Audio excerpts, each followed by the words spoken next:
Yo, come on, you know how we do. G Block in this bitch. Monday morning in this bitch. Yeah, man. Pick up all the man them, the G Block man them, the G Block girl them. Yeah, man. Yes. We got the British Empire on trial this week, B. Uh, well, we got yeah, some different levels to clear up. You see me? You see me? Yo, yeah, man. We got some different shits to clear up, man.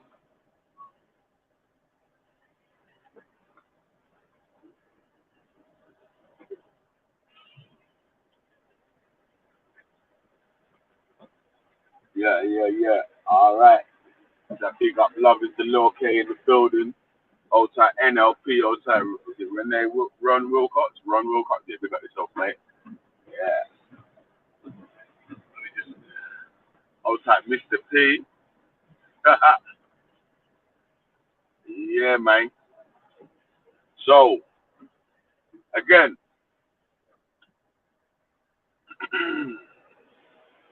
um, our bankers more detrimental than shots. Yeah,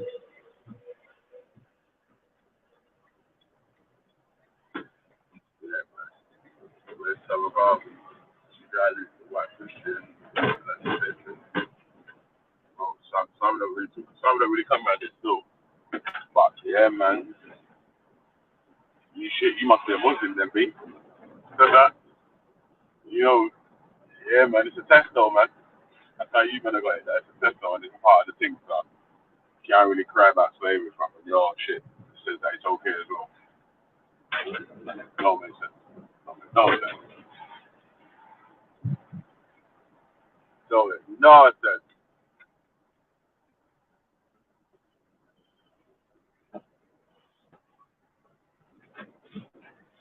Yeah.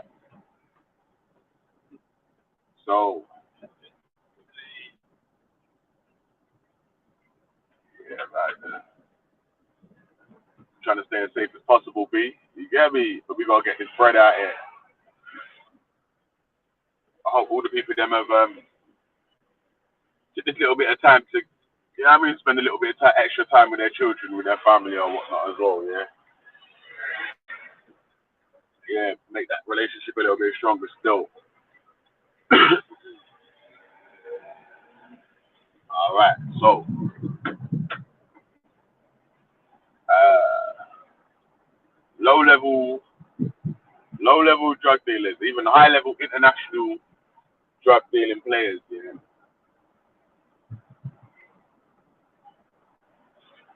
yeah, they need bankers to be on code for them. Yeah, if them man ain't got no offshore bank accounts or any other handshakes or whatever that they can do, but mm, yeah, it's big still.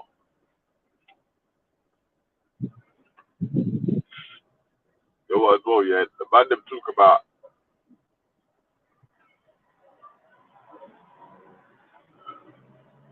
small time drug dealers, man. We're talking about the big boys, distribution. Yeah. The distribution man versus the Corporation of London, City of London,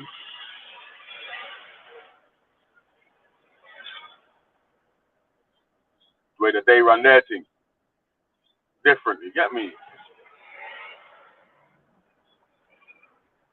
Trust me.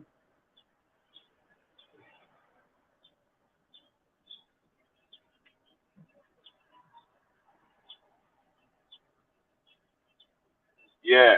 Empire on trial to bankers versus Shotter. Yes, is so how we got to that was basically We've had a few talks in the week about um, that slavery act, is it? That modern day slavery act, and a little bit of talk about shit. Sorry, man, stole it. Lifted my foot too high. All right, yo. So yeah.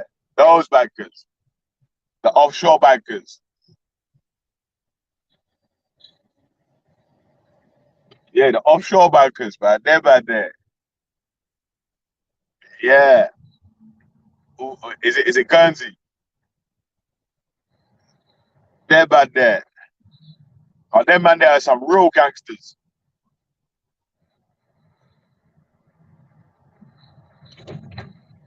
Yeah.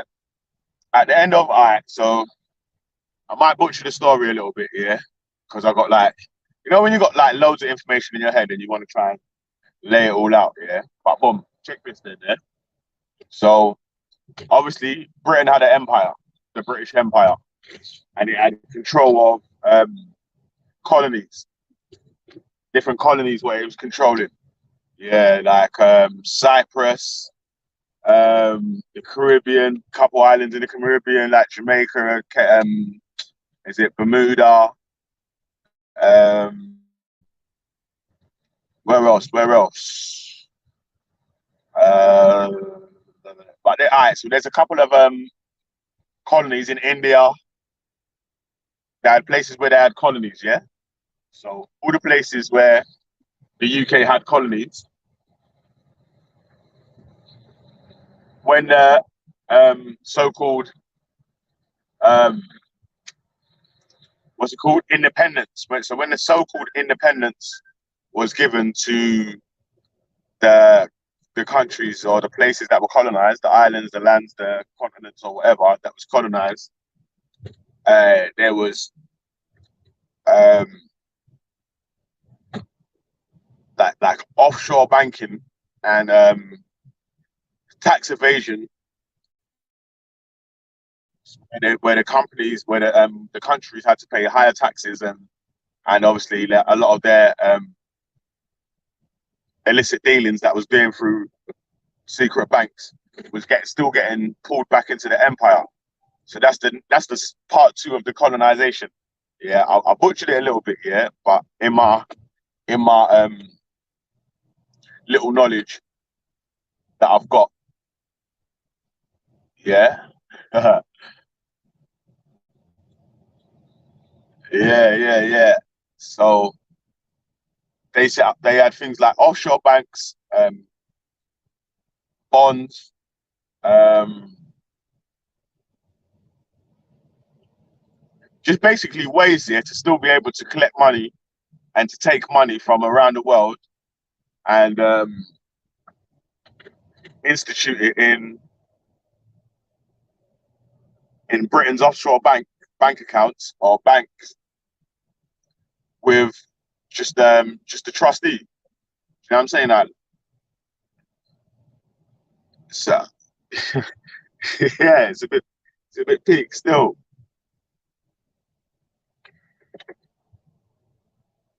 There we go.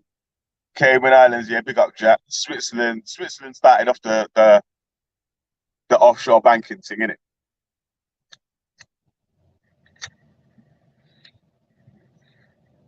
But England's got a lot of power in this offshore banking thing. You get me?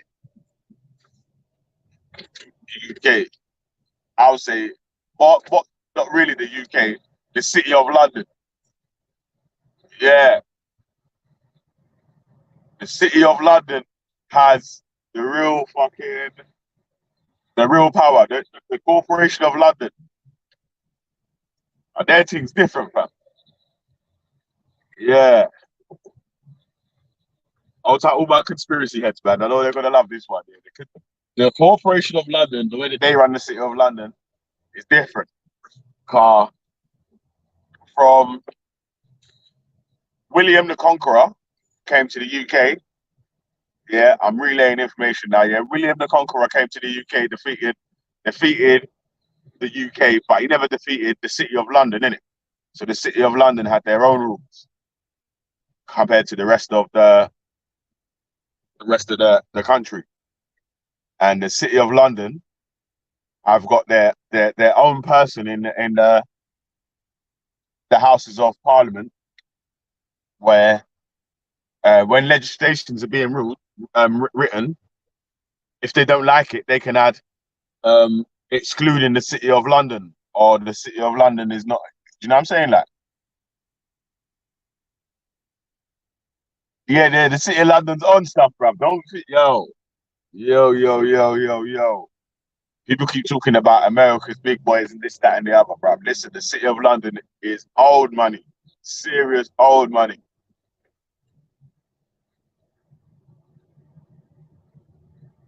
Yeah, serious old money.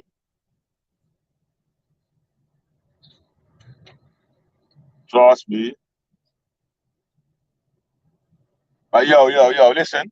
We need some of the man them to jump in, help fill in some of the gaps that I missed out.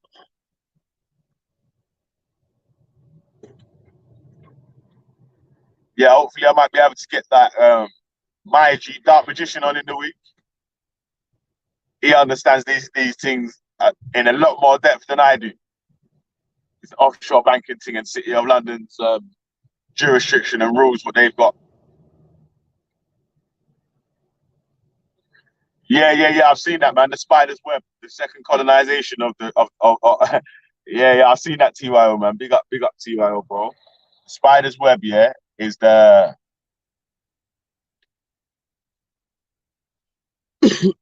the spider's web is the story of part two of colonization.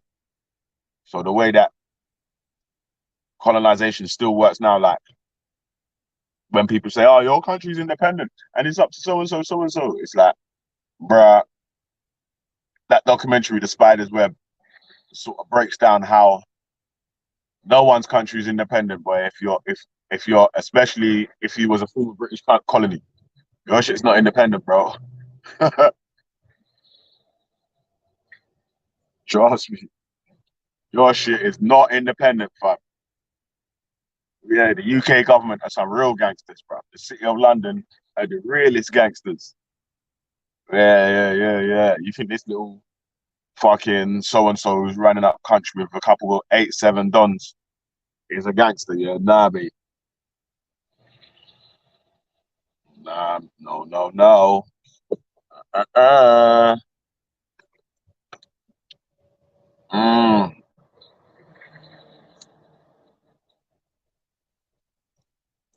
So I would recommend everyone to watch that documentary, The Spider's Web. Yeah, but the thing about the offshore banking, like I was just saying, how the offshore banking works. Yeah, it's mad. There's other documentaries. Yeah, you might want to watch some more stuff about the Corporation of London, City of London.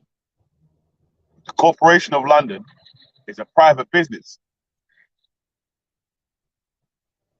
So it's a private business that runs the City of London. Get me?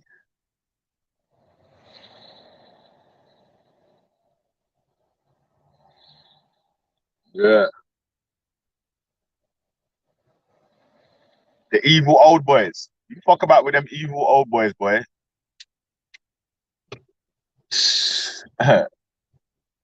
Mad. Trust me. I'm not even joking. The thing can get mad. Still.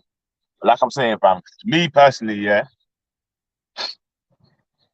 these bankers in them are much more dangerous than any drug dealer. Like without the bankers here, the major distribution, um, importing, exporting cartels of drug dealers, whether it's the French connection to the Colombian cartels. Bro, without fucking offshore banking and them and there, they could never get to the level where they was. I heard the offshore banking thing started with the Crusaders, the Christian Crusaders, but it started to get peak like Um, she like conspiracy, like where at the end of the colonization, in it, when Britain was losing its power,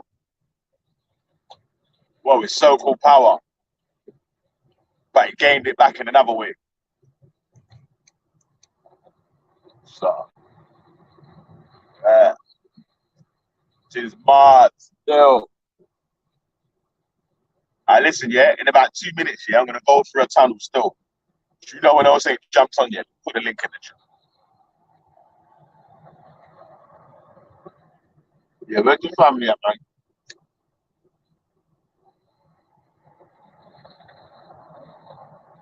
Where's all my anti-establishment gang? Yeah, where's my anti-establishment gang? Because over the last few weeks, we've heard a lot of talk about G Block supports the establishment, G Block supports Britain, G Block does this, that, and the other. Blah, blah, blah, blah. We got UK on trial today, you get me? And differently, we stepped right into the major issue of the problem. But if those offshore accounts that are controlling, um, taking money from each one of our countries is disbanded, removed, or whatever, uh, that is the start to your country's freedom. But while this shit's in place, or all of our countries are going to be indebted to Britain forever. Trust me. Trust me, daddy.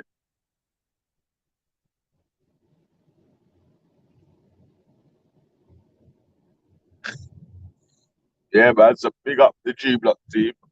All tight. Yeah. It's mad when people say that still, especially that Catch 22, 3B. That's mad you're saying that, bro. Somalia was.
Yo, guys, I'm at that. Yeah. All right.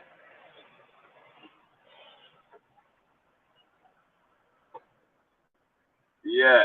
So we're back in the building, mate. Yeah, me. Yeah, yeah. We got the man them, all the people them in the building. So like I'm saying,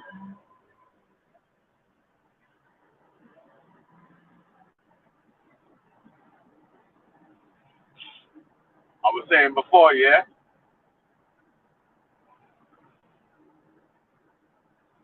any of the countries that have been colonized by Britain, yeah, that have any wealth or whatever, might have a British offshore bank set up on their territory. Yeah, which is removing your wealth or your country's wealth into some private account,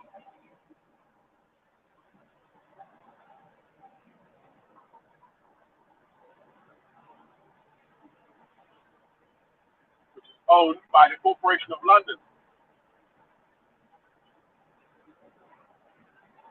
You know that no one knows, yeah? No one knows uh, who runs the Corporation of London. Who,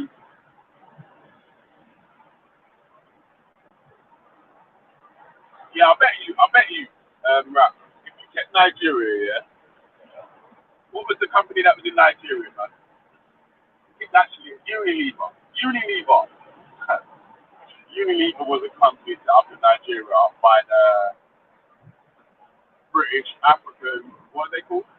The British African Corporation or something like that.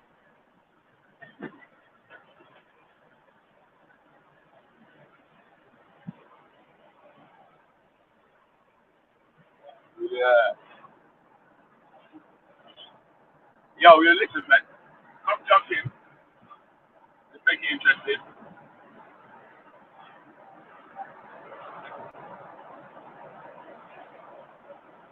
I'm having team that don't find out the British government.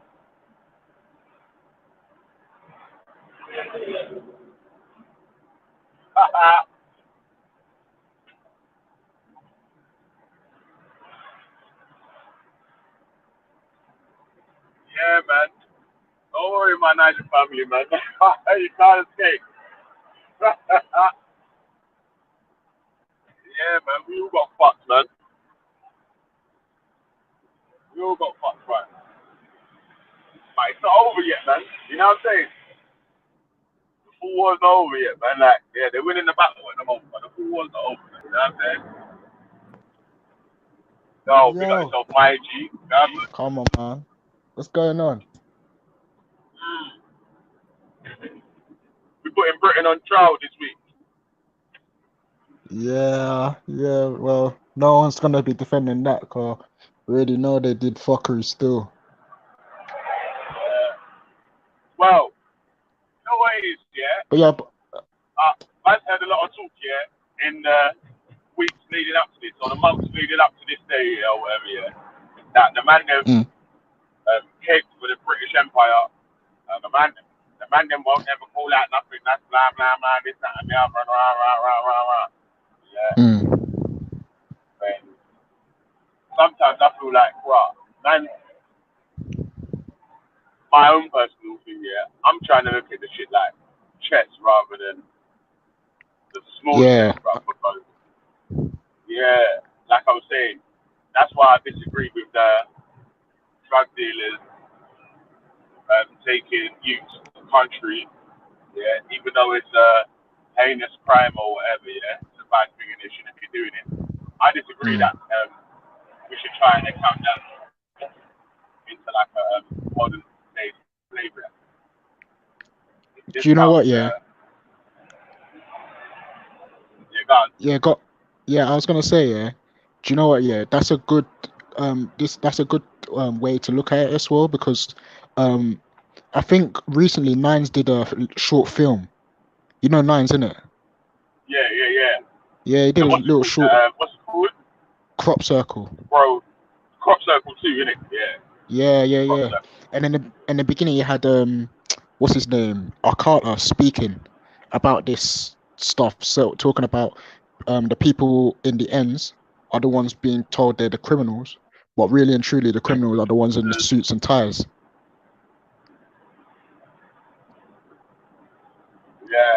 Yeah, It was it was interesting still. It's an interesting topic still. Car. I even remember um your COE, yeah, having a discussion with Shakara, which I agree with COE that yeah, we, you know, if we see fuckery happen in our community, we have to call it out in it. But at the same time, I also kind of agreed with Shakara where we're like it's easy to burn out the people that are the weakest. Do you understand? The ones that are not that don't make the laws, but the ones that make the laws are the ones that we struggle in this day and age to actually speak out against, or even if we do speak out against them, it's just speaking out against it. We're not actually making a whole stand against it. Do you understand what I'm saying? yeah, man. Obviously, it's wrong, and man, them shouldn't be doing that, innit? I would rather them had a legal business, what they was taking the youth out the end Mm, to fucking do. You get me? mm, And then, mm. yeah, I'm saying like, how there is little Yeah. different bits and pieces what the man them could do. Yeah, but because it's not glorified. Yeah, Mm. man, they don't want to do them things. You know me? 100%. Yeah. The thing is though, like because I know go into that, but I know the narrative is being put out there like they're being like taken and okay. But I know people personally that one just this you he was like 15, 16 or yeah, he just randomly disappeared, yeah. And like me and my friend we were talking about it, and we were just like, oh, where's it? Like he was thinking that he's probably dead somewhere or whatever, or he's been kidnapped or whatever, or he's run away. And I said, bro, with this whole country lines thing going on, he's probably gone off to country to do um some of this stuff in it. And then obviously when he come back here, what happened? My friend asked him, "What? Where did he go?" He said, "Yeah, I was in country." So it's not You get like kidnapped. I don't You know get, this you, narrative where people are being forced. I don't know, man. I don't know. the way it is, yeah, you can get forced to do stuff, yeah. You can get Can you hear me, by the scammed way? where tricked as well, yeah. Yeah, I can hear you still. Yeah. The next thing is, yeah, where man will scam you into shit. Ah, yeah, you just dropped that. Man will scam you into shit, yeah. Well, man will fucking say that something's in the bag and nothing's in the bag, or the stuff in the bag isn't the stuff that my man said is there. You know what I'm saying? And then try to put you in debt. Yeah, I'm not saying them things don't happen. I've seen them happen. You know what I'm saying? Like, but man saying that, the slavery thing, but it's different still. Yeah, that's a bit different. That's what I'm saying. I don't know if you heard, but I was talking about someone I personally know in it. Like a lot of the time, it's just they want to go out and make money in it. It's not that they're being forced against their will to go make money. That's just not the reality. Uh, I would say worst comes to worst, yeah, they're making bad choices, yeah, and yeah.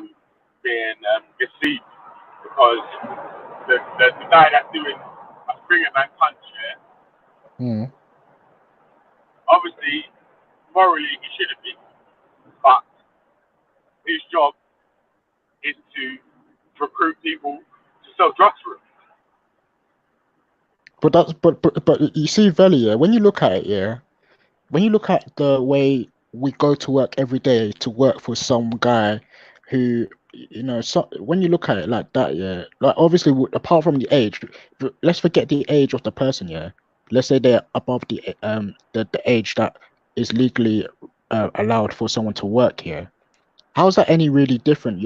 Like with the sense that someone is struggling or someone is desperate for to make money, and you recruit them on a low income wage. Do you understand what I'm saying? Well, obviously it's different, yeah, because it's legal, isn't it? Yeah, Yeah, you yeah. shouldn't be selling drugs, yeah. Obviously Mm, we say the obvious parts, yeah. So we're not gonna say like, oh, how is it different to man just going to work in McDonald's. Yeah, obviously, Man's obviously not that. just fucking flipping burgers in McDonald's, or just serving Mm, customers at the till. You know what I'm saying? Like, you could get these kids could get injured or hurt in this situation, or they could hurt someone else in this situation. People could die. You know what I'm saying? Like, there's a lot of violence involved in this sort of shit and so on. So yeah, yeah, true. but like again, I'm not saying that it's not just all. Like, yeah, we're going on a Alton Towers trip to fucking country to sell drugs, and it's gonna be all nice and fluffy. Nah, bro, Nah. I'm not saying that. I'm not saying that either. You get me? Yeah, But yeah. yeah, but I'm Mm, saying the real freedom comes here when the man them have a real understanding on how things work. Yeah, if we start to understand how things work around us, how the system works, who's in control of what, and what's in control of the things that are holding us in these positions, man, no, 100%. that's much more freedom. Much more freedom. Yeah, and Yeah. that goes for basically everyone and anyone that's not counted as the powers that be. Mm. You hear me, That guys? includes Like, you know white what? Yeah, people as well. yeah. It's not just white people, Chinese people, Indian people, Arabs, Yeah. No, whoever. I'm saying it includes black because people think that when we talk about white supremacy, we're just talking about race, innit? But obviously, it's more than just race, innit? You know what, guys? Yeah. Obviously, as far as we're concerned, yeah, it does seem like it's just some white dons at the top here, but man don't know who's at the top here. The man's just calling them the powers that be at the moment. You get me? Yeah. I Yeah. know. Until man gets to, like I was saying, yeah, man's trying to get to this thing here. Man knows who's who. We actually know who is who is. We're going to be in a much better position to point fingers at and talk about. Get me? Yeah, You know that the City of London thing, Corporation of London, yeah? You know anything yeah. about that? Corporation of London. Yeah. Um, no, you know what? Yeah, the name doesn't really ring a bell, to be honest. Where's that? In You know the City of London? Oh, City of London. Yeah. Yeah, That's its own private city. You know that? You know that? that's what? It's its own private city. Are you serious? Yeah, yeah. And it's owned by the Corporation of London. What corporation is it owned by? That's what their company is called. The Corporation Oh, of the City London. of Corporation of London. Okay, that's interesting. But you know what? It's like when people talk about banks as well. There are certain banks that are privately owned where they're not government property. That's the place where they are. Are you serious? Yeah, yeah, yeah. Okay. They all started working from there, yeah. When Mm, the City of London started doing the offshore banking thing, and they was mm, able to say they was going to protect everyone's funds that was going to be coming to the country or coming into their bank, whatever. We're going to be able to protect your funds. You won't get arrested for money laundering or anything illicit to do with the funds or anything if you have it in one of our offshore banks. Yeah, then mm, yeah, so a lot of companies, a lot of offshore banking companies came to the UK or to the City of London and mm. had companies in Guernsey or Jersey. Jersey. Which one? I remember. Yeah, basically, yeah. This is a offshoot, but still to do with the same thing. When I first started working for myself, self-employed, yeah, on the building site, yeah, Mm. there was a thing called you could get paid offshore. Yes, you didn't have to pay tax. You get me? Okay. Yeah, Everyone used yeah. to it, yeah, but they shut it down and thing in it like that, yeah. Like there was new regulations to it, yeah. So basically, yeah, you you could work offshore, well, you're working in London or whatever, but you're getting paid offshore, but you used to receive all your money in it. Okay. You only used to pay national insurance, but no tax. Yeah. Yeah. So, This is this. Is it when you was working on there on that site? yeah. Or okay. Some white done showed me about it. Yeah. So I used to work for an agency, yeah, to get normal wages, yeah. Mm. And obviously, he used to get more wages than man, innit? You know, like, fucking man used to find us all with him at lunchtime and shit. And he's Mm. like, yeah, he was from Biblical, you get me? And he's like, raw. Okay. Because, yeah, but he used to like one of the man, them, innit? Yeah, but obviously he was a white dog. He's like, I can't listen. If you sign up to this, what, offshore banking agency or whatever, yeah, they'll put you back on the same job here. And then, you get me? They'll put your back on the same job here, and you can get paid offshore as well. So obviously, yeah, I followed what man was saying to do, filled out all the forms and shit, and it was like, yeah, so like literally from then onwards for about 2-3 years, man was just working offshore with the offshore thing, innit? Till it got locked off. Like Jeez, man you was could do making it. No, peas. yeah, man was making some peas from that. And these times there, I'm living with my mums and shit. You get me? Yeah. Yeah. Like you know, like basically, I moved out when I was younger, but I used to go back home and go back out, Yeah. go back home, go back out. Yeah. I know what you're saying still. I Yeah. know what you're saying But like, still. Yeah, man. yeah, A lot of like that's the one thing that we need to look into, especially like these laws and regarding tax and all this stuff in it. Car, if people understood these laws better, then they will know what to do with their money, innit? trust me. Like I'm saying, yeah.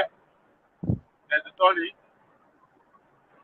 one African Tony, yeah, paid off his mortgage in 7 years. How? Same thing by overpaying on his mortgage, yeah, Mm. and getting a mortgage where when if he pays more, he doesn't get charged, or if he pays it off early, he doesn't get charged for it. So I'm saying that, and in the end, because ends up paying off the loan early, he ends up saving a lot of money on interest.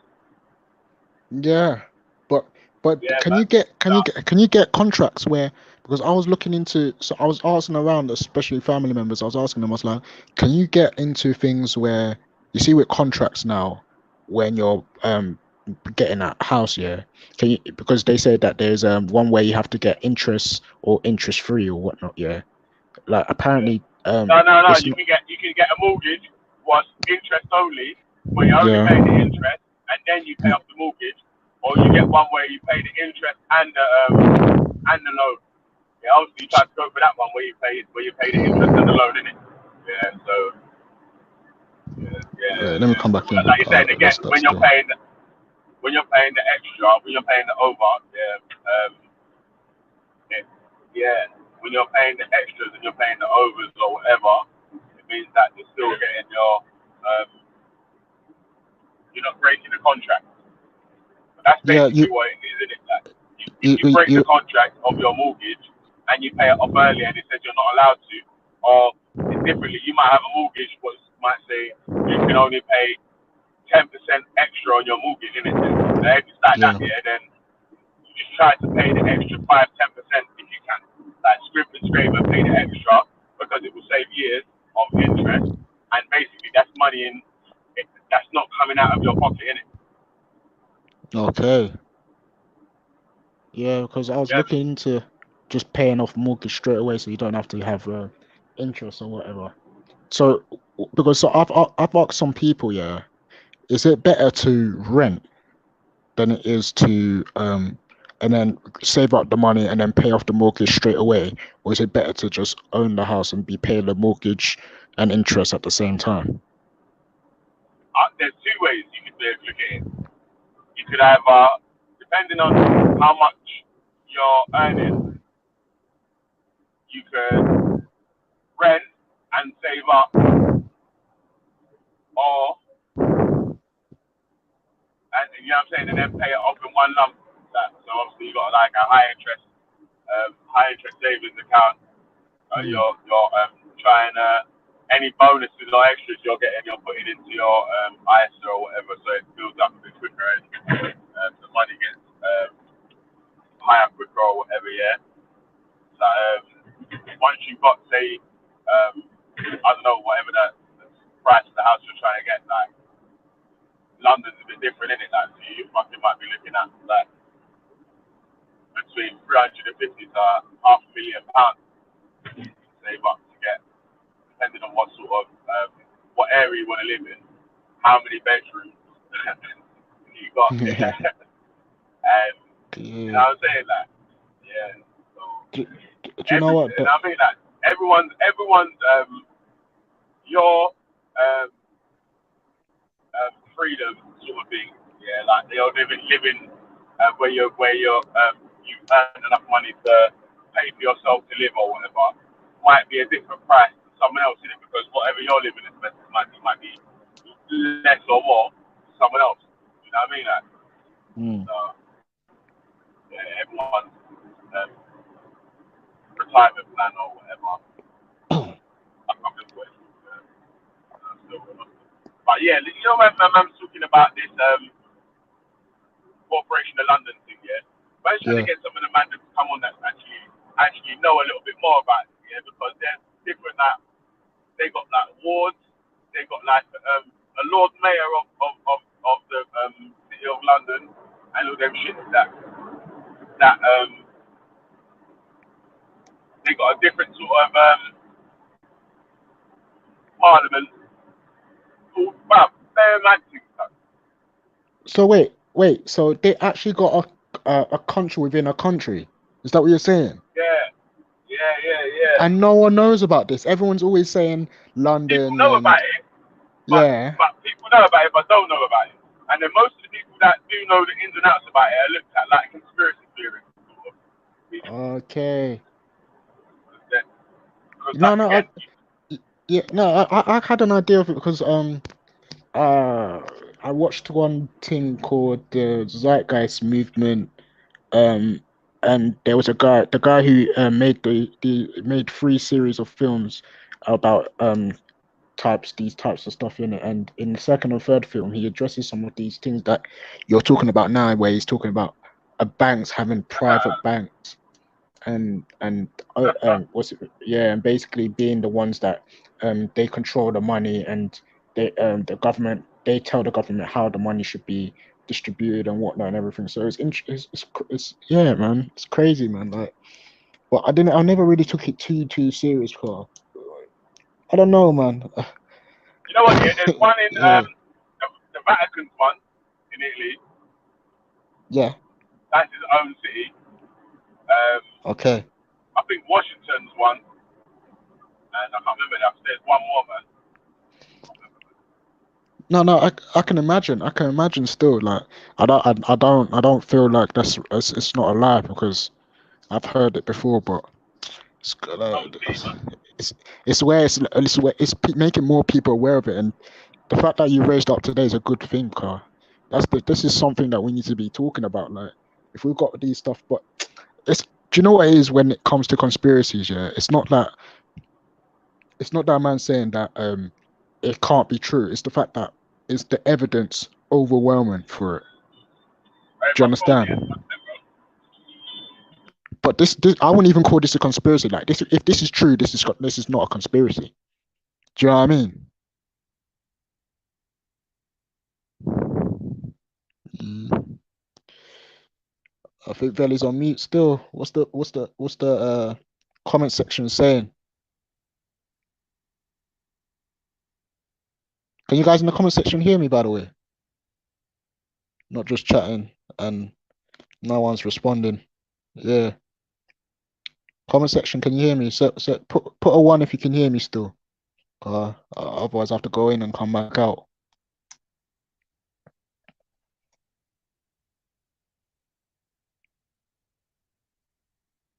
Mm, mm, mm, mm, mm. Shout out. to all the manifestations of manifest spirit kind in the physical and manifest self of the cosmos and the oneness that is the universally. Yeah, all right. So people can hear me still. People can hear me still. Yeah, yeah.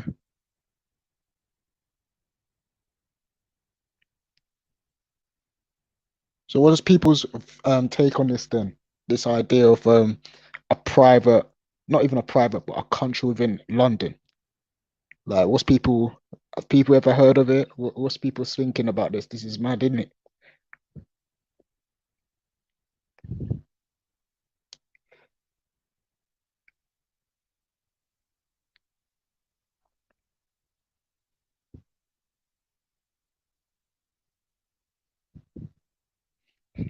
Uh, big up Baba Shaka.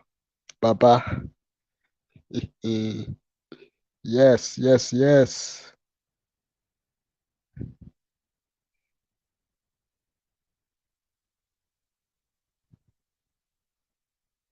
Yeah. I know it's a fact. I know it's a fact still. I'm not yeah, it's just Belly was saying just before he left it was a conspiracy, innit? I was saying no, it's not a conspiracy. You can't call it a conspiracy, car. Obviously it's a fact, innit? A conspiracy is more something that is a claim that can not be really proven.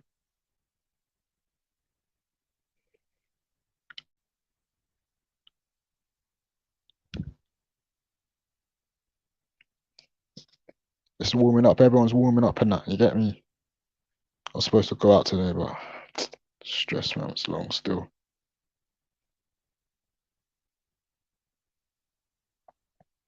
So everyone's saying they're having a cuppa, they're getting ready to go out places. What's everyone on?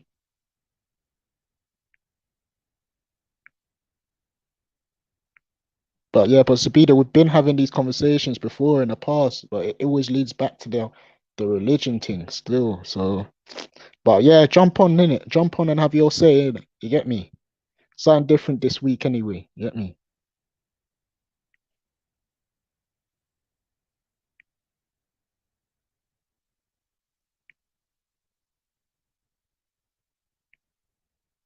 I don't know what Muslim corner is on about still. But yeah, let's get something popping. You get me?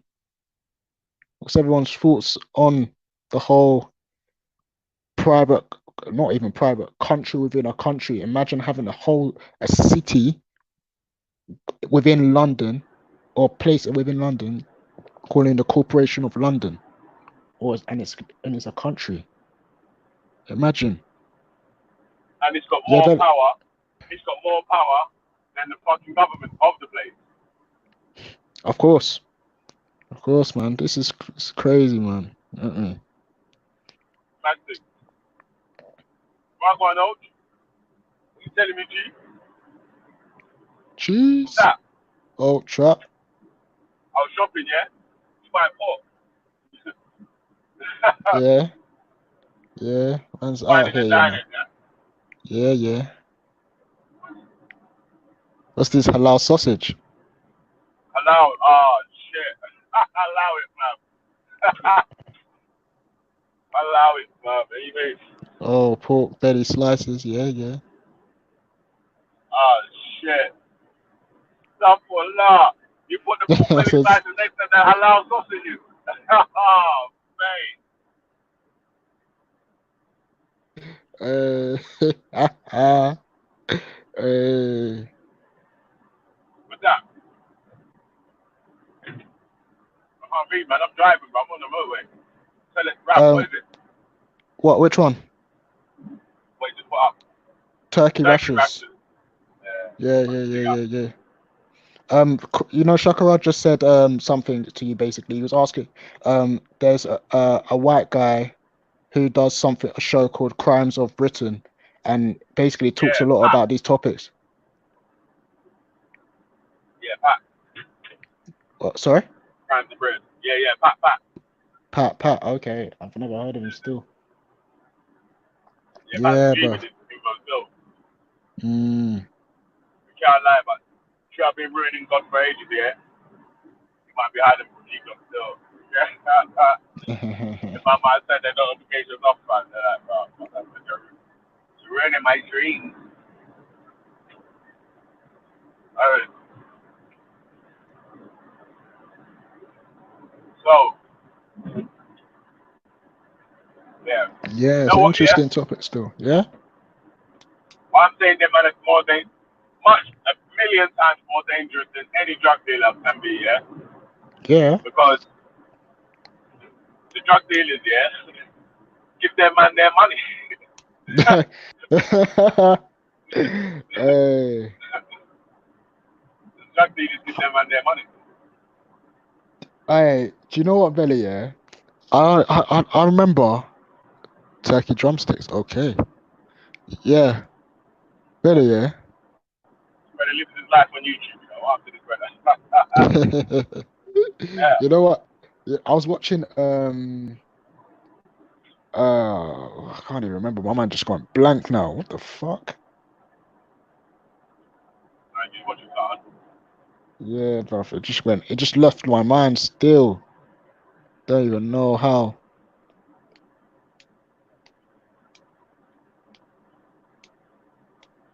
Yeah, it's gone still. It's gone still. I can't get it back, fam. Can't get it back. Man, left the building, Yeah, yeah. fam. Yeah, fam.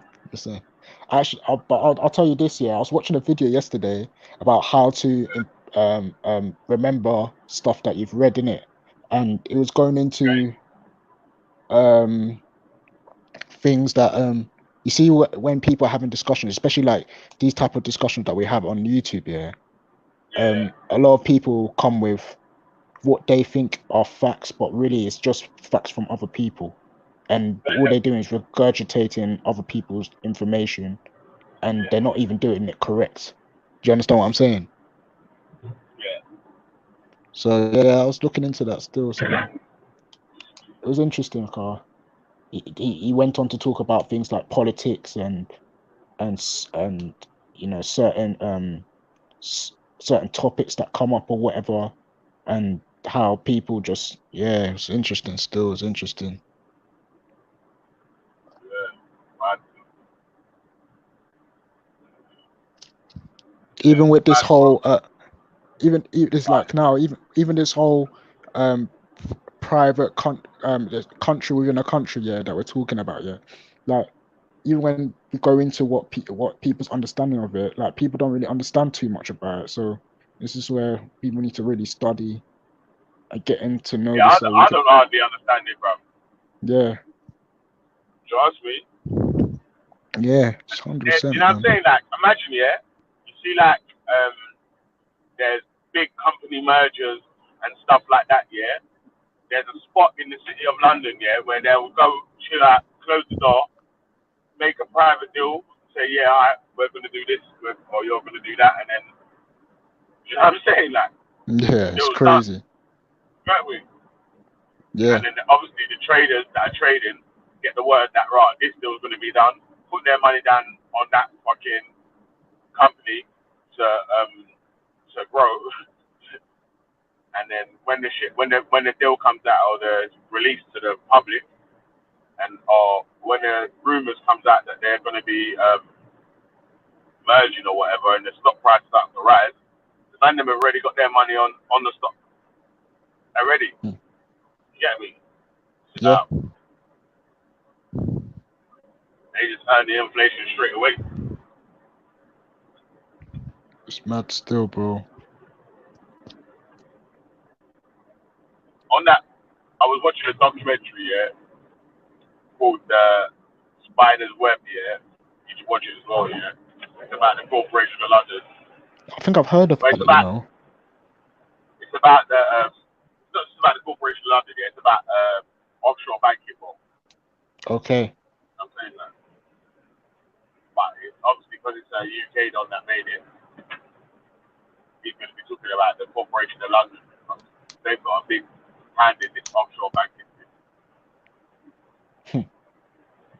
It's crazy, man. You think these old dons with the molecule and the fucked up teeth that are Man said the fucking monarchy on sitting fucked when up they tea. talk, yeah. Yeah. But them man are fucking some fucking gangsters, bruv, that will send a police officer to come and murder you, bruv. What you mean? Yeah, of course. You already know, bruv. They in America they call them the FBI. Uh, Hey, or if they want to do the worldwide one, they call them Interpol.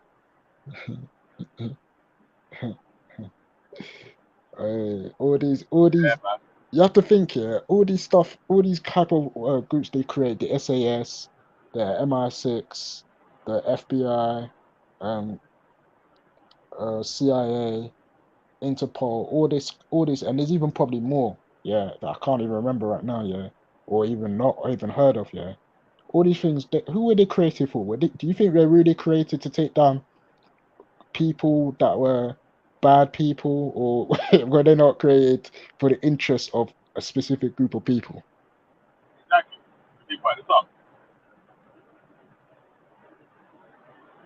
It's You crazy, know, it's fam. been at this topic as well. Yeah. But he took some riddles as well, like Mr. IT3. Yeah, he would be good on this topic. Yeah, man. But he took some Yeah, riddles though, man. yeah, that's the problem. Yeah, He's clear not. straight. Like, Yeah. what he's saying. Mm. No, it's true. It's true. It's true. It's true. Um, nothing in that Corporation of London thing, yeah. Don't even get voted in like that by a public vote or nothing. It's them man inside there that say yeah, no, or whatever. You know what I'm saying? Like, Yeah.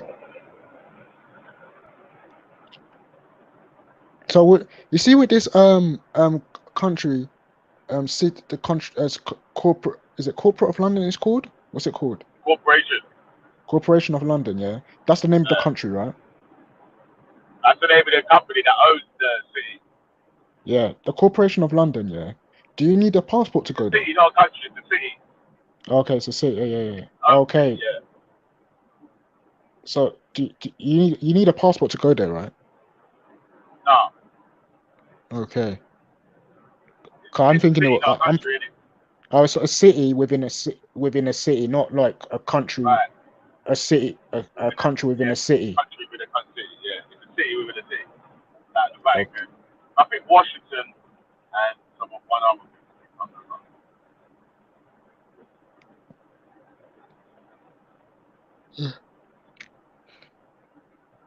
Boy, I don't the know, man. I'm government's not even looking at the chat still, man. But some man in the chat might know something to me still. Shakara says, for your information, Black History Walks has a tour of the City of London. They break down the whole thing and break down the whole thing that was built upon the exploitation of African resources. Yeah, sugar, coffee.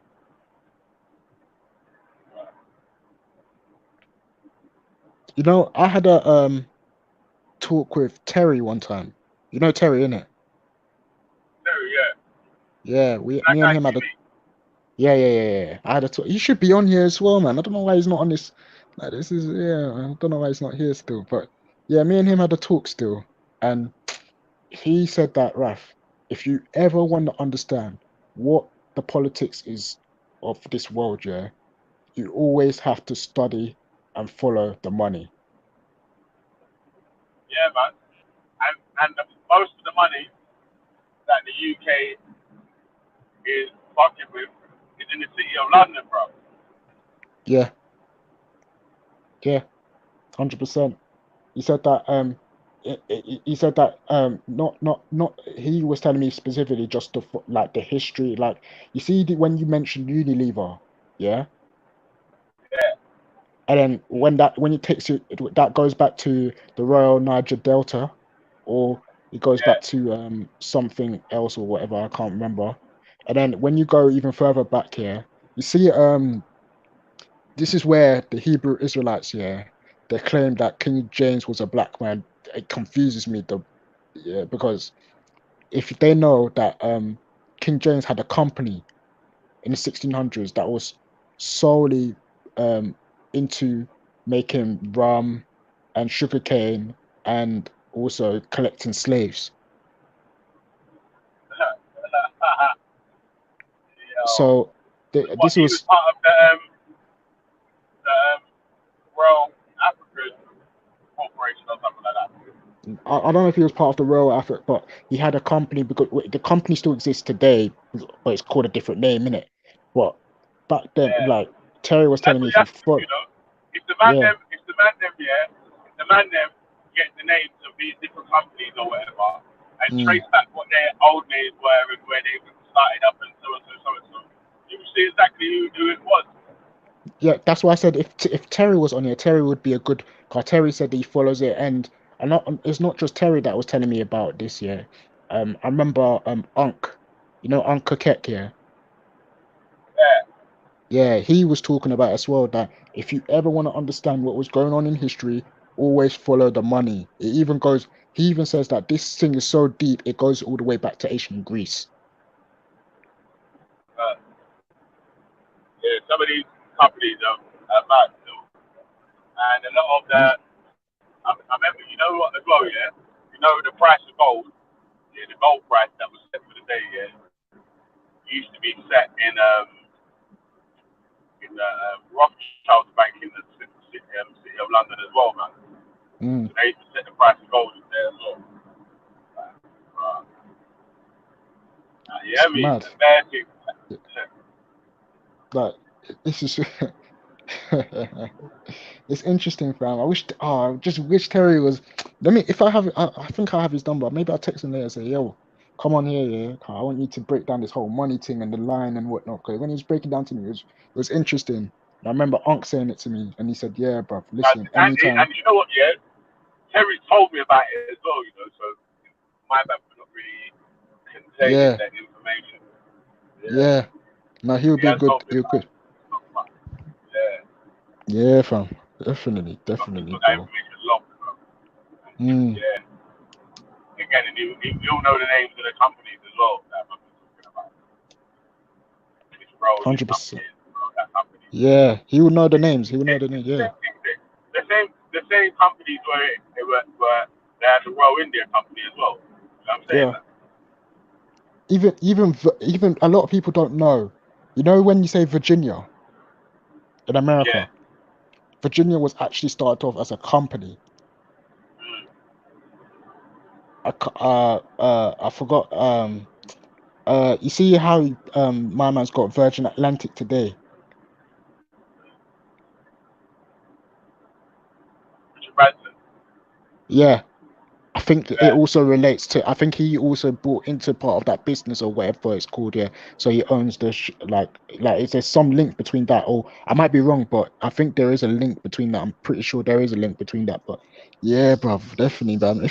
If I get off now, if I get off now, yeah, I'll call Terry and ask him. Still, come on, bro. You get me? This type of Yeah. information, but a lot of people don't know it from. You get me? Yeah, man. I was hoping a couple more people was going to jump on and join the convo as well, mate. You hear me? Yeah, man. You hear me? But like I'm saying, that I definitely feel that it's not even just the corporation of London bankers, yeah, the bankers in general, Mm. and the way the banking industry is run is much more dangerous than fucking drug dealers and that. Yeah, Yeah, of course, man. Even as far as to say like because Akala said um that if you actually look at it, yeah, some of all these drug dealers, yeah, they always have someone who is the one supplying one of these not let's say not say politicians, but someone who's working through a politician working through someone or whatever to get these drugs into the country and sell it. And then what happens is that the little people, the people who have no voices or whatever, end up doing the life or whatever. Whereas the people who are actually the ones selling it and putting it into the country end up doing nothing really. yeah, man. I It's was saying, crazy. I thought that I didn't know about the money going back to Greece or anything like that. Yeah, I thought it was more like going back to uh, companies or even the top um, people that was able to take advantage at the start of the industrial revolution, sort of people. I mean, What like you them. have, yeah, what you have to remember, yeah, it's like they might have not had a company, but they had empires, yeah, and the people who were in power really and truly didn't really change much. Like they just took on a new, uh, um, maybe I might be stretching it, saying it back to Greece, but I remember Unc talking and saying, yeah, like if you go deeper, this is all the way back to them times. But I could be wrong. I could have misrepresented what he said. But then again, like when you look at it, there, these like the Roman Empire, people talk about the Byzantine Empire, people talk about the Arab Empire or the Ottoman Empire instead of calling it the Arab, and all these places, all these things that we're talking about, they all really are the same, but in another form, if you understand what I'm saying. Yeah, yeah, mate. Because even Like, actually, I don't want to go down that. I don't want to say that anyway. We're not gonna I'm not gonna say uh, I'm not gonna say that. Let's just say I heard something about this the holy book, the holy Quran and whatnot, and let's not, yeah, actually let's not go there, fam. Mm-mm. forget about forget about religion for the day, man. Forget religion. Forget about Mm, fucking UK's crimes at the moment. You know, crimes in Britain. mm, mm, mm, mm, mm. Well, it's interesting because Britain is on a small island but had control of nearly 60% of the whole world at one point. 60% of the whole world at one point was nearly controlled by the UK alone. That is crazy.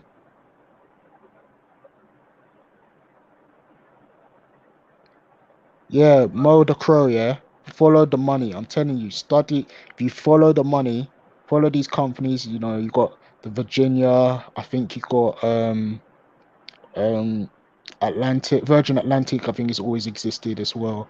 Like all these companies, you follow it back further, yeah. You will see that they are all just the same say they've always existed in it. So yeah, that's how people know what's going on. And that's what the company's always existed. Sorry? They find out that the company's always existed. Yeah, it's just changed the names, innit? Yeah. Alright. Yeah, man. So what? Mm. Are you on your phone or on your tablet? On laptop, Huh? sorry. You on your laptop or on your phone? My phone still. We got like a laptop as well, or a tablet as well, or something. Sorry, I Just was Google sneezing. some Yeah, information about it. I have a laptop still. I can look into it. Yeah, no, just Google some information about the Corporation of London or whatever, Corporation of or London. Yeah, yeah. the way the banking system, You know the what, Felly? offshore banking. Like I was looking. I told you, innit, Carl? Obviously, man is a man has a different political perspective or whatever. Yeah. So yeah, I've looked into a little bit, but obviously I wouldn't say I know it. But yeah, I'm definitely interested in looking into that more heavily. But yeah, fam, just needed to find the right time to do this stuff, innit? Yeah. Do it properly as well, and then also making sure that you're not just looking at random people's conspiracies or whatever surrounding it. You're looking at people with proper information about this stuff, and that can tell you this is what's actually going on. This is what this is about. This is what this means. This is what that means. You know what I mean? Like it was like when I was looking into when we talk about debt and deficit, Yeah. a lot of people don't understand that. when you're talking about debt is um the accumulation uh of what uh it's basically the difference between I can't even put my words to explain it, but yeah, if people look into debt and deficit, it's not when the government tells you that they can reduce the debt, they're actually lying, because all they can do is um um basically reduce. If you look at it like with deficit now, deficit is the difference between the money that money spent on import and the money spent on export. If they reduce the money they spend on importing, yeah, then the debt won't increase, but the debt can never be decreased. If you understand what I'm saying. Mm. Maybe Yeah, I'm done. Maybe I haven't done a proper job or good job of explaining it, but definitely, if you look into debt and deficit, it's yeah, it's a concept that a lot of people don't understand fully. That they're saying that they can do this wiping off debt, but they can't. Well, they can wipe off debt anyway because it's called quantitative easing. But yeah, yeah, man. Boy, yeah, man, this thing's mad still, fam. Like, yeah, obviously, do you know what? This is why I feel like people go into stuff like just talking about religion and so and so and so and so, yeah, because it's not actually fucking, it's never going to be proved wrong or right. You know what I'm saying? That mm, mm, with mm, mm. all stuff like this, yeah, it's shit that you're going to have to deal with it in today's world. You know No, what I'm saying? there'll That be. man are trying to Do you forget know? about that. Man are trying to forget about issues, real life and shit. What's happening today? Man, I don't want to hear about that. No issues today, bro. Mm, I just want to you get me? I just want to live their life, bro. Let me live my yeah, life, see? You hear no, it's me? true. It's true. When it comes down to it, like a lot of people just like, well, why do we care? Just live our life. Can't do anything about it. Yeah. Oh, yeah, I can't do nothing to change it. Oh, right. It's going to take too much work. That's what I'm saying, man. Man are scared of doing the hard work that it takes to actually make changes possible. You get Mm, me?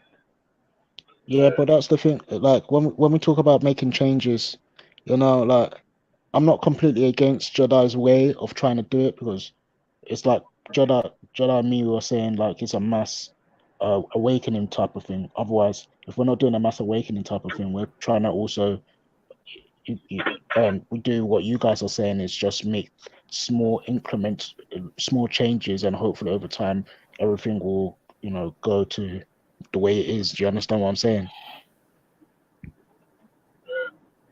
Mm. I feel like if that might be one of the realest routes to actually making the changes, man. Small What? increments over time rather than trying to do one big overhaul of everything because Well, do you know what it is? it's sort Yeah, of unrealistic yeah, but for do you know why? overhaul of everything at one time. Yeah, the You reason get me? why I wouldn't completely disagree. Well, do you know what? Do you know the Black Panther Party, right? Yeah. From me looking into them, yeah, there's certain things that they did in it, yeah, where they had people like mass awakening in like thousands and whatnot, yeah, and their movement was so strong they had people like COINTELPRO, or no, people like J. Edgar Hoover having to make up things like COINTELPRO to try and take down what he was scared of seeing as was a black messiah. So Mm. it was like I could if we can see well if I can see that a little group like them who's just started off with 3 to 2 people, yeah, Bobby and Huey, and then amassed to nationwide in America, and they had people coming in talking about helping, and they were doing things for the community and whatnot and everything. I don't see. like why we couldn't get that thing to happen here. Only difference is in this day and age is that we have access to more information. Like they were using newspapers, we have the internet, we have social media, we have everything that we can do to amass that type of understanding. But at the same time, I think that one thing that got people onto their organization was, like I said, the pre-breakfast programs, the free health clinic, um, the they had others as well. I think it was one of them. Another thing was the taking people to jail or whatnot to go and see their loved ones or whatever. So yeah, But can you not see or understand why something like that can never be allowed to work in a Western country, right? why? Because it's a Western country. Now, if you're doing that in Africa, it's a No, they didn't different do that in ballgame, isn't it? Africa. No, they did do it. They did do it they did it in America. That's what I'm talking about. Yeah, but Yeah. So it's hey, common Dave, sense, though, isn't it? What? the What's common question of sense? the day, yeah. Yeah. We got Britain and proud this week, yeah. Yeah, So yeah, but do you know anything about sorry. do you know anything about the City of London? See, you split the question there a bit because people that you're kind of going into the JQ, so people could easily deflect away from that by saying the banks aren't run by the British; they're run by Jews. I don't know that. I don't know too much about that, but you kind of split your question. That's not really right, because the City of London is run by the Corporation of London company, innit? So yeah. whoever are the owning shareholders in that company are really the boss of the bosses. Yeah. So yeah, but then there's people out there that would strongly disagree with you. Don't you know the kind of people I'm talking about, right? yeah, they would say, oh, Jews run the bank, yeah. But then you could say Nathan Rothschild has got an office in the City of London, yeah. But he owns the Rothschilds thing, but who owns the Corporation of London company? What? But these people answer to them. It's not all Jews, man. First of all, like all these people saying it's Jews is just I'm not saying that. I don't know if that's true or not, but I'm just saying that they will come with that argument. If you want about shareholders, British shareholders. Good morning. Good morning, everyone. Yo, Well, I want to come on. answer the question. What I think the answer of the question of the day is blatantly bankers are ruining the thing more than shutters, innit? Like shutters don't. Obviously, some of them might pressure people to deal with their product, innit? But most of them don't really care, innit? Like those who want it, they got that. And those who don't want it, like safe, innit? Don't just don't snitch on, man. That's it. With the bankers, it's more like, nah, you can't live anywhere unless you use my services.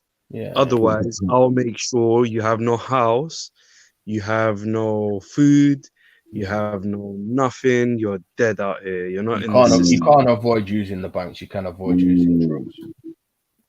Yeah. All right. So exactly. But even another thing is that true most normal people like us, that average person, doesn't really understand how money sort of works. Yeah, just having your money or loads of money sitting in a normal bank account isn't really a good thing. Do you know what I'm saying? I don't know how banks work. Yeah, because basically, is it true that the bank only needs to keep something like 10% of your money in the bank, and they can borrow out 90% of it? So really, at any given time, only 10% of your money is actually sitting in that bank. Yo, Veli, you cut out. That's right. You know, if you want to put, the bank never had all of everyone's money that they've deposited in it. Like you're saying, if you want your money out, you've got to actually make an appointment, and then you've got to actually be given a date to get your money out. So like they will want like 2 weeks to let you get out an amount of 14 so they can get it sorted, innit? Yeah. And But if they they ain't don't. got it, they're just gonna go to another bank and ask them for a loan. That's it. Yeah. And all the banks are in debt to each other in a circle, and like It's like, don't make I don't know if sense. this is true or not, but it's like a billionaire. Say if a billionaire wanted to pull all their money out, they reckon it won't even be possible. They won't even allow them to take their money. Yeah, they can't do it. Yeah. Peak. What was Veli Well, saying? Yo, yeah, can you hear me very now? you Yeah. cut off. Yeah. Sorry, man. It cut out. No, I was chatting still. I was saying, just your money, even £1,000 or whatever, just in a normal bank account, is earning the bank interest or whatever. If you just got it in a normal savings account, you might earn something like 1p and 1%, 2% a year or something like that. If you put it in a high interest savings account, at least it's going to be earning money for you and compounding that interest every time anytime you add to it, you're earning interest on the money, on the extra money you add in as well. Do you know what I'm saying? That plus the money that's already there and the interest that's already built up. Do you know what I'm saying? That so it just keeps earning money on itself, man. Like, so I keep saying it. So wait, you saying the savings account has more interest, or A higher not interest savings? savings account, stocks and shares, ISA. ISA. Or ISA. Yeah, but the banks are always earning money on your money anyway, aren't they? What they give you is a fraction of what they make from your money, right? Because the interest that they put on But loan. even then, unless you know how to trade yourself, then you can earn what someone will earn on their ISA probably weekly. You know what I'm saying? That. Yeah. So if you understand how to trade on the market, that's a whole different game, isn't it? Yeah. If you don't understand how to trade on the market and you just work your normal job and you got a little side hustle you can earn that extra change on, you might want to just slap that though into a high interest savings account for now, because although man are like, we want to burn down the system and so this, that and the other, until that happens, you're gonna need to pay your bills, you're gonna need to No, have 100%, your fucking house. 100%, But that's why. 100%. Listen. Seeing as you three, I'm assuming you three got bank accounts, yeah. Of course. Would you lot advise me to get one or not? How do you live without a bank account? No offense, not trying to be rude or anything. I feel like I have such a banging life, innit? Like I don't feel like I need a bank account. What am I gonna do? What am I gonna do with it? Trying to No fuck. How do you pay for Netflix then or anything like that? I don't pay for no Netflix, bro. I pay for internet from the shopkeeper, and then I top up, use internet, and download and watch whatever I like. But it's not a coincidence that the schools in poor areas are shit schools, right? They don't want to actually teach you the things that they're teaching their own children. Because if you know how this banking system actually works, you can make it work for your community. But that's why they don't ever give us this information or this knowledge. Yeah, wait, what do you mean by that? Because I had a shit school in the shit I have an area. issue. I have an issue with that. I have an issue when them that have grown up in this education system, free they can go and education get or it for whatever, themselves. I understand. start to say stuff like that, bro. When it's shit you can actually look into yourself. I understand. As an adult, you get me? As kids, as a big man, man shouldn't really be waiting for the government to try and save you. Obviously, the government ain't trying to save you, innit? But as kids, I feel we like taught about finance and stuff like that. We're not all. It's not. Our parents didn't. No, but of course not. You don't. But you don't.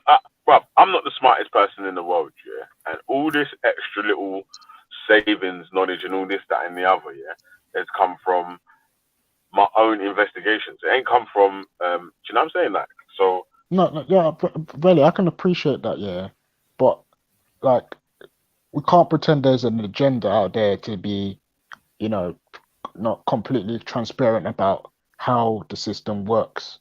Do you understand what I'm saying? Of course, and that's why we keep. That's why I always say, if we have an understanding on how things work, right, you could or the majority can now stop being used by the minority. You know what I'm saying? Yeah. Like, and then You can't compare one person finding the information for themselves to thousands of children being taught this at like the age of 13 and 14.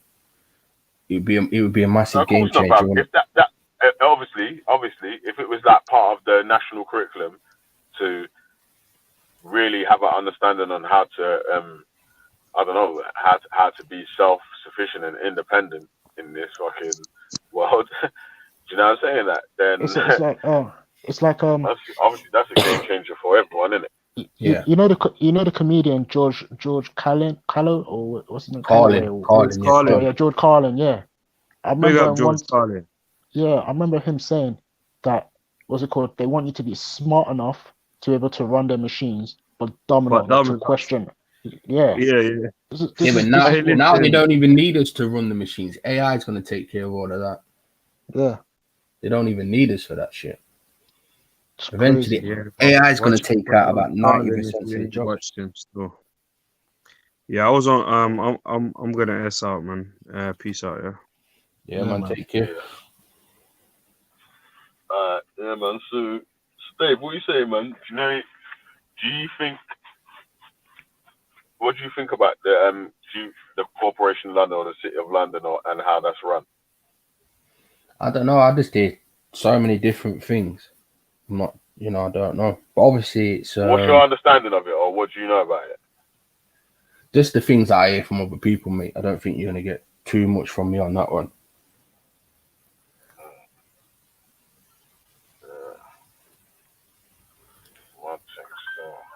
So you know about you've heard of it before, Dave, innit? Yeah, of course. How are you connecting that to the British Empire? What's the connection there?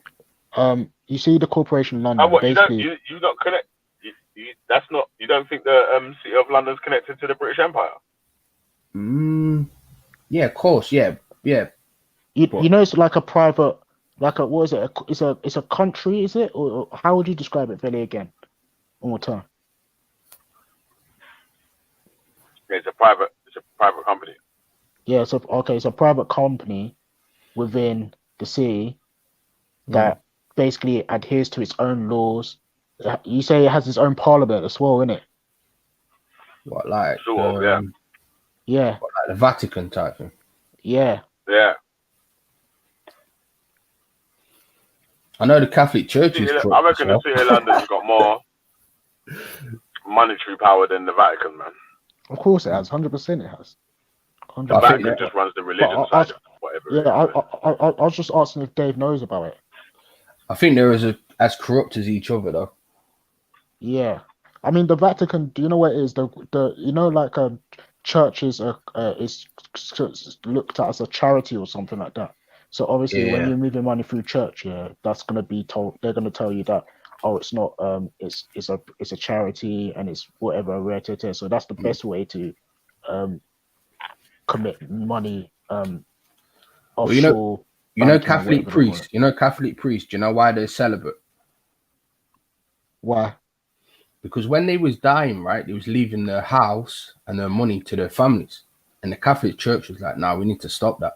We need to keep the money inside the church." So they made them be celibate. So when they die, the house, the land, the money goes back to the church. Oh, is that true? I didn't even look at it like that, you know.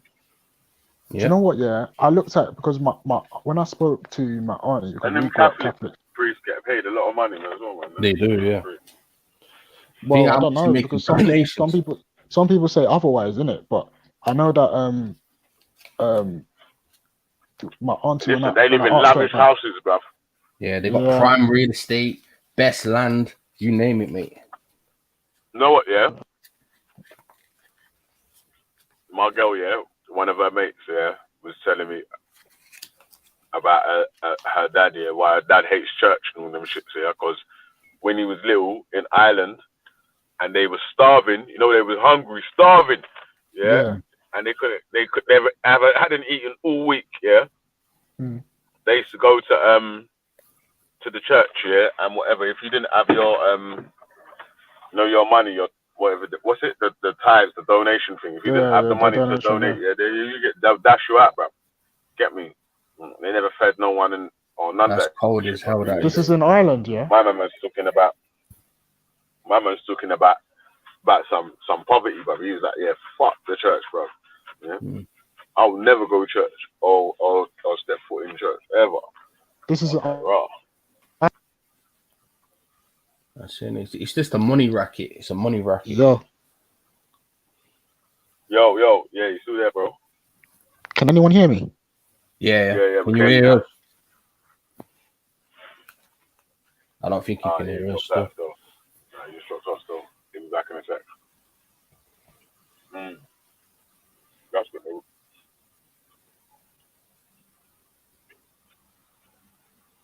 But yeah, obviously they just corrupted everything for control and money, right? Did you say this is? What's that, mate? Yeah, in Ireland, Ireland. Oh wow. And now, yeah. So go on. So when it comes to laws, then how much influence do you think the banks have on lawmaking? Who's in power? Who runs the country? The whole power. They have absolute power. There's no doubt. They got a big say in that still, because if any of them man that's in that Corporation of London, anyone that's into that, they've got like I was saying, that there's a guy in but there's a guy in Parliament. You're breaking up. Yeah, you're breaking up still. I thought it was just me. Can't hear you. Yeah. Mute now, but don't know what's wrong with his phone, fam. Everyone's internet's going mad. Yeah. What's up, Ralph? Yeah, what's going on? You good, yeah? Yeah, I'm chilling. So with the bankers, right? I'm pretty sure the bankers didn't want Brexit to happen. So no, of course they didn't. No, 100% they did not want Brexit to happen. Yeah, 100% they didn't want it. Yo, what time? So you can't move against them then. Yeah, of course.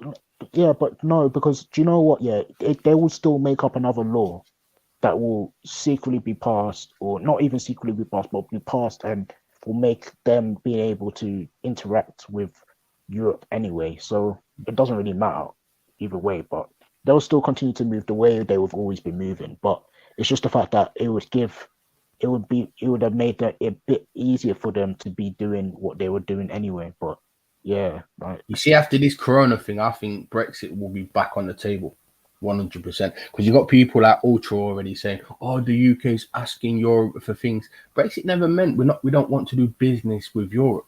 It just meant we want sovereignty. We want the rights over our own laws to determine our own laws.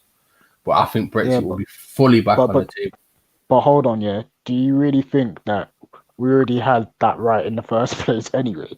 No, but it's more, you're closer to it. Say so-and-so makes a law in this country, right? We know who made that law. It was made by this political party. We can then protest against that law directly, or have a, create where you need like 100,000 signatures, so-and-so. There's things to do. But how are you going to protest but even the European Union when you don't even know how these people get elected? We can at least elect our own officials. We don't elect the people who run Europe. Yeah, but we don't have a power to elect lords, and lords also make laws in our country. Yeah? But we are a little bit closer to power than the European Union. Come on, man. Hey, Dave, listen, the City of London, has a representative in the Houses of Parliament, which has a say in whether the City of London gets included or excluded from certain laws and all that as well. Okay, yeah, I get it. Yeah. So basically, Brexit could not mean anything to them whatsoever. Yeah. Exactly. So it will be all on their terms and conditions. But so if I was, I've got to go because I've got to do a job still. All right. So if I was to say we should have a vote on whether to get rid of Lords or not, would you guys be in favour of getting rid of them or keeping them? Exactly. But you know what it is? Yeah, man has to understand what it is and what they do in it, because we can't be saying we want to keep them or we want to get rid of them. We don't even understand what they fucking even do. Yeah, it's kind of true. Yeah. It's like when we had a vote for proportional representation. Most people didn't even know what that was. So that's why they just voted against it. But in reality, it would be the party who has the most votes wins, not first past the post. And I believe that's a better system. But yeah, but everyone when they wanted proportional representation, people voted against it because I think most people didn't even know what it was. You know, because you can have a political party that could get 5 million votes and not win one seat. It's mad. Wow. But if you had if you had the proportional representation, then all the seats will be broken down by how many votes everybody gets. All right, I'm gonna be listening from YouTube, yeah. So I'm gonna run in this house real quick, and then I'll try to jump back on when I come out this job here. So if anyone needs to jump on, we'll at shout someone you. on the panel, shout me, Russ or I'll do it. What about Mohammed? You get me? Mohammed, he's on the panel as well. You get me? You get me, man? Like Mo the Crow. Well, go on. Well, you gonna come off mute? Man, like Mo the Crow, you know. Mo. I say that to do it, but I gotta jump off still. Yeah, I hear that still. Yeah, man. Don't watch. Yeah, man. Back to the next one. Little more.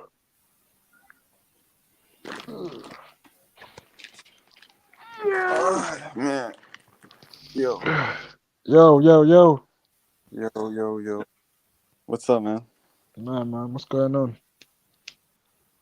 What do you think? In Just, America, they're saying that Washington is the place where this type of thing that we're talking about right now as the question of the day is happening. Yeah, what's the question of the day?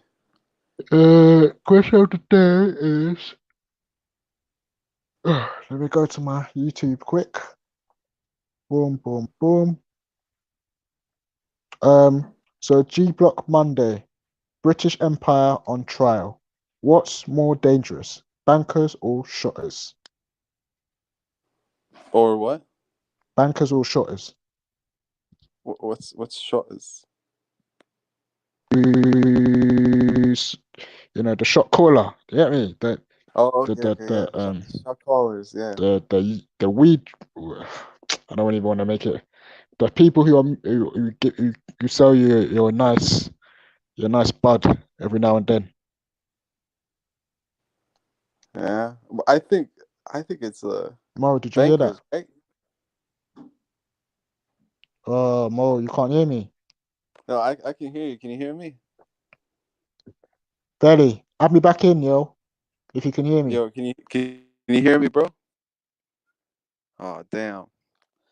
Anyways, guys, look, I'm not the best in history, right? But check this out, right?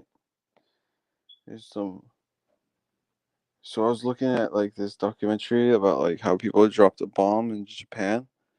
Bro, these people were fucked up, and they were like saying like, "Yeah, I'm so proud to be in the military and the Air Force," and they're like, "Yeah, we dropped it on them, you know, they took it." Something like that. You get what I mean? They're saying with like pride and shit. And then there's people like fucking burning and shit. It was all fucked up, bro. Yo, Raf, you there? I'm back. Yes. I was Yes, you hear gonna me now? ask Belly still. Can you hear me now? Yes, I can hear you. Okay, so you said the shot callers or the bankers? No, the shot callers are people that sell drugs, bro. Oh, okay. Uh, So wait, hold on. French Montana shot caller. Yeah. Yeah, fam. Yeah. That's what we're talking about. So, bankers versus the shot callers, the people the people that sell your drugs. Who are the worst type of people? What's your opinion on that? You think the bankers are banker's the worse? worst. They're like, But why? because they're crooked, bro. Okay, look, okay. Some drug dealers, they're cool. You get what I mean? They don't fuck around. You know, if you're with them, and they're chill. They don't, if you tell them the truth and shit, sometimes they're hella cool. Like I used to fucking buy hella shit, and they're cool with it. They're not gonna come and not gonna take away your home or something like that. You know, they're not nice in front of your face, and then when you're gone, they'll take away your house and shit. You get what I mean? Mm.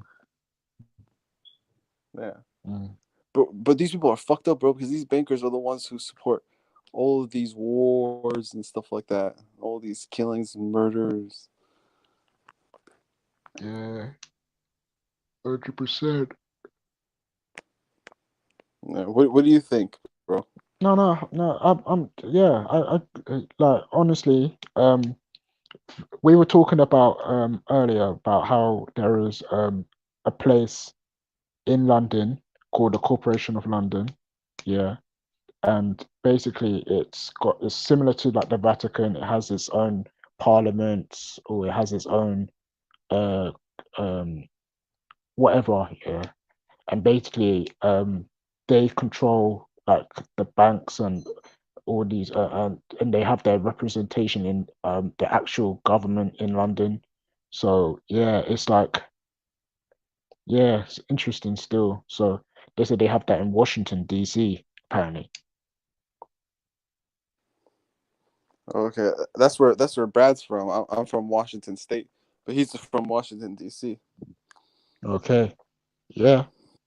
So yeah, they said they have those type of people there, and basically, oh my gosh, you get enough sleep last night. Yeah, basically they're saying that they control the way these people operate, and that yeah, that these bankers are dangerous. That's what people are saying because of the way they have that much power and influence in politics.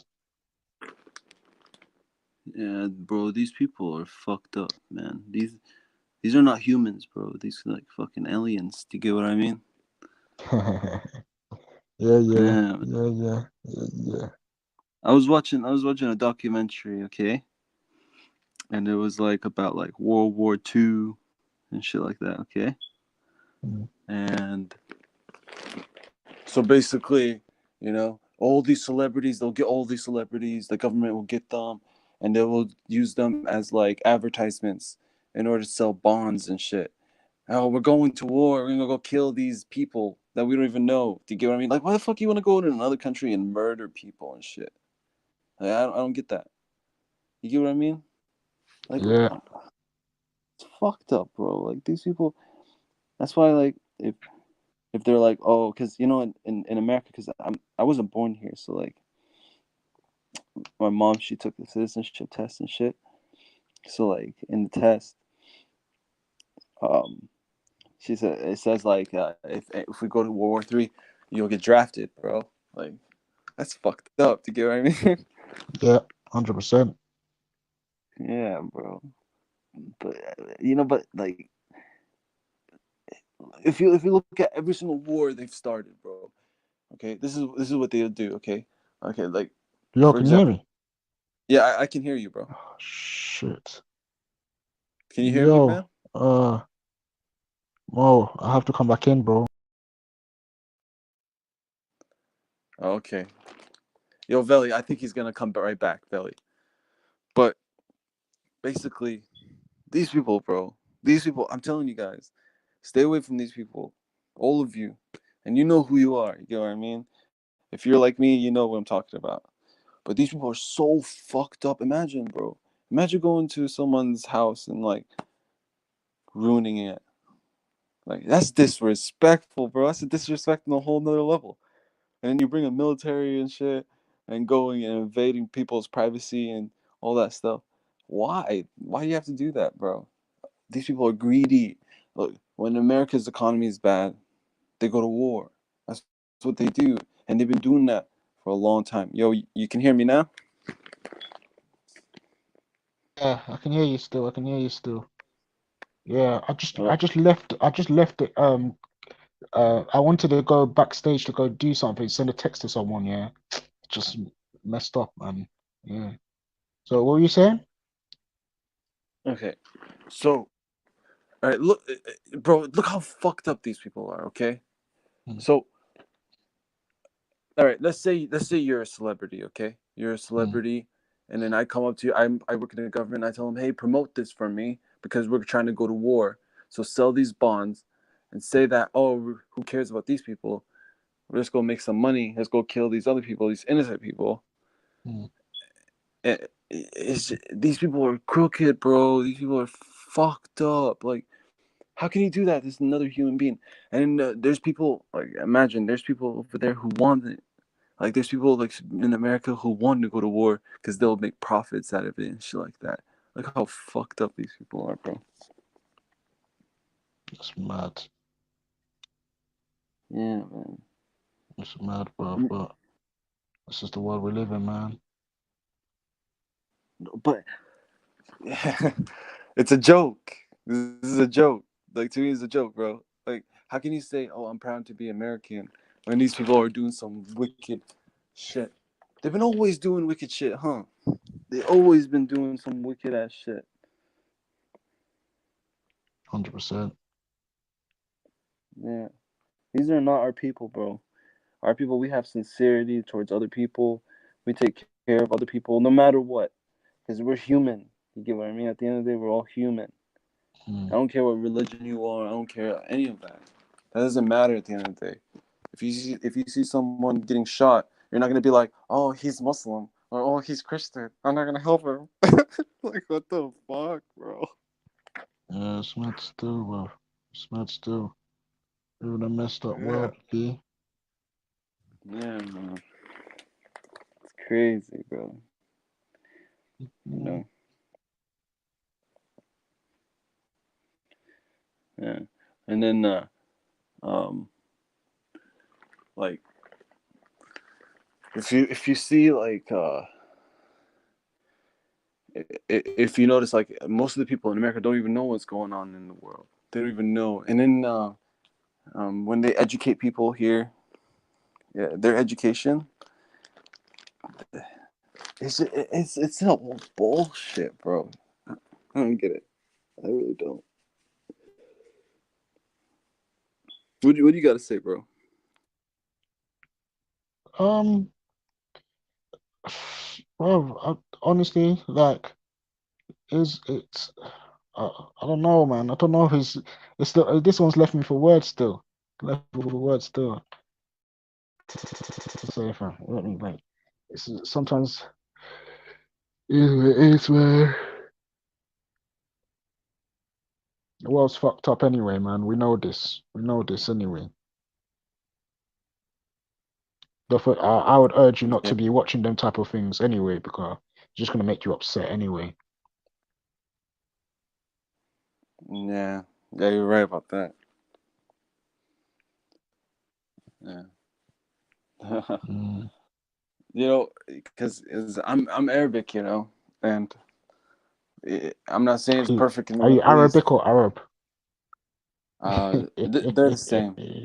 Yeah, same. Yeah, yeah, yeah, yeah. They're the same. Yeah. So what were you saying? Over there in the Middle East, you know, Mm, these people, bro, over there in the Middle East, mm, they do some wicked ass shit too over there too. Like, imagine, bro, imagine. Okay, imagine because your name, imagine your culture, or imagine your religion, and someone comes up to you and kills you for that. Doesn't make sense, bro. no, it doesn't. It doesn't make sense. This is why, like, when I think about it, I'm like, yo, these people are crazy. They're like psychopaths. Do you get what I mean? These people, they use religion, but if you look at here, like, one time there's these people, they were Christians, right? They came over, they're being all nice and shit, and they were trying to Mm, sun me. Do you get what I mean? They're trying to mad. like sun me. So this is what happened, all right? So, because here in America, a lot of Americans, they're not educated in religion. So, like, when these people, like these Christian people, come over, they try to like talk to you and try to bring you to their religion and shit like that. It's like, brother, I already have a religion. You know what I mean? Why are you trying to like convert everyone? I'm not trying to convert you. Why are you doing this to me? And then they're trying to sun me in another way, you know, like. But at the same time, I get them back because I'm like, I told them the truth, you know. I told them this. I told them one time. I told this like Christian lady. I was like, all right, if you go to your pastor, tell your pastor go sell his church, okay, to go sell the church, and give all that money away, give all the money away to the poor, and then I'll come and respect you guys. Like if you guys want to be real about it. The lady was Yeah, like yeah, shocked. yeah. The lady was shocked. Mad still. Mad. Yeah. So what do you think about the government um having these type of powers in America? And how do you think some, not all bankers, but some of these bankers have affected America itself, innit? I don't know, man. Mm. I don't know. It's something that everyone I feel like needs to go look into. Yeah. Definitely for one. When you were talking about I think you were talking about if you when you said follow the money and shit. Yeah. Yeah. And see, I'm Yeah, you're not really cutting out educated. still. Yeah, I'm Yeah. not really. I'm. Oh, yeah. I could hear you when you were talking about all the money. What did you want me to say? When you were talking about all these companies, why were you talking about the companies? Because the companies is what gave is what is um still functioning today, and this is where they got their power from, really. The money is part of these companies why they were able to flourish, in it. Because yeah, I don't know how to put it because I haven't really looked into it properly, but basically, yeah, if the idea is that when you go and follow these companies and follow the money and what they will invest into and whatnot and everything, you will see what people are saying about how power has always been controlled by these few people.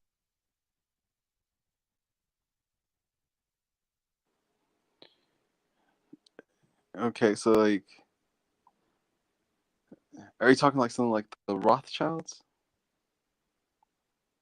It's kind of like that. Yeah, yeah. People refer to the Rothschilds.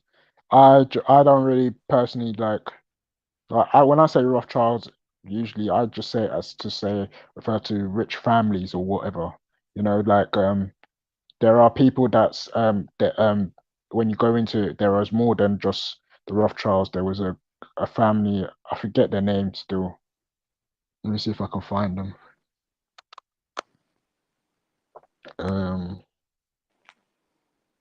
bookmarks. So you have the Rothschilds. You have the what you call the Warburg, and um obviously you got the Rockefellers. I don't know why I didn't save all of it, but I did have it. There was two other ones. There was the Rothschilds, the Rockefellers, the Warburgs. Why did they Yeah, sound Jewish? that doesn't sound Jewish. It doesn't. No, to be honest, Rockefeller doesn't even sound like a Jewish name to me anyway, but they obviously identify themselves as Jews. So, yeah, but Warburg sounds like a German name, if anything. Wahlberg, like Mark Wahlberg. Mark Wahlberg. Wahlberg is spelled Warbug. I think. Oh wait, let me check. There's another guy, but I can't believe I've lost the name. My bookmarks are moving mad. Um, let me see. Warburg.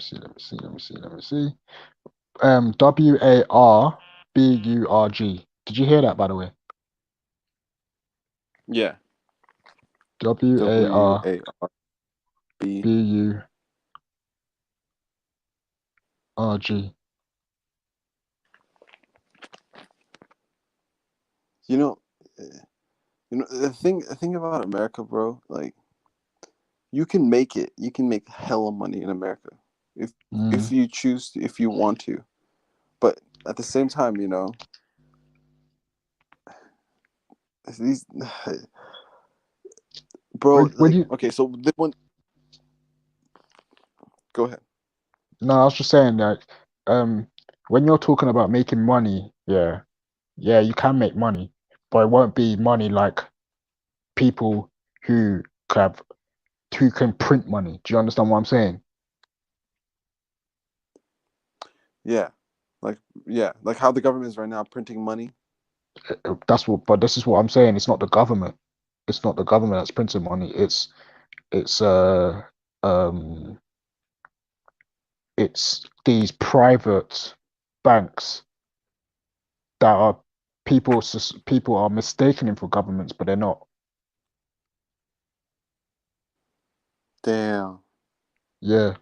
So this is what I meant by this idea of Washington not being actually a government or thing, but actually a private, um, um, like almost like the Vatican. You know the Vatican? Like the Pope and shit. Yeah, they have their thing is private, so it's like a country within a country, basically. So they're saying that their thing operates independent of Rome and independent of Italy.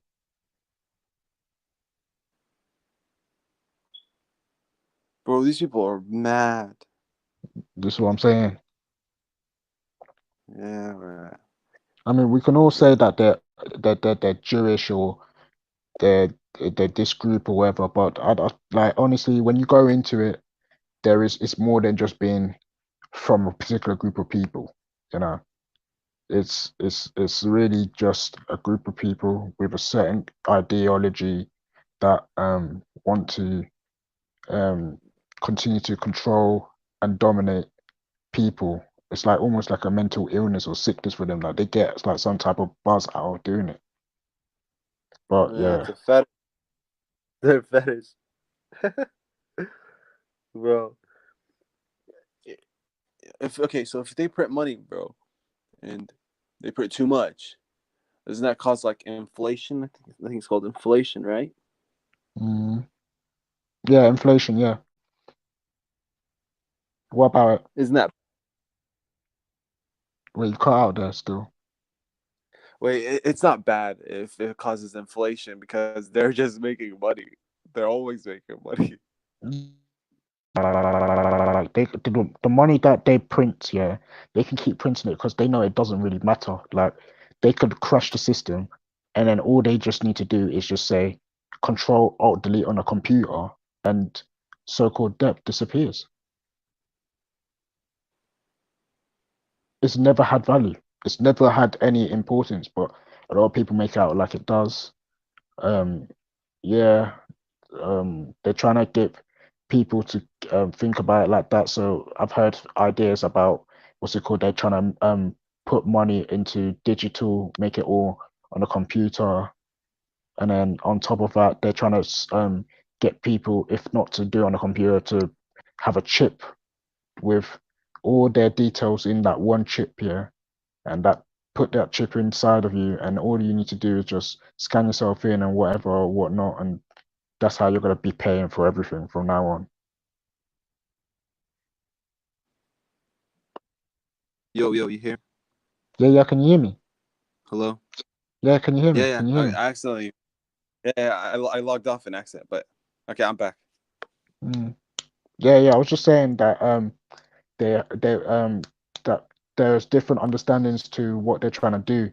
So they're saying that this money thing, they're trying to make it go away and put a like a chip or something like that, and people will be having all their details, all their um records on that chip, and all people need to do is whenever they want to go out, go anywhere, they'll scan themselves into there and scan themselves out.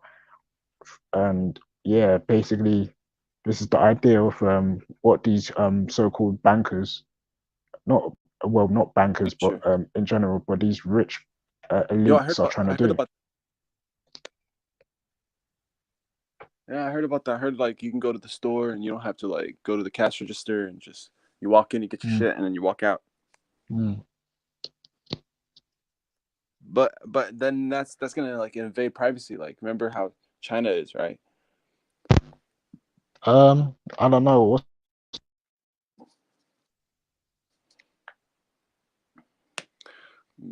Basically, China has like facial recognition everywhere, and then they take videos.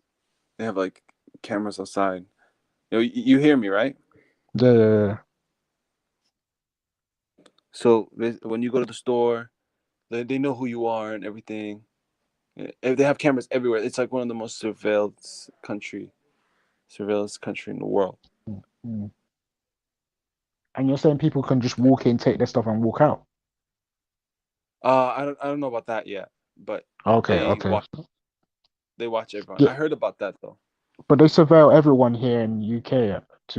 They have in the UK they have something called the GCHQ. In America they have the FBI, the CIA, and there's other um, surveillance programs that they have in America. I forgot their name, but when I was watching, I used to watch the Young Turks back in the day. They used to talk about it a lot. But yeah,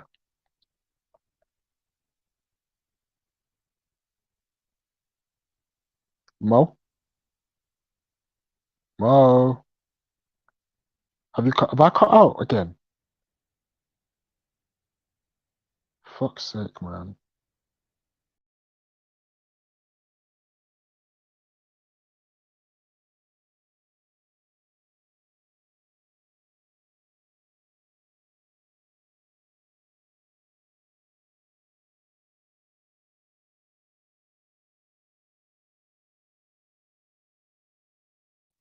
Yo, Mo.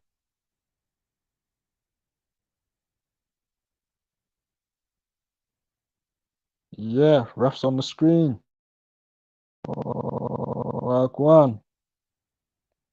Yeah, Cotton, I hear what you're saying still, but yeah, I'm not too bothered about the fact that a man is Jewish and a man is this and that.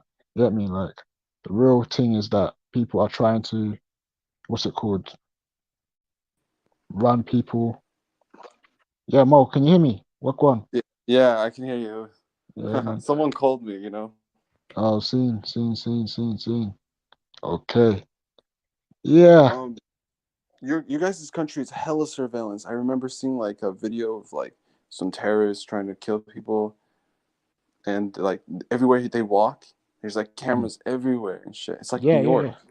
Yeah, of course. Like, this is not something that's unknown to us. We know about if you look into the GCHQ, this is really well known that they are surveilling people in the UK.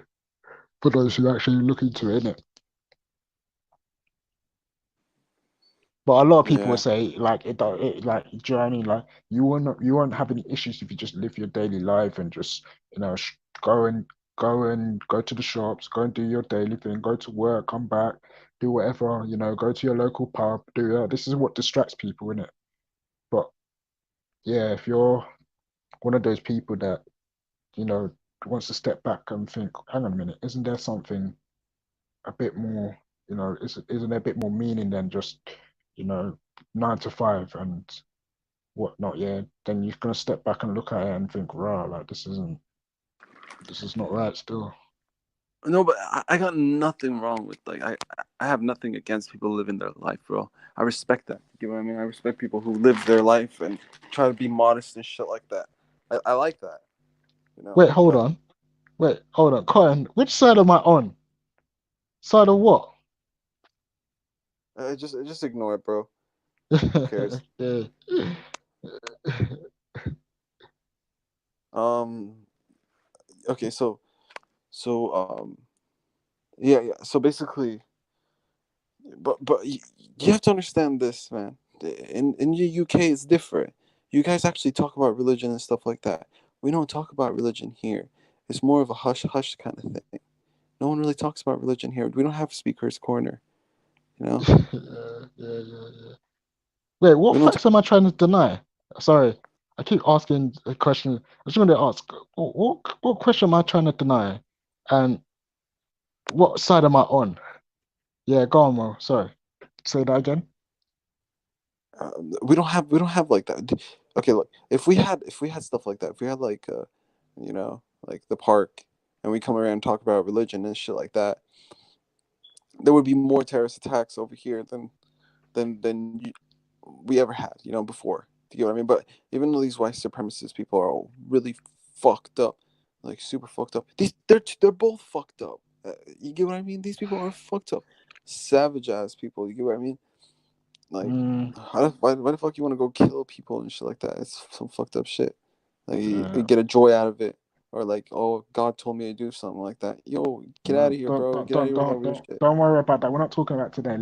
Let's talk about the American government, the UK. Well, we're talking about the UK government in on this topic here. Let's talk about the UK government and their their issue when they're talking about they're using the media and they're saying that it's the shotters, the people who are selling the drugs that are messing up the country. But meanwhile, um, when you look into the politics, when you look into where the money goes to and whatnot and everything, is it really the shotters or is it the people who are in power due to and they're being influenced by the banks and whatnot that's doing this to the country? And you can Okay, look at it from an American perspective. That's what we're trying to talk about today.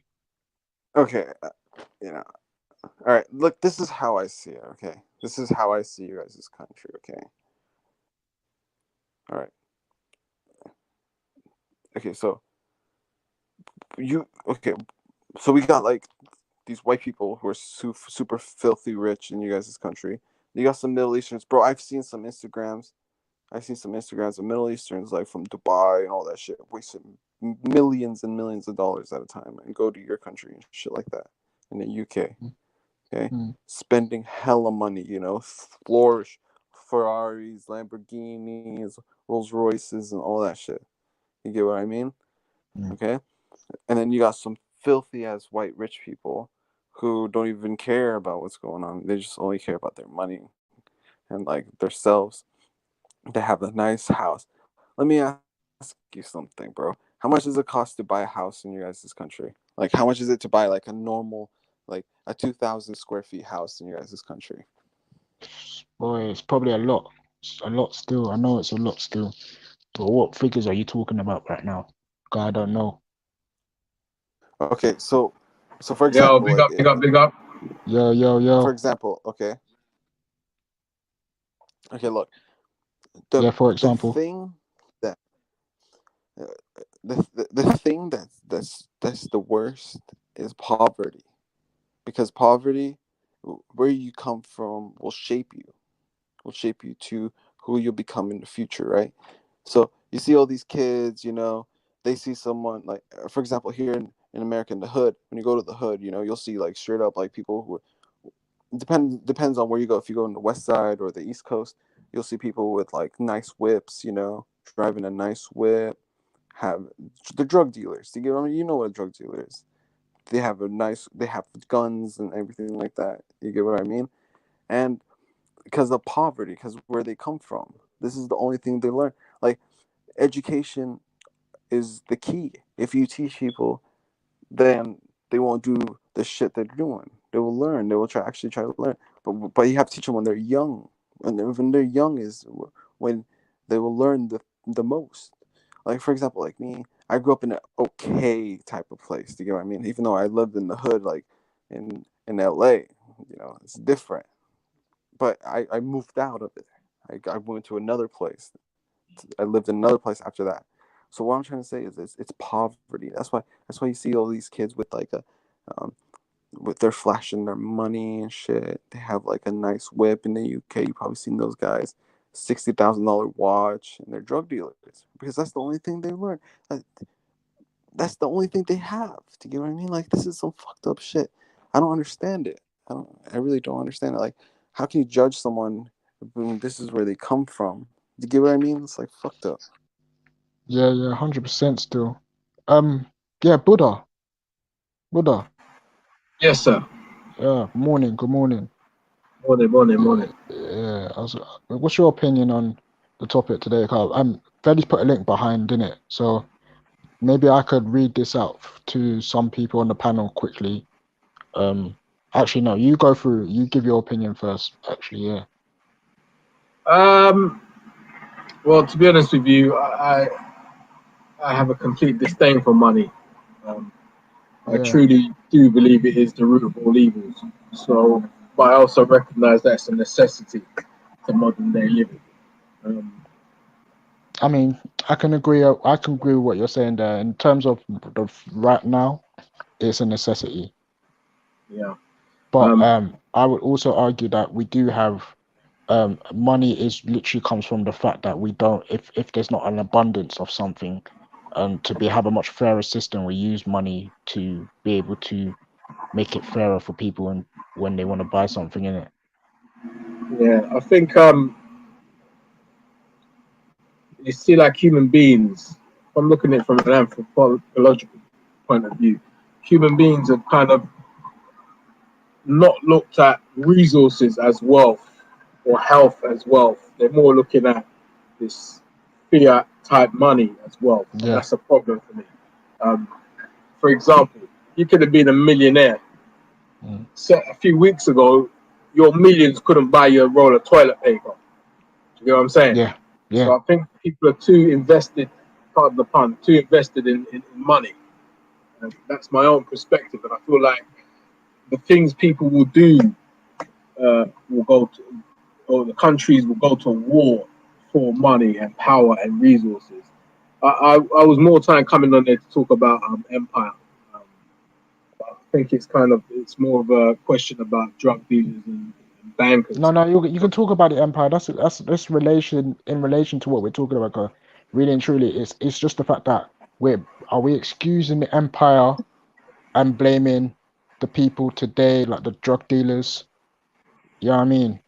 Or the bank. I don't see how the bank separated from the empire. So you can't talk about the empire still, in my Yeah. opinion. Okay. Yeah. So for me, empire is an absolute. Um, it's an absolute stain on history, in my Yeah. opinion. Um, Mm. Look, cultures all over the world trade with one another. They fight with one another. They war with one another. But what you don't see in history, especially from the colored people of this planet, you don't see them like going out en masse and colonizing people's countries. You know what I'm saying? Yeah. Um, for me, that is, you know, I once had a conversation with a white supremacist, a British white Mm. supremacist, Mm. and he was telling me that look, in his ideal world, he would like all the people of color to remove themselves from the UK, and he was trying to build the argument that people who of color have their own motherland, i.e., if you came from India and you were born in the UK, you've got another country to go back to that you can call home. Mm. These indigenous white people, as they call them, don't. They don't have that luxury. This is their home. Mm. Now, while I can understand and appreciate someone's trying to preserve their ethnicity and preserve uh, their culture, where I Mm. have an issue is when you do that at the expense of somebody else's. That to me is problematic. But anyway, I Mm. digress. The point he was trying to make was this: look, I said to him, "Well, okay, that's cool. If every person of color left this country, who would you do business with? What African country would want to trade with you if you've just expelled every single one of their nationals or persons of heritage?" And he said, "Well, look, they'd have to trade with us. We don't mind trading with them for their resources, for their minerals and all the rest of it, but we just don't want them in the country." I So was what like, they're gonna "Well, trade for? What are you gonna trade? Mm. okay." So he said, "Well, look, if they don't, we'll just go there and take it. We'll just go there and take it because we need." Literally, UK has no resources. I think they might have some tin mines down in Cornwall, but I don't know if they've been exhausted yet. But they literally have nothing in this country. Do you know what I'm saying? And to me, that was very problematic. Not only are you, it sounds like a reassertion of empire. And to me, that is the empire's way. Go and take whatever you want. These people are lesser. We can dictate. We can dominate them with guns and literature and shit like that. So that's my main issue with empire. You know what it is? We was talking earlier about this whole company thing, the company of London, yeah, and basically Veli was talking about in Nigeria. 'Cause I'm um originally from Nigeria, right? So there's a company called the Unilever, yeah, and before Unilever, it was called the Niger Delta. Can you guys hear me, by the way? Yeah, Just we to can make hear sure. you. Yeah, we can hear you. Big up, Billy. Yeah, Big the up, Royal bro. Niger. Yeah. So yeah, we were talking about how if you follow this money, yeah, you'll see that all these corporations that you see today have always existed. Yeah, I'm familiar with some of the stuff coming out of the Niger Delta because I know it's a very rich, oil-rich area. And I No, heard a few years ago there was an issue with pipelines that were going through the delta, and I think they're owned by Shell, if I'm not mistaken. And they yeah, were just taking loads and loads of oil out of the ground, and I think the locals are having issues with that. So they tried yeah, to tap because the pipeline and ended up blowing it up, killing a whole heap of people. But again, you know what? I completely and fully put the blame at the African leaders' feet. yeah. Yeah, I completely put the What's blame at funny? their feet. Um, yeah, fully is a bit strong, but Mm.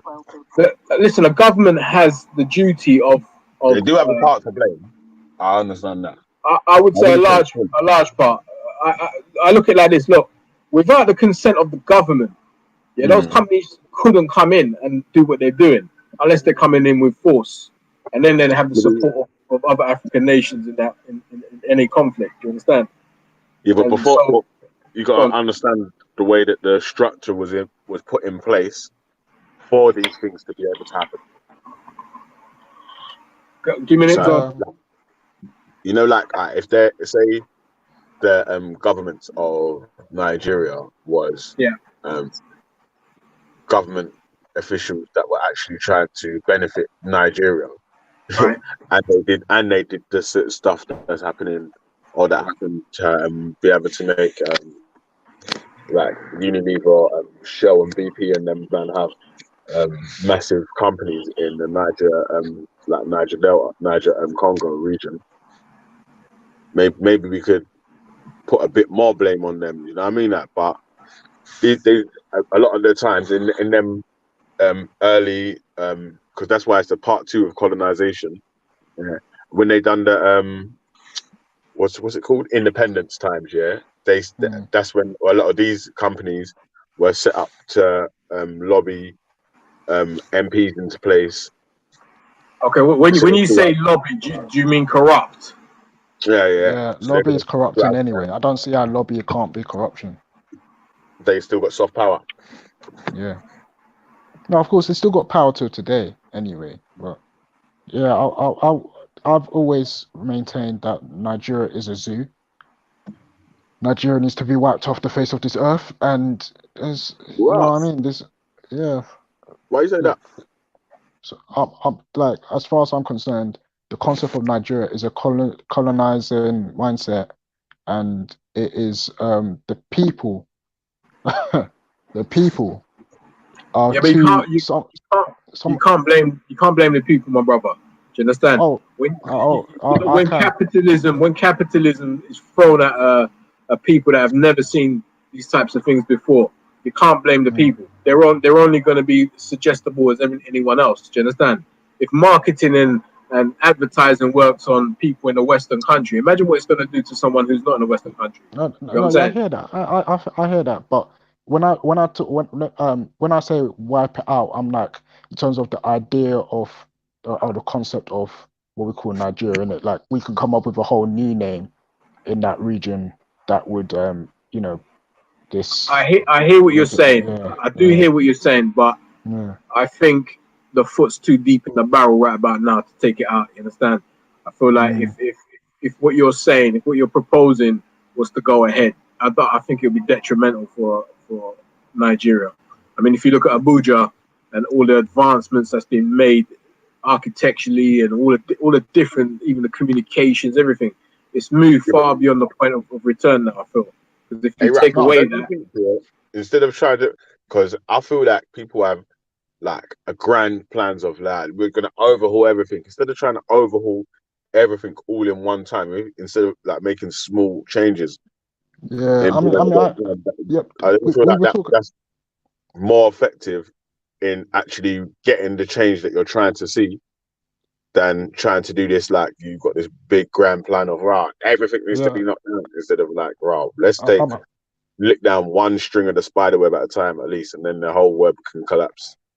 I mean, I hear what you're saying. It's true.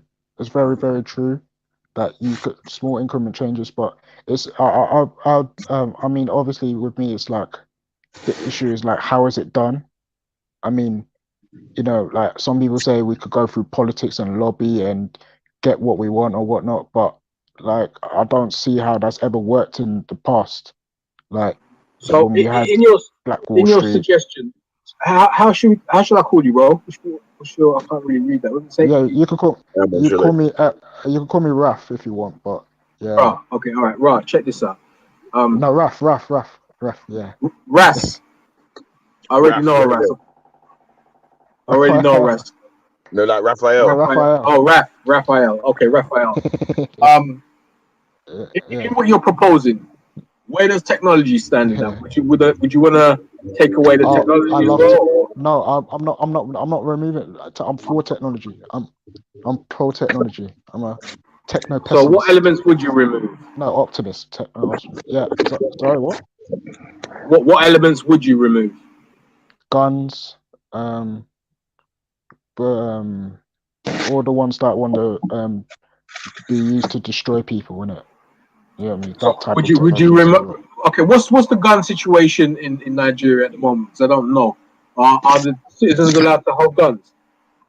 Now it's kind of illegal, but they said Legal. that it's legal for certain groups of people. So I think in Nigeria, there's a lot of politics being played with the so-called North and South, Yeah. and you got the so-called Fulani headsmen having guns, and the people in the area not allowed to have guns. So yeah, when I talk about removing guns, I'm not just talking about Nigeria though. I'm talking about worldwide, to be honest. But yeah. Yeah, the problem with that is that you leave a country very vulnerable to outside forces. So you Yeah, can't but take. I'm talking in terms of a world where we're all unified, not a world where we're now still divided, innit? I'm not like if we're divided like this, then Unified. I don't see. What would unify us if it was to use your analogy of unification? Well, What is it? we're kind of getting utopian, but I don't really want to. I don't really want to go down the utopian car. Okay. It's getting kind of utopian still, but Yeah. That's what I was yeah, gonna I say. think It's starting to sound unrealistic, man. yeah, mm, it's a. Man's got to Well, try and I don't know about no, but unrealistic. man, I you know feel what, like yeah? Man wants to try and come up with shit that can be solved in right now, or yeah, steps that can be taken to be solved in this lifetime. Shit like yeah. finding God, man's never gonna find God in it. Yeah, so leave the man. Whoever's looking for God, man can look for God for their whole life. But understanding how the system works, that's different. We can be educated to understand how different parts of the system that control our day-to-day lives or that control things in the world work.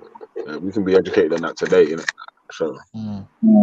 so. For me, I kind of agree. I would want to see nationalization. So all the gold mines, all the mineral mines, everything would be nationalized by its respective companies. And when I So say like nationalized, socialism, basically, where it's owned by the people. I would say at least if the government was a legit government, and this is the point I was going to make, there's no point in nationalizing a say a diamond mine if the government's Mm. corrupt. that defeats the object. But if a government was legit and they nationalized the diamond mine, now I'm not saying get rid of the people that own the mine. I'm not saying get rid of the people that run the mine. I'm saying nationalize it and tax them, make them pay a proper taxation. Do you get what I'm saying? And then that would benefit the country instead of lining the pockets of the government and the ministers and all the rest of it. Or not having a Reinvest that flat money. tax. Yeah, So- reinvest that money into the country itself. I feel like that will probably be the way forward, like a realistic way forward and achievable. I mean, What about if you see how you got the high people in the higher tax bracket where they're at 50 something percent, right? And let's say if they're earning £100,000 a year, and compared to someone who is earning £1 million a year or whatnot, yeah. What are you? Would you feel that they should make another tax bracket for those people who earn £1 million instead of paying um the 50%, they pay well, something like higher well, percentage? for me, I'm not really good when it comes to economics, yeah. But for me, the people that can afford to pay it should pay it. The people that can't shouldn't have to. You understand? That just yeah. I'll because you know that when you're working within a certain range, yeah. Yes. So when you're getting a certain income at a certain range yearly, or is it annually or whatever they call it, yeah. Annual, yeah. You get taxed like probably 20% or 30%. Yes. That goes up and up depending on what salary or annual bracket you're in. So when it gets to even higher earners, like people who are millionaires, are we saying that there should be a tax bracket set up for them? No, well, for me, it depends on what that tax bracket consists of. Like, what I'm really aware of is negating personal enterprise. Do you understand? So if there's a guy who wants to set up a food stall or a fruit stall, is he going to pay those big corporation tax just because he's a business? I feel like that is problematic. If these big diamond mines who make billions and billions a year, if they're paying millions, that shouldn't be a problem. But for the smaller enterprises, I don't feel like they should be in the same bracket. I feel they should have a separate bracket. Yeah, okay, look, you're working, you've got a business, you're trying to grow your business. I get that. At the moment, you're a small business. If you become an international business, then maybe you should pay a bit more taxes because you're using clearly you're in this country and you're making a set amount of money. You should give back. I can get on board with that still. Yeah, that's true. That's very true. I would like, but just my idea is always going into some type of weird mutate. I was gonna argue that as well. We should even remove the concept of tax and have people who are, willing to pay some type of money out of their own money that they earn yearly.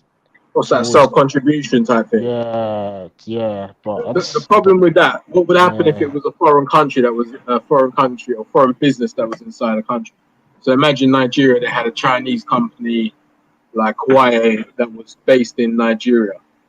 If they're saying it's a voluntary thing, I can guarantee you the Chinese wouldn't pay shit. Yeah, that's true. That's true.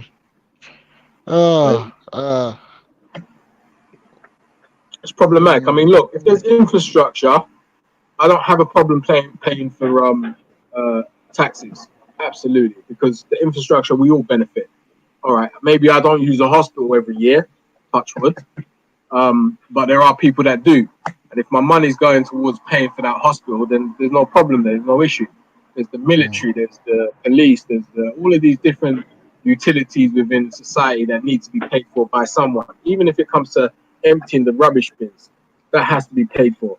I don't really agree with having separate taxes, like a tax for income and then a tax for council tax and then this tax and that. I think there should be some universal tax that's paid equally by people who can afford it in that bracket.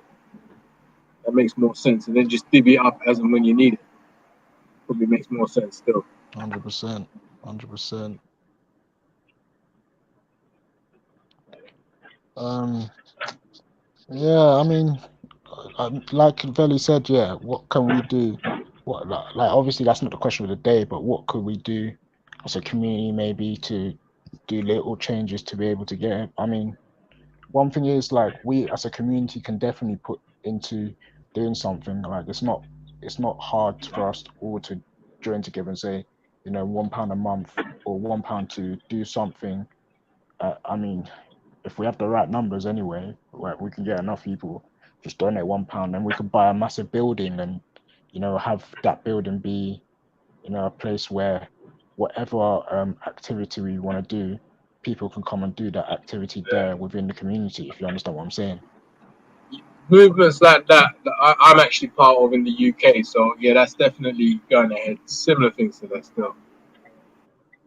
I was there really groups like I was looking at getting like a Freemason type of building and just doing certain things where we could I don't even know why I said Freemason in general, but organized like maybe it's the Yeah. fact that Oh, the sorry. way I was thinking, why Freemason did you say free, that? huh? I was thinking, why did you say that? But what do you mean that for? Like crafts and trades? Yeah, because the Freemasons like they have a concept where they give each other um um donations to whatever cause they want to do or whatever. But in terms of what do you mean by when you were talking about crafts and trade, I was talking like maybe we could use the building to do some type of these activities to help that people are interested in specific activities, if you understand what I'm saying. So see, the thing is, right? Those kind of questions popped up with us, and what we kind of came to the conclusion is that right about now, you need to be in a position of, um, I'm going to say, financial independence before you can start looking at those types of things. That's what I was Otherwise, saying. they're gonna be on a drain on the resources. So for Yeah. right about now, we're just looking on building up portfolio. Once you've got a large enough portfolio, then you can wield some sort of. No, 100%. Yeah, I'll give you an example, like the Guinness Trust. I don't know if you know about the Guinness Trust. They're like a housing association, and their template is back in the day they just bought a load of property, derelict property, any kind of property, commercial, doesn't matter. They just bought up a load of property, and then once they had that, and they had the opportunity to build and turn them into residential properties, they then rented them out to people who needed them and all the rest of it. The income generated of that, the housing, the council tax they pay on those properties, that gives them swing within the councils. The councils will kiss their ass left, right, and centre. Why? Because they're putting so much money into the council's pockets. You understand? So there you have financial as well as legitimate political power as well. So for me and the rest of my conglomerate, I that's know how people we're that moving. let flats to the council. Yeah, Houses there's to loads the of council. people. But you can't just let 1, 2, 3, and 4. You need to have at least a portfolio of about 30, maybe 20, and then you're really wielding some serious power there. But you can't just do that. You need to have people on the council board. You need to have chancellors and all these different people, councillors. Sorry, all these different people in certain places of influence. Anyway, I'm saying too much. Big up, Data. Yeah, big up Buddha, man. Tuesday I came on to while out, bruv, but then I remembered like you might cut, bruv, because I know you like the calm ones, innit? No. Do you know what? It was only this Raf gentleman that was on there before, so I thought I'd jump on, keep it moving. But rant as much as you want, bro. Don't watch me. If I go, I'll go. It's not biggie. Yeah, bruv, what? Burn the Wait. What was the... Yeah, burn the British Empire, fam. They're all dangerous. You get me, fam? They're dangerous to the world. You want to kill everyone. Where's these British people, fam? Hey, British people, come tell me that Britain ain't dangerous, fam. All of All right, you. so hold on. They done. I think you need to make the distinction. So you're saying British people. I'm a British people. You know what I'm Yeah, saying? I think fam. you need to You're kind of say dangerous, fam. no. It's the crown and the government, not the British people. You know what I'm saying? I Take it Yeah, at but least. the British government has brainwashed the British people into becoming themselves dangerous. I don't The know about Nigerian that. You know, government, the Nigerian government has brainwashed the Nigerian people to themselves becoming dangerous. Like the argument could be used anywhere else too. You know. I don't know if Nigeria is doing that, but I live in Britain and I've seen it firsthand, innit? all right, they done. But the thing I'm going to make is this, right? I'm kind of straying off topic, but look at this. It is still empire, right? Look at this. You know when the Britain went to war, well, not even war, when they invaded Iraq. Do you know how many millions of people hit the streets? And we'll do it What, again. British It's not a people? problem. British people in England, What, in London, as in protest? in protest. Yeah, yeah. Yeah, I So suppose there would have been many. we okay. So that's what I'm saying. So you have to make the distinction. I'm British, but I hate the government. I even hate the crown even more, just due to what they've done to my people. Do you understand? So I'm completely anti-government, anti. But that is part of being British for me, is being anti-establishment and being anti. Well, not anti-establishment when they're good, but anti-establishment when they're bad. Do you understand? And anti the crown. That's part of me being British. But Yeah, I'm here's the not thing, subservient to Buddha, no. yeah. What can the British actually do to change what Britain is on? Because Britain's on a mad one, isn't it? It's always been on a mad one.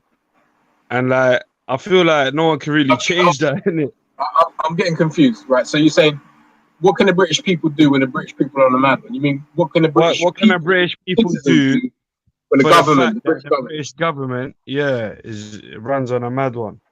Okay, I'll remind you of certain instances like in 1981 when the riots happened because of the sus laws, and I don't know if Belly's old enough to remember those things, but those kind of things happened, and you had major different changes in society because of certain events. You get what I'm saying? Even What when if you can the poll maybe tax let me know? riots. I'm not old enough to remember that, innit? So Okay, so let me give you some wisdom there. yeah, So please. when we had the poll tax riots, poll tax was in place. That went, and guess what? It brought down Thatcher. She went. Do you know what I'm saying? So people Yeah. don't ever underestimate the power of people. If the whole of London, I'm not saying they should do this, God forbid, but if the whole of London turned around and said, you know what, fuck this lockdown rule, I'm going out on the road. What the fuck could the government do? What are they going to do? Nothing. Send in the army exactly. So this is the power But, of but people. Do you know what I'm saying? but don't you see that the government has well, I would say purposefully separated and divided the people in order for such a um, display of behavior is not really so easy anymore. Well, no, I think the British people aren't stupid. You're not stupid. I'm not stupid. We're both British. I don't know if you're British, but I'm British. Yeah. So we're not stupid. We know that if we go out on the road, it's going to be detrimental to society because it's going to spread the virus. People are going to die. That's not, it's stupid. But guess what? When when the government of Britain acts on the behalf of the people and invades another country, we know that's not right. So we're going to stand up. We're going to get on the road. We're going to make some fucking noise. We're going to do what we've got to do to show our disapproval of the government's actions. You get me? Yeah, but I There's feel like yeah, go on, sir. I mean, you don't see this in China. You don't see this in many different other countries. Britain is one of these people. America's one of these people. Well, New York, I can't say whole America, but New York's like that. Understand? You don't see people coming out en masse. Britain's, we don't wear that kind of shit. You know what I mean? And slowly but surely, people are coming around to your way of thinking, and my way of thinking is dying out. My way of thinking is, you know what? When you see someone on the floor, you pick them up. You know what I mean? And then you don't kick someone while they're down. Those kind of I would say they're British attitudes, but those kind of attitudes are being, I don't know, Nah, phased man. out or whatever. I think it's the other way around, bruv. Like Britain Exactly. have been kicking everyone, you get me, down to the ground. British Britain government. has been stepping on every other country's face to get to the roof. You Okay, get me, Britain's fam? government, and this is what I was saying about empire. I absolutely hate empire, but let me give you an example. That's When the mad. British Like, were where out, do these people come from? Like, they're not British people, no. Like, you know what I listen, mean? Dave, listen. When the British Empire was out there enslaving people in Africa, yeah. Do you think Yeah. the average person in Yorkshire or London or Manchester, or any of them places, do you think they knew or had anything to do with that, or half of them couldn't even fucking read and write by purpose? Do you get what I'm saying? The In fuck would fact, they know? they were giving But they're propaganda part of like this. people were eating babies and people were cannibals in Africa during the slavery. Like What if little they literature they got? You're right, yeah. What little yeah they literature they got? That was the narrative that was being pushed. mm. When they found out that there were people being made black people were being made to move cotton or whatever in I can't remember, I think it was in America or something like that. I think it was Liverpool, people in Liverpool that protested and stopped working because of that. Wait, can you guys hear me? Yeah, yeah. Yeah. Say that bit again about Liverpool. What did you say? I missed it. I don't know if it's Liverpool or Southampton or whatever. There was they were getting their cotton or getting some of their whatever from America, yeah. And the people there, when they heard that they were making people be slaves and doing all this stuff and whatnot, yeah, that's when a lot of them I can't remember, there was a movement that stopped them from actually doing any type of work or whatever until they freed those people or stopped using those people for labor or whatever. Is that So referring to Africans or white slaves? These were Europeans. These were black slaves in In America. America. Yeah. Okay, brother, well, was when that the abolitionists? Maybe. I don't know. It might have been part, but I know that it might have been during the whole conflict of the Civil War or whatever, American Civil War or whatnot, and they were hearing the reasons why and whatnot, and Okay. people were against it. I But was yeah, gonna make a ignorant statement. I'd rather just ask the question instead. Were there any ever white cotton pickers? yeah, Oh, they were, yeah. Okay. They were. I mean, they were white, Caucasian slaves before they were they African were slaves. black African slaves. Yeah, Yeah. Well, that's where the term kidnap comes from, because they used to what of their own people? take kids. Yeah, they used to take kids and take them to the car, and the whole idea of redneck and comes from because they used to get sunburn on their necks and whatnot. Wait, so these rednecks like Yeah. are basically originally slaves as well? Well, obviously the people we refer to as rednecks today are some Yeah. poor white trash white people in it, but that's not actually the rednecks that we're talking about in the historically. Historically, there were Irish whites or British whites, or I mean English Would whites that that were not taken to the Caribbean and used would these to rednecks today not be like their not predecessors? What's the word? no, Their not their descendant. descendants. No, that's just that's like a almost like a term of insult to these type of people, like to call them redneck today. But these are not the actual descendants of them. No, the descendants of them are mixed into black people today. That's why you got a lot of black people with uh especially in the Caribbean with white DNA. So if you look at somewhere like New Orleans, you'll see there's a massive group of people that are, for all intents and purposes, look white, but they actually have some sort of African DNA because they're throwbacks from the French colonizers who were out there making and pick cotton and plant tobacco and all the rest of it. So, absolutely. Even during the Haitian Revolution, you had Polish whites who were fighting against, who were helping the Haitians, the black Haitians, fight against the colonizers during that time to abolish Are you sure slavery. they were? Are you sure they were Polish? Because I know that they were Slavic. I don't know if they were specifically Polish Yeah, or not. maybe they were, maybe they weren't, but I thought they were Polish in terms of where they gave the Okay. information, but I'm not too sure in it. No. So when the Slavics were enslaved, that's where the word slaves come from. That's the root word, Slavic, slave. So Mm. there's a massive, and I think people nowadays kind of acknowledge that. Back in the day, nobody acknowledged it because they didn't know. But yeah, Yeah, definitely. a lot of But people don't know. the Yeah. way in which they treated the African slave was Well a hundred documented, well times known. worse. I would say it was 100 times worse because they didn't even acknowledge that these people were human beings. Yeah, Do you understand? yeah, yeah. Whereas with the 100%. 100%. Slavic, they were like, yeah, okay, they're human, but they're poor and they're stupid. Let's just get them to work. You know what I'm saying? I see this thing. Did this happen in America or UK as well? In Yeah. America. Well, UK took into the Caribbean, so no one witnessed it from the UK. Like, very few people knew that what was the extent of what was going on in the Caribbean in the UK. But when it comes to America, obviously it was widespread. You could see it, like whites were witnessing it. But there must have been some cases in the UK, innit? When they brought black people to the UK, they were actually quite like from what I it's a biased information I read it from, but like they were very like almost like yeah they're just people that are black. You know what I mean? Like they weren't So, really.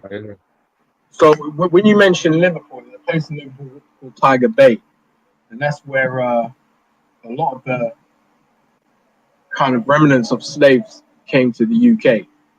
They Yeah. were looked at as oddities. So people used to take them as what they call them, houseboys, I think they were called. Yeah, So yeah. they would be called Man boy, houseboys. Is it something like handboy? that. Yeah, something Man like boy or something. something along them lines. And they were Yeah, I looked at, remember someone said that to me a few years ago. right. So they Mentioned. looked at as oddities. So if you was a rich, affluent person, you'd have a black boy or black man as a servant in your household, and that would be like a show of wealth, women. Yeah, Yeah, and this is some sort yeah, of a this is pet or Yeah, I something was like that. gonna ask now, would the royal families have had this? yeah Yeah, they the Queen Victoria adopted an African yeah from late I forgot her girl, name. Yeah, and she actually became a princess in waiting or something like that. Her name changed, and she was like part of the royal family. So she was yeah, Victoria more or less adopted her. So you see, that's a prime example. She didn't come over as a slave; she came over as an oddity, like something exotic. You get what I'm saying? Similarly, how you'd have a Okay. tiger or a lion in a zoo. You know, these people looked at that, and even the dockers in Liverpool. A lot of the dockers at one point were black, and they were free mixing with the local society, and women used to fall over them at that point at that time as well. So you yeah. can trace back mixed A lot of heritage.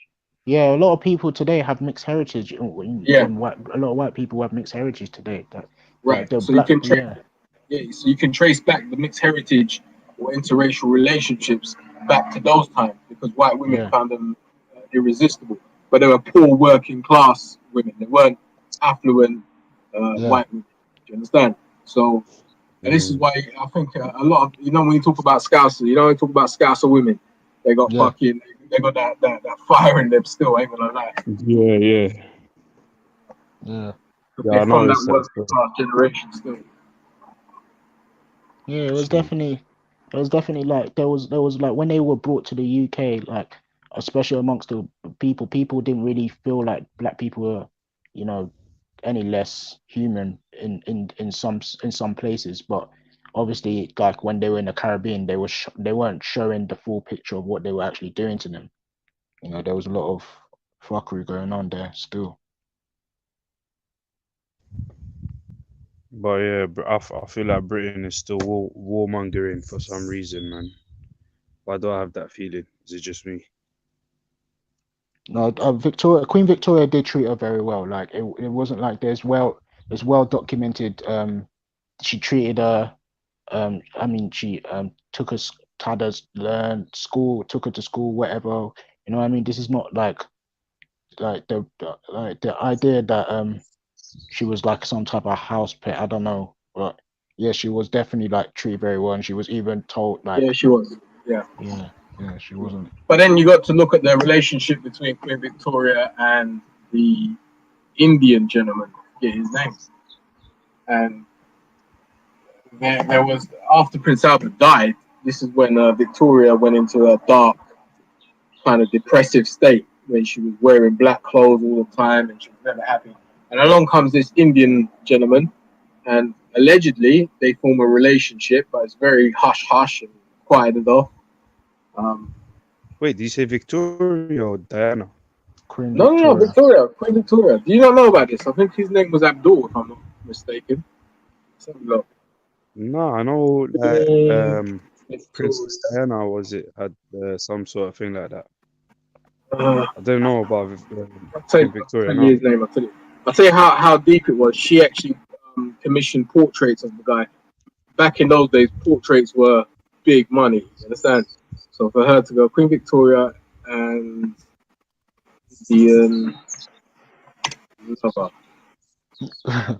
the Cotton's Yeah. funny, fam. there you go. His name was Mohammed Abdul Karim CIE CVO. There you go. The Mushi, whatever that means. There's actually a The Mushi. photograph of him. So he was born in 1863, died in 1909, known as the Mushi. He's an Indian attendant of the Queen Victoria. Okay. Yeah, go ask yourself what attendant is. Let me just post the link. That'll probably be easier.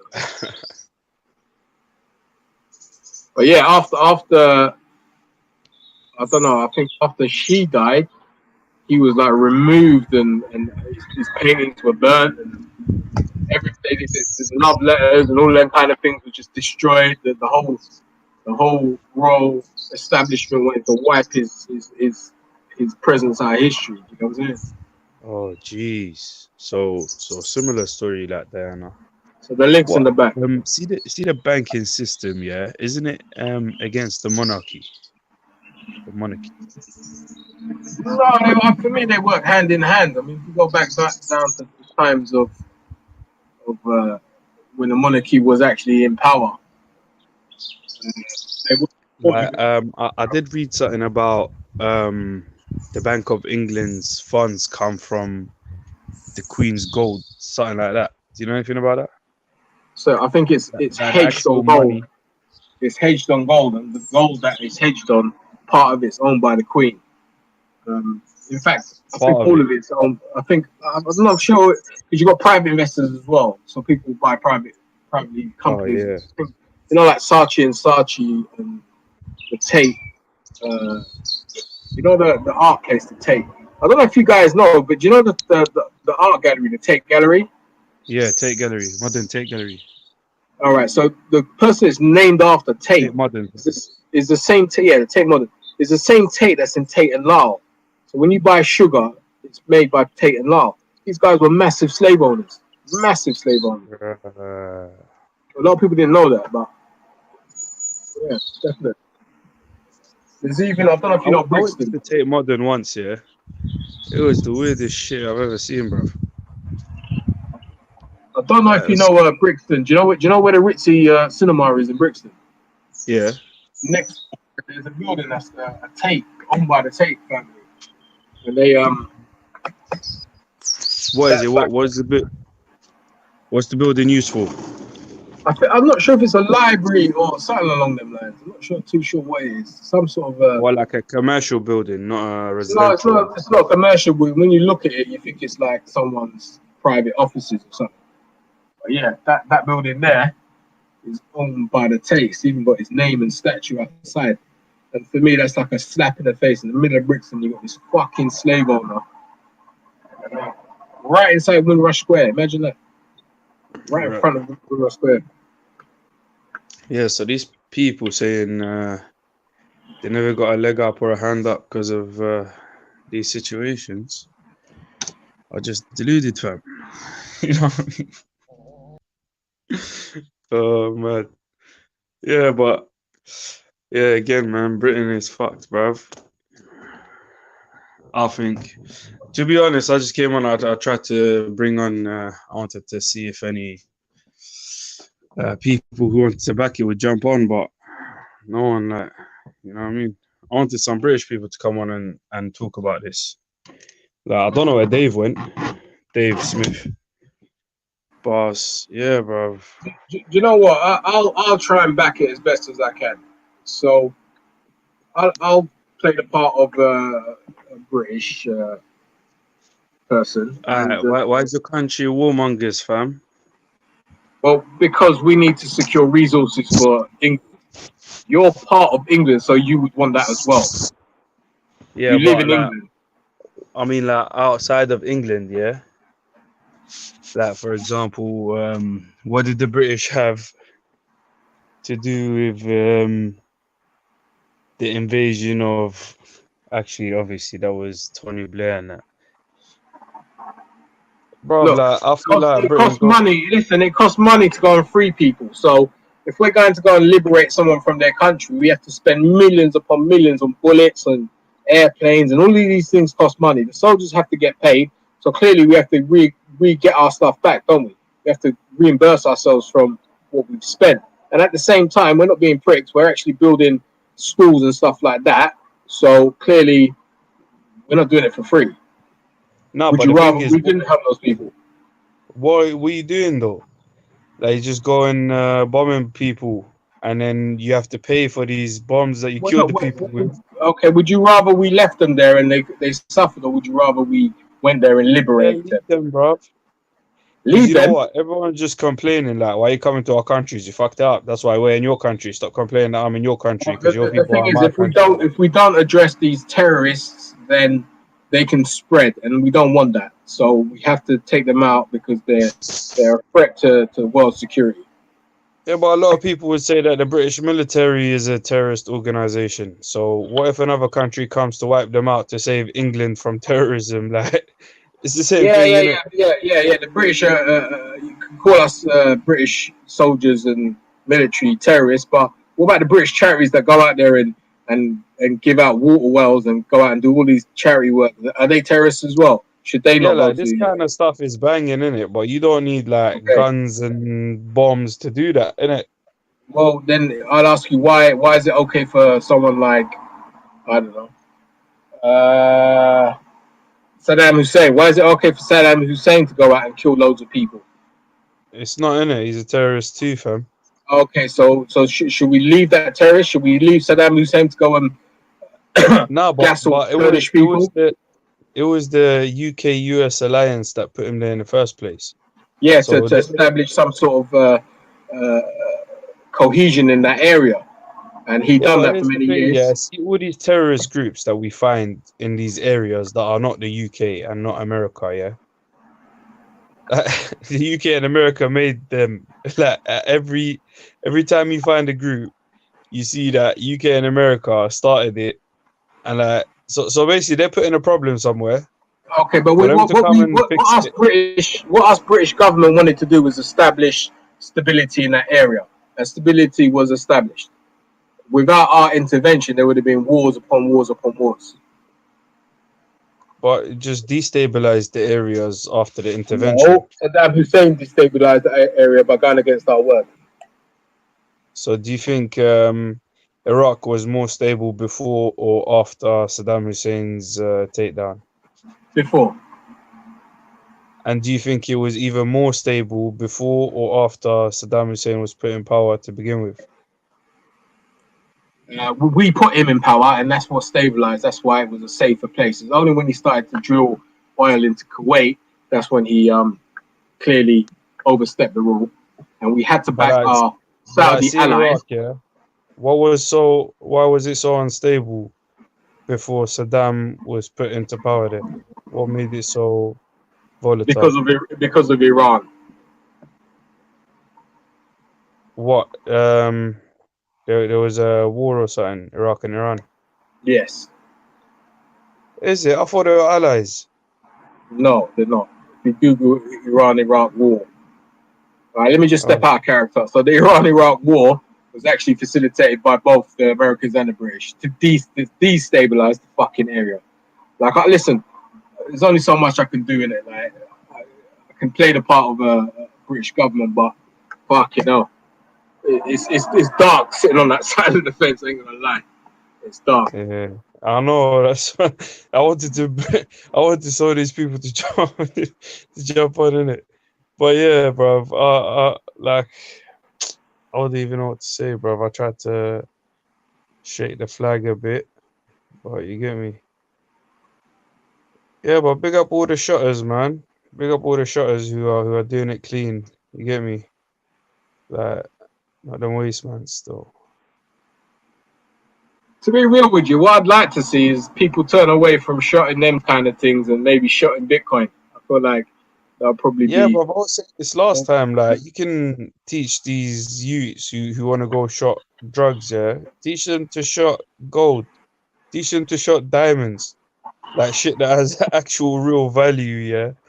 And no one's gonna stop you for having a 3.5 grams of diamond in your pocket. Oh, Like, you know what I listen, mean? you get more time for that. You get more fucking time for that. Trust me. What? For having diamond or gold or something? Bro, you get more time for having that than drugs, because then it becomes organized crime. Because they'd be like, why the fuck have you got like gold and diamonds? They know how much it's worth. They want to know what the source is. Like, how some poor estate kid like you got fucking an ounce of gold? The fuck? Like, where did you steal that from? Listen, officer, You know what I'm saying? bro. Like, I was advised to shot drugs. Then I said, why am I gonna shot drugs when I can shot jewelry? Okay, And so then where did that's you what get I the did. initial deposit to get that gold? Where did you get the money to buy that gold from? From drug money, innit? Okay, so you're a criminal. All right, cool. You got a job. Nah, someone gave me the money. No. You said drugs. You know what I'm saying? Yeah, I know where they made the money from, but like you get me, they gave me the money in it, so it's like because there can you get shit for that? you're infringing on the actual fucking bank system itself. They're like, hold on a minute, you're actually dealing in commodities. You know what I'm saying? Like, Hey, I see see. if I ain't got a bank account, can I even do something like that? Can you what? Say again? Can I even do something like that? What? Sell gold and diamonds without having a bank account. Like, Do you know the interesting thing is, right? I showed one of the kids, one of my girlfriend's sons. I showed him this app called Trading 212, and oh like yeah. he had like a demonstration account or something like that, Yeah, that's the one I use still. I tell people to use that, innit? and he was using that thing, yeah. And next thing you know, all his mates are doing it. I'm like, fucking hell, man! It's like setting a trend. That to me, that's more. I mean, that's more productive than selling drugs. Well, again, it's a bit of a misnomer because they put it out there like you're making big bucks, but you don't really Yeah, make that much money unless you got that much money to invest in the first place. You ain't making shit. yeah, Thing. exactly. But the same way, when you're putting big investments into big numbers, you're either making big wins or big losses as well, innit? It could just what are they trading with certificates or investments? I don't know. Do you know what he done? He messaged me a couple of weeks ago, right? And he goes to Yeah, me, somebody's offered him a job as a broker. And I was like, yeah, what? straight, fam. But I was like, hold on a minute, because I know brokers, and like this girl I know, she's a broker. No, in fact, Yeah, she's not a broker. You have to sit an exam. You have to sit an exam. She's fucking sat the exam 3 times. She's from Chile, you know Chile, the country. yeah, She Chile. she she sat it 3 times and failed it 3 times. And like you can't be a stockbroker without that exam. You understand? Yeah, So but I feel like as long as the person you're broking for knows that you're not qualified. no, you just it's like the you know at the bar in law when you become a barrister or a solicitor, you have to go to the bar. Yeah, you have to be Yeah. part of that. It's the same. There's the same sort of thing within the financial system. And So so what? when he It's was, illegal to broke for someone if you ain't qualified. Even yeah, I if you think it told them is. you ain't qualified. Uh, well, you wouldn't be able to because they'd ask for your membership or whatever, the bar membership, or whatever the fuck it is, equivalent of that, before you could trade. But anyway, Yeah, well, it's like imagine being an electrician. Yeah, you need yeah, a specific qualification in order to legally be able to have that title. yeah, but you But can do I'm the work sure, and get like, if you somebody else got to someone, check it off. Yeah. No, it's not yeah, like that in I'm trade. sure if you got someone who told you, I'm not qualified electrician, but I know everything there is to know about electricity, or like, you get me? Yeah. Would you You can pay get, some? but you still need to get someone to come and sign it off. Yeah, someone who is qualified to come and sign it off. But in this game, in this trading game, from what I understand, it ain't like that. You know what I'm saying? But what he was telling Yeah, me was, because I said to him, hold on, how can you be a trader if you ain't even taken the exam? He goes to me, apparently he was on Instagram, and there's a guy on Instagram that's made bare money through trading forex. So yeah. with crypto, you don't really need anyone can do it. You don't need to have this qualification. I don't think there is a qualification with crypto. What to broke it or to do it yourself? To buy and sell, to mine, to whatever the fuck it is. You know what I Yeah, mean? but for yourself or for someone else as a service. There's a couple of companies that have set that up. You know, they've set up a couple of places, but they're dodge. They're proper dodge. Do you know what I'm saying? They don't actually have any money. They wait for you to give them the money, and they go and buy it for you, and they take a percentage off that. But that's what a broker deals with anyway, isn't it? Yeah, but you see, with a broker, there's rules and regulations in it. With the crypto, from my understanding, there's no like governing body. So I could potentially set up tomorrow and say, listen, I'm a crypto trader. Yeah.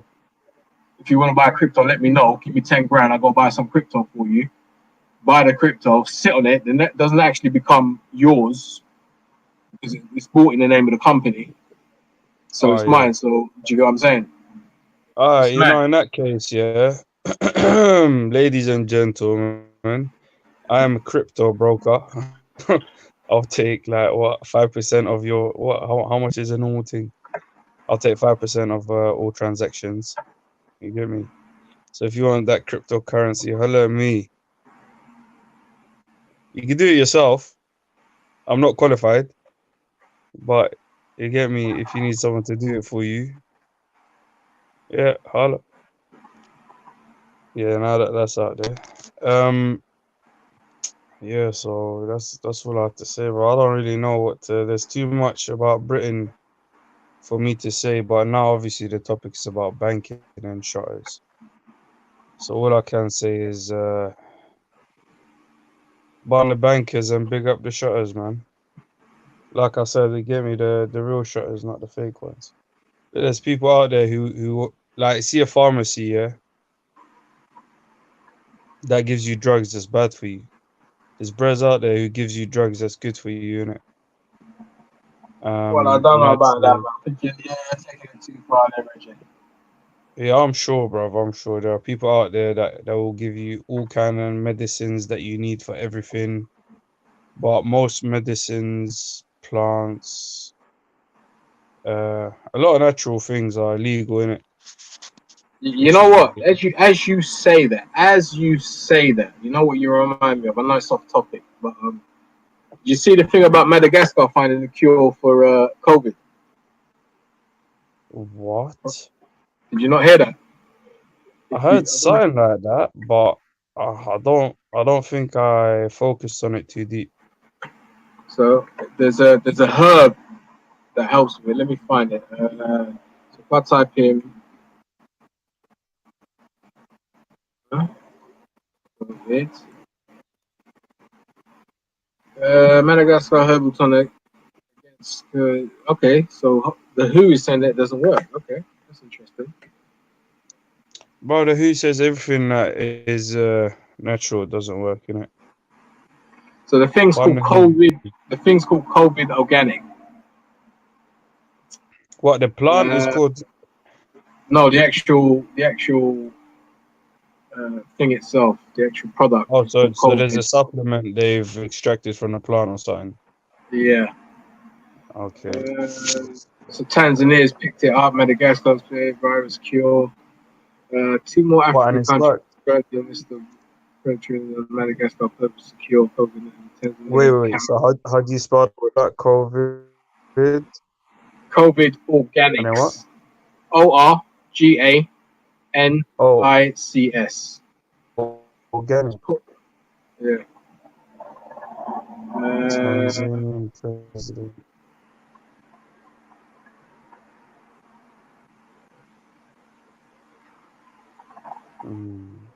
And has this been shown to work? That's what I'm looking at now. I mean, this only broke last week, but the president of Madagascar was promoting it. So you assume that there's got to be some sort of validity behind it before they start saying that shit. Yeah, unless Madagascar is fully broke here, and this is like a get rich scheme and that. But I doubt that like they'll get heat. All right, so let's look at Madagascar. Yeah, Madagascar corona cases. Yeah, 149. Yeah. Deaths 0. Recovered 99. So there's only like 50 people left. Yeah. So That that sounds pretty promising. But wait, that's total cases are they're all 149. giving the supplement. It's like a drink, innit? And they're all giving the Yeah, school kids. I'm seeing it. It looks like some juice. It looks like what? CVO. It looks like some juice in a Yeah, bottle. and they're Like. all giving it to school kids and shit. Like, but again, Oh, so is it a cure? Is it like something that gives the necessary vitamins and minerals in order to help the body catalyze the no, fighting of there's a particular herb that's used in it. that It's actually known by a cures? couple of names. It's known by a couple of names. Imagine it's No, it's not ayahuasca, fam. ayahuasca. It looks like ayahuasca though. If you look at the drink itself, it's got that kind of green tinge to it, isn't it? Yeah, yeah, yeah. That's why I was looking at the thing and I was like, yo, imagine that's what it is. Oh wait, is it this? Does it look like a fern? Yeah, it The does. actual plant. Yeah.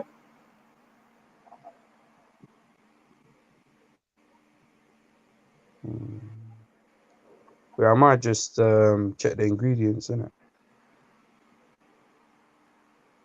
COVID organics ingredients. Right, I've got.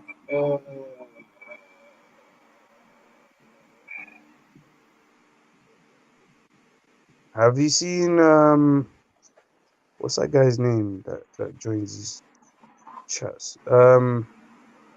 Sid. Have you seen RS Sid anywhere?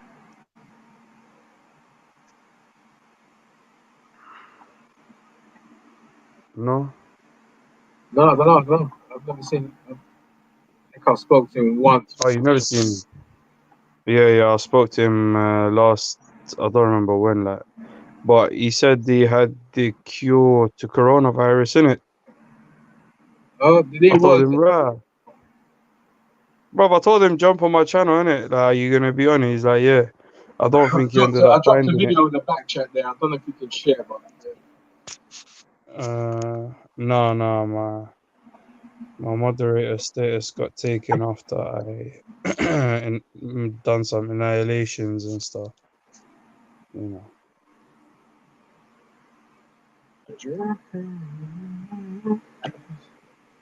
Yeah, I'll check that out.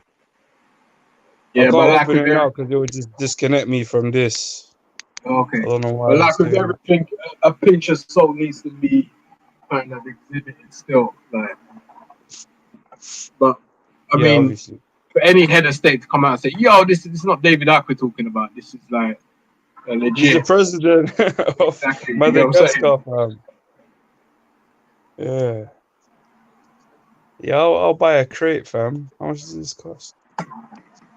Apparently, it tastes like shit though. It would though, innit?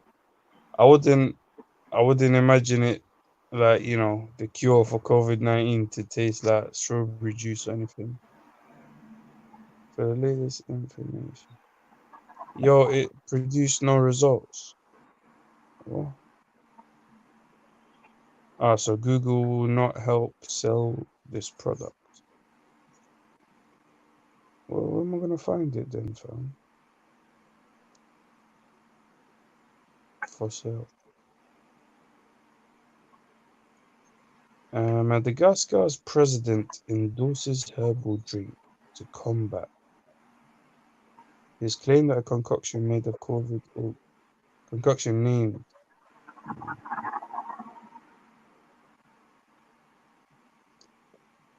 See, hey, is the WHO American or British? Do you know? Well, they're touting as a international thing, innit? So Oh yeah, World Health. But obviously it must be. Actually, I don't know, but yeah, but there's always a country that usually runs yeah, these kind of. America's like his major funder. So Okay, yeah, so it's American interest basically.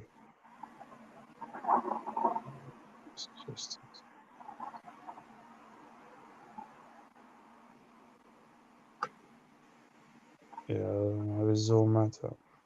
Herbal tea. It's basically a herbal tea from that fern. Yeah, that's it. That's the active ingredient. And when you do some, there's another word for it. I think it's called wart weed or goat weed or some shit like that. And when you do the research on that, there's more information. Yeah, I have this book that is says nearly every single herb I've ever looked up. It's in that book, Really? innit? Yeah, Right. and So it if tells you. we can find the ingredients. Yeah, so if I Uh, find this herb and if it's in the book, let me see. Okay, yeah, the book's here, so I can read out. You know, it's called Herbal Tutor, all right. Let me find the ingredients. and I can read out what this book says about this herb.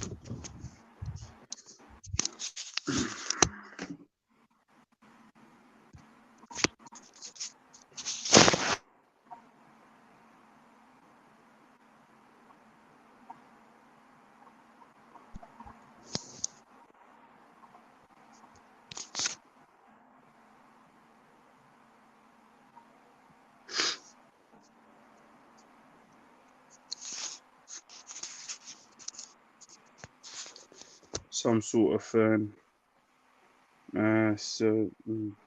What are you writing to search? I am Code word or writing. language? Yeah, I'm trying to find the ingredients. Actually, I think I saved the video on my. Where would that be? Show more. What in the video? Someone's explaining what it's made from. Yeah.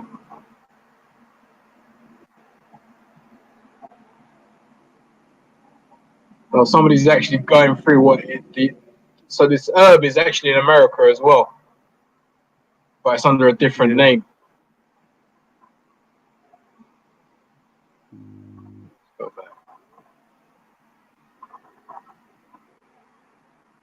The herbal drink. Yeah, I can't. All these websites, they don't say what the thing is in the drink. I think they're just trying to keep it. Wait, bitter root, artemisia. That's it, Artemisia. That's it.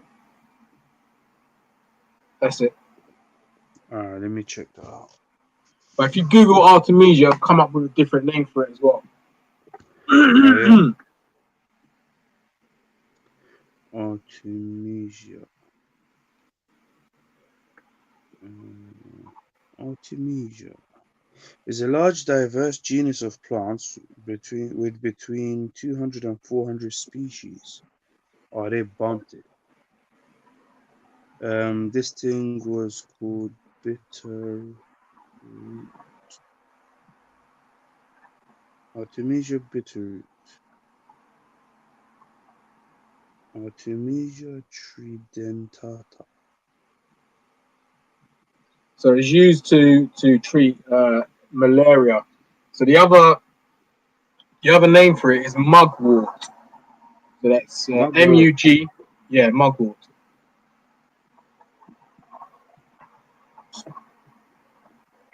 So I don't know if that's in your book.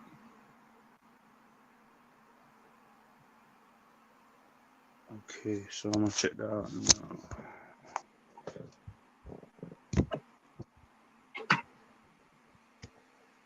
Right, host the chat saying, big up YouTube chat.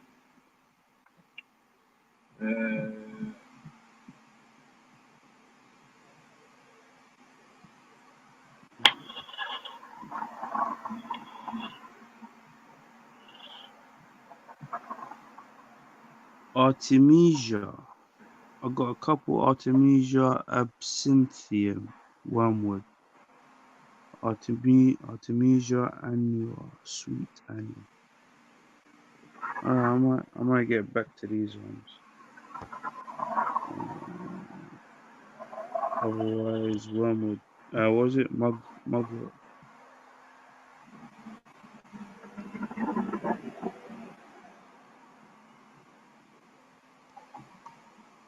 Mm, Oh, what the hell?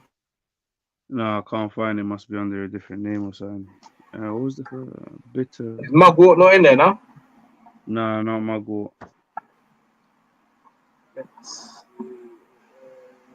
I got two artemisias. One is Artemisia absinthium, which is wormwood, and Artemisia annua, which is sweet anise.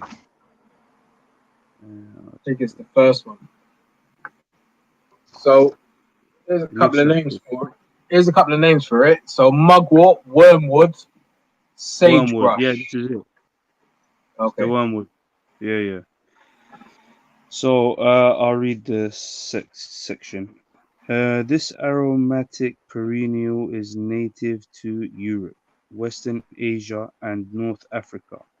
Intensely bitter and aromatic, it is strengthening and reviving, stimulating the stomach, gallbladder, and liver. It is a key ingredient in bitter aperitifs. Never heard that word before. Aperitifs and wines such as vermouth. Family Asteraceae. Parts used: aerial parts, constituents, flavonoids, phenolic acid, lignans, volatile oils (in brackets alpha beta thujone, alpha pinene, and linalool), close bracket, bitter glycoside, absinthe, sesquiterpene, lactones, tannins, carotene, vitamin C. What did I? Absinthe. Artemisia absinthium. I think they make absinthe from this. Actions: bitter tonic, digestive, antilemintic, alternative, antiseptic, anti-inflammatory, anodyne, immunostimulant, nervine, antifungal, cholagogue, antiemetic, diuretic, antilytic, emmenagogue, insecticide. Yeah, there are a few of these words I don't even know what they mean. Yeah, I was on the Digestion. phone. So what's this thing saying now? So I just read the Yeah, I heard a bit. constituents. I heard a bit of that, but then my phone rang. So Yeah, I'll uh, read the actions again. God, So bitter tonic, digestive, anthelimintic, anthelmintic, alterative, antiseptic, anti-inflammatory, anodyne, immunostimulant, nervine, antifungal, cholagogue, antiemetic, diuretic, antilytic, emmenagogue, insecticide. And then now I'll go to the digestion. Stimulates the flow of hydrochloric acid and enhances appetite, digestion, absorption, and liver function. Used for heartburn, acidity, liver problems, halitosis, gastritis, indigestion, anorexia, flatulence, nausea, vomiting, diarrhea, and gastroenteritis. Taken on an empty stomach for treating pinworms. Any of you that got pinworms, now you know what to take. Antimicrobial for food poisoning. Jeez. That's digestion. Mental and emotional. Stimulates the brain. Traditionally used for neuralgia, depression, and nervous exhaustion. Now, musculoskeletal system. Anti-inflammatory for gout and arthritis. Immune system. Volatile oils are strongly antibacterial. Enhances immunity and clears toxins. toxins. Good when run down or recovering from illness. All right, so I think that one's Taken hot. probably the key point there. If anything beneficial from that, I think that one stands out. So Yeah, even the next one, taken hot for fevers, colds, and flu to clear catarrh. So clear Qatar. Okay, that's interesting. What is catarrh? So Qatar's like, from what I remember, I think there's a couple of words for it. So phlegm, Qatar, mucus. I mean, Okay. Sick. This is actually good for women as well. The reproductive system stimulates uterine muscles, brings on periods, and aids contractions during childbirth. Regulates the menstrual cycle, relieves painful periods, and promotes fertility. And the last section is externally. A wash used for fleas and lice. Lotion for skin problems such as nappy rash, athlete's foot, scabies, and boils and hair loss, bruises, sprains, and arthritic pain. Wait, there's a caution as well. Avoid during pregnancy and breastfeeding. Low doses are recommended. For example, 0.25 to 1 milliliter of tincture 3 times daily, or 1 to 2 grams dried herb 3 times daily. Wormwood. If any of you missed it, that was wormwood. Artemisia absinthium. Wormwood. Yeah, that's interesting, bro. I might either have to. So it's native to Europe. I'm sure there's some wormwood in London, furthermore. Like these nature reserves and that. But I might have to cup like a crate of them drinks, fam.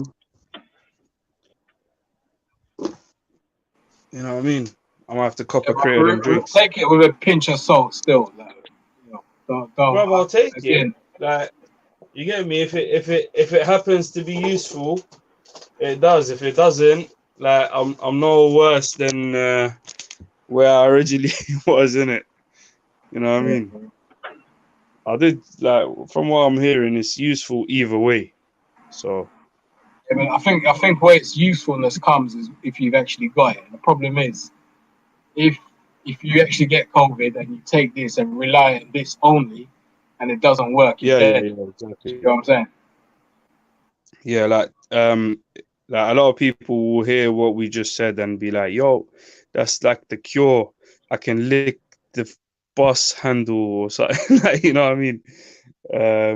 Like, even if you lot find the cure for COVID, still wash your hands, and you get me.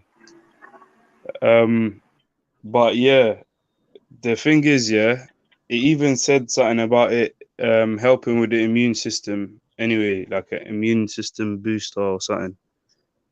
So that might be one of the things that it plays into. Someone else was saying something about like just taking aspirin. Yo, can you hear me? Yeah. Yo, can you hear me? Yeah. Yeah. Can you hear me? What's going on? Oh, go on. I tried I hear you still. bring some heat to the British Empire, but no Brits wanted to come and Buddha played the role. What heat did you bring? I was trying to say, British are warmongers and all this, yeah. And like they're trying to kill everyone's life. And then these banks are obviously also trying to smoke everyone, keep everyone broke and in debt. You get me? But like no one even wanted to jump on and back the banks. I don't think anyone supports the banks, man. You know what I mean? You need some like top hats coming and watching G. When man are saying the banks, yeah, I don't know about just normal average bank accounts, yeah. Man's talking about more like the skullduggery banks, innit? You're talking about the bigger banks, innit? Yeah, offshore things and all that. Oh, you're talking about like them. Wait, you're talking about like them Swiss banks and that. Yeah, UK has offshore bank accounts as well. But the offshore bank accounts in the UK, Yeah. the offshore bank accounts in the UK control a lot of illicit funds, man. So A lot of what funds? illicit. Yeah, bruv. Like, I'm sure all banks. So that's colonial money. Yeah. I put a link in the private chat. Yeah, Yeah. you click Shut on up. it. No, I didn't get it, bro. Must have been before I joined or something. About the City of London, City of London Corporation. And that. Put it again. About Like, the just warders copy and that. paste it It's again. got warders and everything. It's got its own Lord Mayor. You know, there's a Mayor of London, but the City of Yeah. London's got its own mayor. Yeah. Yeah, man. I know about that. I know, like, the City of Got its own London is police its and shit. own Yeah, little. City of London police. City of London is Oh, completely not part of the UK, basically. yeah, well, it's part of the UK, but it's got its own rules. Yeah, so it's not part of the UK, innit? I I mean, think it it is depends how you rules. want to see it, innit? I Depends think how you I want to think see the it. City of London's rules are actually sort of like more to with the Magna Carta, because I think how the City of London started, yeah, was William the Conqueror, William the Conqueror. Yeah. Not So he conquered intimately, UK. but yeah. Yeah, he conquered UK, and the only place he didn't conquer was that London, Middlesex, I think they used to call it then. Yeah, and Yeah. then so since then it's got its own treaty, It's on what? its own like treaty, like its own sort of set of laws or whatever that it already Yeah. had. I mean that. And then any new Oh, legislations or whatever, like I was saying, I need to get the name of the guy that's in Parliament that can speak up on behalf of the corporation, City of London or yeah. whatever. You get me? I Like, so if thought it they was make a like new a legislation privately and owned. it's the City of London is going to be affected by it, this man can speak up and say, no, you need to make sure that it says the City of London is exempt from so and so, or the sort of London is not a part of, or whatever. Do you know what I mean? Like, so Yeah. Isn't that privately owned or something? And the police force yeah, apparently is privately owned in that area as well. I don't have the They're not police is like. privately owned here, but I know that it's supposedly a private corporation, isn't it? Yeah, it's definitely a private corporation. That's what I'm saying. It's like it's not. You can't really say it's part of the UK. You can say it's based within the UK. You know what I mean? But it's like the Vatican, for example. Yeah, well, it's part of the UK, but it's a city within a city, isn't it? Yeah. You can say that. Yeah. But it the thing is, it doesn't. What you could say it's above the law, the It's got UK its law. own laws. It's got its own laws. Exactly. It sticks to the UK laws, but some things it might be exempt from, like new legislations and so and so. And even when the Queen joins the thing, yeah, the Queen has to knock the door. Right. You know what I'm saying that, and then come through and So whatnot. what is there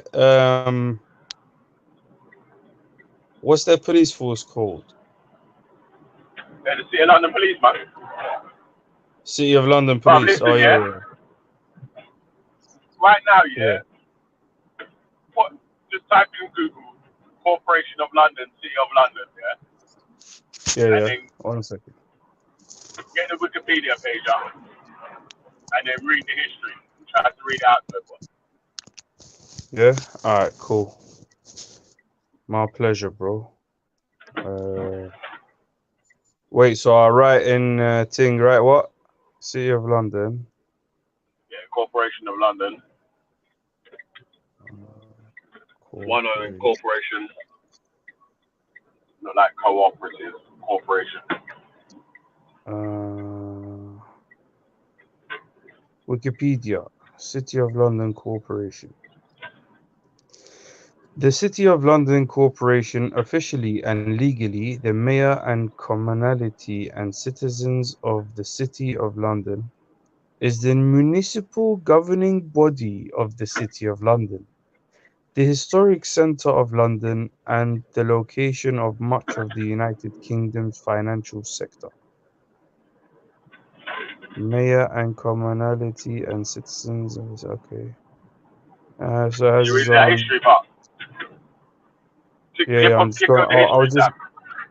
I was just looking at the crest. It's kind of interesting. I wish I could show it. So Yeah, type it's the local England flag authority with the of dragon the next to City it. of London. Yeah, with The the shield in dragon it. and with the red England flag in it, basically on the shield. Got a crown on top of the shield. There's a dragon's wing on top of the whole crest. Oh, no, that's a helmet. But yeah, anyway, digress. Catherine McGuinness, policy Go to chairman. history, yeah, and then read the history of how it started or whatever. Because Yeah. that's interesting. Lord Mayor William Russell. So that's the mayor. Now let's go down. In 2006, the name was changed from Corporation of London, as the corporate body needed to be distinguished from the geographical area, thus avoiding confusion with the wider London local government, the Greater London Authority. Both businesses and residents of the city, or square mile, are entitled to vote in city elections, and in addition to its functions as the local authority, analogous to those undertaken by the 32 boroughs that administer the rest of the Greater London region. It takes responsibility for supporting the financial services industry and representing its interests. The corporation's structure includes the Lord Mayor, the Court of Aldermen, the Court of Common Council, and the Freemen and Livery of the City. The liberties and customs of the City of London are guaranteed in Magna Carta's Clause 9, which remain in statute. Oh, that's interesting. History. In Anglo-Saxon times, consultation between the city's rulers and its citizens took place at the folk moot. Oh, I've never heard of the folk moot. I might have to check that out. Administration and judicial processes were conducted at the Court of Hastings, and the non-legal part of the court's work evolved into the Court of Aldermen. Alright, that didn't that meant nothing to me. There is no surviving Court of record Aldermen, yeah. of Hold on, pause for a sec, bro.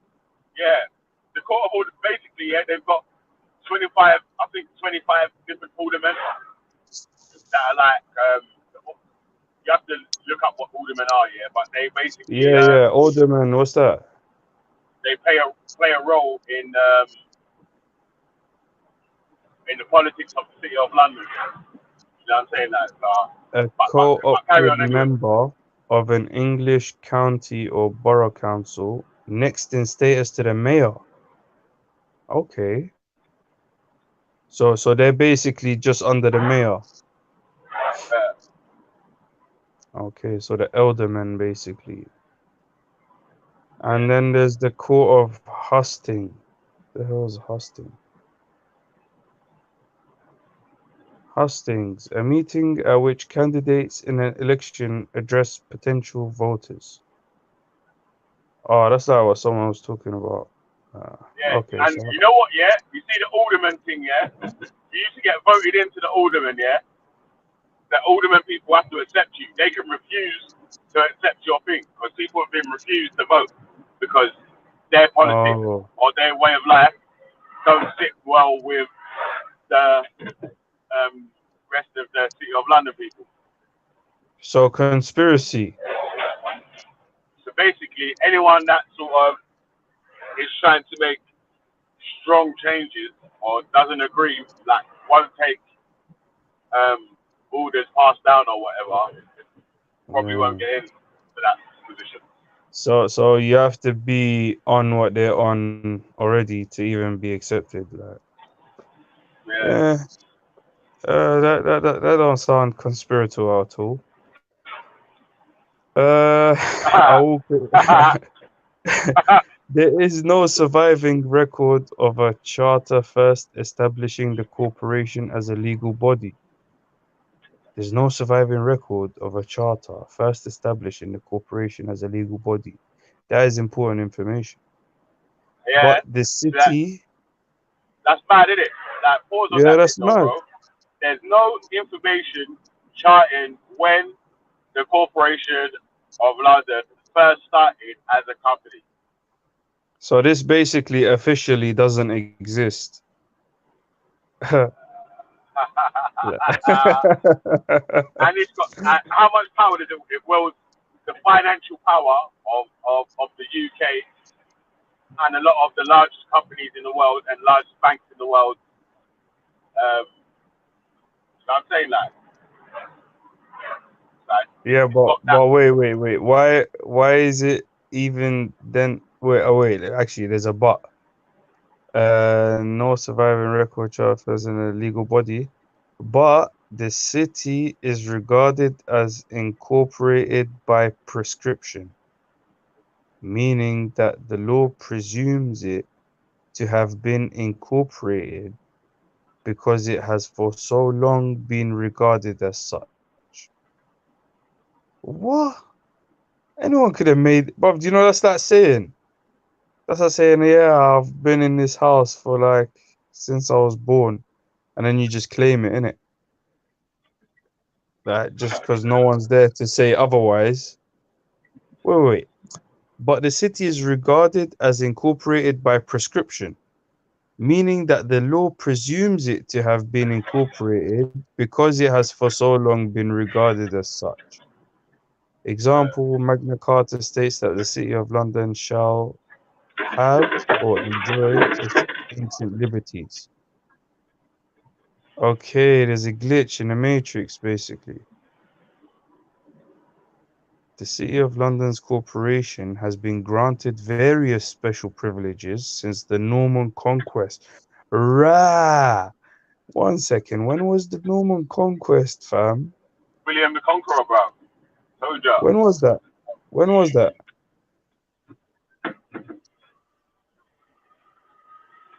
20th William the Conqueror. September, I can't remember when it was, but again, whatever rules were 11th set in century. place before then are the rules of I think the Magna Carta rules laws, what the laws Yeah. for the City of London.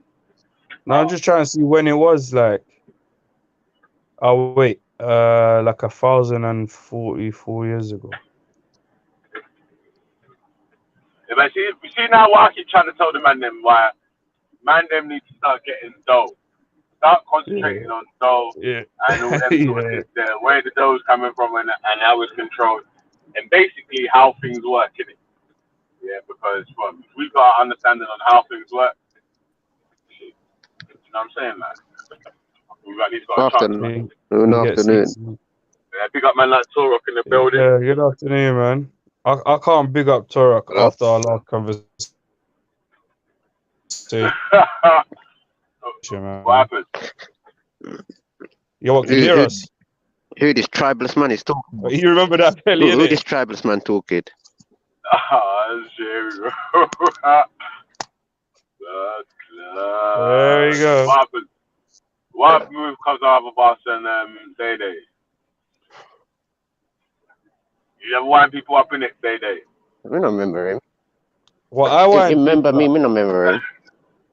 Yeah, I Me no remember remember you, you. bro. You were acting some foolishness last time. I don't remember. You just jumped onto the panel to chat foolishness and like something that didn't make. Yeah, but you don't nothing. even you can't even tell us who you are or your tribe or people, bro. So what are you even doing on the internet? You said from 1995 Windows Man tell you said, not to do that, and from 1995 you've been listening to Windows.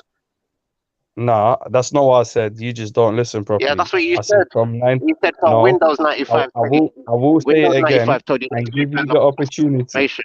Bruv, you're just dumb, fam, and you're just showing how dumb you are, innit? Windows 95 Right, they told told me us, that, tell us. yeah. Yeah, that's what you You said. man, listen, I listen, said that listen, Windows listen. 95 told Let me me that. show you, man, how some man are living Yeah. in the UK. Yeah, hold on a sec, yeah. Let me show you, man, how some man are living in the UK while we're complaining about, The you know. Windows 95. Man saying Windows 95 was telling me shit. You said And I was Windows listening 95 to my told you. computer. You said you're taking the information from Windows 95. It said that you shouldn't really talk any personal information. All I said, what part of the continent are your people from? And you said, I'm not telling you because Windows 95 told me when the internet first started. And can you prove that I said this? You said it on your own channel, bruv. And you said even before on here, Vox, where do Wait, you come from? Oh, I wouldn't like to say my information because Windows 95, when the internet first came out, it said not to say this. So I said, Yo, okay, listen. say. so can you give me the date and then I can send you the video on my Did you channel of see that that? date? Why What's should that? I? Can you see that? Why should I? Because you're You chatting remember? shit, bruv. Just stop chatting shit, bro. I So, beg you. what part What are of you the world trying are to you show from? us, fam? So what part of the world are you from? From the top part of the world. Hey, what? Veli, what are you trying to show us, though? Chupkar, I'm trying to man. show you how some man Chupkar. are living in the UK while you man are Chupkar, talking man. about Chupkar.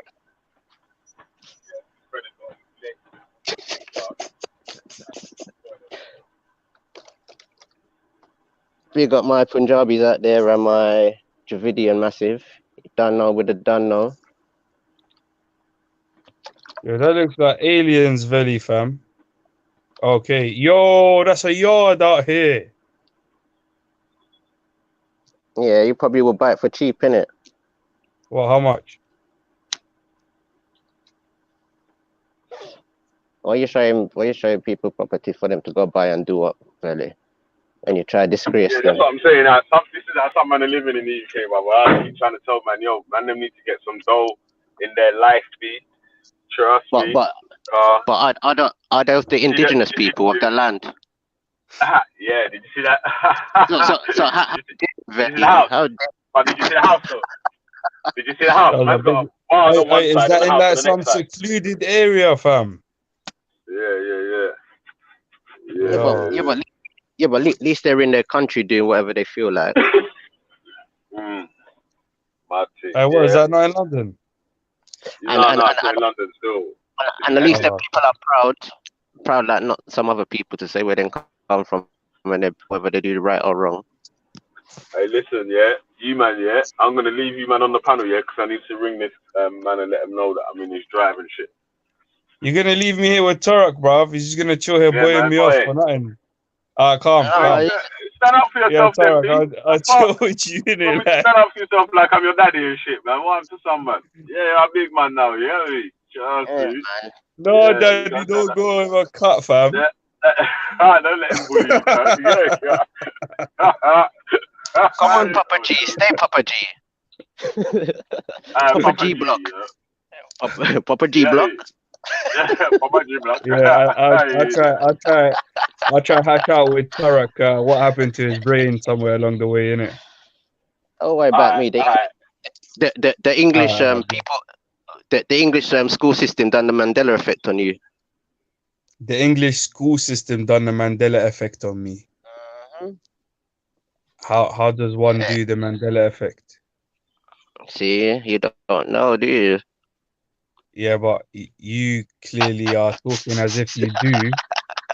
So would you care to explain it? It's what them do to Nelson Mandela, what they practice and they educate you with. Someone said I got to use the tradesman entrance, like the butler. Man's going through the front door still, but say that though, yeah. I'm back in about like 20 minutes, half hour, might be a bit longer. It depends how long the job is still. But if anyone needs to jump on, call me from the chat, yeah, and I'll add you. Yeah, I'll try to keep an eye on the chat as well. Yeah. You might keep an eye on the chat, yeah. Make sure you be nice to each other as well, yeah. We try to I'll try to be nice to this guy, but it's hard sometimes to be So, nice so, so, to so, what have you got someone against who the just British like Empire? attack you with nothing. So, what have you Me, got for or against the British Empire? boy, everything. I live Everything. in Britain, and I think it's a bug empire, fam. Why? Because bug, what is good for? Absolutely Do, do, nothing. has any of your empires been great? Well, my empire is extremely great. Oh, British, Nah, not British. The human Welsh, empire. Welsh, Nah, Earth. Welsh. You said, Earth. and you're saying it in the English language. That's what your people call it, yeah. Bruv, what do your people call Earth, bruv? Whatever you want to call it, this thing that we're on, that grass grows on, that you're Well, made of, that obviously, you whatever you want to obviously call agree it, with bruv. the, you obviously look at this hemisphere as how the British Empire has looked at it. That's why you call it that. What? The British Empire. It calls Yeah, it Mother Earth, and you said Earth. we call it Mother Earth, and I Yeah. called it Earth. Other, So what do you other, call civ- it? eh, other civilization call it other things. What do you call it? Well, my empire called it Atabey, Mother Earth. Okay, well, Atape, whatever you want to call it, yeah. But that's Since you know what my I'm one, not talking about. yours. That's mine, not yours, though. Yeah, but Because you're my not part brother, of my do you kingdom. not realize that we're on an But you're English not part of panel? my Like, kingdom. bruv, can you not see we're on an English But, panel? We're speaking English, yeah, bruv. but you're not on my. But you're not part of my kingdom. So Bruv, what do so your I people don't call want to be Earth? part of your shitty kingdom, bruv. A kingdom where You're people don't kingdomless. listen and chat shit. You're Like, you're why would you're I want to be kingdomless. part of that kingdom? You're I'm kingdomless. kingdomless. Why? You got no I'm kingdom. I'm chilling in my kingdom. You get me? You got no kingdom. I got no kingdom. But that is to say that you know all kingdoms, and you know all within all kingdoms. Would you say that that's true? Say that again. That is to say that you know all kingdoms, and you know all those within all these kingdoms. Would you say that's true? Near enough. Okay, so you know all kingdoms, and you know everyone within all of these kingdoms, yeah? There's most different kingdoms all about. There's probably some I don't know of.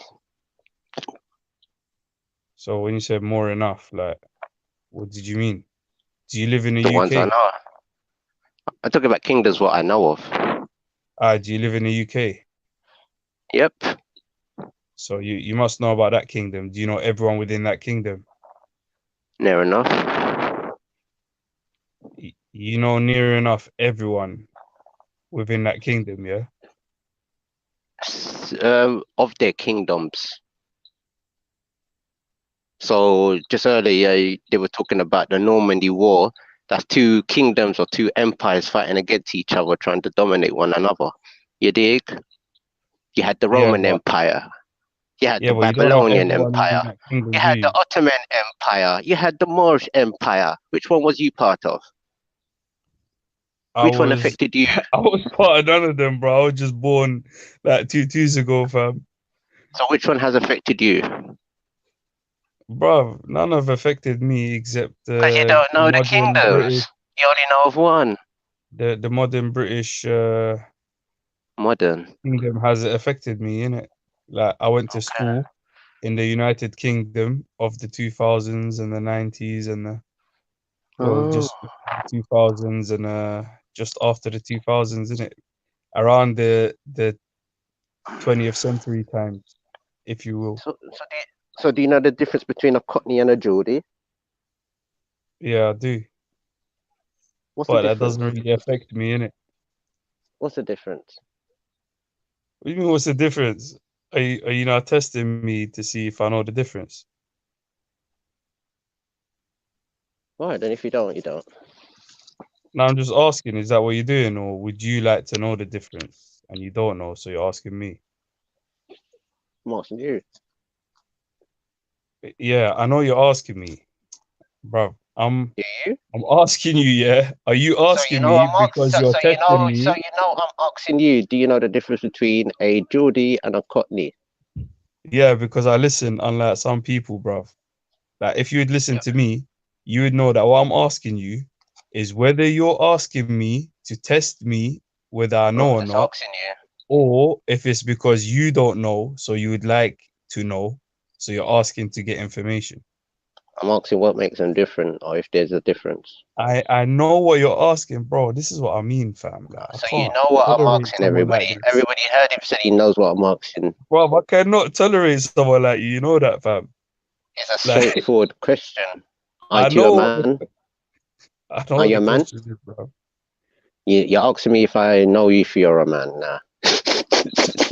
Bro, I don't know if you're a man, fam. You know I'm a man. I don't know if you're a man, fam. You Look, get I'm me? asking straight questions as a man. I'm not beating around the bush like young lad. Bro, I don't get you. Like, you're on a Oh, mad you're one, a young fam. lad. No, it's a straight question. Do you know Bro, the I'm 2 years differences? I old. know. Like, I'm 50 years old. So what? Like, uh, bruh, what's wrong with you, fam? You're old. You're 50 years old.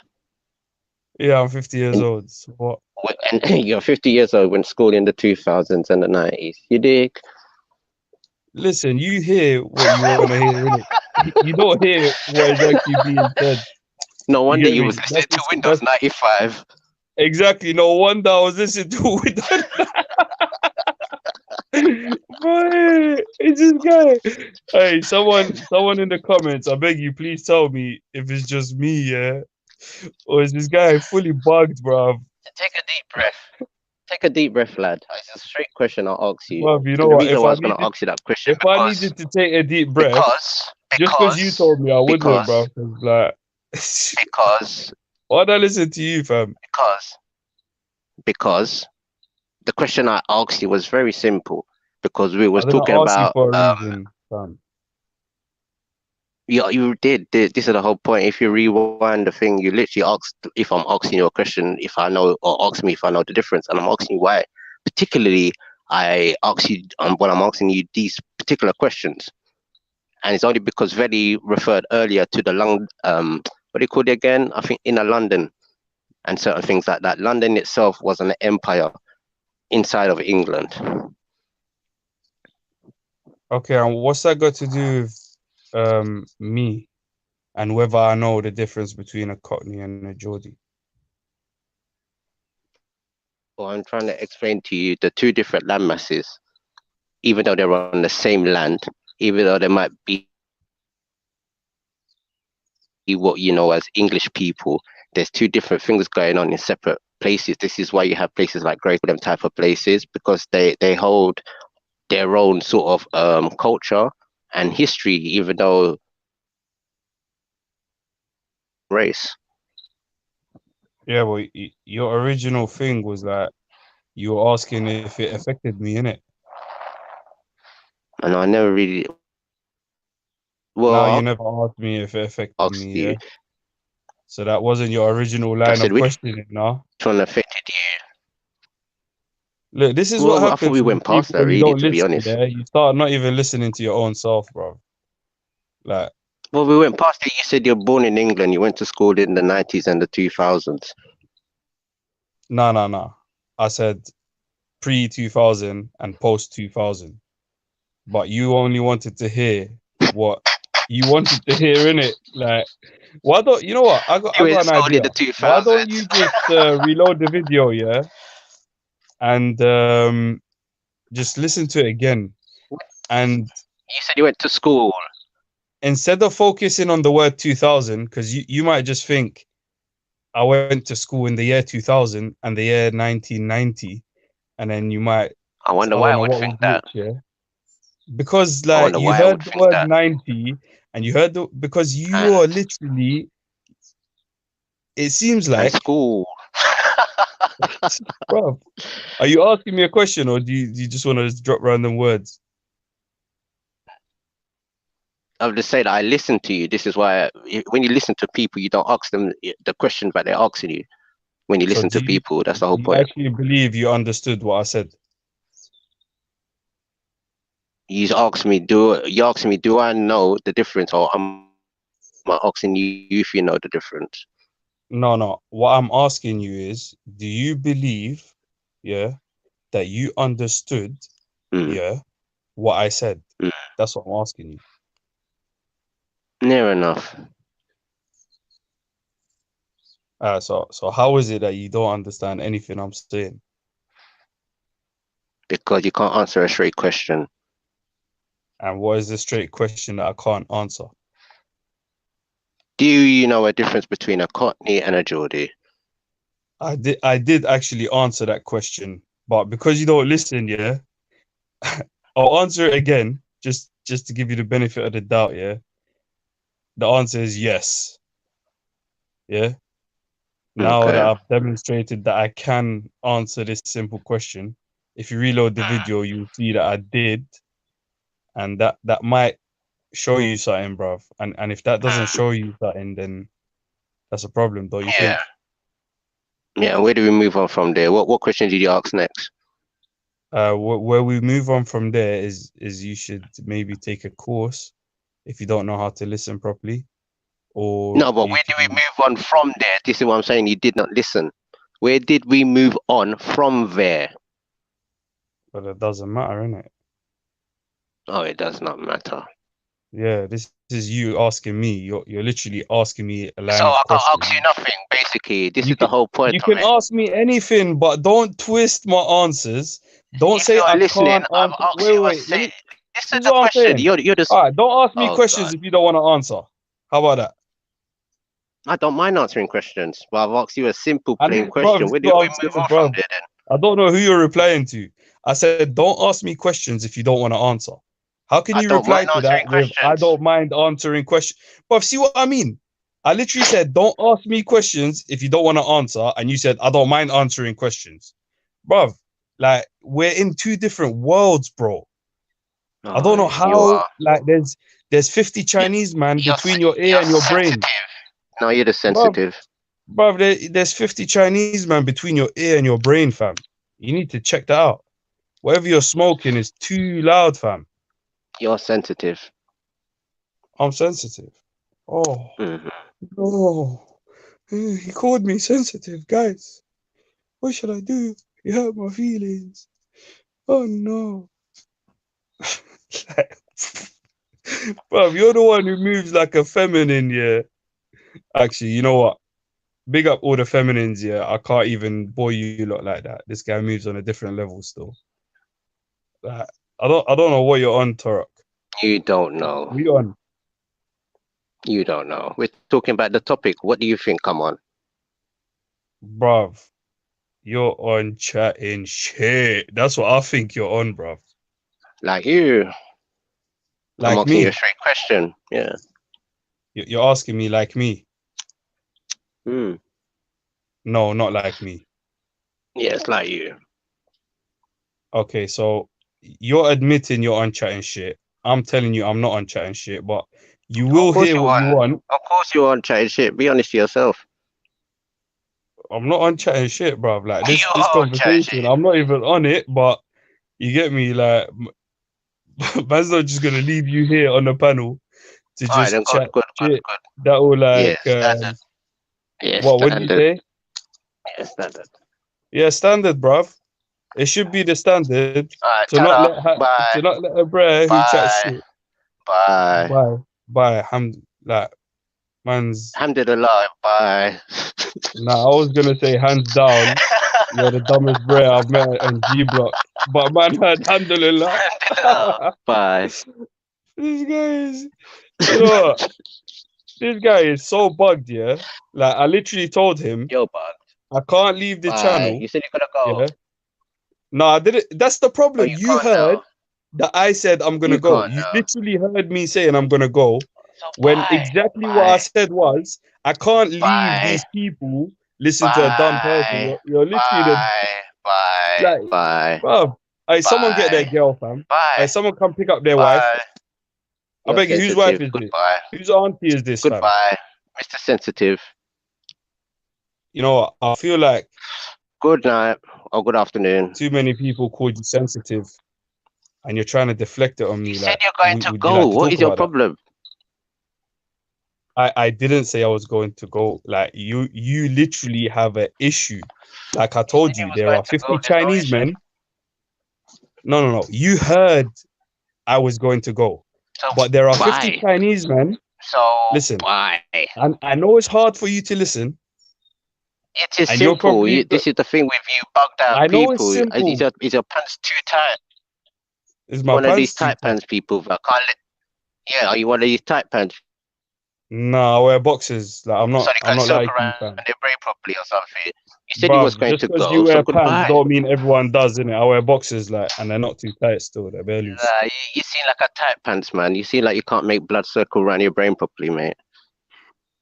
Yeah, you must know about that then, innit? How do you know what tight Just take a pants deep. pants like?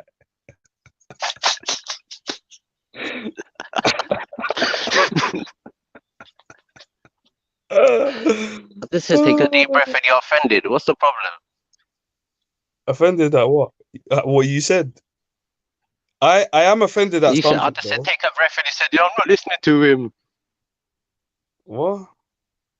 But you're a baff. The I just only said to you, thing I'm just take a deep offended breath. about, yeah. I just said take a deep breath. And you're going on. I'm like, calm down, mate. It's not that serious. What's not that serious? Like, It's not that serious, mate. what ain't that serious? The Whatever fact you that you think can't it listen is, mate. It's properly. not that serious, mate. Bro, it is a You can't serious even answer. problem. You know, You if I can't was answer a like straight you, question. This is the whole point of it, and this is I why you're can't getting answer a upset straight because question. Are we literally gonna loop back to that? What straight question can I not answer?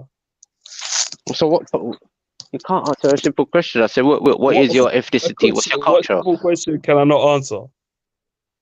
Oh, you're just one of these new age people that beg it for everything. Bruv, man said big it for everything, bruv. Like, fam, are you serious, bruv? You literally want me to go back to the loop, and I said, fuck it, I'll go back to the loop with Oh, you. Maybe Veli, you man. have a Where's mental Veli, man? condition. Veli, bring And a then new your people on, answer man. I was, love it, oh, Veli, man. This you're guy, a man. new These people. age people. Like, You're what are new you age. talking You're about? new age. You're new age. You're modern time, man. Yeah, 2000s. so what? I was So born what is last wrong year, with so that? what? Exactly, what's So wrong? what? Exactly, what's wrong with that? Like, hey, Valley, where'd you find this guy, bruv? Man, Like, look at this. I thought you were just a bit Look at bugged, this innit? host. Look at this host that can't even answer a straight question. Look at this, what? Look at this host. Host. I'm not the Mm. host. This is Veli's channel, bruv. What are you I talking said, about? look at this host. Do you host a show? Yeah, I host a show. Exactly. So you're a host, innit? Yeah, but I'm not the host here, am I? But you is a host. So aren't you a host? Isn't No. everyone a host? No. Don't you host people into your house, bruv? You're saying the No, dumbest I shit. Like, don't. literally. No, I don't. So you got no friends, bro. I'm sorry, fam. You said I'm people. I'm sorry, no one wants to come to your yard, fam. You said Like, people. but I'm not surprised. You said people. Yeah, people. I know I said people. I actually listen to what I say, innit?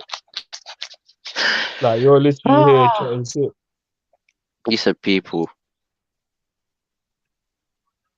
Say swear.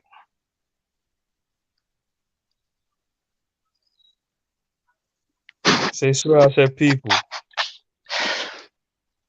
You didn't say people, no. Say swear I said people. Why should I swear for you to say people? You said people. Yeah, but would you like to, like, give me the significance of me saying people? Or do you want to just keep saying, oh, you said people? You did that. I don't even understand what, like, literally a different world, bro. Like, I actually feel bugged chatting to you, like, because I feel like you're not normal, bro. You get me? And I've met people who don't listen. You're like on a net. You met people. You meet people again now. See people. Yeah. What's wrong with people? I don't even understand what the joke is. Like some inside joke you have for yourself. You said you host people in your house. Yeah, I don't see what the problem is with that. Like, is that so weird? Like, I don't get what you're trying to say. Why don't you just say it? Why don't you just say it, bro? No, it's getting a bit personal. Whatever happens in your house, it happens in your house, and nothing to do with me. Okay.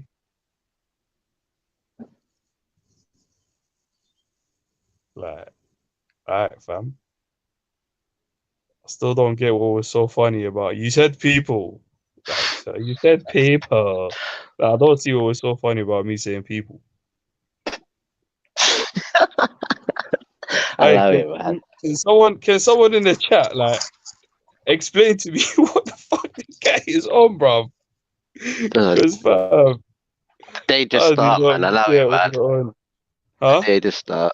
They just start, man. I love it. They just start like, but you said the day. Yeah, man. Like, what did you? What time did you wake up today? No, but you said the day.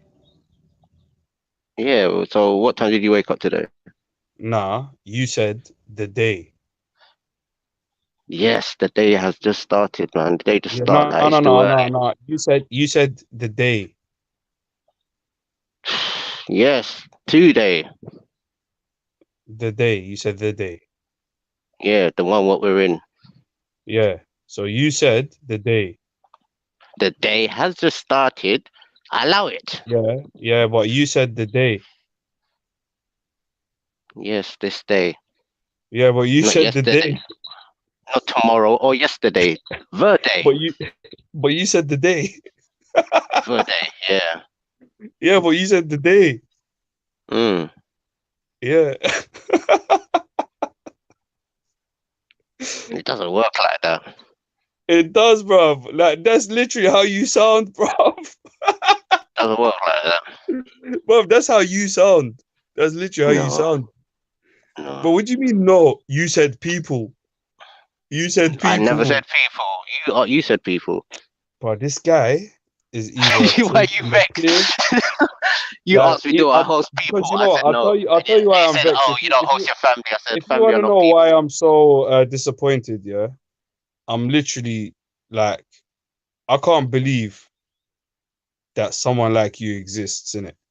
Like I've met dumb people in it, and I've met dumb people to the level like You host people in your house. And what is that? And what's the end result of that? I don't think you even understand what that means, bruv. I don't. So let's push on forward. I don't think there's no pushing on forward with you, bro. Like what we gonna push on? Like please, after you, bruv. Okay, so the topic of the day is about the let me look at it properly again.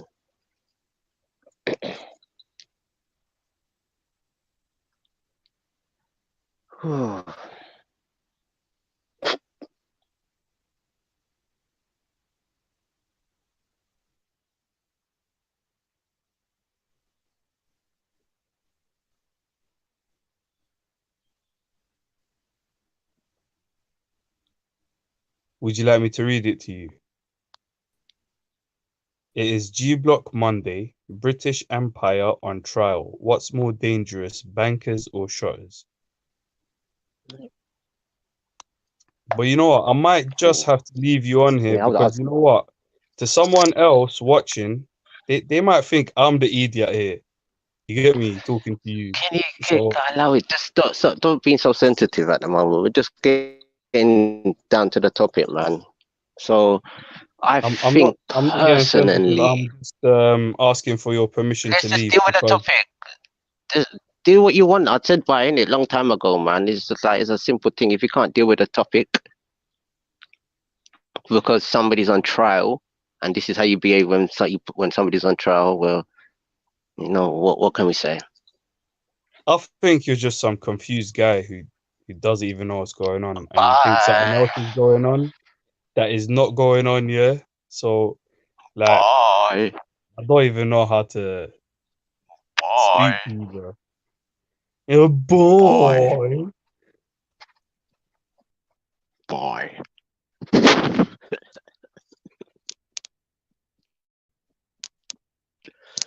So yes, I think these bankers and shutters. Hmm. What is a shutter though? That's the thing.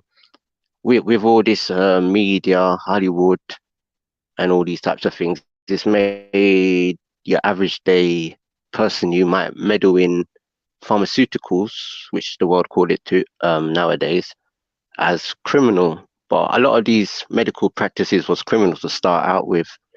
So I would say, who's more dreadful, bankers or shutters? Hmm, bankers or shutters? But can you put bankers and shutters in the same category? Yeah, I'm not too sure about that.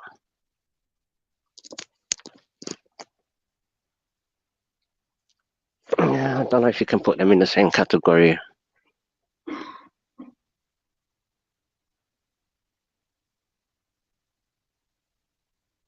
I think bankers are just told instructions, and certain people who do have a lot of wealth, it's not like they're actual bankers; they're just investors, basically, or entrepreneurs they call themselves. And I don't think an entrepreneur is actually a banker.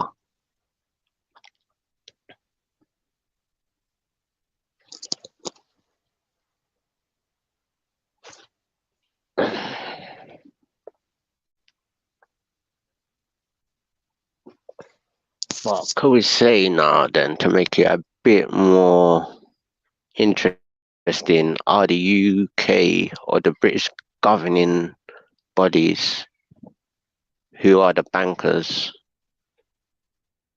are they worse than shutters? Hmm. To be honest, and if you go back into the British Kingdom or the United Kingdom, you probably could say yes because of the things a lot of people funded through the banks and empires abroad, i.e., the India Company, the West India Company, versus African companies, and all these types of things that was set up through bankers. A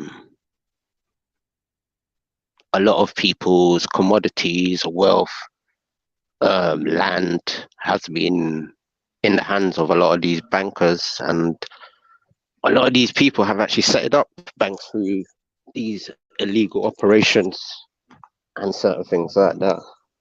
So it's a very entwined them with their one another. So you cannot have one without the other, I say, especially when it comes down to the United Kingdom.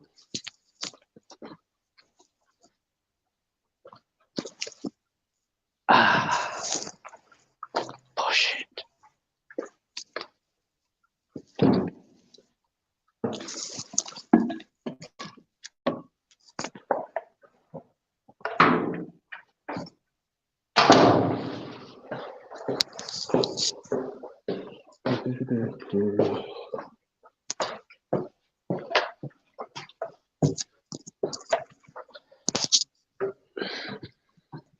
So yeah, these bankers have been up to enough mischief as well. But is it the same as the shutters? Shutters and bankers.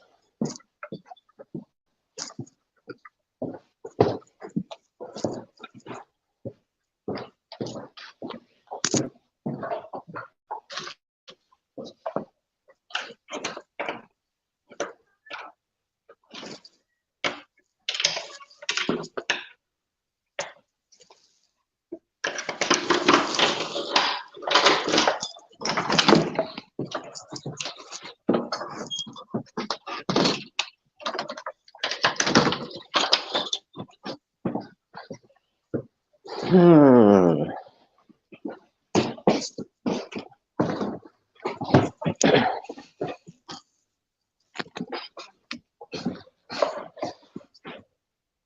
Me said the war between me and them, it can't over.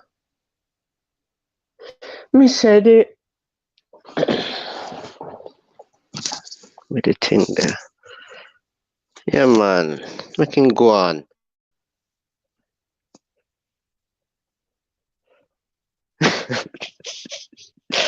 I don't understand how one who isn't. Oh, where the backside?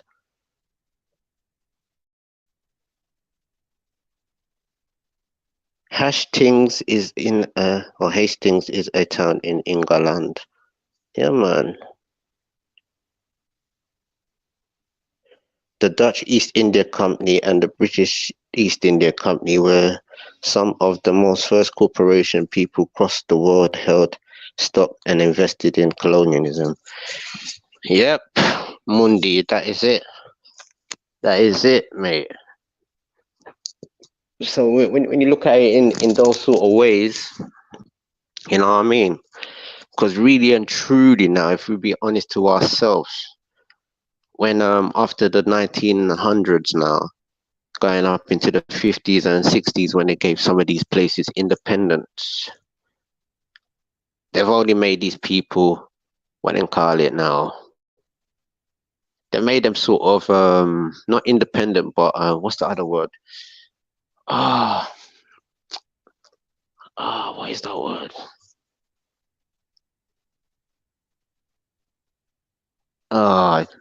They are dependent still. Yeah, they're still dependent basically, and they're more dependent, but they think, they're not really tied to anybody. It's basically like, how can I say, companies, and you have what's the one called again? Like licenses and sort of things like that. So a lot of these countries and corporations now, which was called East India Company, they're now a different type of corporation now. They're basically industries.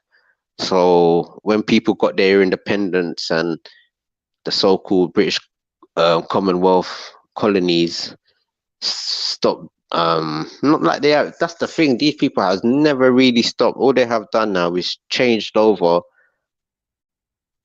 the runnings of that corporation, so they're not liable for anything to happen now in that country. All they're now solely for now is the investment part. So they have certain industries what they've already bought out or had for so long. A lot of people are still renting the buildings basically off back from the Queen and other corporations and all these types of things. So it's basically these people having this invested basically and let everybody else be the muscle behind the work basically. That's all it is. But the thing now with the Shottas is another next franchising, I would say now, because it's a bit mad now, because how can I say, it's kind of crazy because you have pharmaceutical company now and you have Shotta now, and it's kind of like a weird sort of stigma you can put these people under. If you call them entrepreneurs now, I don't think political people want to be under the same type of brush, but realistically, a lot of these bankers and all these type of people now, they have heavily invested into the marijuana, heroin, all type of opiates, all type of pharmaceutical, genetical, biological type of things through the arts of science, which people like to sing and praise these scientists. But when you really look what is going on with some of these companies and what these bankers are paying money for these people to do is absolutely disgusting. So this is why I go back to like people like the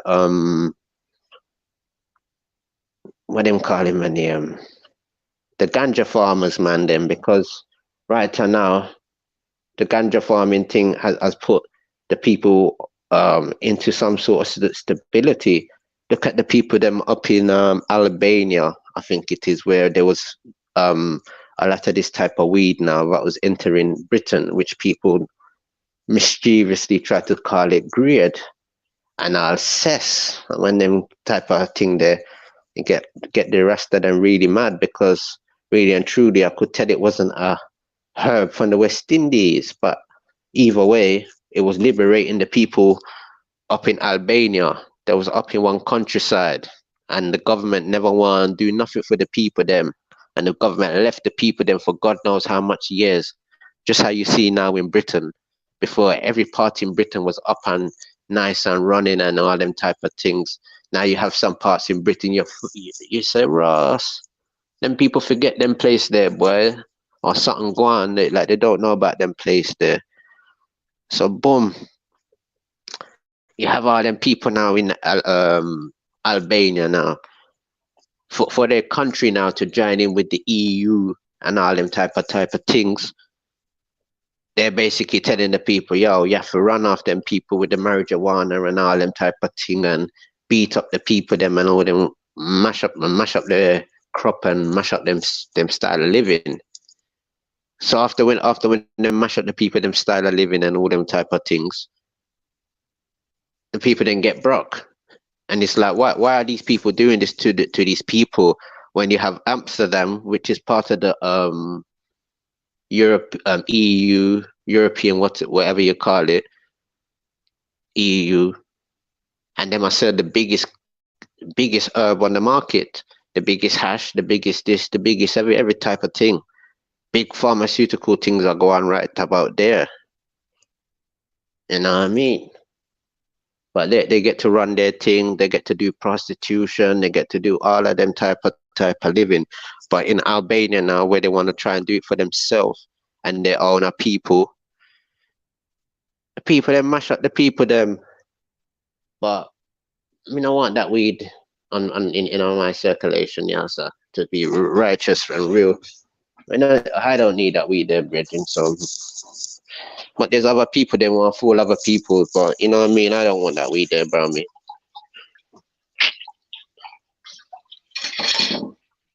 It's no disrespect, but we don't want it.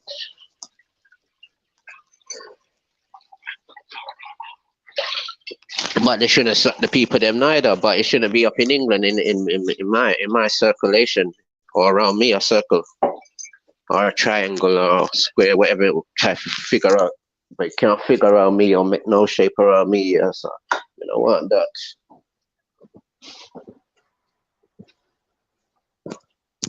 I don't need that at Ross. I didn't go with that. About it, it's great. It's not fucking great.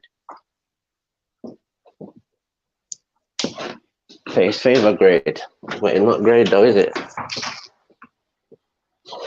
Anyway, you know what I mean? That people ever try and flood the market and all them type of things. That's the only bad thing I find about them weed.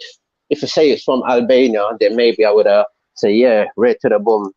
We give you a little respect and thing, but me not support it.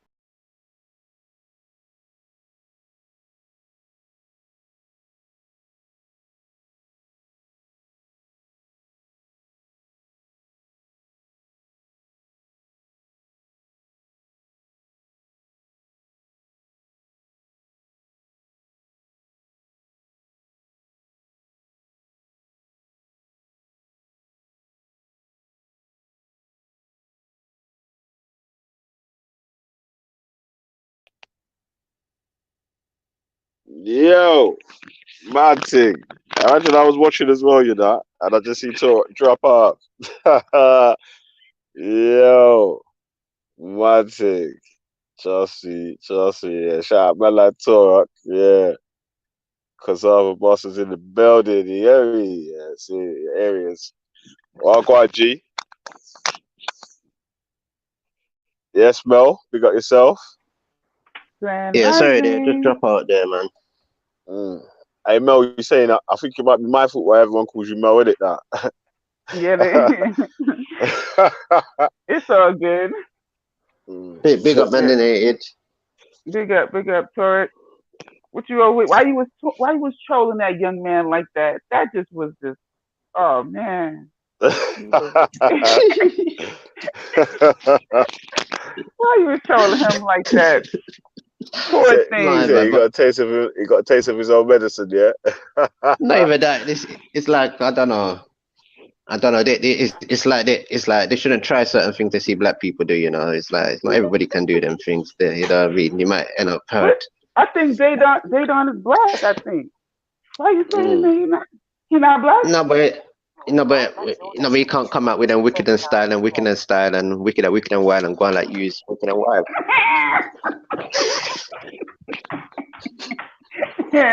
So you say they won't tell you his tribe, yeah? Yeah, what kind of thing is that? I mean, that is a little suspect, but you know, Like a little suspect.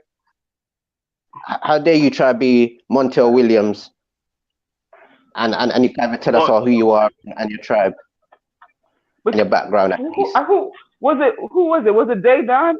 That it was something. Yeah, who was it that asked me what my name was? I was like, what? You gonna ask me what my real name is? What the hell? In my mind, I'm not telling you that. They said, why not? I said, because we on YouTube. What you mean? I'm melanated goddess. That's it. It's favor, ain't it? Cheeky bug. But I mean, some people don't want us to share where they are because where they're from because that ends up being used as a thing against them.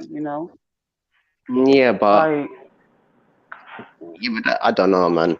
Them type like of if they style. find out he was from Ghana, then they would look up the history of Ghana and say, "Oh, you cool with your who Turkish and your Cypriot brethren when you're younger, man. So when you go Iron Upper and them things, yeah, but melanated. Iron Upper. Yeah, but be honest though, who would even care really? Nobody black. But you know what? No, okay. So listen. So you telling me? Let's say okay. Everybody knows that Monshele is from Nigeria, right? So let's say he got into a disagreement with someone. They might call him like a Nigerian motherfucker, Nigerian bastard, da da da da da. Like now they got something to say. People say, "Oh, Nigerian people eat this," or "Your people worship like this," or they're gonna make fun. They're gonna, Not really. Not really. What do you mean, not really? I think that's just hype. I just think he doesn't want to. I don't know.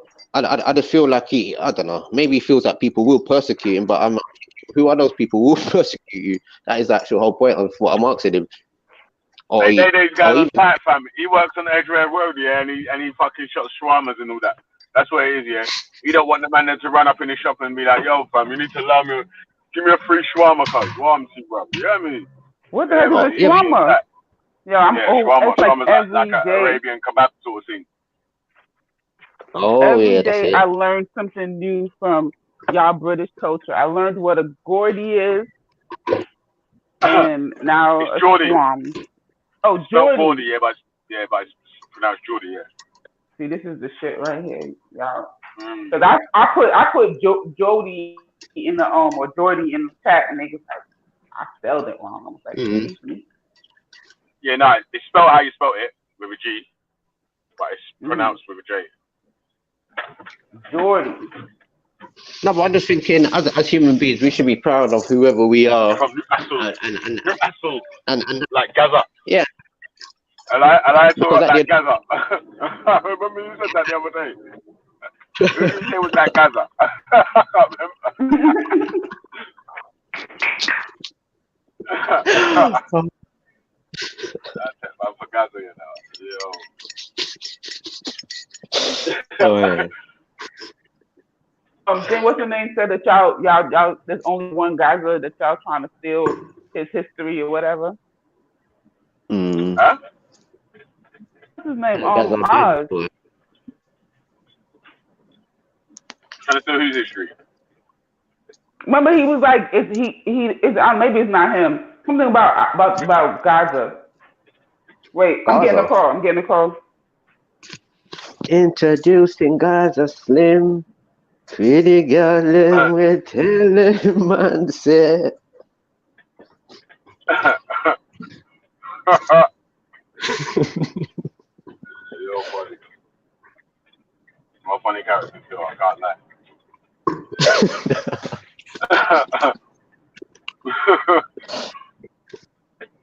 Hey, so what do you think So, about the can a banker be the same as a shotter? question of the day, yeah? Now, obviously, I was taking a piss in it, man. I was taking a piss out of the man. But No, but it's a good fucking, question. Got me stuck there for a minute. know what it was, yeah? Like I was saying, the things that have real controls on our day-to-day lives and that, man, we need to start trying to pay more attention to that shit. So, those are actual shits that you can change in your lifetime today. True. Like, it's true. Even the shot and drug dealing thing, yeah, that can be changed in our lifetime. You know what I'm saying? Like, right, so if there's enough men that have really got jobs or even opportunities for people to flourish, and the sky's the limit, and you know them ones like, right, you can get them into these shit. Yeah, I feel you, but now this is where I feel a bit bad, man, because really look at it, the Rastafarian West Indian culture have always been talking about the livelihood and the medicinal part of marijuana. Literally, within 30 to 40 years now, it has spun around now. And in between that time, they've been killing out all of our good crops, harvesting all of the good ganja them, and now we're left now with a lot of our people them being penalized by soldier man, policeman, government official, and everybody with the marijuanas now.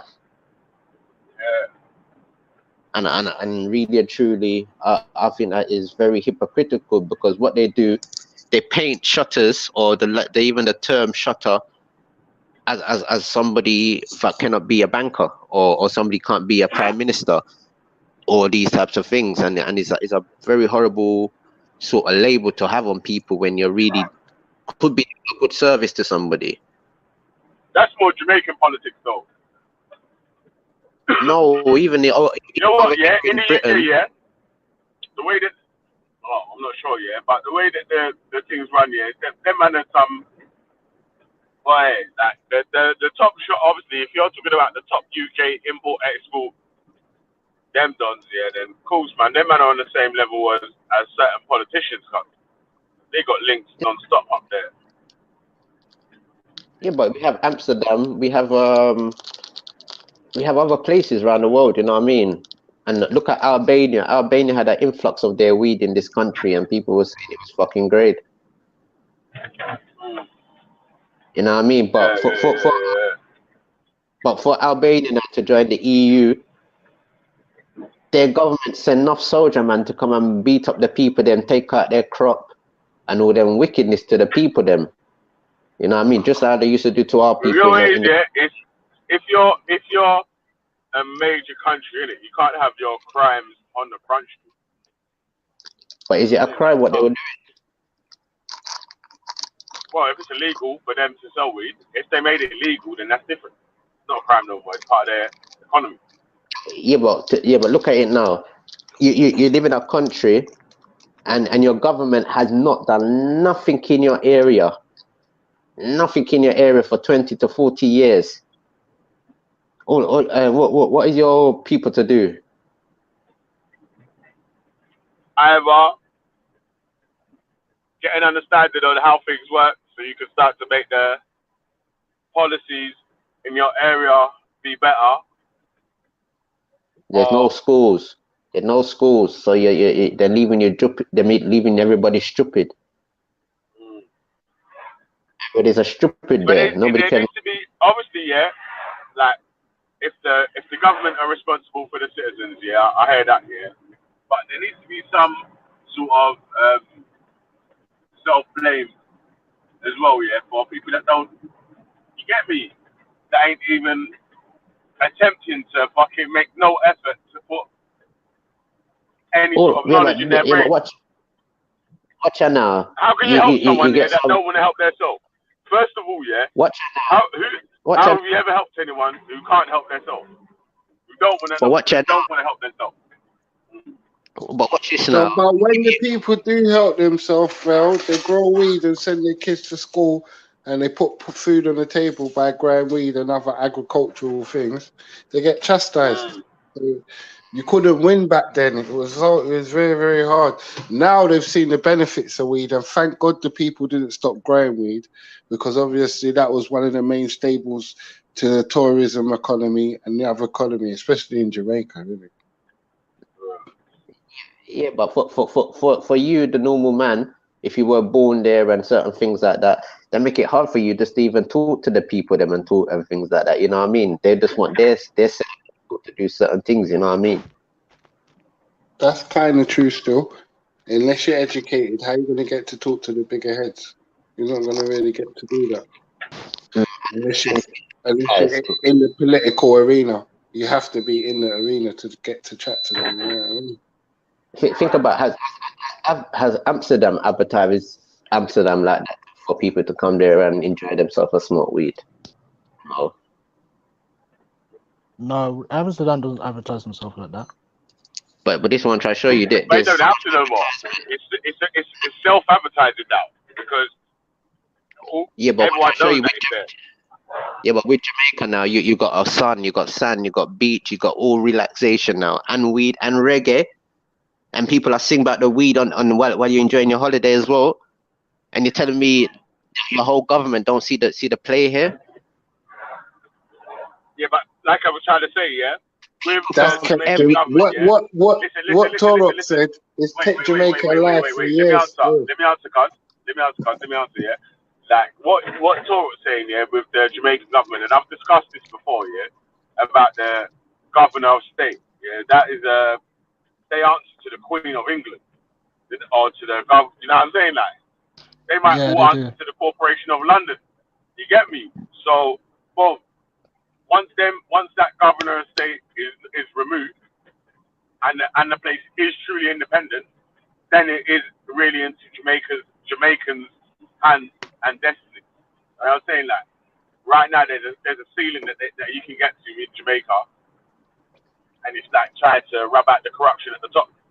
Like the same thing with this Corporation of London thing, the City of London, the financial centre. But that to be rubbed out, yeah, is a madness, bro. It's a piss because we wasn't smoking skunk in the Caribbean and singing about skunk. We were singing about normal dead weed, and the weed was there, was powerful as fart. Then look commercial and all them type of thing was powerful, Bridget. And then people have taken our crops. You watch in another 20 years, you're gonna see all of those crops come on the market again. The basic thing was that people could send their kids to school. Generations could put pots on the table due to one plant. Do you know what I'm saying? The power of the plant made reggae songs and whatnot. Like, was an inspiration behind a lot of reggae music that travelled the world. Do you get what I'm saying? Listen, yeah.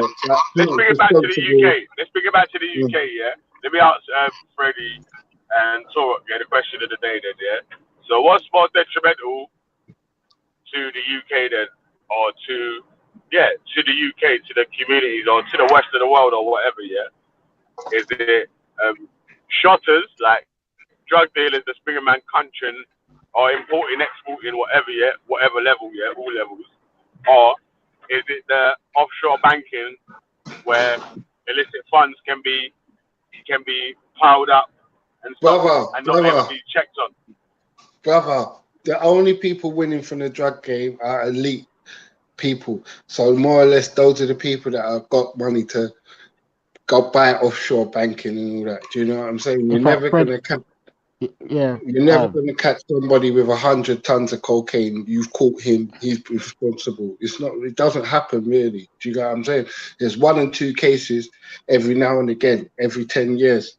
But realistically, we know what we can't re-up every 10 years.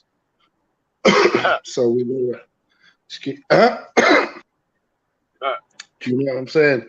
So you know someone's got to be bringing it in from somewhere. You get me? The only people that are benefiting, as I said, are the elite bankers.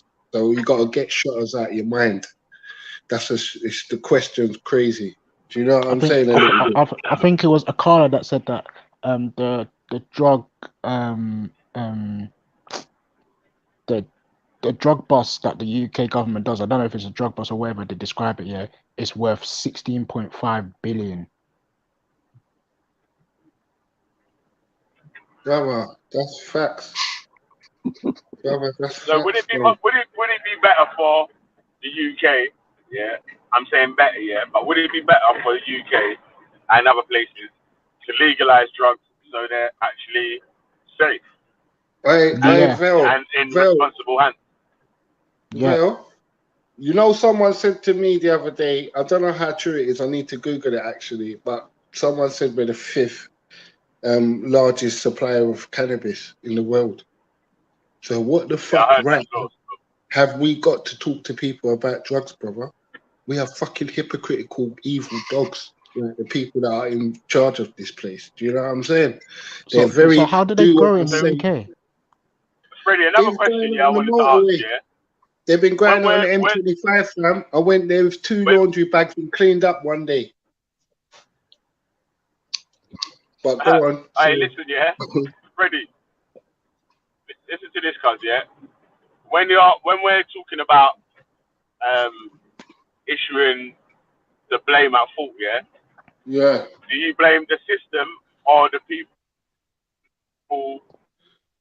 I have to blame the system. I could never look on my neighbor, Keith and Maria, the beautiful white couple, yeah, and look on them as anything apart from my brothers and sisters in humanity. Do you get what I'm trying to show you? It's nothing to do with the regular British person, my white brethren. It's nothing to do with them, innit? Because we've got up on the same estate, all of that. We more or less got the same values. When I go and say, when they say I'm going pie and mash shop, I don't turn up my nose. And when I say to them I'm going Caribbean shop, they don't turn up their nose either. So it's just equal like on the streets. Yeah, none of that. There's none of that. It's equal on the road. You get what I'm trying to say? But as we go up the ladder now, that's when we get non-equalness. We get murder. We get a lot of destruction. We get a lot of heartless decisions because obviously to make the million, you're going to have to kill people along the way. Or at least if you're not killing them, you're going to have to make them suffer hard. Because this capitalism system, it's one man suffers and one man pleasure. You get me? A carrot and a stick. Yeah, I'm saying, you know what I'm saying? How do we get control? How do we get control or have an understanding at least so it's not like that no more? We have to burn Parliament down. I know it sounds crazy, sorry to even say it, but we have to, you get what I'm saying? We have to do some drastics. You get what I'm saying? Freddie, I agree with you, but like it's wait, hold on. still. So you're saying that if a system's broken, yeah, if say something here like government or whatever, yeah, the government that we've got in place. If the system's broken, if your relationship's broken, anything's broken, you have to get a new one. You have to get a brand new one. Freddie, you have to separate yourself from it. Let me make the question, man. No, but I'm just saying. I know the question you're no, making. but before you agree to it, bro. But before you agree to it, yeah, or before you disagree to it, let me make the question, yeah, so you can give an honest answer from your own point of view. Yeah. So, but anything with working with the system, I'm not in it. But go on. Yeah, but listen, yeah. So we've got a system in place, yeah, government system in place that tries to regulate things and whatever, yeah. And you find the issue is the regulation of the system. Not everybody in the system, yeah. Do you feel like it's a fair thing to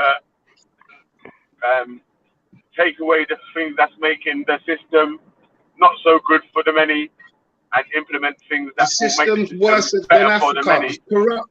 It's corrupter and worse than Africa. That's how mad the system is, and we're living in a so-called first world country. And even Africa know about the imagine you could go Torah, one sec. Imagine you can go You're on a low income. You can park your car. You can just about bear to drive. Park your car. You run into Tesco to get shopping, and when you come out, you got a ticket. Like, what type of country? Like, what type of nastiness is this? Like, you got. I'm trying to show you how you helping your citizens. Yeah, but wait. Listen, if they've already written out the sign there that says no parking, yeah, or No, parking I'm just permits saying. only, No, or Vel. or it says 1 hour free, and you're 3 hours in the supermarket. No, Vel. Of Yeah, course, that's just an you should example of the deserve to get each taxation. other.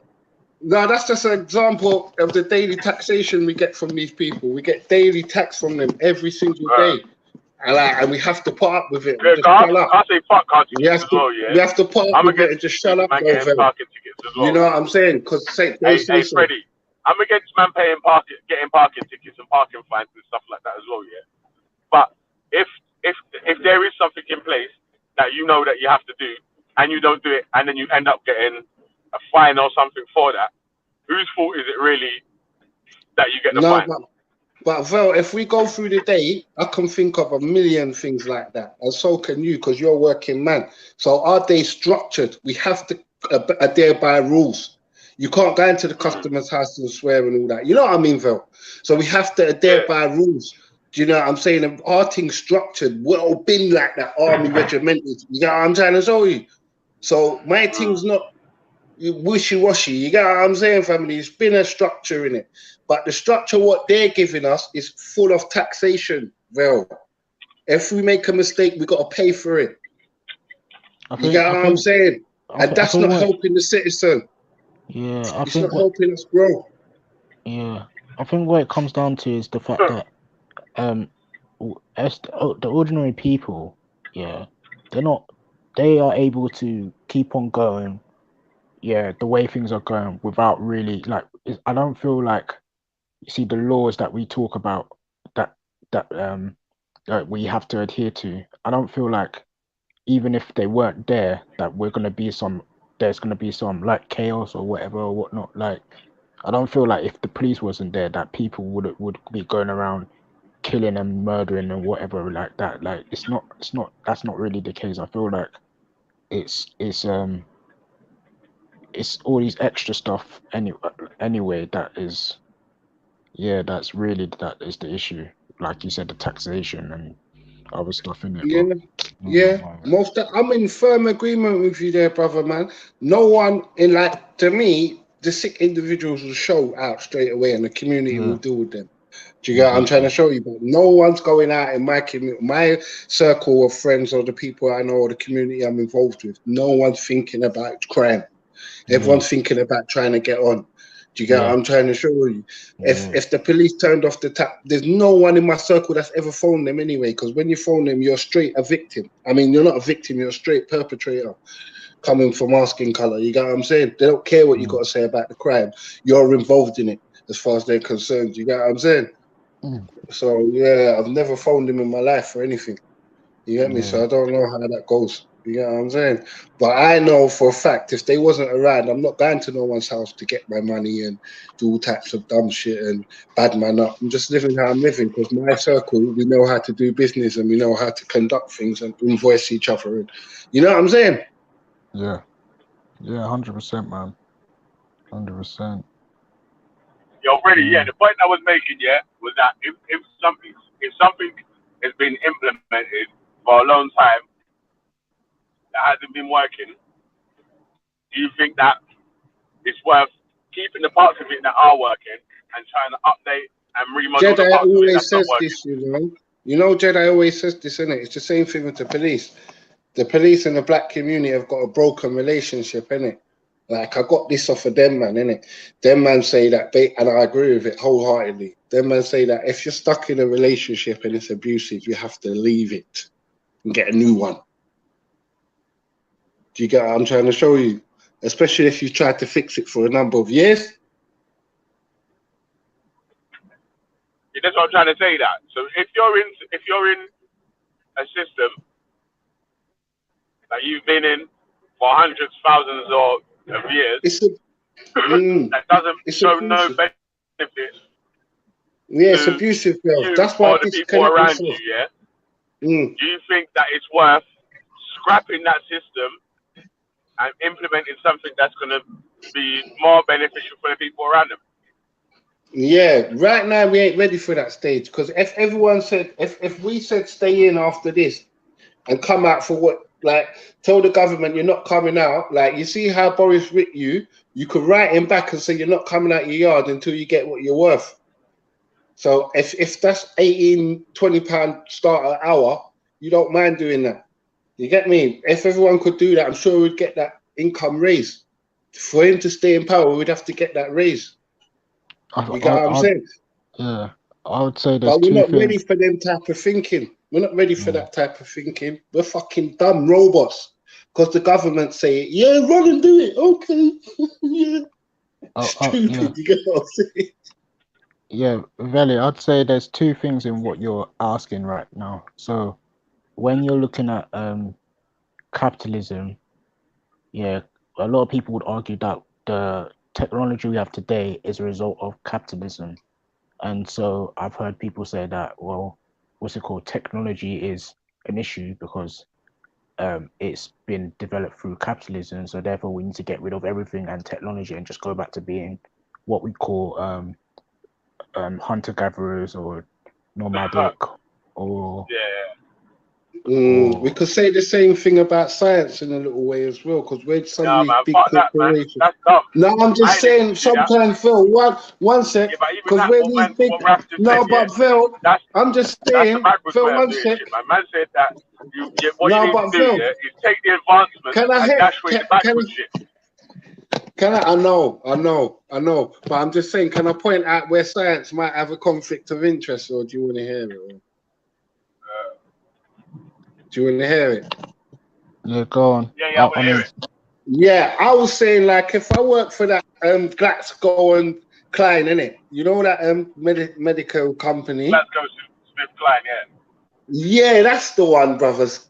If I work for them and I've made a brand new AIDS drug, yeah, broski, and I know the side effect is gonna turn you into a bomber cloud gremlin what? in 20 years. You get what I'm trying to Okay, show you? But okay. it's working now. Yeah? Do you What think drug? Glasgow? What drug would you want to develop that's gonna have them type of side effects? No, I I'm don't just know. saying, That's we don't, big man, we don't know the side effects of certain things, King. So we can't no, but even that's over. but that's why I'm saying, like, there's a misunderstanding of how medical or drug research is done in it, No, because I with drug understand. research, I understand. I'm just giving a scenario, broski. So I ain't even yeah, finished with it yet. yeah, all I right, was just cool. saying, imagine if the thing turns you into a gremlin, innit? That's a stream, innit? But I'm just saying, imagine. But again, that's Listen, if you're someone one that sec. actually. They're not gonna bin it if it's a 20-year process. If it does that in 20 years, they're not binning it. You get what I'm trying to show you, because it's working now. You get me? They might even reform it. You get what I'm trying to show you? They're not binning it though. Do you know what I mean? So there's a lot Yeah, of but unethical things going on. Even if you said, "Nah, I don't want that to come out because the side effects are too dangerous," the Can you give an unethical example? side of their Can business, you give an example of a drug that does that we know where today? there's a lot of malpractice suits in America, in it. So you'd have to look at any one of them, and it will tell Uh, you. You get what I'm yeah, trying to show you? People are taking people to court for UK is millions much more because finesse than America, man. the drug that they got fucked up their mind. yeah. Cause UK has their own thing called the 1969 Drug Misuse Act, or this was developed after people were given women with thalidomide. Pregnant women were given thalidomide, and that would help with morning sickness. But what happened was that it was also making the babies yeah, they had like missing limbs and whatnot and everything. So this is this as a result of that, that's when laws were passed. Before a drug is released, there has to be thorough testing for a drug, basically, that you're getting in the market today has been tested over years and years before it's even come out. So This idea of where they're just Mm. gonna give you a drug that's gonna give you a 20-year, that's not really true. No. I'm not saying that. I'm not saying that. Obviously, it's true running on the medicine shelf now. I'm just saying that there's a scenario that could happen. That could possibly happen. There's scenarios that the side effects can be so detrimental, you're gonna die, and they're still willing to put out the product. I don't. That's not You get what true I'm saying? because that no They no only that give What, them that's so what sort do of you drugs think? in that's What do you America, think man. about the vaccine? What do you think about the vaccines that Bill Gates is using, well. Look, and I don't and know the, about the vaccine and Bill and Gates is and the talking. vaccines he's used in India? Uh, uh, He's already used vaccines in India I don't know and about killed a that, lot of but little I children. can tell you that as people who deal in science and whatnot, and because I'm doing pharmacy at uni, innit? Like one of the main And you things don't that know about Bill Gates vaccines? no, I don't know about Bill Gates vaccines. Wow, fucking hell. Okay, Yeah. So I'm a layman, innit? I'm a novice, innit? yeah, And but I was Bill Gates just vaccines has got nothing to do with studying how drugs no, affect but your the body, to be scientists honest. must have made them, though, innit? Sorry? And they must have been tested for years. Scientists must have made them at some Well, stage, innit? I don't know Or if did Bill Gates, like I've heard people say Bill Gates has a vaccine that he wants to give to people, but I haven't seen any, to be honest, I haven't even looked no? into There's it, been but trials of it I in don't really. India. The Indian government's kicked him out, kicked his whole corporation out because he's been killing off people's picnic. I heard in India that they have Oh, you heard about done it now? Okay. no. I didn't hear about no Bill Gates. I said I heard in Oh, India oh, that oh. they had done a test on someone who had COVID, and they did something to do with I can't remember the process that they did, but it worked on that person and they recovered fully. So Now, I don't this is know way about. before COVID. This is way before COVID, bro. And my man's been putting vaccines out in the world. You get what I'm trying to show you? And I just thought scientists made them somehow. Yeah. I think COVID was patented somewhere either in the early 18th century or the 60s or 70s, around that time. And something like Hey, that. sorry, you need to talk a bit louder, bro. The mic Yeah. sound a bit funny, man. Yeah, but even you, Veli, you need to come to the closer to your mic, car. You're sounding a bit Yeah, low get close still. to pick up your beat. Yeah, yeah, I heard that the COVID thing was patented from the early 1900s and certain things like that. So a lot of COVID. people, I think it's either COVID or either I think it's 1968. Just like it's all on Google, like shows you certain people that's painted certain things. Well, maybe there was a type of SARS that they patented, but not the one that we know today. The one that we know Oh today is no, yeah, different this is still. a new one. Sorry? Right. Yeah, but I feel what you're saying. They say it's COVID-19 come out where last year. Yeah, but viruses mutate over time, and the one that we're talking about, COVID-19, has mutated to be able to infect humans. Mm. So yeah, they might have, No, they have. no, sorry, go on. Yeah, I was just saying that yeah, the mutation over time caused this one to arise in it. So with the patency, where that comes in is that let's say they want to conduct a test on this particular strain of COVID, yeah, that they have it in their labs or whatever that they want to do to see whether or not they can find a cure for it or something to like relieve symptoms of it, yeah. What they will do is they'll make it where they patent it so that no other companies take their one and start looking into doing it themselves in it. So that's where it comes in that they this patency laws and whatnot. It's like they try to say certain pharmacists or certain biotech companies are only allowed to deal with certain things because Yeah. has been directed at this company or biotech firm. Yo, rap. Hey, Yeah. Terry was in the chat earlier, but I was in a job, man. So I couldn't Yeah, jump yeah. on with him still. I think you Yeah. text him again. Alright. Said to come back, I just jumped off the phone to him, so he said that he was coming on in 20 minutes, but I'll text him now, innit? That was about when did he call me about? Yeah, he called me about a few minutes back. Still, let me see. Let me text him So now. do you, Still, yeah, man. I just think that England's a bit unfair how they treat the citizens sometimes. You get me? It's fair in other ways because they don't kill you. Like I'm grateful for my life. You get what I'm saying? But other than that, you get what I'm saying? I'm having a rough time here. I'm having a rough time, honestly. No, but are they I'm, educating You know why? their people? Yeah, Life but is are so they? unfair. huh? Hello? Hello? yeah, we can hear you. We can hear you. We can hear both Oh, of you.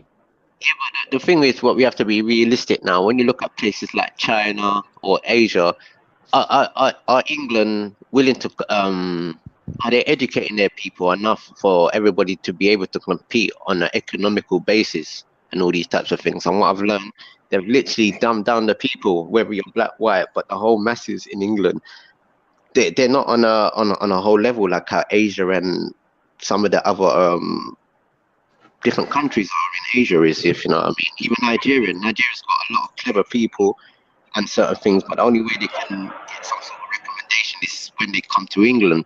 And realistically, a lot of these people, they're overdoing our people in this country, to be realistic in a sense like that. And I blame it on the government for that. I think our citizens are behind on a lot of tables, man. Like Right, world man. scales. Yeah, Yeah, education wise, but here, I wonder if we could get out the figures. That would be lovely to one find out thing. what exactly we're behind in. Because I know we're definitely behind in education. We're definitely lacking in behind the transport. We're definitely lacking in behind in resources. You got. I'm trying to I show don't you know if you guys have heard. Can you unemployment. guys hear me by the way, Car? Feels like Oh, we sorry, lost the Sam. connection. Sorry. I'm just giving you the Oh negatives of shit, we England lost the quickly. connection. Veli, add me back in, yeah. We can hear you. We can hear you. And Terry said he's coming on in 5 minutes. Okay. Yeah, no, man's just giving man the negatives of England quickly. Like one of them. No, this place ain't a nice place, bro. Yeah, You because get me? What?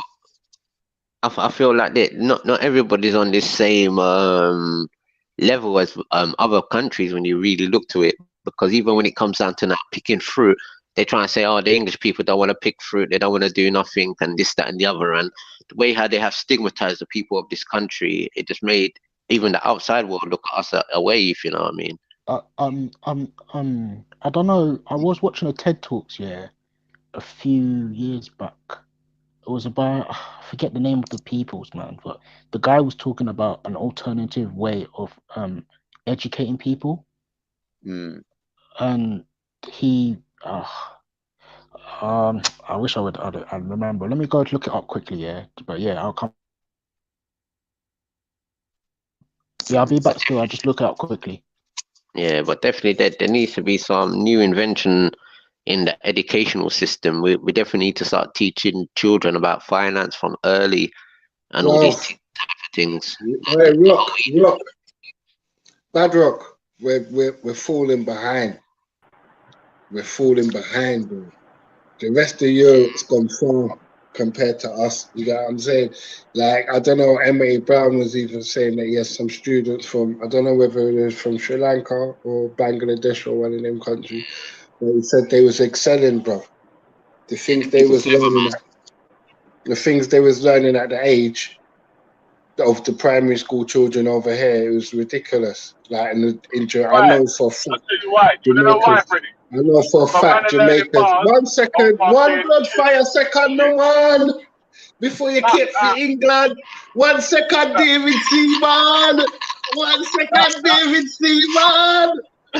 3 lions on his shirt. Yeah, in it. What I'm saying, yeah, is is before you start saving all the goals, I'm telling you that this country is dunce in enough ways.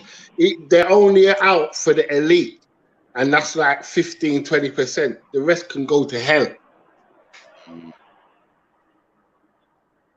Yeah, bro. But if man ain't fucking too busy trying to learn fucking T-Biz and Fredo bars and trying to learn maths and shit like that instead, yeah, man won't fucking be done. That's a good point. Bruv, the little Fredo ain't education gonna tell you how to fucking, ain't gonna tell you how to get no, bruv. you They're see just the gonna tell you little to get no. bruv, you see the little education I've got personally. I taught myself how to read and write. They've incarcerated me blood clot bare times. That ain't stopped me from getting a job, owning a business. Are you driving from 15? You get what I'm saying? Obviously you can apply yourself, but there's bare fucking obstacles, bro, for the normal citizen. You have to agree with that, man. I'm not saying Like, it's easy, yeah, but I'm not saying it is easier easy. than other places, bruv. They don't Right now, help the yeah, citizens, though. it's They easier, only yeah, help a for a man to certain fly. section of society, bro. They don't help everybody. They only help a certain section, bro. I'm telling you, man. Financial information, unless you go and fully seek it, you won't ever know certain things. You got what I'm saying? Like, unless you're fully illiterate and you're woken, there's no one to teach you, and that's a shame because you're coming from a first world country. My take, I'd say that any man, yeah, that's fucking complaining, yeah, that he don't know how to fucking count or read, yeah, but he knows every bar that fucking CB spits, yeah. Bruv, you're an idiot, then, man. I want to hear nothing, Fam, we was the same. You can't cuss the youth, them, fam. We knew everything about Snoop Dogg. Did you used to smoke, Phil? Yeah. Well, you knew everything about Snoop Dogg, but you never know everything about your books, you entire. Yeah, I did. I still did my homework. What do you mean? Oh, you was a good one. You was a good one, man. When I knew about... I could have done... Listen, I could have done much better than I did at school. I could have done a million times better if I concentrated on what I was supposed to be doing at the time I was supposed to be doing it. And the same thing, like I'm talking about, yeah? If I weren't fucking learning what skipper, shabba, shocking, MC, fucking Stevie Hyper-D, and so said from you Sunday was learning night, the right thing. Instead of, if I was learning, instead of learning what fucking shocking Stevie Hyper-D, Skipper D, and fucking all them man was saying, yeah? That's still education. Yeah, that's all that still shit, education. yeah? Instead of learning that shit, bruv, man should have been fucking reading my science book, my English book, and my maths book. Bruv, that's still education. You know what I mean? That's education that you probably applied in your life later on. That's education. Not some of them lessons you learned in history, you've never applied them to none of your life now. So don't knock that. I've never applied Yabba-dabba-doo, to anything in my life. Well, I'm saying to you, how you rolled in the dances. Yeah. If you really went to the dances and all that, you would have known how to move. You would have known how to conduct yourself. You get what I'm saying? I'll tell you one thing, You'd have had a good I've time. never used, let me tell you this, Freddie, I've never used, enter with a Street Fighter, to help me in my blood clot life. Enter with a Street Fighter, right? You can't inside the arena. You get me? I've never a liar. You are an absolute liar. You know why I know you're an absolute liar? You know why I know that you're an absolute liar? Because you like them bars like me, right?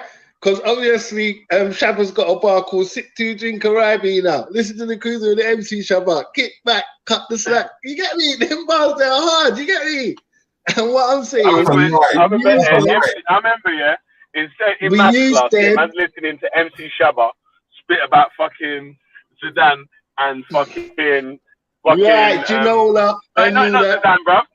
Man's talking about fucking what's that man? Carol Kabusi and all them sort of man there, bruv. What the fuck? Hey, but listen, I'm telling you, all of them things subconsciously, if you was using it or you wasn't using it, you was using it. Trust me, bro. Subconsciously, you might not know.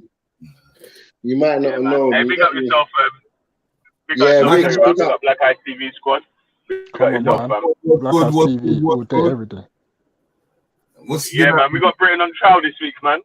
We got Britain on trial this week. You know what? Yeah, we needed you last week as well, fam. Yeah, we had African spirituality on trial, like, and Shakara, and mainly Shakara was holding it up, like, on his ones. You get me? Like, so, this week, Nah, man. Shakara, M.A. Brown, couple other man, Raw man, couple other man kicked you out of back, man. No, Come on, man. no. MA Don't Brown, that. MA Brown forced you against the ropes, man. You get me? And MA he Brown got, never done nothing, man. bruv, you're a MA joker, Brown's an man. atheist. Don't chat Listen, yeah. rubbish, man. MA Brown's an atheist, yeah. Bruv, don't chat Because he's rubbish, so, man. because he's, He was saying very good listen. shit. MA Brown, yeah. MA Brown is an atheist, yeah. But because he's so pro-black, yeah. I'm so I'm pro-black, yo. Yeah. Because he's so pro-black, yeah. You can't even admit to himself that he's a fucking atheist. He's like, Yep. oh, that's a white religion. Yep. I'm like, right, cool, man. Say that, Listen, yeah? he knows his shit, innit? Trust me, man. Yeah, He ain't but pitting you man against the Hold ropes, on. innit? He was saying this. MA's not really an atheist because MA still comes slightly from the spiritual realm, even though he says he's an atheist. Facts. Yeah. Now he didn't say he's an atheist, man. But he's saying he don't believe in no He doesn't believe what's it called, man? But in a you form know, of Abrahamic God. yeah. But anyway, yeah, forget about that. Yeah, so last week we had atheism on trial. Yeah, G Block was on trial for the whole week. Yeah, we never got no smoke. We just got emotional ladyboys. Yeah, oh, you don't like us. Oh, why did you talk about religion? You took L's. You took L's, bruv, because you couldn't prove nothing. You couldn't prove nothing. You took L's. You took L's, bro. Get me. You took L's last week, though, because obviously Freddie was on the panel, yeah, with his darkness here. Your best scholars are just make up shit as they go along. Listen to him now, yeah. Listen to Freddie, he's a joker, yeah. We never took no L's last week, yeah. It was just a dubs week, a week of dubs, yeah. Your best scholars was making up shit as they go along. Hey, listen, yeah. Our court case was at 10 o'clock, yeah, and by 10:30 we was on our way home from court. Yeah, get out of here. Wait, your court case, your court case was at 10:30, and by 10:30 in the night, you're still talking about the point one in the case. What's your God? What do you believe in? What's your God's name? What do you believe in? Prosecution was weak. What does Freddie believe in? Lady boys, that's all it was just lady boys running up on the panel. Where Batty man talk? Where Batty man talk? I wasn't condoning that. Because I know man them's got gals and that. Obviously, I weren't condoning none of them. Man were fully involved in the homo business, yeah. But anyway, yeah. So this week, yeah, we got Britain on trial, yeah, and I spoke to you about some of this stuff, like the Corporation of London. Yeah. I know that you sort of understand a bit of that, yeah. Yeah. So yeah, from the like the Irish guy as well, yeah. Crime for Britain Pack, yeah. I can't get in contact with them at the moment. I'll send them a text on Hangouts in a bit still, yeah. But like, what was I saying? Yeah, would you be able to sort of break down or give us a rundown on the Corporation of Britain, the starting, or like what you know about it, or anything like that? It goes so deep. It's unbelievable because you know what it is, yeah. Because we got people listening, yeah, and everyone wants to hear at least a bit of what who they are, what it is, and you know what I'm saying. That first of all. And then maybe we can start. We could start with certain books, in understanding the formalities of the books and why were the books written. Because a lot of people don't understand when they're debating or arguing on certain things. You have to understand. Okay, there is texts, there's information on forms of religion and whatsoever, but majority of all the information were on tablets. But when the time of the book canon itself, a book that you can go to a bookshop and buy that was compiled together, then you've got to understand who commissioned that book. What was their reasons? What were they trying to do? Who are they trying to manipulate? And understanding who was their team, who was their member, which family was it? Do you understand that? Machiavelli? Yeah. I get that still. And what it is, yeah. Go too deep, fam. Too deep, Yeah. fam. But go into that though, bro, because Yeah, like and you that's what I said, wanted. Oh, yeah, go into it. when Yeah. the man was talking about, well, first of all, English. I was talking about City of London, Corporation of London, yeah, and obviously how it's sort of a city inside the city and it's got its own rules. It's linked to the slave trade and before. Do you know what I'm Yeah. saying? Like, so, And The Bible and the Quran too. if you look at the Bible originally in the before the Tudor times, mm, in terms of certain periods, it was done in Latin. Why was the Bible in Latin? Because the common person couldn't read Latin. So why right, would you put that information in Latin if the for the elite. population couldn't speak Latin? Yeah, Now, for the elite. for the elite, exactly. Only a rich person in them periods of time could afford a book in the first place. So when you look at certain books, as I said, in like let's use the Bible for a quick example. You see there was many canons of books. Nobody looks and checks out even Queen Elizabeth I when she made her own Bible. Because if you look to that Bible, it will put you scary. Now, in understanding in the times that when it was in Latin, it was against the law to even put it into English. Why would they do that? So, And you know what, yeah, he's saying with that, yeah, that point there that you're talking about, yeah, you've done a trip to the Royal Portraits Gallery as well, innit? yeah, And you've been in front of the commissioned portrait of King yeah, James, yeah. The Scottish King James, yeah, with black hair. That's King James. You whether you call him Scottish, you call him the English, you call him whatever you want to call him. But remember where his descendants come from. What about Black Boy? Reason with the King James, you have to understand, right? His grandfather was Henry VIII, yeah? Henry VIII was about Church of England, and they had to eradicate all Roman Catholics. But they had to create their own canon. They had to create their own church. But the one thing that a lot of people don't understand is when you look at Church of England itself, who is the head of the Church of England? The Jacobites. The Jacobites. The Jacobites. Let's put it as a normal word for people to understand. Who is the head of the church? The king or queen. Exactly. The Archbishop of Canterbury. Yeah. So the Canterbury. Who does he work? Who does he work for? Her Majesty. Yeah. He worked for the Roman Church. The Queen of England. Yeah. To the Roman Church. The Queen. But it goes back to her. It goes back to her in this country. If Henry VIII is against the Roman Church, and because he wants to have married more than one wife, yeah, why would he even connect with the Roman Catholic Church? But he probably pays tax to them.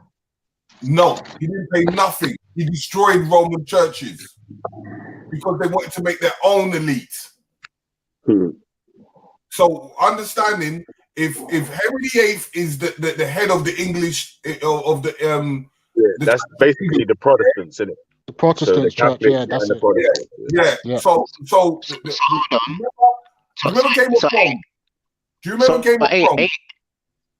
So hold on, ain't it supposed to be then the Church of the Angles, the Anglo-Saxons? You're making church. You're making things a bit more complicated. Torah's a native Hebrew Israelite, so that's why there's going to be conflict still. You're going to make things complicated because the situation is we're talking about England at this precise moment, right? And you're going to look that if Henry VIII is the head of the church, the second person is the bishop or priest at the time. Yeah.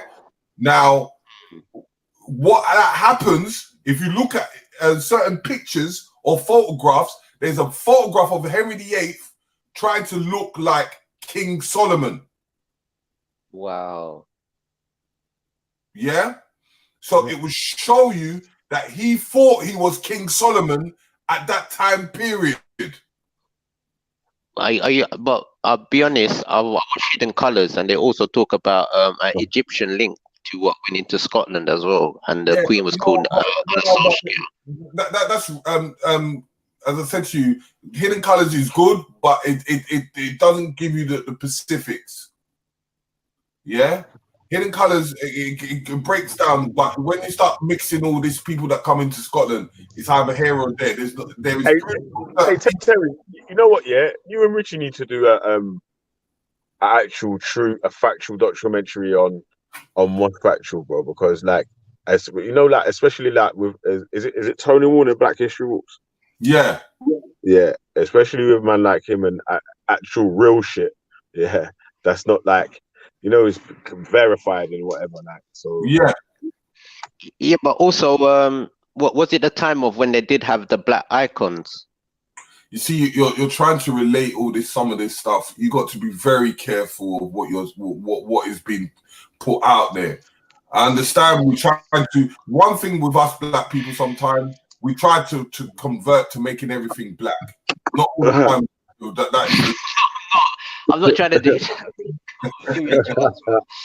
why I want you and Richard to do that thing, bro. Because if a man was actually black, yeah, and you've really got the results to show that beyond reasonable doubt, yeah, as far as you can prove he's black, then you'll prove. If he's not, then you won't put him down as a. You know what I'm saying? Like they'll talk about the Black Knight, right? Just because the knight was wearing black gear, then now we'll say that he's black. Yeah. The black more. Yeah, but you got to be very careful. The Moorish period, the Moors were always around, but the majority of the Moors came in the time of Elizabeth I, in the fact that, Henry VIII, in the fact that Henry VIII's first wife was Spanish. So they were instigated with Moors at that time. So what about King James' son, what they refer to as the black boy? You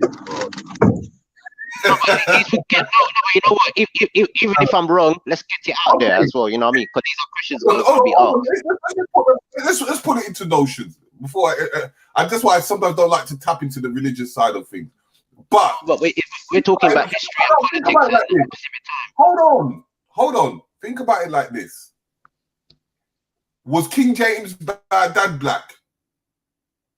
I think so. Through what we've learned. You think so? He was the king of Scotland. Yeah, but even when the Romans got to England, they said they saw black people up in Scotland. Yes. He was a Stuart. King James' dad was a Stuart. They were Stuarts, isn't it? Stuart, and it's Stuart's black. The Jacobites, the Jacobites.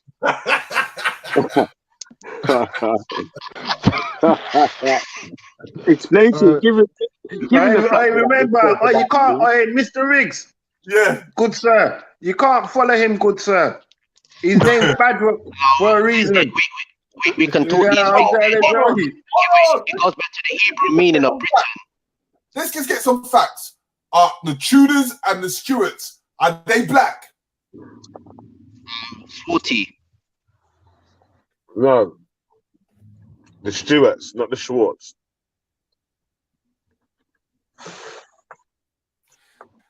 Now, you see, when you look at the Stuarts and then you look at the Tudors, yeah, for me, I'll never claim them as being black. You don't want to claim them, brother. You dumb. They didn't wash or nothing. They didn't brush their teeth. Yeah, but the Romans got there and they said they saw black people there. There's a big thing done on the BBC. Hadrian How long were the Romans there, and how to when the Tudors were alive? They said when they arrived there, they saw black fellas there up in Scotland, and even Hidden Colors talk about. But who said this? Who said it? Tell me a black person. There's a big documentary, and people done their DNA and everything, bruv. Big documentary on BBC. They found black bodies, yeah. And what you got to understand, in the times of the Romans arenas, when they used to do the gladiators, there was a lot of black people that were gladiators. One of the headquarters of the gladiators had black Scotland. men. No, in England. When England Scotland. was a muddy state, it used to be a nasty state. There used to be black people here as well, and there's loads of proof that Cheddar Man and all them man there. Okay, show me first primaries. Cheddar Man links back to like another bones what they found up in Spain. I don't want you to tell me. I don't want you to tell me a years name. old. I don't want you to tell me a name. I want you to show me a fact. Yeah, Terry, sorry, man. I don't want you to get too. Obviously, I knew that this was going to happen. We know there's black I'm listening to what he's got to say, but I want him to prove himself, because you know when you're saying something, I don't want you to say, even whether it's true or not, I want you to have evidence behind what you're saying, because you just saying that it's just an opinion of what you've heard. No, you're giving your opinion. I'm saying other people have done documentaries where they broadcasted it to the whole world. But I can bring up facts now by sharing my screen. It's called Ancient and Modern Britons. Oh my gosh. The word Britain is a Hebrew word. Okay. All right, T, you've had your fun now, man. Let the man just say what he came to say, man. Okay. Because the muddling up shit is long, innit? Please, bro. I'll ask you one thing, right? Before we start moving on. You know the Babylon of what do you call it? Babylon of Timbuktu. Have you read it? Yeah. I think it's so Adrian something Windorf or Randolph. Do you think everything he said is true?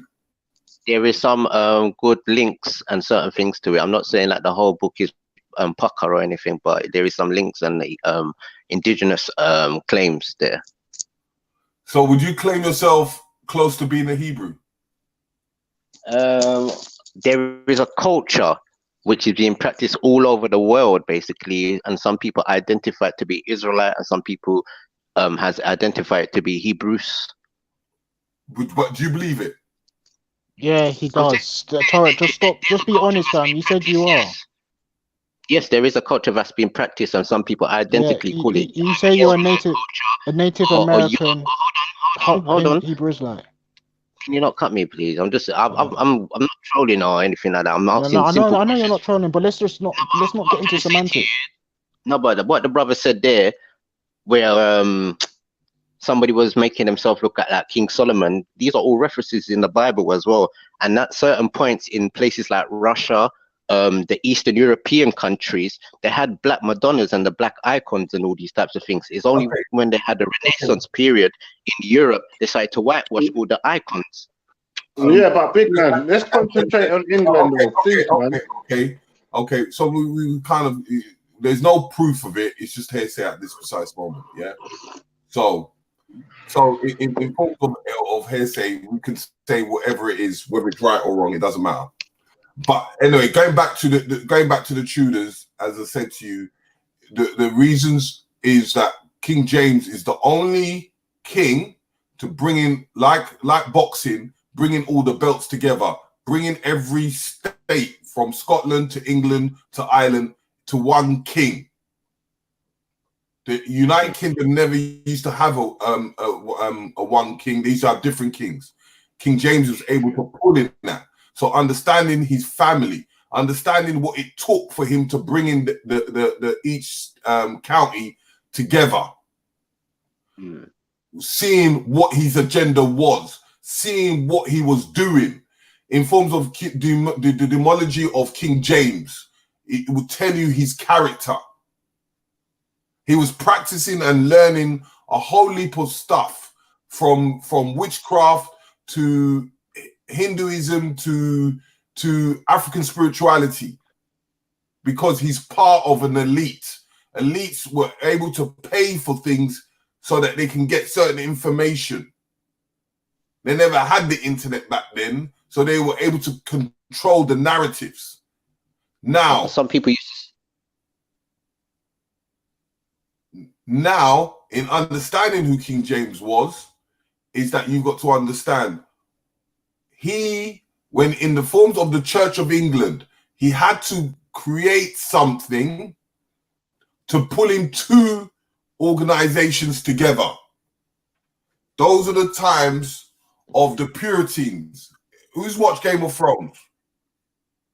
A little bit. So I know the history more than the actual.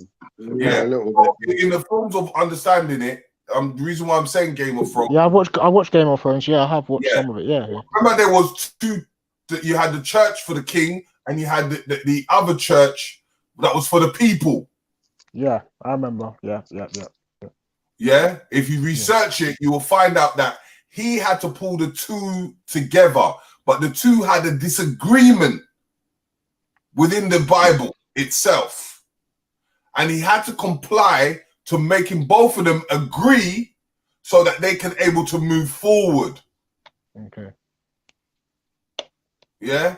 So for that to able to happen, he had to able to create something which was now at the time period of when the canon got created.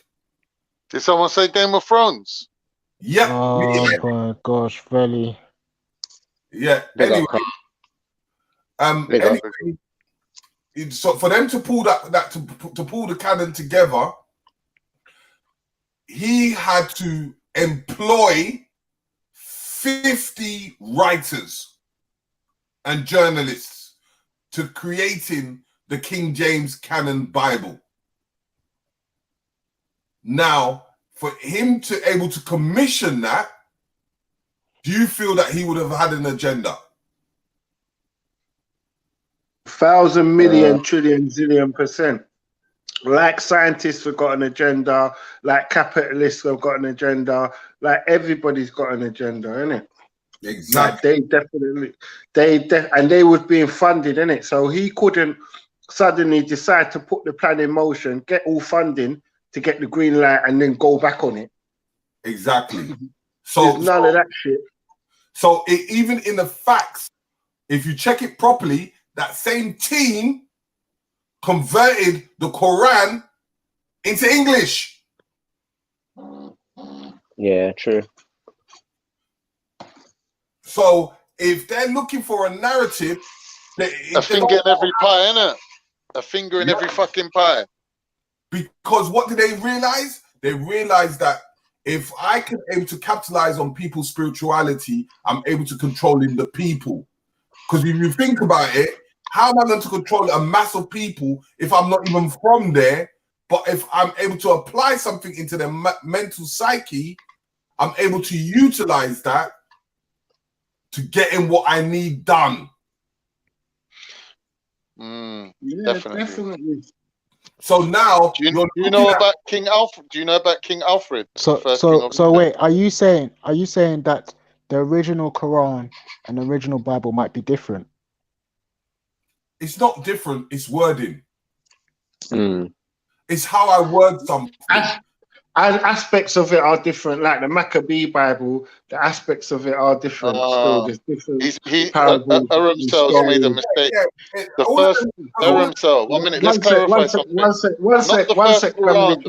One sec, man. Hey, Khan, you listening? I need to clarify something. Let me just talk to Riggs, the man. All right, go on. No, me just I say still little parts of the next one. It changed. That's all me I say, and I'm waiting for the response before. Yeah. So in understanding, understanding, like for instance, let's just look into our mental psyche from the time of Michael Jackson. Before Michael Jackson released Bad, everyone knew that Bad was bad, didn't it? Then after Michael Jackson released Bad and Michael Jackson said Bad was good, it gave another terminology to Bad. So whatever was back then, in its forms of rhetoric, now we're able to manipulate the word to change it. So the information itself now will change in today's world. I just wanted to make one point to Remso. I don't want him to get confused, innit? Now, at the time they translated the Quran into English, there weren't no English-speaking Muslims. No. So it wouldn't have actually been a replacement for the original Quran. So the original Quran is still the original Quran. Yes. But with the Bible, I don't know. That's your lot's thing, innit? I'm not commenting on that. But you see, is when I'm writing like a writer, if I'm writing something, I'm writing it from my personal perspective. Because I think the Sudanese, the Arabic, what they speak is possibly the ancient form of Arabic, but not everybody speaks the same Arabic, like the Egyptian Arabic and the So ones in the Middle East. interpretation of how they would speak is different from the interpretation another person will speak, even though it's the same language. Like you hear someone speak English in Scotland, it would not sound or have the same meaning, or even Americans, when they speak English, it's not going to be the same meaning of how we would speak English in London or in the UK. 100%. So the 100%. interpretations will now come different. Okay. Now, let's get back to the forms of the business itself. Is what I was trying to show is that if we're looking behind the scenes, you can see a team formatting of their opinions and of where they have control. Now, in forms of King James, what a lot of people don't understand is when he got given the England throne, he was awarded it by Queen Elizabeth I. Queen Elizabeth I established her first corporation. So able to understanding of how corporations came about, it comes into forms of masonry. Now, understanding what is a guild. People could go and research what guild is. Explain it to everyone, please, Terry, so we can get a full understanding, please, my brother. I don't want to preach, brother, preach. Depth. It's going to be too much in depth. But all I'm going to say, yeah, I've got a rough idea, but I'd like to know more though. Give it to you know what, bro? Listen. You see, the man them that's listening, yeah, the man them that's listening right now, yeah, are ready for you to go in depth, bro. Yeah, like, trust me. Yeah, there's people. Most of the listeners don't comment. Yeah, they're just listening and pennying what's happening. But when you say stuff like guilds, yeah, they only understand it from like the building sort of terminology, city and guilds. And I understand it to be like a long road. Guilds, the mechanic guilds, and so and so, like that. Yeah. Yeah. So guilds if you is break like, it down. Yeah, guilds is like a form of educational organization. Yeah. Now, in forms of understanding what masonry stands for, masonry itself stands for church builders. They build churches. So when they build a church where people come to, what's the next thing that they will build? Temples. No. What would they build? Houses for people to live in. No. Schools. Oh yeah, schools and shit. Yeah, when that's you go true. to church today, most Catholic churches or certain churches, what do they have? They have the pews. The pews. They have their local school. No, their local school, innit? Yeah. School. Then the second part will be building a community center or a community where people can come to. Then they build a hospital because they knew people need attention. But then the last part is what we call a market. James, jump on and listen to this, James. Sorry. So what you get to understand is trade. Most of the masonries were traders. This is where they take your thought and put a certificate on it, which is a guild. That's why you get sitting guilds today. When you're in university and you get your degree, you throw your hat in the air. What is that hat? That hat is like what you go to the building site. You know when you get cement and you got the spatula and you got the square thing and you put the cement on it? Oh yeah. You've got the thing that you scrape. The trout. The trout. You put that on top. You got your hat. Okay. Interesting. So understanding that they govern your thoughts, meaning that they create your thoughts, which creates a trade. So you might, in your family loophole, you might have what we call, you might be the carpenter. You might be the first carpenter. So then you have a particular way of you doing your carpentry. Then what they do is able to trade it in forms of making it an educational course by putting it through the guild, which now becomes their course. So that means they have got control over your trade. Like, for instance, a barber that we have today, a barber back then was a surgeon. Why do you think they were a surgeon? Because the reason being is they were good with the blades. It's only later that they broke them into two, where they said, okay, we'll make ones that deal with surgery and the ones that cut hair in the shop. So when you kind of look at these kind of things, you realize that most of these things is to create a community or a what do you call it? A nation within any area they go.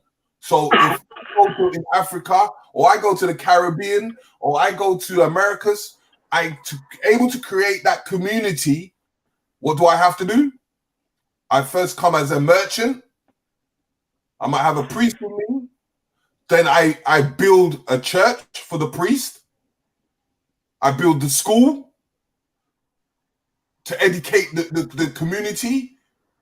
So the people that are on that land, I give them the education of my system. Like if you go back into the Romans and the Roman period, what did the Romans do? They took the firstborn of every child, took them to Rome, learned the Roman way, and after learning the Roman way, they bring them back to their community with a Roman mind state. If any of them become king, that community becomes Roman. What do we do today? We take our kids into English schools, get taught the English way, and they define your culture. Now, if you look in the factors of understanding, you could go to what we call trivium or quadrivium. Yeah, but you know, I thought, yeah, one part of the guilds for the city, like the city and guilds thing, was like the because it's like the standards that you have to meet to gain the qualification in it. Yeah. So I thought they was in control of that. Yes, they are. No, I think once the guild's built, or my opinion of it is once the guild's built, you just have to get acceptance from them to get in. Yeah, but you're not getting control because what you will find in forms of masonry, you got to understand the rites of passage. Even when it comes to us, the rites of passage comes in 4 to 5 different stages. Let's look at the life of passage. Now, the first passage is learning from the community or your environment. The second passage is mastering your community or environment. The third passage is teaching your community or your environment. The last passage is the enlightenment or able to understand when you're going to the next realm after death. So you're preparing yourself for death. Now, when you look at that rites of passage, life rites of passage, when you go through it, how old is the Pope? Anyone? How old's the Pope? 60s, in his 60s. No, he's a bit older. Most of them, he's like in his fucking 80s, man. Shit. Exactly. But listen, I need to jump off though, yeah? I'm going to leave you, man, on the panel, yeah? I need to quickly go and do a job. But I'm going to be listening, yeah? So if anyone joins the panel and needs a space or whatever, or if one of the random drop off, just call me from YouTube and I'll add you back on, yeah? Yeah, but keep going though, yeah? There's a question on the screen for you, Freddie, as well, yeah? Like, I knew I was gonna have to jump off, so I'll put it on the screen for you Uh-huh. to see as well. Mm. Belly Yeah, asked Rick to speak about the Royal of the Roses, the House of Hanover, and the House of Windsor. yeah. No, he's asking Mr. Riggs. Yeah, that's going in deep. Yeah. Yeah. So when you understand like what the guilds consist of, and understanding the forms of control, it's how we see things. As I said earlier, the quadrivial and the trivial. The trivial means knowledge, understanding, and wisdom. Now, a lot of people run with the knowledge thinking they've got wisdom because they haven't done the bother to doing the research to have an understanding. These are the systems that come out of the situation. When you, as I said, when we look at the Pope, and the Pope is like 90, how old are you from when you're born to when you finish a degree? We're 21 or 22 max. Yeah, so it takes 20-something years for Yeah. one part of the rites of passage. If it takes me another 20 years to master, meaning me to understand my craft fully, Yeah. and then it takes me another 20 years to teach, then in enlightenment, I'm going to be between 80, from 60 to 80 years old to be an elder. Now, these are the systems that these guys follow, which they, as I said to you, taken from the old traditions. Now, in understanding that control, I'm able to utilize that, because now when we come back to Queen Elizabeth I, she acknowledged to sending merchants out there. Now you could go into the times of the times of the year of discovery, where the Portuguese came out. Why do you think the Portuguese had to come out to doing to discover lands? Why do you think so? Because of the Moors. Yeah. Or you can say the Muslims at that time. And the Ottoman Empire. Why is it because of them? Because of the route to travel to India. Yeah. And why? Because India was the Silk Road, the place where you can get lots of things. So why didn't they just go on the normal Silk Road? Because it was long. Because of what reason? Because it's a longer journey. It was like horse and cart, really, and it's better if you do. It wasn't because of that. It was easy because the transportation, they were getting goods, but the issue was tax. They had to pay a high tax. The Europeans didn't want to pay that tax, so the Europeans were looking at ways of how can we get to India without getting taxed. Who was taxing them? Huh? Who was taxing them? The Ottomans, the Muslims, the Moors, they were taxing under the name of Islam. All right, bless up, brothers. I'm gonna listen in the background, yeah, man. Okay. A lot of the Somalis as well. Take care, Freddie. A lot of the Somalis as well. They don't get talked about. Yeah. So once you understand the background of the situation, it's like they're getting taxed. Well, the only way they couldn't go through Europe, go through Italy, go through Venice in the times of Marco Polo, they had to go. They had to go down. What is down beneath Portugal? Morocco, Senegal, and Mauritania. Oh, we just say Africa. Full stop. Yeah. No, but the empires, what could stop them as well? Yeah, but they avoided that because the first contact of African countries, which one was it? Do you know? Maybe Nigeria. No. Oh, sorry, Ghana. Nope. Uh, Sorry, the other day, isn't it? Because they had the Congolese guy convert to Yeah, Christianity, isn't it? yeah, but that's Afonso. Oh, I can't hear That's after. yeah. Understanding when they went down, the first place they went to is Guinea. Okay.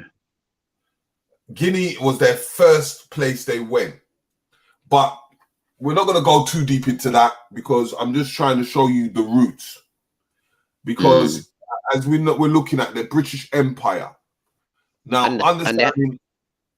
And they had the Benin Empire as well at that time. They was a well-advanced civilization. Mm-hmm. Yeah, so understanding the understanding of the company and that period of time, as I said to Queen Elizabeth, the corporation she released is what we call the Virginia Company. Mm. Do you know what the Virginia Company is? Why do they call it the Virginia Company? After the Queen, the Queen is called Regina. Huh? I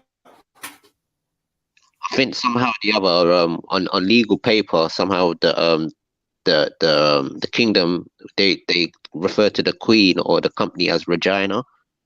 No, or Regina. Because the stagnant thing that was about Queen Elizabeth, that she was a virgin. Okay. So they were able to establish a company called the Virginia Company, which was one of their first corporations. Now, hold on. Let me, we can't even, let me see. Can someone read this out? you could get Veli. Veli, can you share the screen, please, for Terry, please?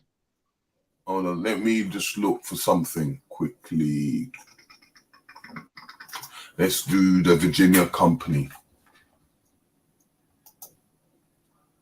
Okay. Why are you doing that? You lot can talk. I think the Virginia Company was probably established around the 15th century or mid 15th century. Well, this is the point. It's during the reign of Queen Elizabeth, so yeah, of course, it would make sense that it was around that time.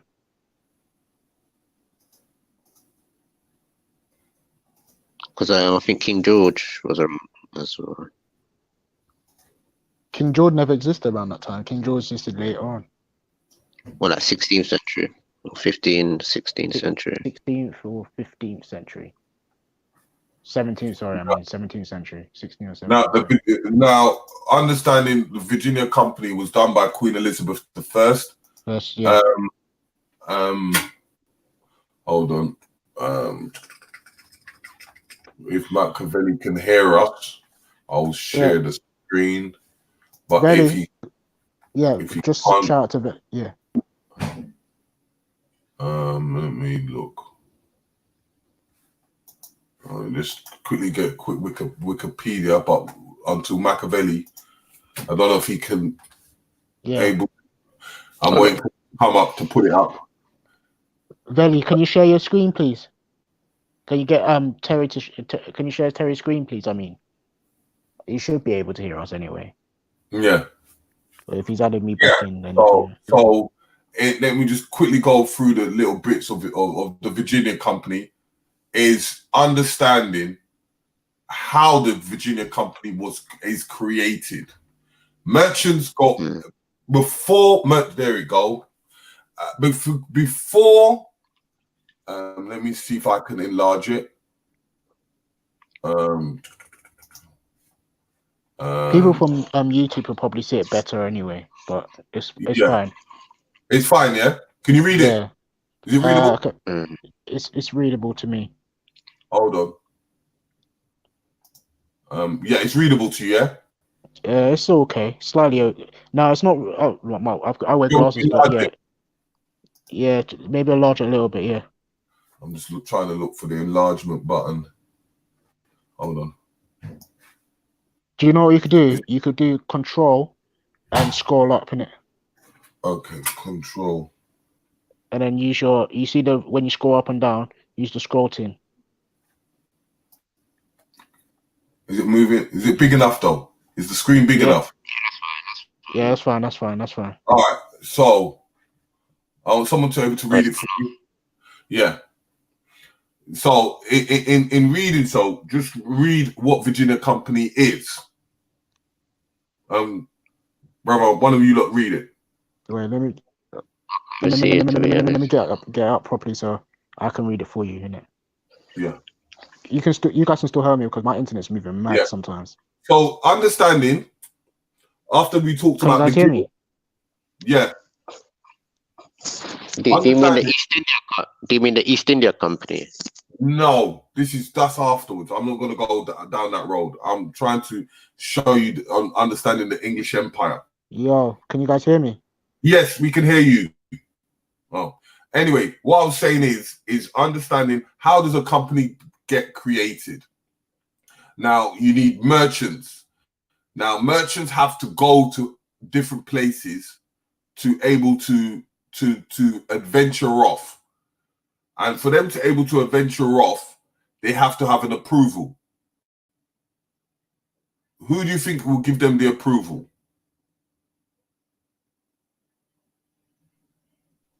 Whoever's running their monarchy, or maybe sometimes the church.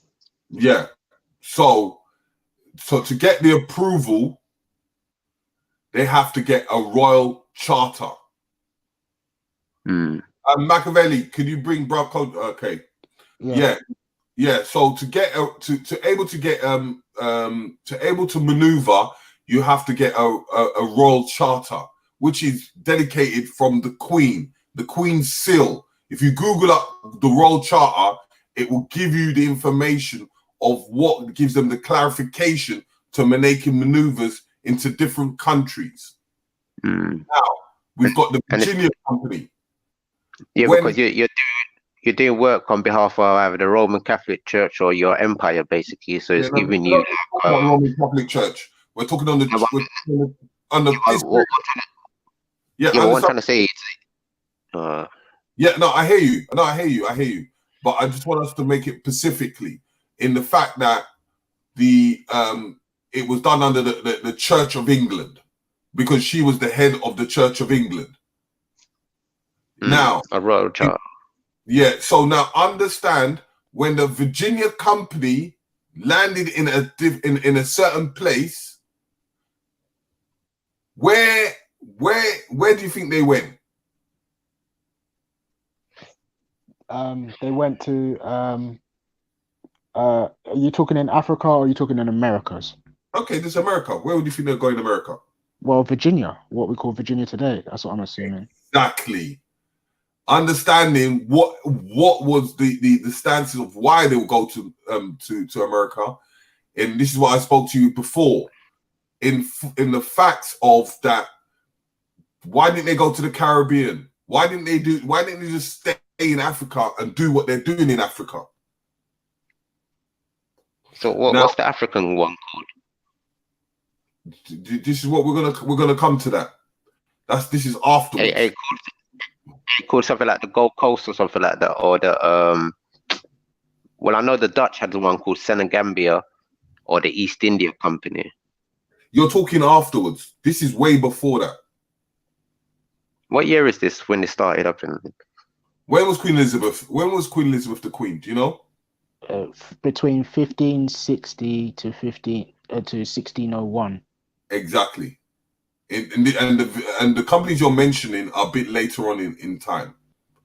Now you have to remember the Dutch was already there. So like with the British Royal Charter, this is when the British are first coming into America, claiming some sort of territory and all these types of things. So if somebody else robs you, hold on, if somebody else robs you from a different country, you've got a royal decree basically, and now that country. Please Google up the Eastern Indian country and tell me what year that was. because you're mixing things up. You're bringing a bit of confusion. What I'm trying to say to you, in the times, in the there's time of different the, companies. listen There were carefully. different companies ready out Listen carefully. Most companies, the British were working in alliance with the Portuguese. Who were the first people to do the year of the discovery? there. They weren't working with them. They're working against them because the English used to. My The gosh, English. where do The you think the British English. got their training from? Hold on. The English and that lot, before they even reached to the Americas, they used to rob all the Portuguese and Spanish boats that used to come back and all these types of things. You're talking the Spanish, not the Portuguese. No, the English. These are these pirates. These are these pirates like Captain Morgan that had rowed the creed to be a pirate of the sea and all them type of things, man. Come on. What is a pirate? He was commissioned by the Queen to go to the Caribbean and do certain biddings. A pirate is someone that's not official by the Royal Seal. Henry Morgan was backed by the first seal. He was the Queen's pirate of the seas. If he was backed by a seal, he's not a pirate. He's a corporation. I'm trying to show you there's different corporations out there. You have the Virginia Company. You're gonna have the Dutch out there. You're gonna have the Spanish out there, and the Portuguese. What's the name of the Dutch company? The Dutch company, I think it was called the East India something, or just the Dutchy or the Dutchy colony. And the East Indian Company come about. When did it come about? Around the 1500s. Exactly. Towards the end of the 1500s. What I'm trying to show you, Britain was the last people to come colonize anything.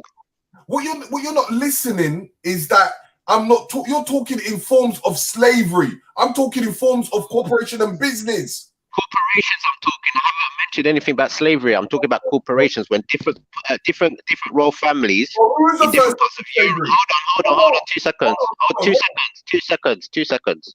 You have different royal families or different parts of the Europe that's got their own territories around the world. So now Britain's making their own territories. Some of them are called British Columbia. Some of them called the British Virgin Islands. But this is later on, Torah. That's the point he's trying to tell you. Like you're talking something that we're talking about the foundations. You're not getting it. This is what I'm talking about.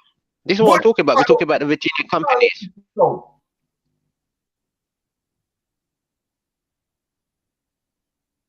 What is the Where title? am I going wrong? Where am I going wrong? What is the title of the show?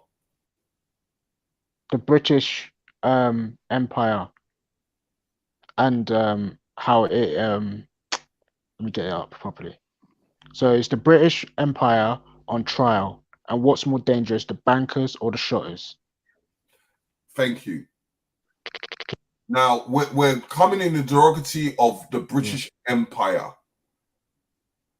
When we're looking at the growth of the British Empire, we're looking at how it grows to where it needs to be. In the facts that the birth of what we're talking about comes from these situations. Now, in understanding the Virginia Company, and the way it maneuvered, the person next to throne after Queen Elizabeth I is who? King George. No. Kojo? Bruv. Yeah, Kojo. Yeah, I can hear you. I can hear you. Yeah. Now, please read what I said to read. So let me hopefully I can get up. Yeah, just tell me if you can't hear me. Innit? I'll be asking if you can hear me, and just say if you can't hear me. Yeah. So where do you want me to read from? The Virginia Company is what? The Virginia Company refers collectively to two joint stock companies chartered under James I on April 10th, 1606, with the goal of establishing settlements on the coast of America. The two companies were referred to as the Virginia Company of London, London Company. That's interesting because Veli mentioned that earlier, London Company, and the Virginia Company of Plymouth, or Plymouth Company, and they are operated with identical charters in different territories. Can you still hear me, guys? Yeah, I can hear you. Ye- Can you hear?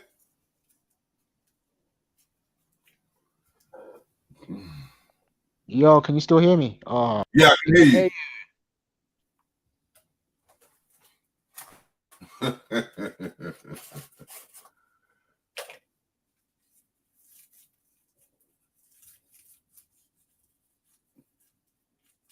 Is he back in?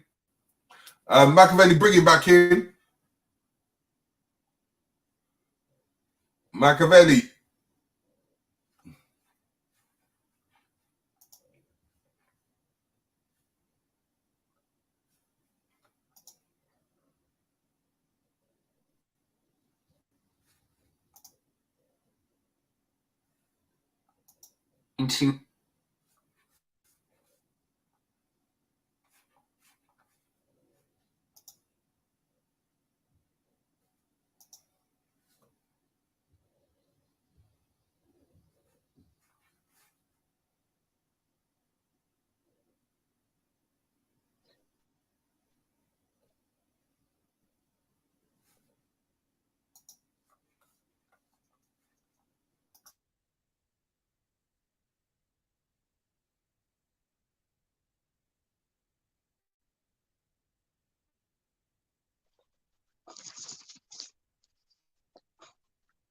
It says the Virginia Company reversed a collective to two joint stock companies chartered under James I, April the 10th, 1606, with a goal of establishing settlements on the coast of America.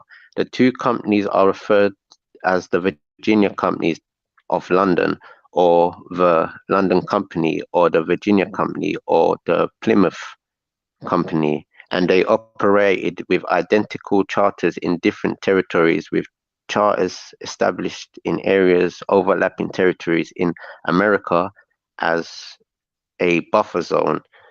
And the two companies were not permitted to establish colonies within 100 miles of each other. The Plymouth Company never fulfilled its charter, but its territory was claimed by England and became New England. The areas of Virginia Company, founded and organized by Bartholomew Gorzondo of Grisindberg in Suffolk, England, and granted a exclusive charter by James I to the London Plymouth Company. As corporations and companies were empowered by the Crown to govern themselves, and this right was passed on the colony. Following dissolution of the Third Charter in 1621, Virginia Company failed in 1624, but the rights to self-government was not taken from the colony. The principles was thus established that a royal company should be self-governing, and this formed the genesis of democracy in America. The original charter by King James in 1606 did not mention a Virginia Company or Plymouth Company. These names were applied somewhat later to the overwhelming enterprise. The Charter of 1609 stipulates two distinct companies.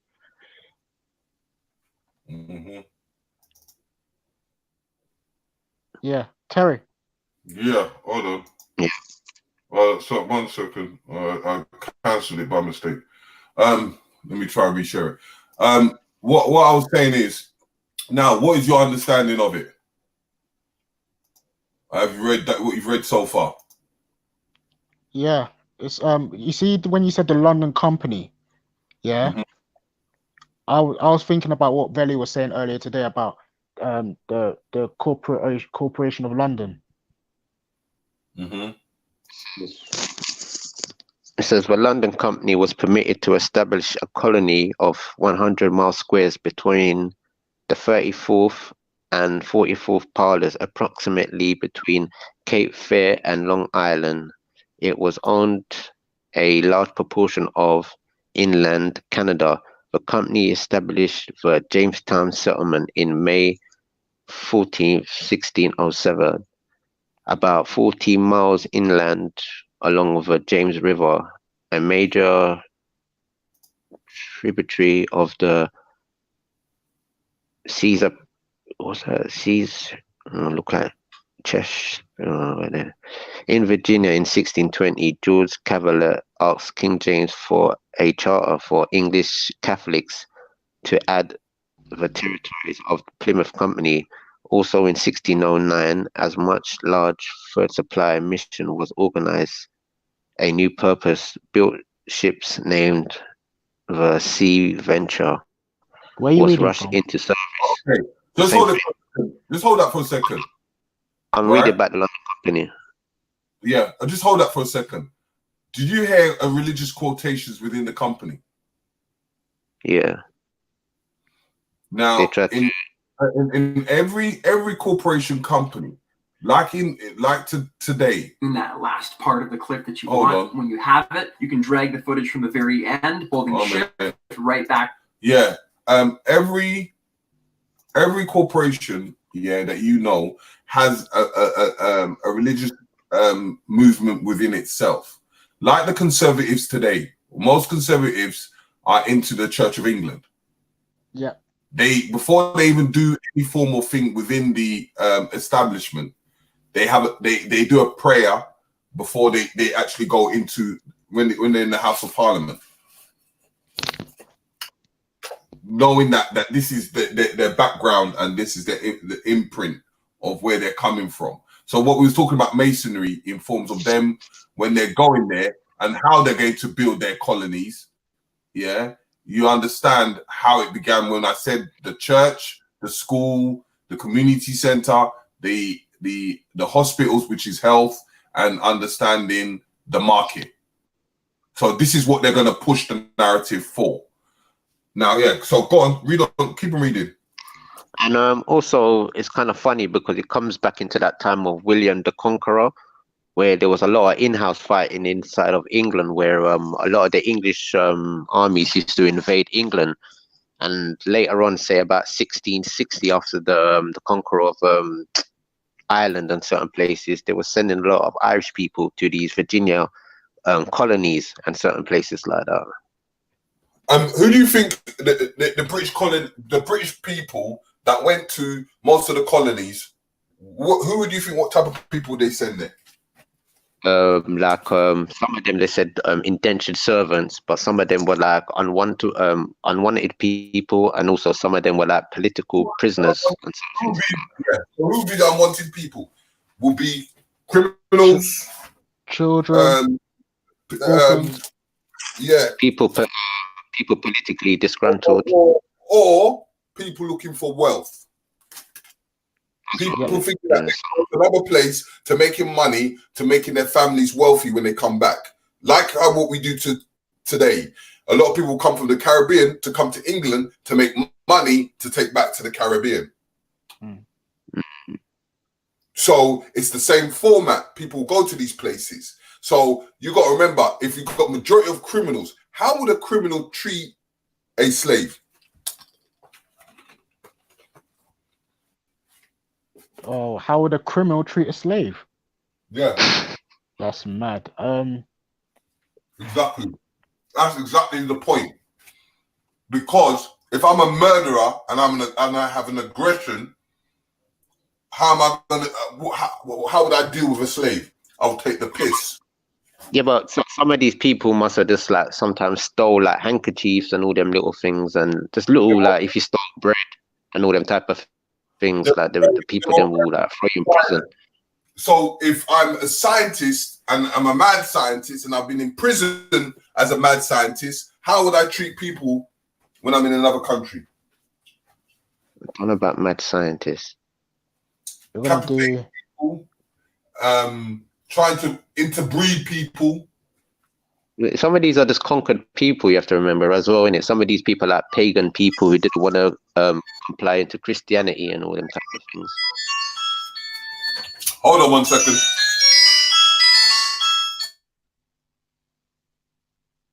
Yeah. So there's it's mad still. Like I can like, boy. I hope people are actually listening to this, cause this is real information, you know. Yeah, and this is like in the Americas at the moment, or what we know as Virginia State today. Yeah, yeah, of course. But I didn't know the idea of Virginia comes from the fact that Queen Elizabeth was a virgin. But it says that the company was established by King James the First. But Yeah, I don't know where maybe I don't know. maybe there is information for Elizabeth, but I don't know. We have to ask. Oh no, it said it's later on they get that name. Like when they were saying, like when they first established it, Hmm. it said the first charter of Virginia Company of London. It was just two companies basically, London and Plymouth. Plymouth is right by the coast. They also had a lot of prisoners there in Plymouth. Like they took a lot of people, like native Indian, some of them mixed with African as well. Some of them used to put them in a prison or a castle called Plymouth Castle and certain things like that. And sometimes some of these people get released and they will take these people up into places like Somerset and all them type of things. That is mad. It says here, the first charter for Virginia Company, the first charter gave the company authority to govern its own adventure and servants through the ruling of the Council of London, comprised of major shareholders in the enterprise. The members were nominated by the company and appointed by the king. The Council of England then directed a settlers to appointed their own local council, which approved ineffective. The council had to obtain approval from London for expenditures and laws and limited the enterprise to 100 square miles. The second charter of Virginia Company, London, 1609. The second charter expanded the area of the enterprise from sea to sea and appointed a governor because the local council had proven ineffective. Oh my days. Governor Thomas West, 3rd Baron de la Warr, known as Lord Delaware, sailed to America in 1610. The king delegated a governor of Virginia absolute power. The third charter of the Virginia Company, London, expanded territory eastwards to include Bermuda and other islands. The Great Charter on November the 18th, 1618, Virginia Company officer Thomas Smith and Edwin Sandys sent, sent, sent a set of instructions to Virginia Governor George Yeardley that are often referred to as the Great Charter. Through it was issued by the king. This charter gave the colony self-governance, which led to the establishment of the Council of State, appointed by the governor and elected General Assembly, House of Burgess, and provided that the colony would no longer be financed by shares but by tobacco farming. The birth of representative government in the United States can be traced from the Great Charter, as it provides for self-governance, from which the House of Burgess and the General Council was created. The dissolution of the Charter. The Jamestown Massacre in 1622 brought unfavorable attention to the colony, particularly from King James, who had originally chartered the company.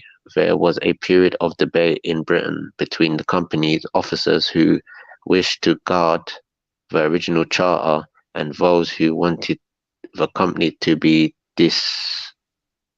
disbanded in 1624.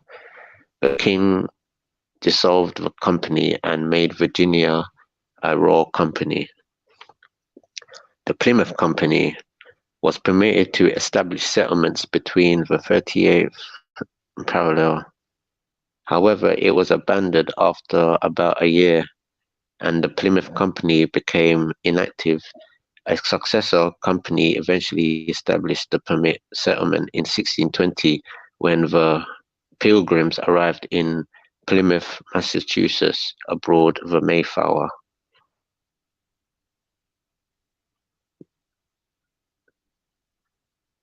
The motto recognized the colony status alongside of the king, other 3 or 4 denominations of England, Ireland, Scotland, and France, and the Kingdom of Great Britain after the Acts of Union 1707. There is no record, however, of these arms actually being granted.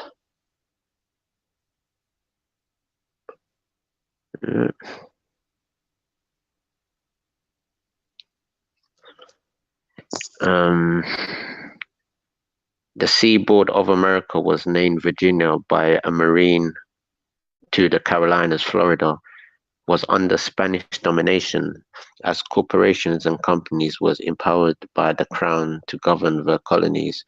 This right was not conferred unto the colonies themselves until the dissolution of the Third Charter in 1621. The Virginia Company failed in 1624, but the right to self-government was not taken from the colony, and the principle was thus established that a royal company should be self-governing, forming a genesis of democracy in America.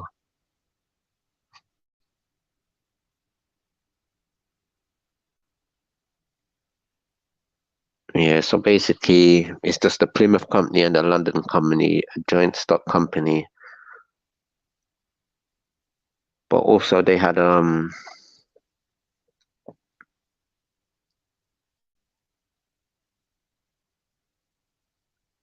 they also had something what they called the British East India Company,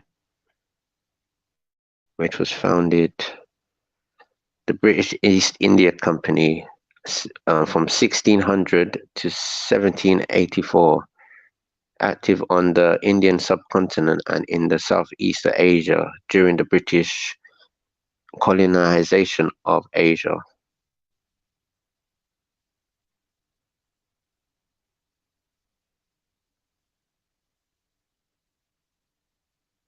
Let's look at the West India Company. So they had, so everything was popping off in the 16th century for Britain.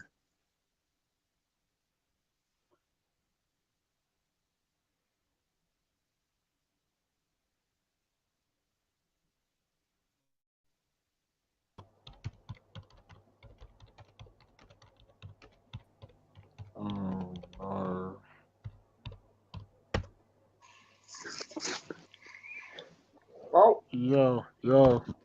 All right, I'm in now. Okay. Yeah, Go. Raj, I beg you do me a favor. No. I know what you're gonna say, Raj. Don't talk. Let us talk our thing. I'm gonna be no. Yeah. That's No, what we're gonna say. no. I'm gonna get involved.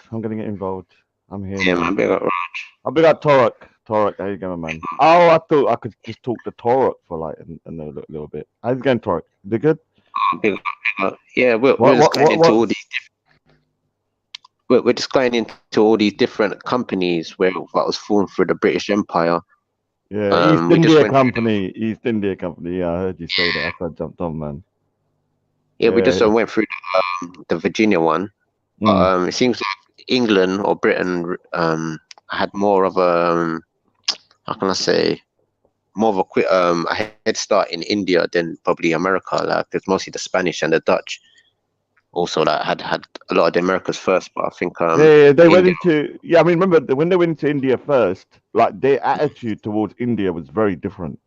Like when you look at the original kind of like interactions, they went what's called native. I know that sounds racist, but that's how they described it. Like when other English people or British people went to India and they met other English people, they were dressing like Indians, they were married to Indian women, they were respecting the culture.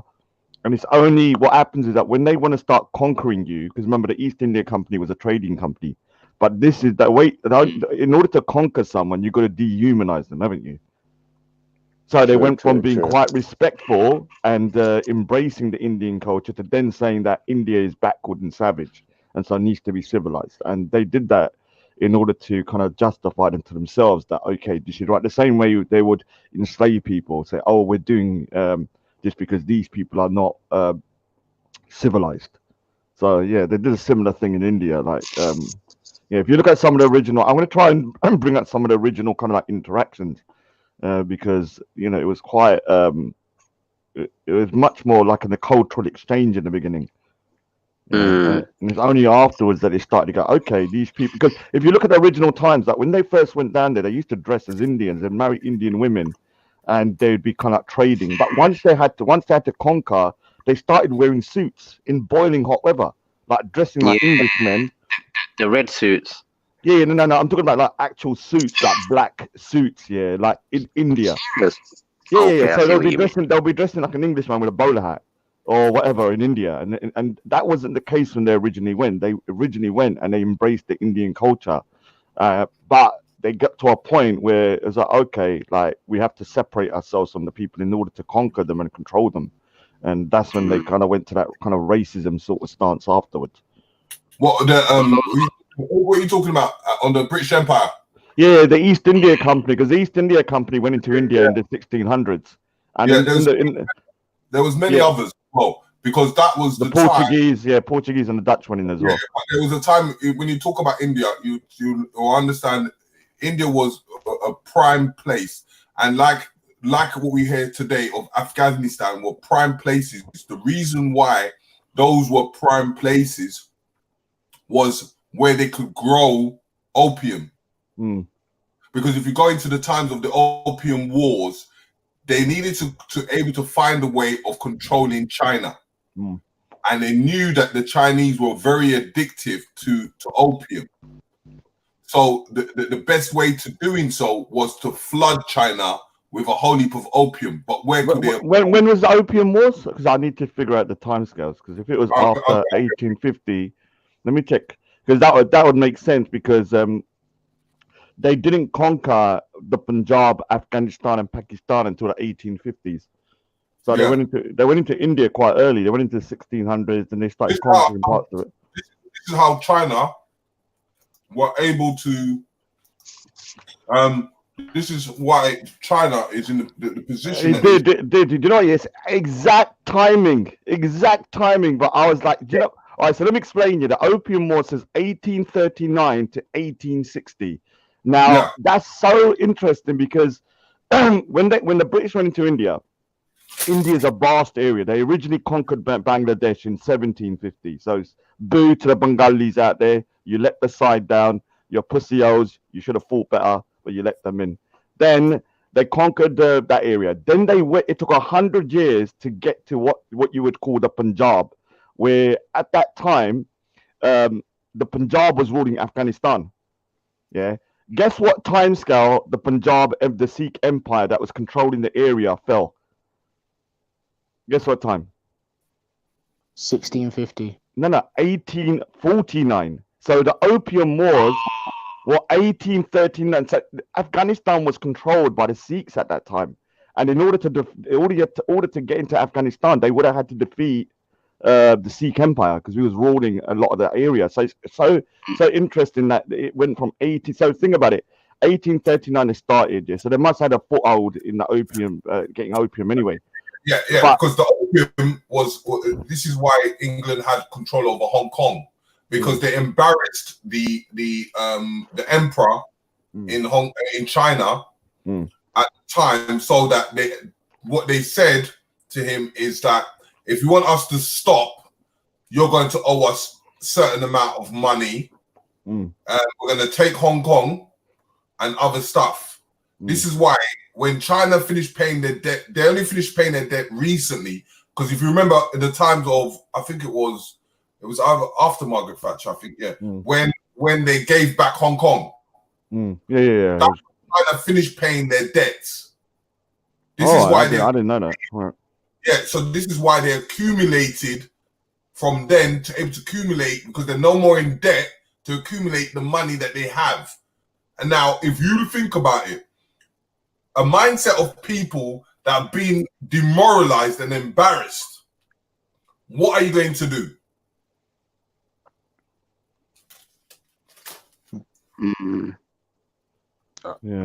I mean, suicide or just give it up. You're going to go back to your enemies and find ways of defeating your enemies. Okay. Your enemies, my friend situation. Yeah, so think about it.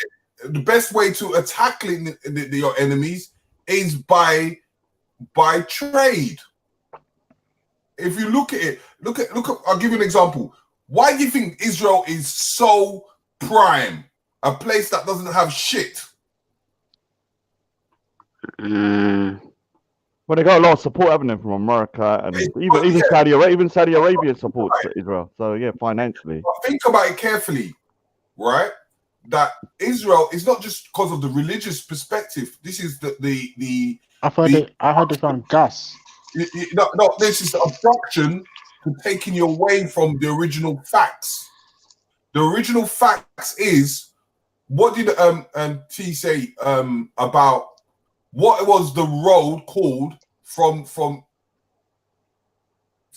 Asia to the Silk Road? Now, in forms of trade, they had to go through where? A lot of Arab places. And where is Israel? That can link to the rest of the world. It's a prime place upon that Silk Road. If you stop that Silk Road and plant yourself there, you have control over the market before it actually gets to the market. That's true. Check out the canal, the Suez Canal. Why did people fight over that Suez Canal for? Because it's a vast trading route, and it's very important to a lot of the coast and the economy of everybody. Exactly. Emma Brown was mentioning it earlier. Exactly, because it's so prime. So if you control the Suez Canal, you control the market. Where is the Suez Canal? You don't know where the Suez Canal is? No. It's in Egypt. Isn't it Egypt? It's between Egypt and Israel. Yeah. You see the Mediterranean. You see the Mediterranean and what where you go in between the Mediterranean and go all the way down Yemen and come back up. They call it the Levant. That's what I heard it was called. Yeah. So the Suez Canal is in between, like when you're going down through that type sort of corners where you go through like places like Somalia, Ethiopia, and on the other side you see Saudi Arabia, Yemen, and after when you come out the bottom of there, you can sail right up into India. Yeah. So look at it like this. South India is where they have the vast of a lot of the products and things like that. Yeah. So look at it like Two seconds. I'm looking at one thing. It says from 1603, the East India Company, they sent 3 vessels, and the total invested was £60,450. In bullion sent was 11,000, and goods sent was 1,142, and ship provisions was for the ship now that was like about 48,000. Can I just address something for 1 second? Sorry to the Bengali people, because some Bengalis are getting upset. But dude, you're pussy holes. You let the I'm sorry. You let the no. They won't. Hold on. If the British, if they fought better, yeah, they would have fought the British off. The British got a foothold in India through Bangladesh. You guys were ruled 100 years more than the Punjab and the people of the Punjab. So you need to buck your ideas up and take responsibility for opening that door. Don't cry in the comment section, bitches. Yeah, but anyway, just look at the device times. The British made so much money from opium. What do you think was the second thing that they made money from, and they made millions from? From where? Spice. India. Spice. Yeah. Spice Wars. What was the most popular item? Spice Wars. They had rubies, gems, emeralds, cotton, peanuts. That's peanuts. Jury's peanuts. That made them billions. They were more symbolic. So look at the Koh-i-Noor here. Someone mentioned the Koh-i-Noor that they want it back. Okay. Now the Koh-i-Noor was the biggest diamond in the world. That the Sikhs. Yeah, look at the British and look at clove. Yeah, silk and everything like that. Yeah. Clove and silk. Why is it important?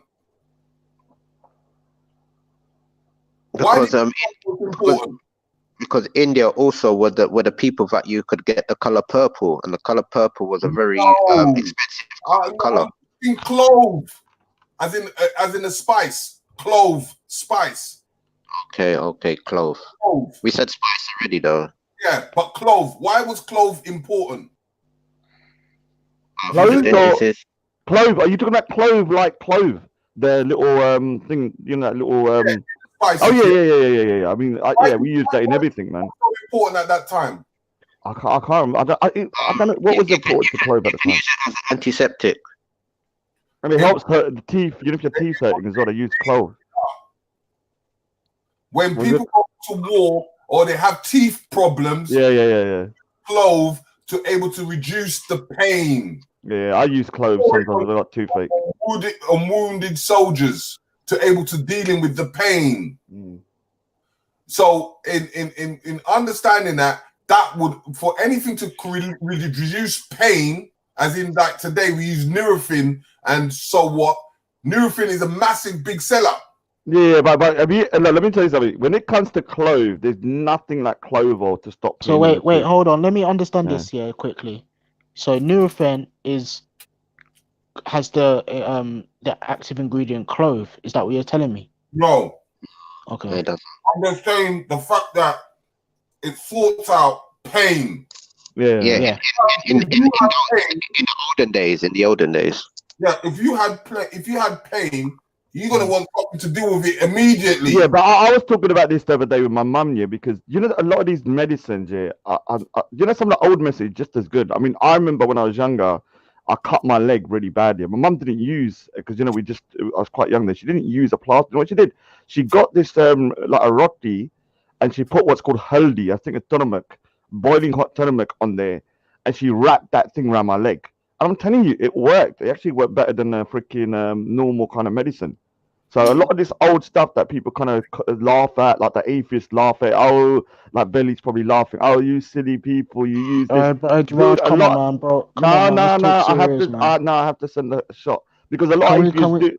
Right, so but you have to look. All right, so but there is a lot of this old medicine that is unbelievable. Yeah, like you know, Yeah. and people don't take it seriously just because of the fact that No, it's we not. don't deny that because I know I do pharmacy, so I know that a lot Oh, of big up, man. a lot of the so-called medicines in the past Yeah. are used as the active ingredients today in some of our medicines. So yeah, continue, Terry. Yeah, but if I said yeah, look, but when I said that, yeah, I guarantee you there's some people in the chat are gonna be laughing. Oh, your mum put a roti with haldi, with turmeric. Forget what people think. And I guarantee they're gonna be the atheists. Yo, I beg you. This is the thing with these younger people. They just always mock the old original things and things like that. And these are the things that kept your ancestors alive. And still, and even today, scientists, I beg you, man. hold on 2 seconds, brother, man. Like scientists, as that brother said, he's a pharmaceutical. They're using all of these properties and all these types of things. And when the British got to India and places like China, they literally blew their mind of the knowledge of all these different variety of things and all these different types of medicines and all these types of things. So like, to be honest, when they started tasting all of these type of spices and sugar and all them type of things from India, this is what literally blew their mind, and where I think they just went over crazy basically and just wanted to have the most of everything they could have out of that country basically, because the spice and the, all these different flavors literally blew their head off. Okay. Yeah, I had to take a shot at the atheist. Sorry, dude, man. Yeah. Terry, continue, bro. Yeah. Can you hear me? Yeah, I can hear you, man. Yeah. So, in going back to what the British were about, is that you know that it was built up on two companies. Yeah. What was the company? What was the company based on? East India Company. The London Company and the Plymouth Company. Plymouth Company. Let's go to the London Company. Yeah. Now, remember, each company has a seal. They call, which is their seal of their maneuvers, their shield, the coat of arms. Right, so it's able to identify. If you have the opportunity, go to the College of Arms, and most of their information is based on what the corporations do. Like as we got the what we call, when you get an official company, what do we call it today?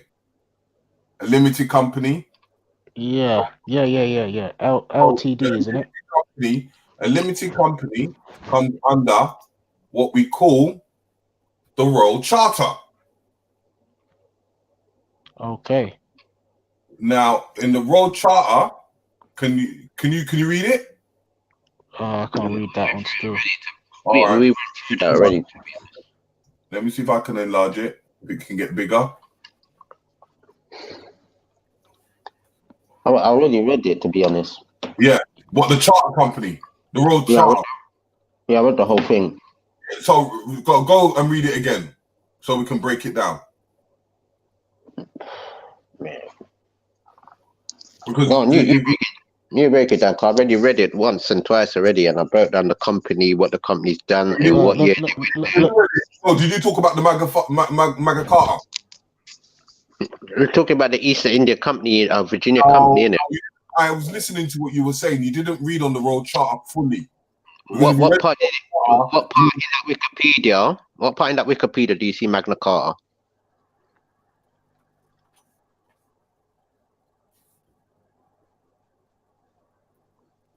Do you see it? What? Where is it? If you Hey, put on the the Royal screen, is a Charter, charter of rights agreed to the that's what I'm trying to explain to you because I want you to understand the inside of. Huh? We read the whole Virginia Company. We read about the two different companies and their voyages. But I want to read the Royal Charter. Yo. Can you guys hear me? Yeah. I was gonna read it out still. Yeah, read it out for me, please.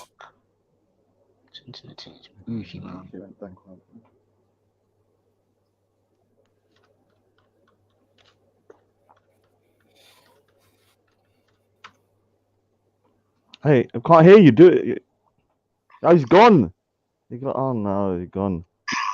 A royal charter is the formal grant issued by the monarch under the royal progenitors as a letter. Oh no, before you go on, before you go on, please let me just fire a couple of shots because he was getting upset. It's true though, you know, a lot of people that are a little bit arrogant when it comes to medicine, especially people that are atheists.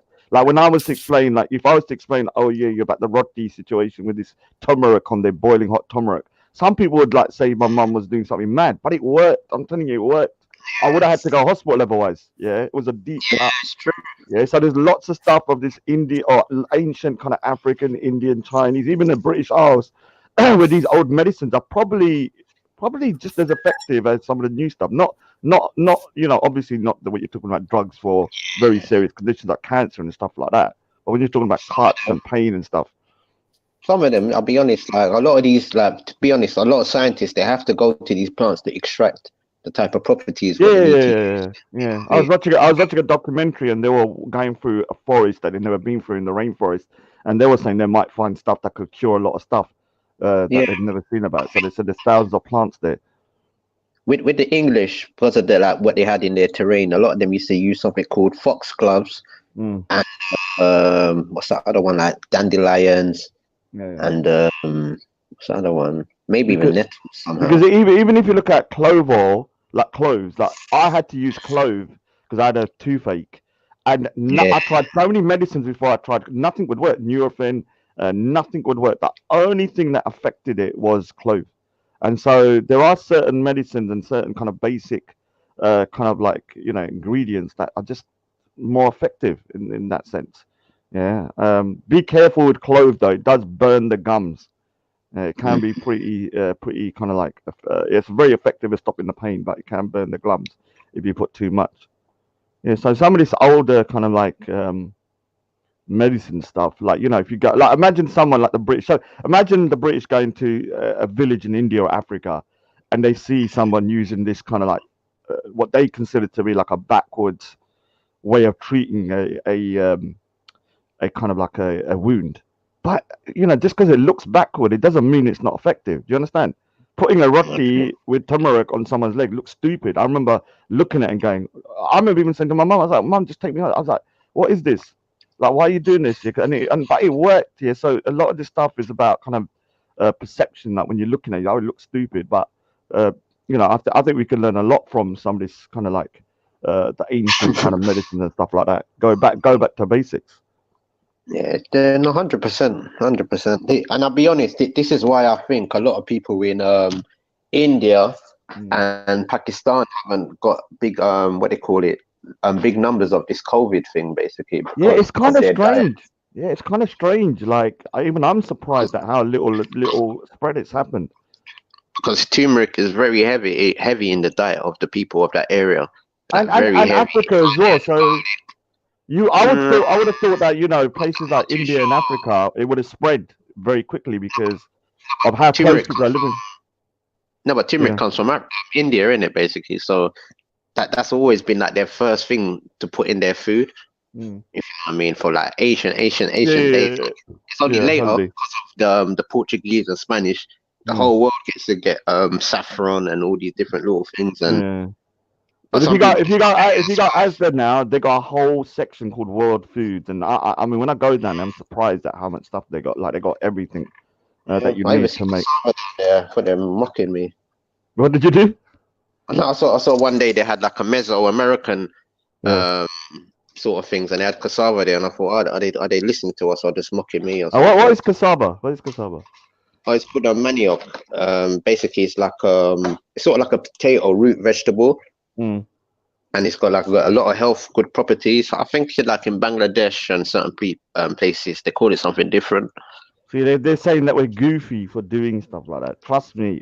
How do you think in the past people used to survive these battles? Like they didn't. It's not like they didn't use anything. They used something in order to stop the pain. And so you know what's happened, to be honest, and this is why sometimes I'm hard on the Asian community, because a lot of these sciences and a lot of these plants actually come out from these areas, and now you got all of these sort of Asian doctors. Now you tell them about turmeric, and they're laughing at you like, yeah, but that's because of the condition. That's because of the conditioning of science. Like, and I think it's mostly with the men, not really the women, because it's mostly the women that's always cooking the food. So the men go out and sell the food, and they don't really what you need to do if that happens to you? Do you know what you need to do? Is just say, ask your granddad or your parents, and they would laugh at you for laughing at you. Do you understand? No, like, what I'm trying to say, the majority of them is laughing are the boys. It's not really the girls. Yeah, but that's from arrogance here. You know, like a lot of atheists become arrogant as well.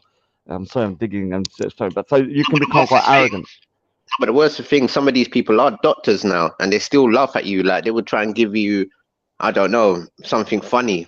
No. But I'm saying that it's a form of so. All right, a doctor, yeah, they start studying, and then they think they're very intelligent. To be a doctor, you got to be clever, and so they start scoffing or looking down upon what they perceive to be like backwards or old medicine, because they think new medicine is everything. Like they think it's the be and end all. They don't realize that most of some of this medicine in the past is still great. No, but the reason why that is because the majority of the boys, they never cook. It's mostly the girls that get Oh cooked. yeah. They might farm these things, but they never really get to experiment and understand the things properly. And can I say something to the people in the chat? We're not dissing the British people. We are trying to look over the British Empire the same way you might look over the Roman Empire. Just because you might criticize the Roman Empire doesn't mean you dislike the Romans or the Italians. It's just going over the past. Yeah. Things. Yeah, I'm sorry. I actually, Raf, I think it's Raf. I had to do a few shots while you've gone. I was gonna. Hello, look who's here. Lockdown Larry. Where's your tutu? Where's the tutu? Can we play that video? There later of the latest Reanimator one? I was going to ask you about the COVID numbers in India. Yeah. You up to date on it? Yo, come on, man. Like we was talking something else, bro. Why is he interrupting? it was in the middle of a. Oh, rude.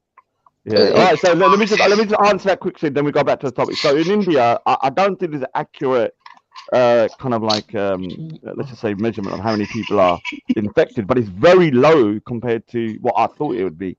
I think so far there's been less than 1,000 deaths out of 1.3 billion. But do you know how they keep the numbers down? Should I tell you how they keep the numbers down? They just don't do testing.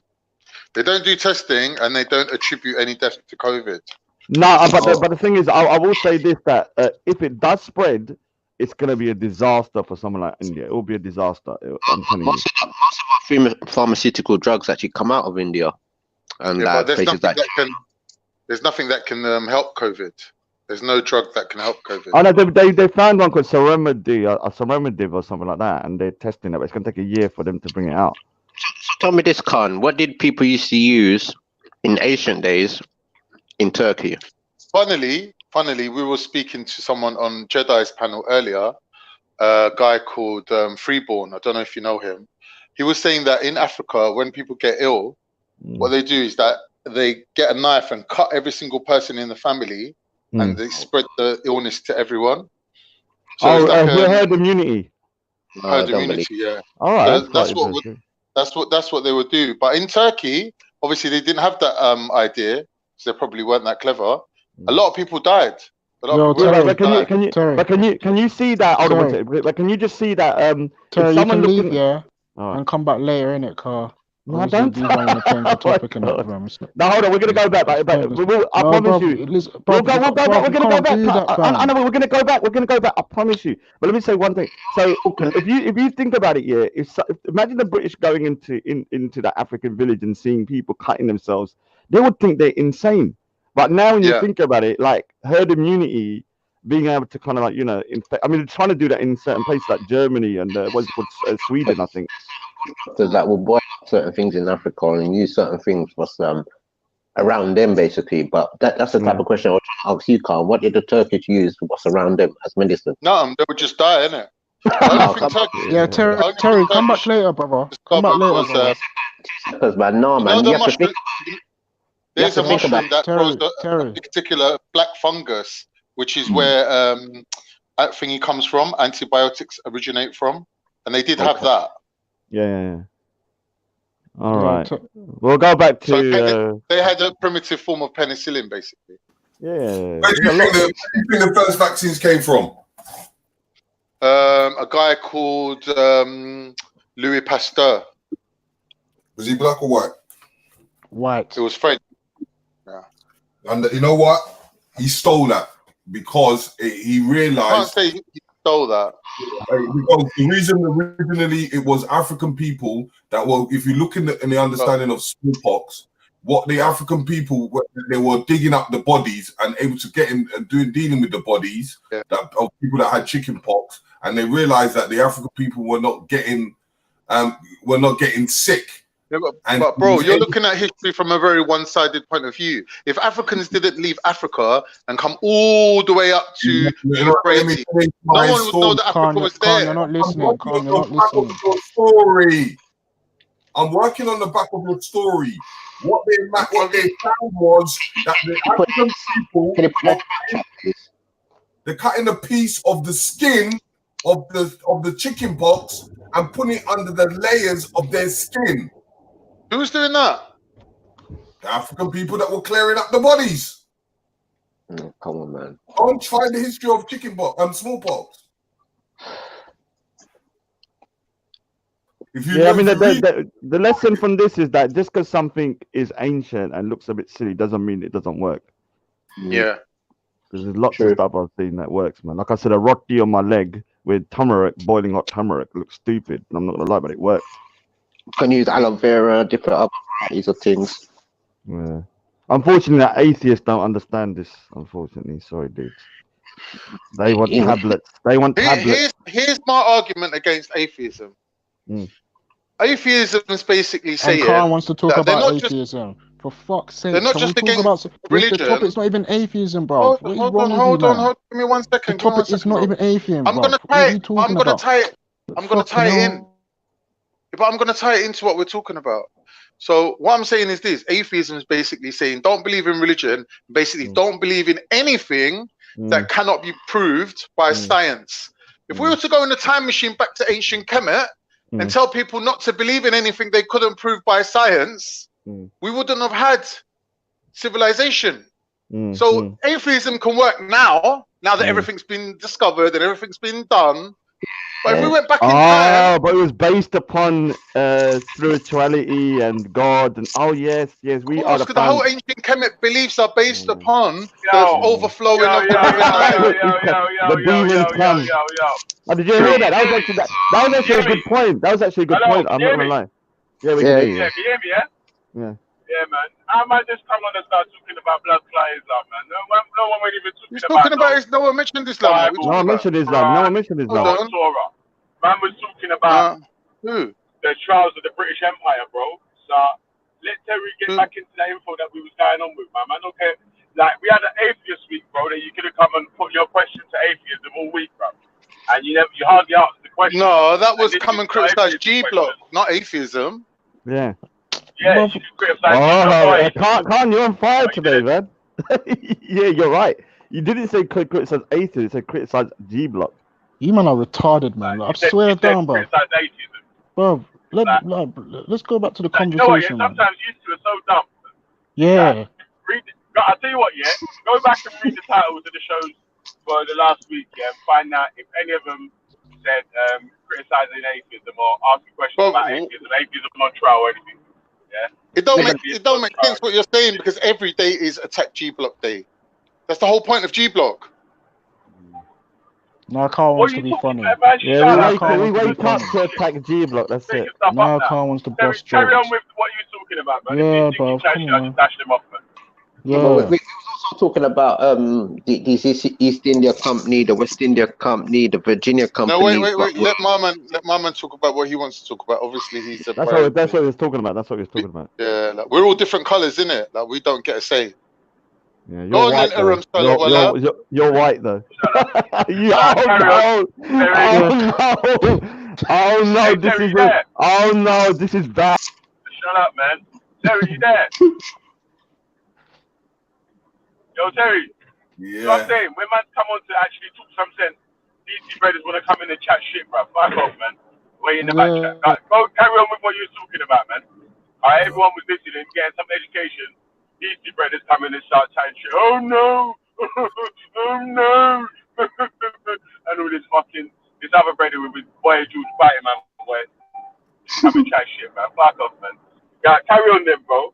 So people can actually question what you're talking about. You get me, God. Yeah, we want to learn this shit Thank too. you. Okay. Yeah. Yeah, Kojo. Yeah. It's rough, innit? Huh? It's rough. Raf, sorry, Raf. I'm not saying Kojo now. Raf, yeah. Yeah. We talked about before. An excitement time. I hope people enjoyed the lunch break that we just had. Yeah, fucking hell, man. Man, days. I don't know what's wrong with people, fam. They can see the title of something and they want to talk something else, and then start getting upset when we're telling them stop talking about that. Well, come on, man. Yeah. Anyways, we were talking about Okay, so let's go back the Royal Charter. Yeah, we was reading it before we got obstructed on the formality. Now, when we was reading the Royal Charter, where did we get to? Let me see. See if I could get my screen to wait. Hold on. Let me get up on my computer. Hopefully, and I can talk through it there. Just tap it up, and you can read it from there. I'll just put it on It's the only screen. because as soon as I move away, my connection just goes, isn't it? Oh. Yeah. So I'll just see if it works now. Says the Royal Charter was formally issued by the monarch under the royal progenitor as a letter of patent, a historical. They have been used as a public laws. The most famous example of being the English Magna Carta, but since the 1400s have only been used in places of private acts to grant the right or power to an individual or a body corporate. They were and are still used as established significant organizations such as boroughs. Aha. The charter should be distinguished by the royal warrant of appointment, grants of arms, and other forms of letters patent, such as those granting as an organization the right to use the word royal in their name or granting a city status which do not have legislative effect. The British monarchy has issued over 1,000 royal charters. Of these, about 750 remain in existence. The earliest charter recorded on the UK government list was granted to the University of Cambridge by the King of England in 1231. Although older charters are known to have existed, included the Worshipful Company of Weavers in England in 1150 and to the town of Caen in Scotland in 1150 and charters continue to be issued by the British Crown, and recent examples being awarded to the Chartered Institute of Ergonomics and Human Factors in 2014. Yeah. So you see. So wherever the country or company or business, they give a royal charter. Like, do you remember a time of a guy called Michael X? Not really. Sort of. Not really. Who killed? It was in this. I think it was this. Yeah, Shakra. Now they let the children have juice. They don't want milk. Yes. They're lucky. I didn't want no juice. Good afternoon, sir. Yeah, Shaka. I don't know why Shaka was. Fire upon the room, blaze up Babylon for fall, Babylon for get trampled. We're now ramping. We're here to destroy Babylon. Oh yeah, that's it. And by the way, I want to say big up to all manifesting the interconnected nature of the universe within the oneness of the spirit that is the manifestation of all things in connectedness with the universal spirit of oneness. All right, if you keep talking like that, we're gonna kick you off like we did Khan and Raj.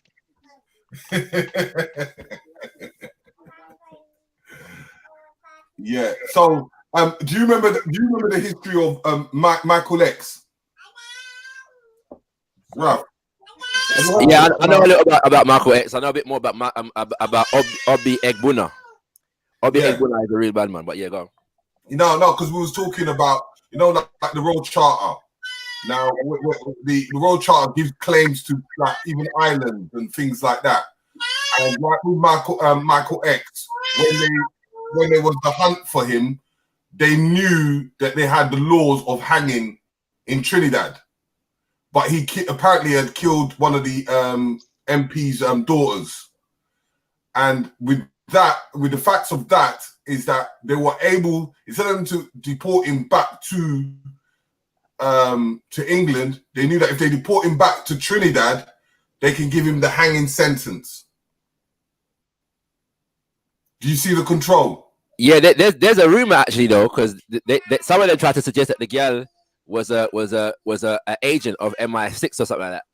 Yeah, and she was planted there because apparently man had a penchant for the white fires. You know what I mean? Apparently, as I said, I can't say it as a fact, but he's supposed to have had information on the royal family. Yeah, apparently somebody in his team was or him himself was dealing with was it Princess Margaret or something? Yeah, he was giving her the the situation, did it? So yeah, they were there. Where they go? So by looking at the road charter of seeing how they have manipulation over governments. Ralph. Yeah, Master. Yeah, so in looking at that road charter, it's the body for universities, colleges, whatever land, like the Virginia Company and Virginia itself, South Carolina, and all these kind of places. it gives them the legitimate control. So it gives them the ownerships of land. So in understanding the way these people were maneuvering in the forms of corporates of ownership. Now, when we get to what we was talking about, Unilever, what do you understand about Unilever? Ralph? Yeah, there's a lot of universities that had charters to start with, but ordained by the king of the. So because they had something called the Papas. They had something called the Papas Bull as well. Yeah, because they wanted to control education. Education is key. If I control the education, I control the people that are getting educated. Do you know what the education format is consist of?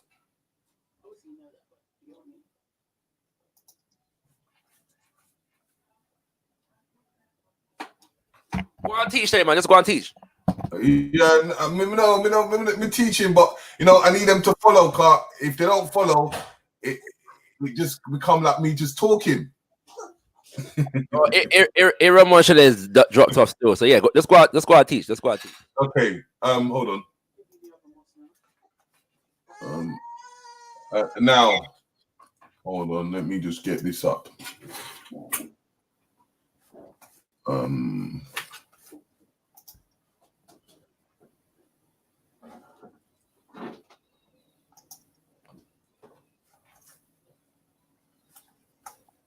Let me get this up. Now, in the facts of... Can you see this? Reggie's backstage. Yeah. Machiavelli, bring him back in. Bring Ralph in. Because Ralph called me out, man. All right, Reggie, we're having a serious conversation right now, So I know you might want to come and defend the British Empire. Let's not have a conversation about G Block and Battyism. No, I'm just making sure that Reggie understands that we're not talking about G Block and Battyism when he comes through. Yeah. So if you want to defend the British Empire, that's fine. But yeah, G Block and Battyism, that's not the conversation. You're trying to defend the British Empire. Lord of mercy. My mama's a loyal British subject right there. Still, I can't lie. Is he? I didn't know Ralph was like that. No, not Ralph. Reggie. Oh gosh. Hi, Reggie. How you doing? Yeah, Ralph. Can you hear me? Yeah, I can hear you. Yeah. So, what? Can you see the trivium? Trivial. How do you spell it? TRIVIUM. You've got Niger passport. You got ECOWAX. You can't be loyal to the British company, mate. Come on. The problem is that he don't realize that that's like half of what the Nigerian passport means. Loyalty to the British Empire, you know what I'm saying? Hey. Boy. Reggie, you have to burn that good passport, mate. Or you're gonna catch coronavirus. You better go home. I'm doing that still, man. Okay, yeah. Let's go to the trivial. The trivial. Do you know what that is? No, I've got it here. So do you want me to read it? Yeah, read it for me, please. Okay. The trivium is the lower division of several liberal arts and comprises of grammar, logic, and rhetoric. The trivium is implicit in de nuptiis,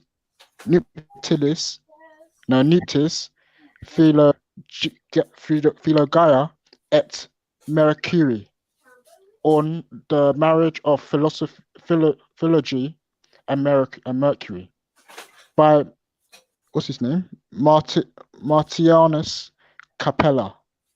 But the term was not used until the Carolingian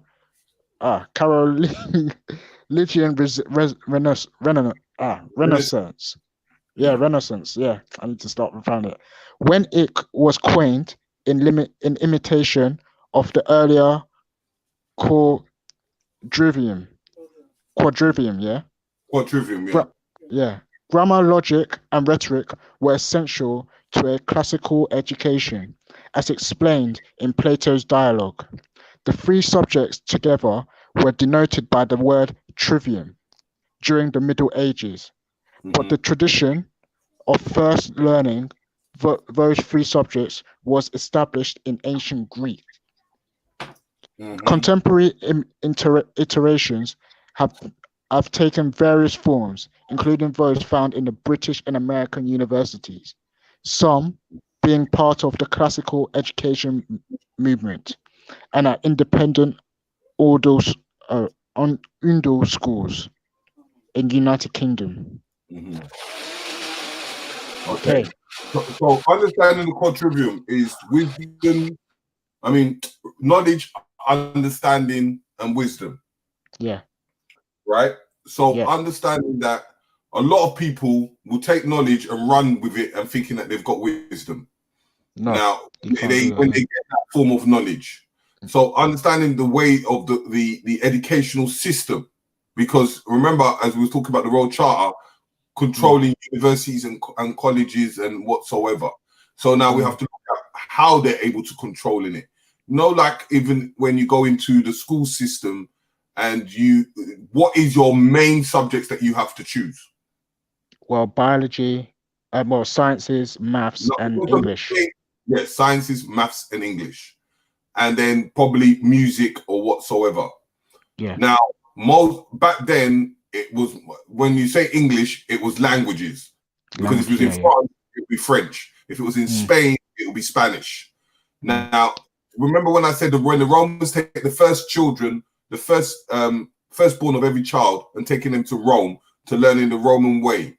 So it's able to teaching a child to able to learn a system that is around their culture. Okay. So because if you look at it, African studies, the only time you can do African studies is when you either go to a college or a university. Yep. They do not do African studies within the school system. So you're already biased to the information. Yep. Which is a sense of control. Now, if you go to the quadrivium. Quadrivium, yeah? Yeah. Okay. Yeah. So read that for me. Shall I read that? For you? Yeah, read it out. Hey, what is this, guys? What are you guys like? What's the purpose of this? I thought we were talking about the British Empire.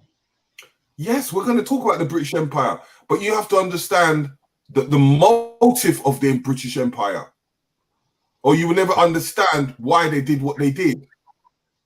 How would you ever think of it like this? If there's only 10 of you, yeah, how can you control 1,000 people? Okay. What would you do, Reg? Have we spoken about what they did though first? We've gone past that some of it, but we're going to go back into it because I have to have an understanding, and that's what I said to you. When you understand knowledge, understanding, and wisdom. If you don't understand, you're only going to be running with the knowledge, not understanding it, and thinking that that's a fact. You have to understand the mental psyche of how they're utilizing to able to controlling people, to able to manipulate people to doing what they need to do. Okay. So in the factors of the system, as I said to you earlier about the guild, guilds, is able to go into a country, able to apply even the forms of Christianity to the people in Africa. But the way they used Christianity to controlling is the educational system, in the facts that if you follow, as a king, follow that religion, your top boss is the priest. And if your top boss is the priest or the bishop, who is the bishop's top priest, or who's the bishop's top person, which is the king? But Terry, they also went to places and didn't even bring Christianity to those places. And No, it's the system. The system, even in the forms of masonry, it's the system, how they used to capitalize on people without them even realizing. So, like for instance, Alfonso, I'll give you an example. if I am a king and I say I am the oracle and I say I need 5,000 slaves, yeah, I tell my bishop to tell the king. The king now believes, because he believes in that religion, believes it's from God. So I am going to cough up. But what to make it good is like, for instance, when you go into the church, when you forgive your sins and you forgive everything up, or you give it, you're going to be rewarded. So what do? They give them merchandise of umbrellas, pots, new technology back then as an exchange of a reward that is coming from God. Okay. Now, where we are at this moment is understanding the system itself. Yeah. Okay. So what I'm saying is understanding the grammar, the logic, and the rhetoric. What is rhetoric? What do you know, Reggie, as rhetoric? Metric. Like what people go on about, kind of thing. Like you'd say what people It's an application of a language in order to cut or pursue literature and understanding. It's kind of, I'm able to making up something. It's the filler. Because like it's like a soundbite. I might have two ends, so I have to formulate something for making the two ends connect. Do you understand that? Yeah, I get what you mean by rhetoric. Yeah. Yeah. So these are in the core of the educational system. Now we're going to go into the core trivial. Yeah, the quadrivium. I can go into that. I'll read it. I'll read it out for you now. Yeah. The quadrivium in liberal arts education. The quadrivium, plural quadrivia, consists of 4 subjects of arts, namely Hey, arithmetic. Sorry, Raf. Sorry, Raf. So you guys are you guys doing a presentation or something? Is that what's happening? Because I can just listen. You get what I'm saying? Yeah, you can listen. You can listen. Okay. We will talk after. Yeah. Okay, I'll start again. In a liberal arts education, the quadrivium, plural quadrivia, consists of 4 subjects of arts, namely arithmetic, geometry, music, and astronomy. Taught after teaching trivium. The word is Latin, meaning 4 ways, and its use for the 4 subjects has been attributed to Boethius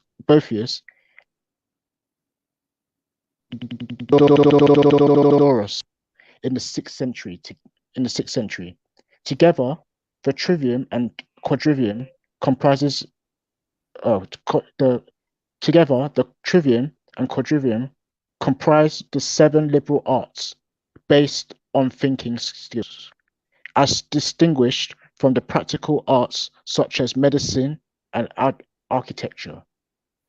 The quadrivium, can you guys hear me by the way? Yeah, we can hear you. Yeah, okay. The quadrivium consisted of arithmetic, geometry, music, and astronomy. These followed the preparatory work and of trivium, consisting of grammar, logic, and arithmetic. In turn, the quadrivium was considered the foundation of the study of philosophy, sometimes called the liberal arts per excellence, and theology. The quadrivium was the upper division of the medieval education and liberal arts, which comprised arithmetic, which is numbers, geometry, which is numbers in space, and music, which is number in time, and astronomy, which is number in space and time. Educationally, the trivium and quadrivium imparted the students the 7 liberal arts essential thinking skills of classical antiquity. Did you guys hear that? Yeah. Is that I heard. Can you hear me? yeah, I can hear you. Yeah. So what did you make from that, Ralph? Pretty much like I related it back to what we were studying in school when we used to study, the music. We used to study the whole geometry and astronomy and whatnot. It wasn't. We didn't. It's not like we studied geometry and astronomy in that sense, but yeah, the concepts are there in what we learn in school, basically. Mm-hmm. And what you learned in school. Hold on.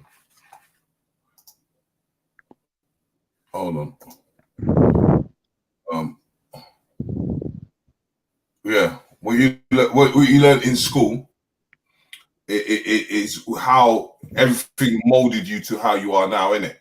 Yeah. Now, Yeah, it's interesting still. oh, if you understand now, when we go to these companies, Okay. they wherever you go, if they understood the system of education, in that they will establish these schools within any place they establish. So if they go to the Caribbean or they go to Americas, you understand what we was talking about earlier on about when this country went to another country and to creating their foundation. Remember we were talking about churches, schools, yes, hospitals, and things like that, and community centers. Wherever you go to a black community, you always got a community center. You've always got a school. You've got and health, which is a hospital. This is why that what we had. Mm. Now these are the senses of controlling the people and the community. Now when we go back to understanding the British Empire, now let's go into forms of understanding slave trade. Okay. Let's use rum, for instance. Yeah. Where do you think rum was manufactured? In terms of where it was I'm not sure. In the Americas during slavery. During slavery. Okay. Right? Why would you think they would do it in the Americas? Why couldn't they just do it in Africa or in the Caribbean? Well, obviously, they owned the land outright in America, didn't they? Yeah, but they own the land. They own the land in the Caribbean.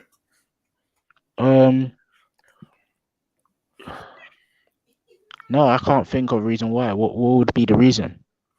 If we manufacture, we'll have factories in the Caribbean, won't we? Yeah. And if they have factories, let's say, for instance, the Europeans leave, who benefit from the factories? Oh, the black people in the Caribbean at the time. Exactly. So if we maneuver the factories to the Americas, which we have built our colonies in, because remember they needed two factors for customers' consumption. They needed workers. Yep. They needed a place of plantation. Remember, at that period of time, there was food shortages.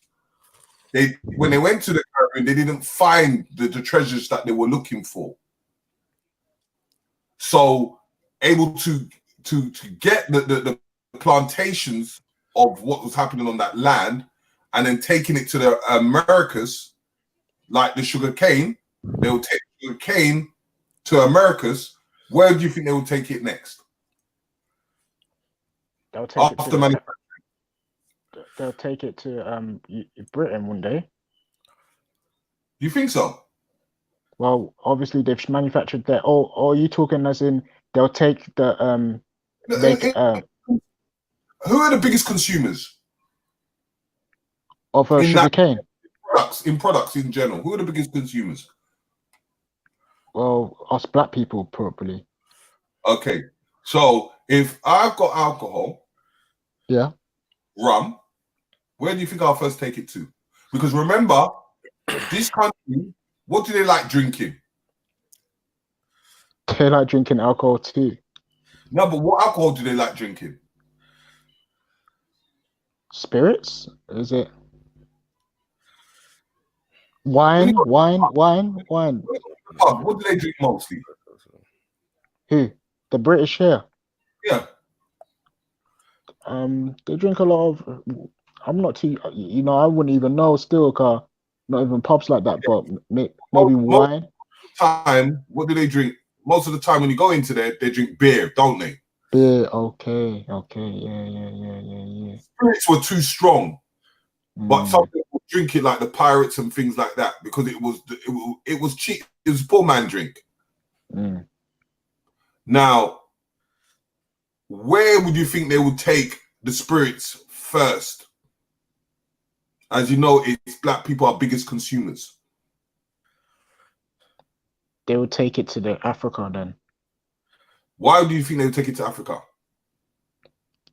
Maybe to give the chiefs as or they give the indigenous leaders there as presidents or gifts.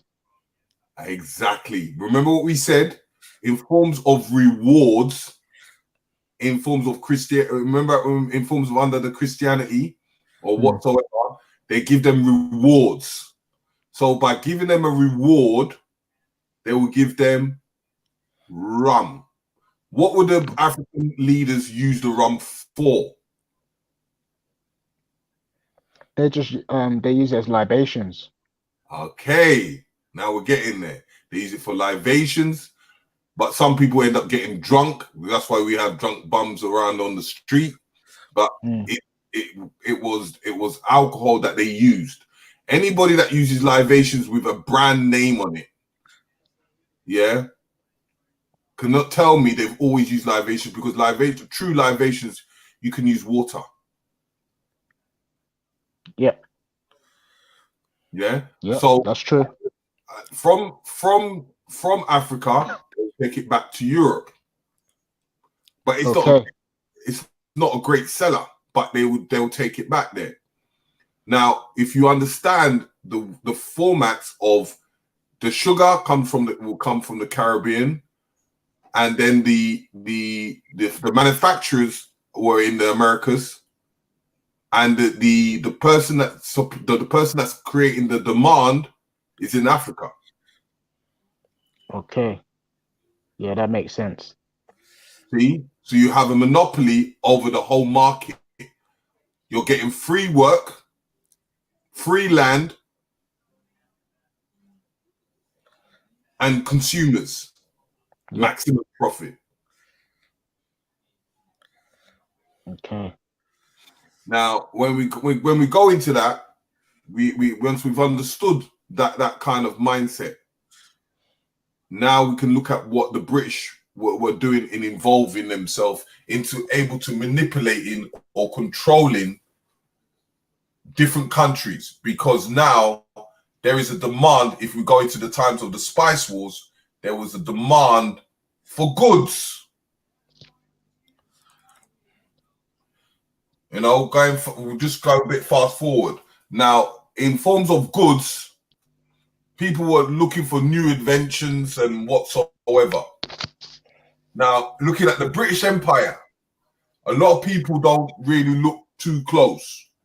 The British Empire always leaned back behind all the other European countries because they were one of the last to come into slavery. In the facts that they were able to study and understand what was going on. The Portuguese, they did slavery, but they didn't do it in a mass in the beginning. Okay. Because majority of black people, even in the old days, it wasn't so-called slavery, it was servantry. They got paid. People like John Blank, you understand that he demanded his money from King Henry VIII, and he got it.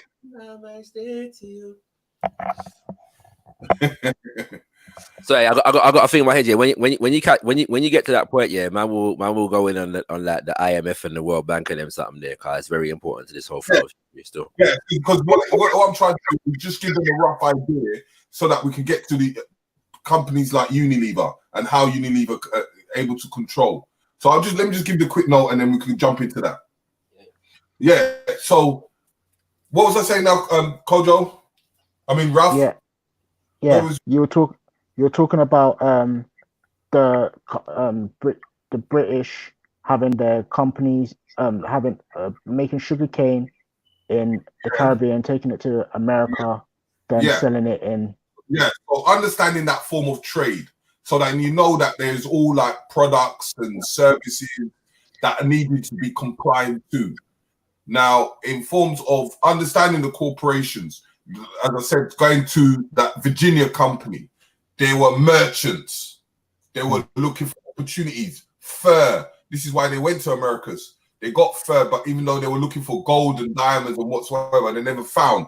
But they utilized it because remember, if they're low in food shortages, they're able to doing so. So then, as I said to you, this is the kind of understanding of the corporation itself. Now, once we understand the corporations, there were many that will go on and on and on. Where we could go, as I said, on another time, we can go on to most of the company names and whatsoever. So, as I said to you, even when we go to the Unilever and understanding how did Unilever were able to buy in Nigeria itself. If you go to my platform, you'll find it, all the information on there. And understanding how they paid a measly little change to buy itself. Hold on, let me just come 1 second. Let me just get my notes. I don't get the factuals wrong.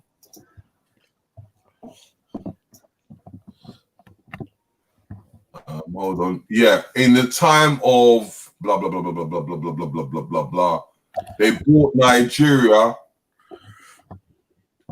Hold on. 1914, it would have been. The corporation business was in the time of Nigeria in 1899. They bought they bought Nigeria for 865K.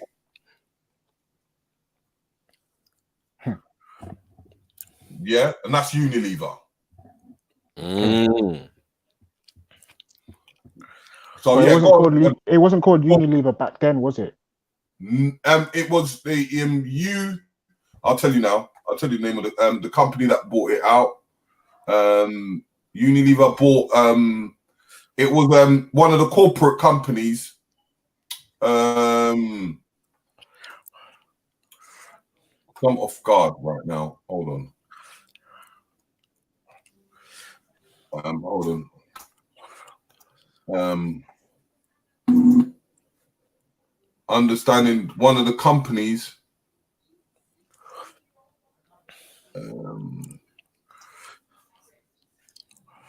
Is that you, Shakara? What's that? Sorry, doing what? the heaving. Oh no. That's not me.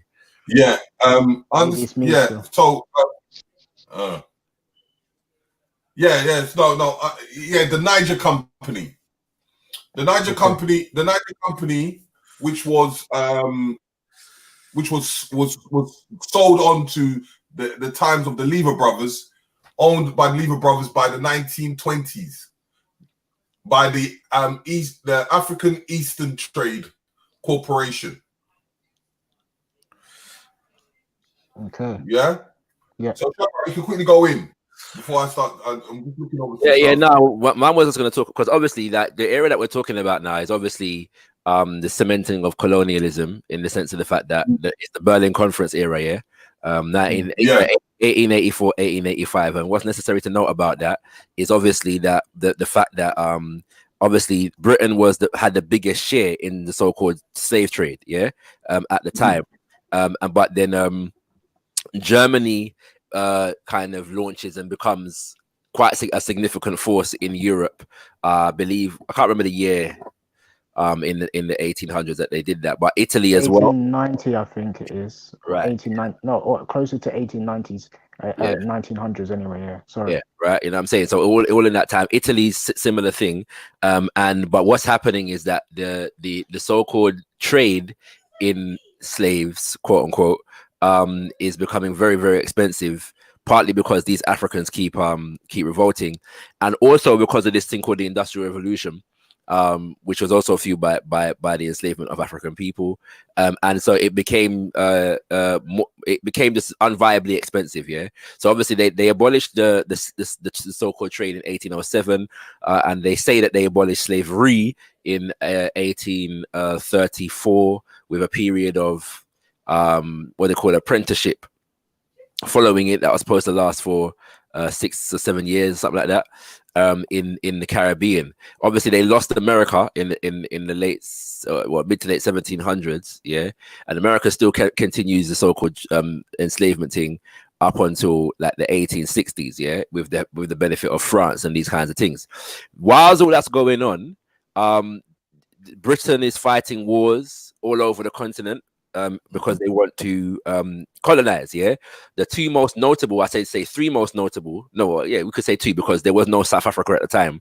But the two most notables were, as far as Britain is concerned, was in South Africa against the Zulu and the Shona people at different epochs of history. This is the time of Cecil Rhodes now, yeah, and these things, and then you have in West Africa against the Ashanti, yeah, which is how people like Yah Santawa and King Prempeh come to prominence, right? So obviously they've gone and they've massacred millions, yeah, in order to facilitate colonialism. But what's happening is that whilst all that's going on, the French are on the same program, the Portuguese are on the same program, the Spanish are on the same program. Then Germany comes and they're on the same program. Italy trying to thing as well. Yeah, variously, that, and this is the same era in which Italy tries to invade Ethiopia and gets their behind kicked at the Battle of Adwa. Yeah, so all this are going on, right? But what happens is that when the European nations kind of back up each other, because they're all fighting for the same thing, they begin to fight each other. Yeah, so Otto von Bismarck now says, "Hey, what? Yeah, my G's, right? Get me though, like allow this fighting thing." Yeah, because he wants to make sure that he gets a piece of this pie as well, innit? Yeah, but this is a newly formed nation at this time. So he calls all of these leaders to Berlin, yeah, in 1884. I believe it went on from was it November 1884? And it was about 4 months, yeah? That's why we say 1884 to 1885. 3-4 months, yeah? And basically, so this was now the diplomatic solution. Let's stop fighting. We all want the same thing, but let's see if we can come to some agreements on how to apportion this big African pie that we all want, right? So they sit by the table, carve up the thing, and then basically most of the lines that we see on the continent today are drawn up at this particular conference. All right, what happens after this? Not everybody's happy. Yeah, one of the people the nations that are not happy with that how much they got was Germany. Okay, and so obviously that and a number of other related foolishness kicks off into World War One, yeah, so called, from 1914 to 1919. After which Germany loses basically all of its quote unquote colonial possessions in Africa, yeah. So Germany now, but during this time is when some weeks ago we were talking about the crimes of Germany in Namibia, yeah, and how a lot of this they facilitated a lot of this quote unquote scientific racism, you know what I'm saying, and how a lot of what happened in the Holocaust a generation or two later was actually Namibia was the trial run, yeah, Shark Island, where they were just torturing and burning and Africans and cutting off their heads and doing all kinds of experimentation, and a lot of these heads are still in Germany on display today. Yeah, madness go on, you know what I'm saying? So yeah, so fast forwarding now, Germany loses all of its possessions, and its possessions are apportioned mostly to Britain. Yeah, because Britain is the number one power, right? So most of Germany's possessions get given to Britain. I think one of them gets given to Portugal. Yeah, and these things, yeah. So fast forwarding now, what happens? Sorry, go on. I thought yeah, what's it called? So where I was gonna go with it all is basically when now we get to World War II, yeah. And again, that a lot of these, both of these wars, yeah, to a significant degree, were fought over who controls the most of Africa, if that makes sense. Yeah. Again, Yeah. Germany is not satisfied with its lot. You know what I'm saying? And because of it, the German people are experiencing certain levels of impoverishment, which is why they vote in Hitler. Yeah, because Hitler's promising the world. And Hitler comes to power, and he basically is not having it. He wants the Germans to rise in Europe, and they collaborate. You know, the Allied forces, so to speak, to thwart Hitler. Yeah. Now, what happens is in 1945, yeah, just when the World War II, so called, or more properly called Mass European War II, yeah, because remember now they time doesn't even allow to really go into the amount of crimes that were committed, yeah, against the so-called colonized, yeah, during World War II. But we know of the Bengali famine, you know what I'm saying, and what's his name, the devil boy, what's his name? Which one? Churchill. Yeah. Deliberately facilitating, you know, the massacre, sorry, the starvation of millions of people in India.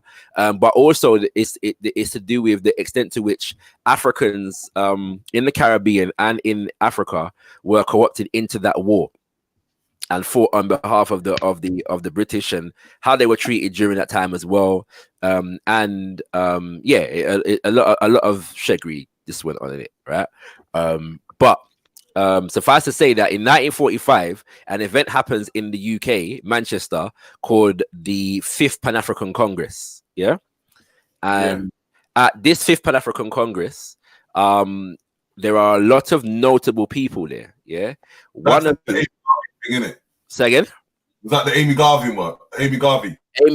Amy Ashwood Garvey was there. Amy Jakes Garvey was a contributor to the organization, but she wasn't able to pay the fee to get from Jamaica to Manchester. But Kwame Nkrumah was there. Jomo Kenyatta was there, and a number of other was Nnamdi Azikiwe there? And even Nigerian President Awolowo was there. So it wasn't Azikiwe. Wallo wasn't president until 19 later. No. Yeah, he wasn't. No, but the point is that a number of people that would go on to be presidents or prime ministers or leaders in government, yeah, of African nations were present at this conference, along with Africans from the Caribbean, Africans living in the UK. This is 1945 in Manchester. So evidently, what's happening is that this war is destabilizing Europe, yeah, and liberation movements are kicking up as well because of the fact that some of the Africans who fought in the war because they were promised that they were going to get independence following it, yeah. It was a trade-off, right? Whereas, and so this 1945 Fifth Pan-African Congress basically has a number of different resolutions. The most important of which is that when they go back to their respective nations, they're going to be basically fighting for full independence, yeah, and these things, all right. Self-rule now, yeah, not no progressive, like, you know, slow thing, which is what the British were trying to deal with, right? So that's taking place. Kwame Nkrumah goes back to Ghana, and for a while he's part of the UGCC, which is the United Gold Coast Convention, who's campaigning for independence, but gradual independence, because a lot of their elites were very in line with the British. Nkrumah eventually leaves and starts his own party called the CPP, the Convention People's Party, which is a bit more revolutionary and looking for independence right this minute now. Yeah, immediately.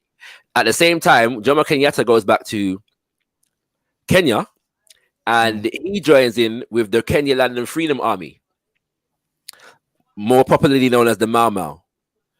Okay. What's it called? And so the Mau Mau That's where they were all massacred. Well, first of all, the Mau Mau was doing the massacring. Yeah, they picked up some cutlass and went onto some British white people land, and basically slit their throats, took their guns, and began to fight a guerrilla warfare. In response, the British tortured hundreds of thousands of Kikuyu men and women in concentration camps. Yeah, but the point is that the Mau Mau put the fear of the ancestors into the British and all the other colonizers, because basically it got to the point of guerrilla warfare, and the British didn't want to lose the rest of their colonial possessions via armed warfare. You know what I'm saying? So according to In the Wisdom of Omowale Malcolm X, he suggests that it took for the Mau Mau to bring independence to basically the rest of Africa, because of the fact that the colonial powers didn't want a repeat of what was taking place in what's it called, in Kenya, in the rest of the continent, and it could get to that point. Like during the 50s, there was a massive demonstration in Ghana, union demonstration in Ghana, that could have got very, very sticky. Yeah. You know what I'm saying, and these things. So there was uprising and upheaval going on all over the place on the continent. Yeah. So what happens is, Britain, the whole of Europe is mash up after the war. In 1944, there is this conference, Bretton Woods. Yeah. And basically, this is about consolidating European powers. Yeah. After the war. And a number of different institutions are set up. Yeah. And that is the IMF, the World Bank, and the World Trade Organization, along with a couple others. Yeah. Along with a couple others in that regard. But the three most important are the IMF, the World Bank, and the World Trade Organization. The IMF does is the International Monetary Fund, and they basically do currency. Yeah. So let me get this: the IMF, the World Bank. Did you say? Yep. And what was the third one? The International Monetary Fund, the World Bank, and the World Trade Organization. World Trade Organization. Okay. Right. Now, bear in mind, initially, what they're set up to deal with is bringing Europe together after the war to maintain Europe, to redevelop Europe, in it, kind of the Europe's mash up. Yeah. What's it called? But what happens is, whilst they're doing all of that work, yeah, and this is the era in which America actually becomes the main superpower in the world. Yeah, because basically they throw the ball, so to speak, to America to take over. Yeah, so America is very central to the development of these three institutions. Yeah, but it's primarily a European thing to save Europe after the war. But because now these African nations begin to push for total independence, because one of the main ways that Britain has made itself rich is through its colonial quote-unquote possessions, they now become concerned because basically they can't maintain their program if they lose all their colonial possessions. Yeah. And so Kenya is obviously a case in point, because Kenya was a so-called British possession, and so the Kenyans went to war. Yeah, what's it called? You know, against the British, and they were afraid. And this was just after it was 1950, so it's less than a decade after the conclusion of the so-called World War II. Yeah, and so they're very, very concerned that they're going to actually lose, because they don't actually have the wherewithal to maintain that war.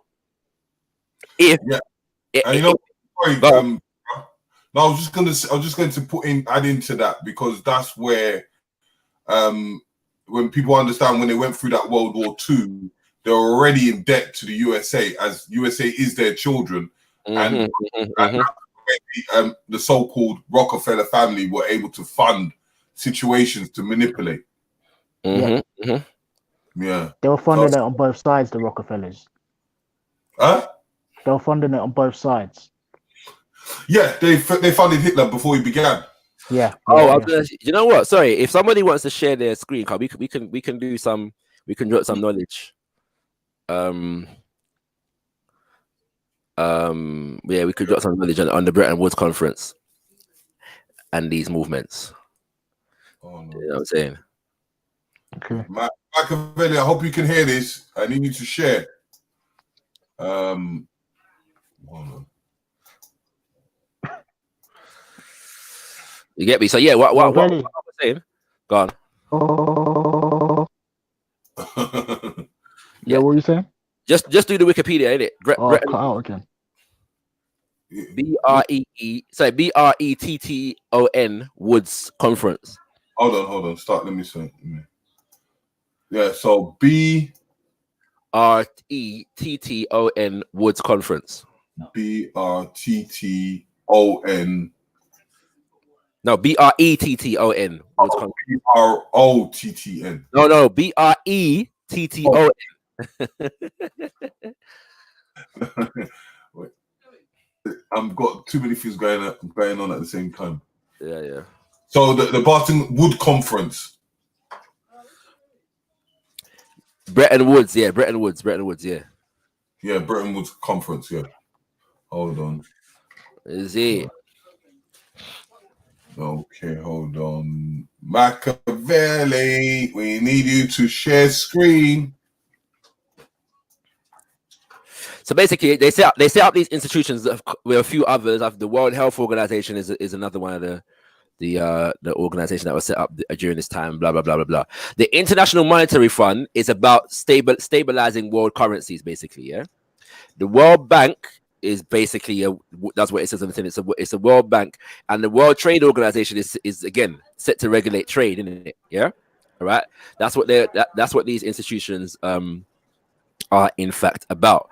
But what happens is whereas they begin with the agenda to basically facilitate European development after the war, because that development is based upon largely holding on to their colonial possessions, they begin to get really 1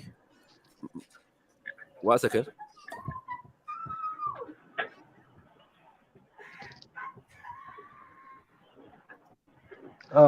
Terry, you there? Yeah. Yeah, read the thing. Sorry, I got to do that in 1 second. Sorry. Hold on, let me recharge this thing. What's it called?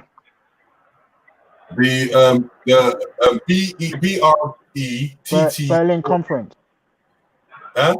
Is it the Berlin Conference? That's what you're looking No,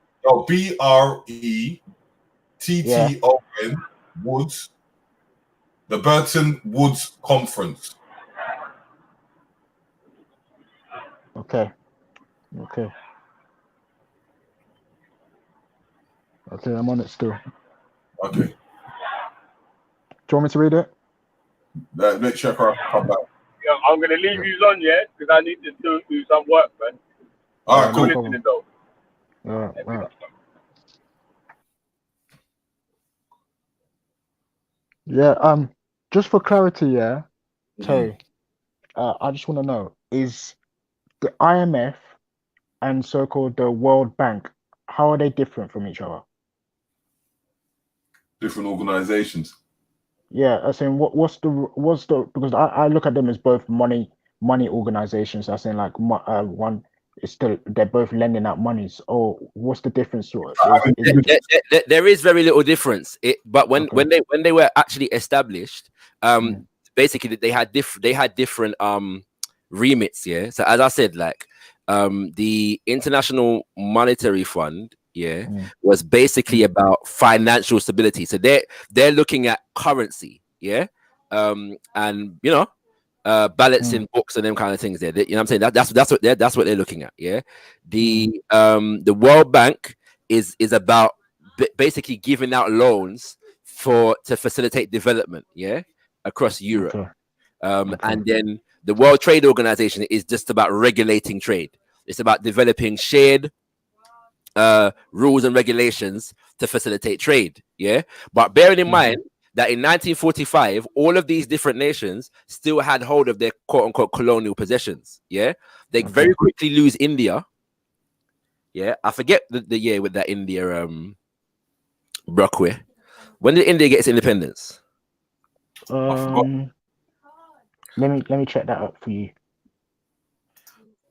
They 1947. Yeah, 1947. Yeah. right. So 2 years after the conclusion of the war, they lose India. Yeah. They lose China 2 years later.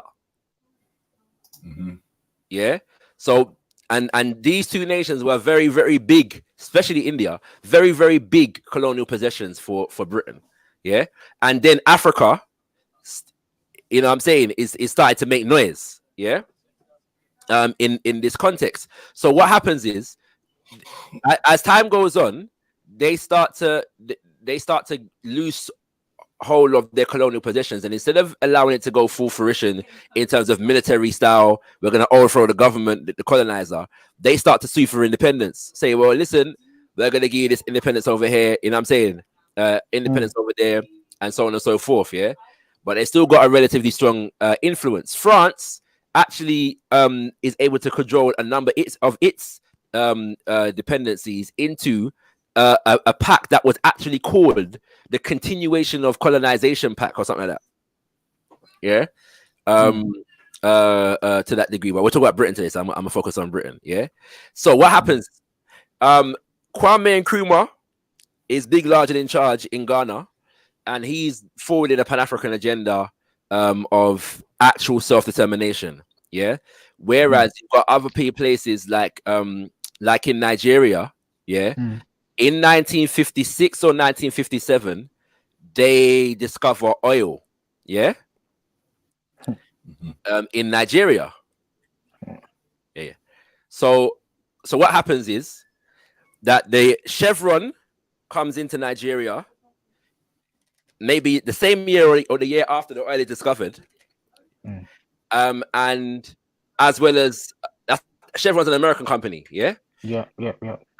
Then you got Shell, the Royal Dutch Shell Company. Yeah.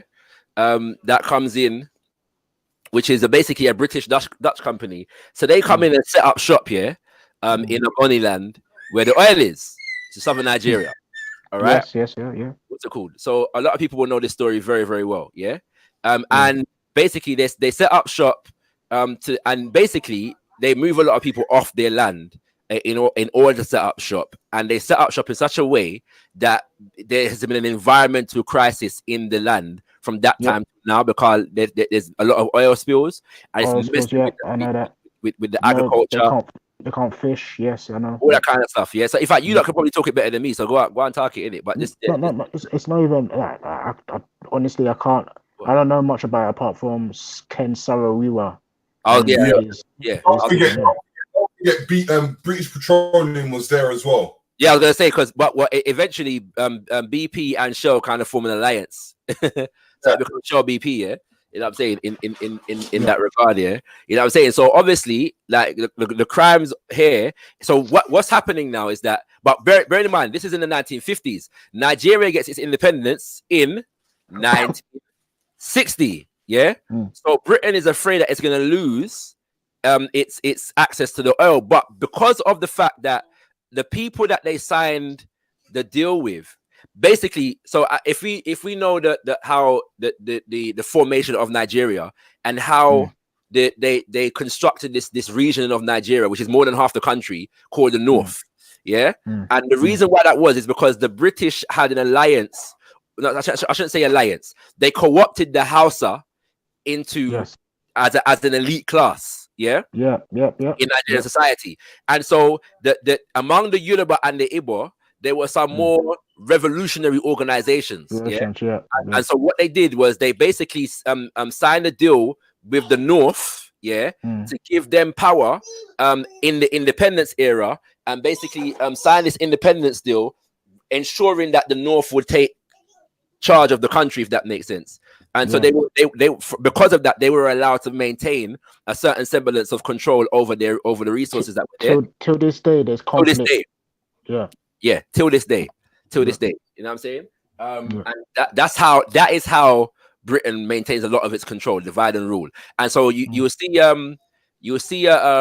there's a good documentary actually on all this. You see what's his called song? Burna Boy's So tune. like Another story, yeah. At the beginning of it, tune the other day talking about something to do with Unilever.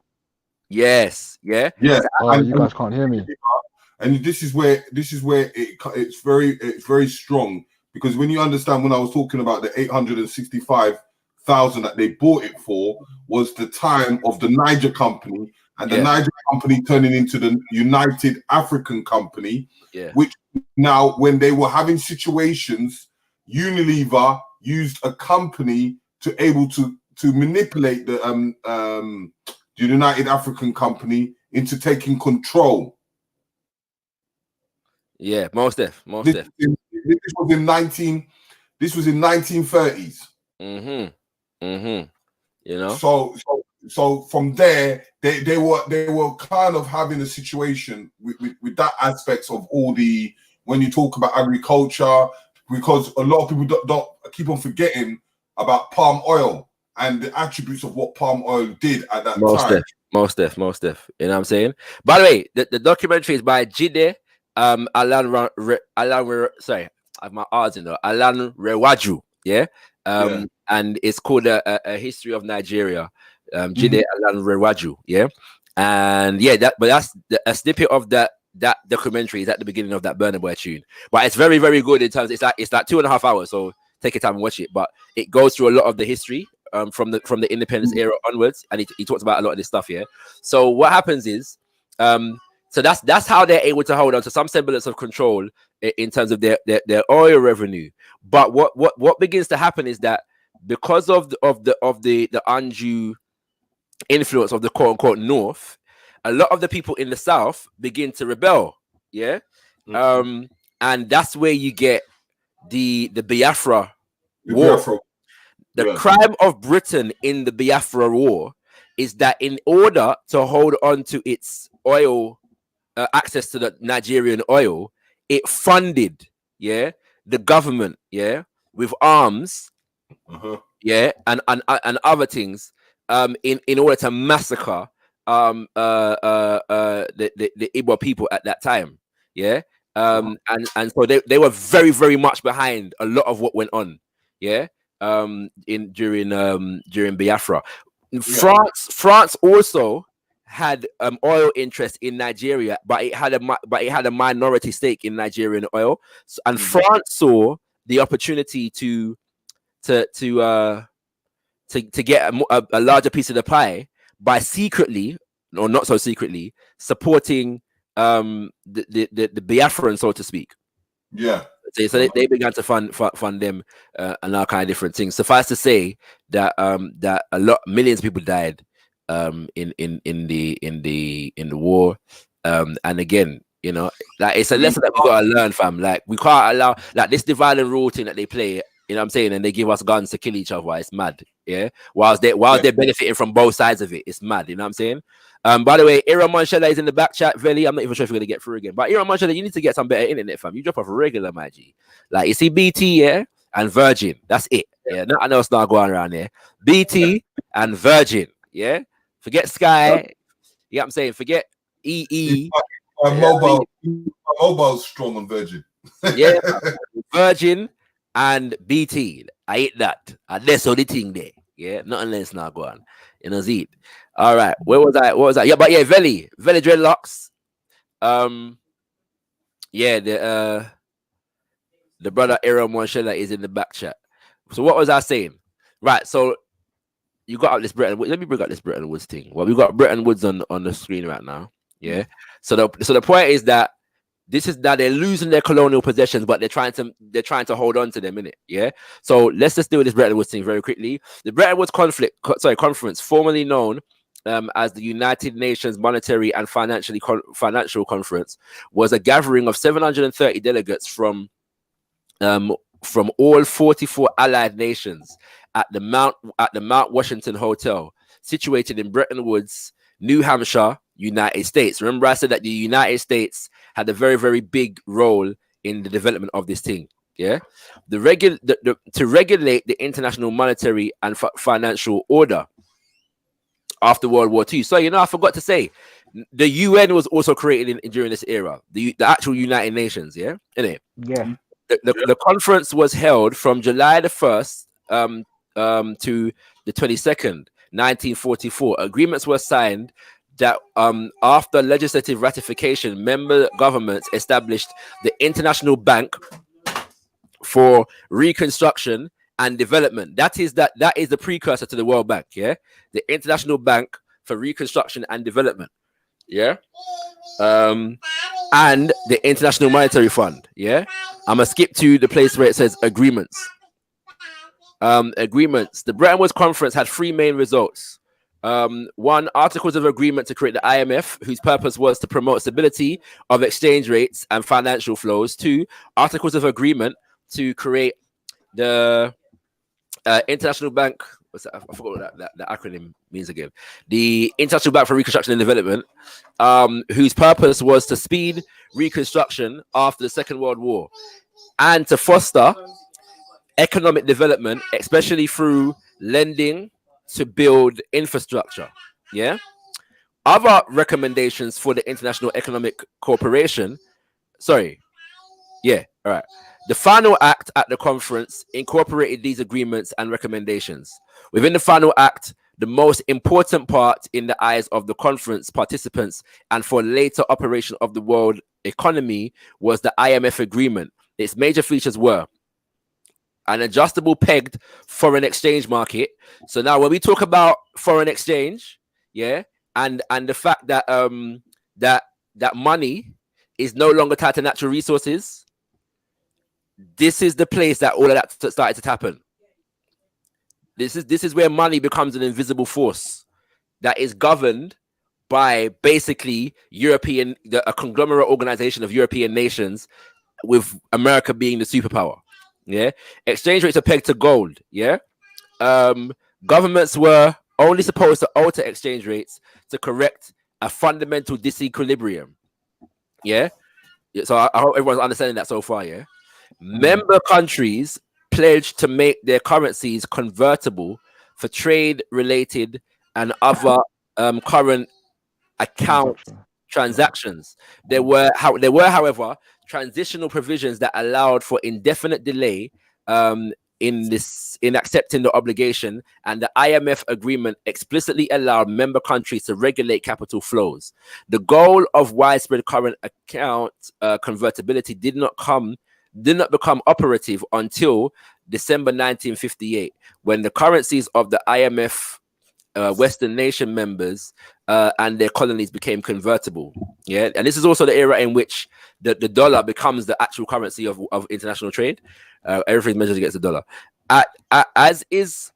The third point is, as it was possible that exchange rates thus established might not be favorable to a country's balance payments position, governments had the power to revise them by up to 10% from the initially agreed level per value without objection by the IMF. The IMF could concur in or object to changes beyond that level. The IMF could not force a member to undo a change, but could deny the member access to the resources of the IMF. All member countries were required to subscribe to the IMF capital. Members of the International Bank of Reconstruction and Development was conditioned on being a member of the IMF. Yeah, so basically, to be a member of the World Bank, you had to be a member of the IMF. Yeah, so they're very related. Voting in both institutions was apportioned according to formulas giving greater weight to those countries contributing more capital. Yeah. Now, again, when they begin to start losing their colonial possessions, that fear is running through these nations, isn't it? Yeah. And so the IMF now and the World Bank and the International and the World Trade Organization, their focus shifts from their own just internal reconstruction to how those institutions can be used to maintain their colonial possessions economically. Yeah. Now, bearing in mind, you're dealing with nations that have been severely underdeveloped. Yeah. For close to a century, that need to be able to develop themselves. And one of the ways that they were able to do so is because of the fact that Britain still had superior, quote unquote, capital. Yeah. And so the IMF and the World Bank in particular become institutions that tie that are able to leverage superior capital to basically buy out African nations. Yeah. And in order to do that, they had to get rid of certain leaders on the continent. Yeah. The two primary ones were Patrice Lumumba in Congo and Kwame Nkrumah in Ghana. So Britain as a nation was intricately involved, yeah, in the overthrow of the Assaja for Kwame Nkrumah. Yeah, in fact, and as was America, in fact, there's an actual CIA report that suggests that maybe I think it was about 2 years before Assaja for Kwame Nkrumah was overthrown, the American government and the CIA had already identified General Ankara as the successor for Kwame Nkrumah. Yeah, they had already identified that, and then you got France, Belgium, and Britain with the collaboration of the UN, who basically facilitated the assassination of Patrice Lumumba in the Congo. Sorry to cut you there. I wanted to please, because you're giving so much information, just confirm, yeah, these CIA information about General Ankara becoming leader after is it Patrice Lumumba you're talking about? Nkrumah. After Nkrumah, yeah, you can get this information because the CIA puts out their files or whatever they've talked about in the future, usually after the event has happened. Is this available? It is documented in a book, and I can't remember the book, but I know for a fact that the documentation is referenced in a documentary that's on YouTube about Kwame Nkrumah. And let me find the documentary and give you the name of it. 1 second. What was it that you were asking about Kwame? Sorry? What was you talking about, Kwame? I was asking because basically it said that before Kwame Nkrumah was to be assassinated or taken out by the powers that be, it was identified by the CIA that the next in line would be a guy called Amar, something like that. Ankara. Yeah, because remember, if someone's in the stances of being a Pan-Africanist, they had to. There was an altercation of any leader that was in that format of trying to be independent to themselves. They will annihilate. Same thing that the French did as well. So and by the way, the British were, prior to the overthrow of Nkrumah, the British were involved in a number of assassination attempts against Nkrumah. That some of them were bombings, and they didn't get Nkrumah, but a number of people that were around him were actually killed. In fact, killed. In that regard, you know what I'm saying? Yeah, man. So basically, they still had maintained a lot of power in Africa, based upon that, now they were able to tie African nations to take IMF and World Bank loans, yeah, and what they call structural adjustment programs, yeah. So let us now Google structural adjustment programs. Okay, this is gonna be this is a lot still. I hope people in the chat are listening, because this is the type of stuff we need. Structural adjustment. Right now, in short, yeah, in basic short, what structural adjustment programs do is that they give you capital, yeah, that they say is for development, but with a whole heap of strings attached, yeah. So have you brought up structural adjustment program? Bring it up on the screen. Sorry, go on. Yeah, I can read it off for you. Give you a break and read it for you. Yeah. Yeah, go on. Right. So what you should do now is read the introduction part and then go to the part where it says neocolonialism. Okay, where's that part? Yeah. Just click on the on Yeah, in, yeah, yeah, yeah. Neocolonial. Yeah, I can see it. Yeah. So yeah. structural adjustment program, is also known as SAPs. Yeah, Mhm. consists of loans provided by the International Monetary Fund. Yeah, and the World Bank to countries experienced economic crisis. Um, the two Bretton Woods institution require borrowing countries to implement certain policies in order to obtain new loans or lower interest rates on existing ones. These policies were typically centered around increased privatization, liberalization trade, and foreign investment, and the balancing government deficit.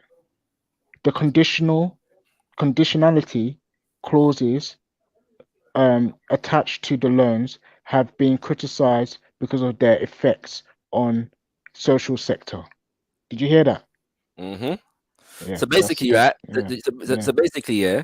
What's happening here is when they talk about liberalizing trade and foreign investment, what that Mm, really means is opening your markets to foreign companies. Yeah, yes.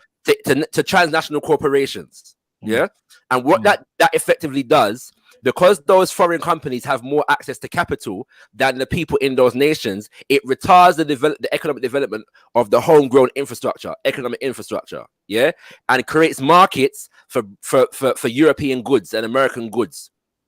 Yeah, at the same time as the fact that a lot of these goods are built based upon the resources that these companies mine from Africa. So the IMF and the World Bank, when you've signed that document now, they actually control the prices of your resources. Yeah. So they take your resources, create products out of them, and then sell you back the products, yeah, or bring in the companies into your nation, yeah, built that have been built based upon the exploitation of your own resources, yeah. Another major factor is the fact that one of the most criminal aspects of these agreements is the fact that they retard the agricultural sector. So in this country, the government subsidizes its farmers. Yeah, mm, farmers that grow food to feed the nation are subsidized, which means that the government pays their running costs. You know what I'm saying? So they're not paying for their own tractors and other equipment. Yeah, the government pays for that with the basically the understanding that the nation is going to benefit from the fact that Britain will be able to feed itself. When you sign one of these structural adjustment programs, the government is not allowed to subsidize its farmers. Therefore, the farmers are unable to have to pay for their own running costs, and the nations themselves remain unable to grow enough food to feed the nation, which means that they have to buy in food, yeah, from foreign nations to be able to meet the food deficit. You get me? So yeah, click on Yeah, the neocolonialism. Don't worry, I'm there. I'm there. I'm yeah. there. So Actually, read the undermining sovereignty part first. undermining sovereignty. That's It's just above it, literally just above it. just above. Okay. Yeah. Yeah. Okay. Undermining national sovereignty. Critics claim that that SAPs threaten the sovereignty of national economies because an outside organization is dictating a nation's economics policy. Critics argue that the creation of good policies is in a sovereign nation own best interest. Thus, SAP are unnecessary given the state is acting in the best interests. However, supporters consider that in many developing countries, the government will favor gain, political gain over national economic interests.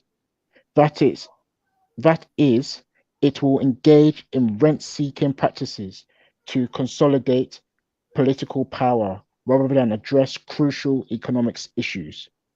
In many countries in sub-Saharan Africa, Political instability has gone hand in hand with gross economic decline.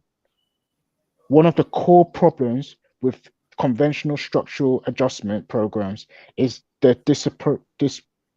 disproportionate cutting of social spending.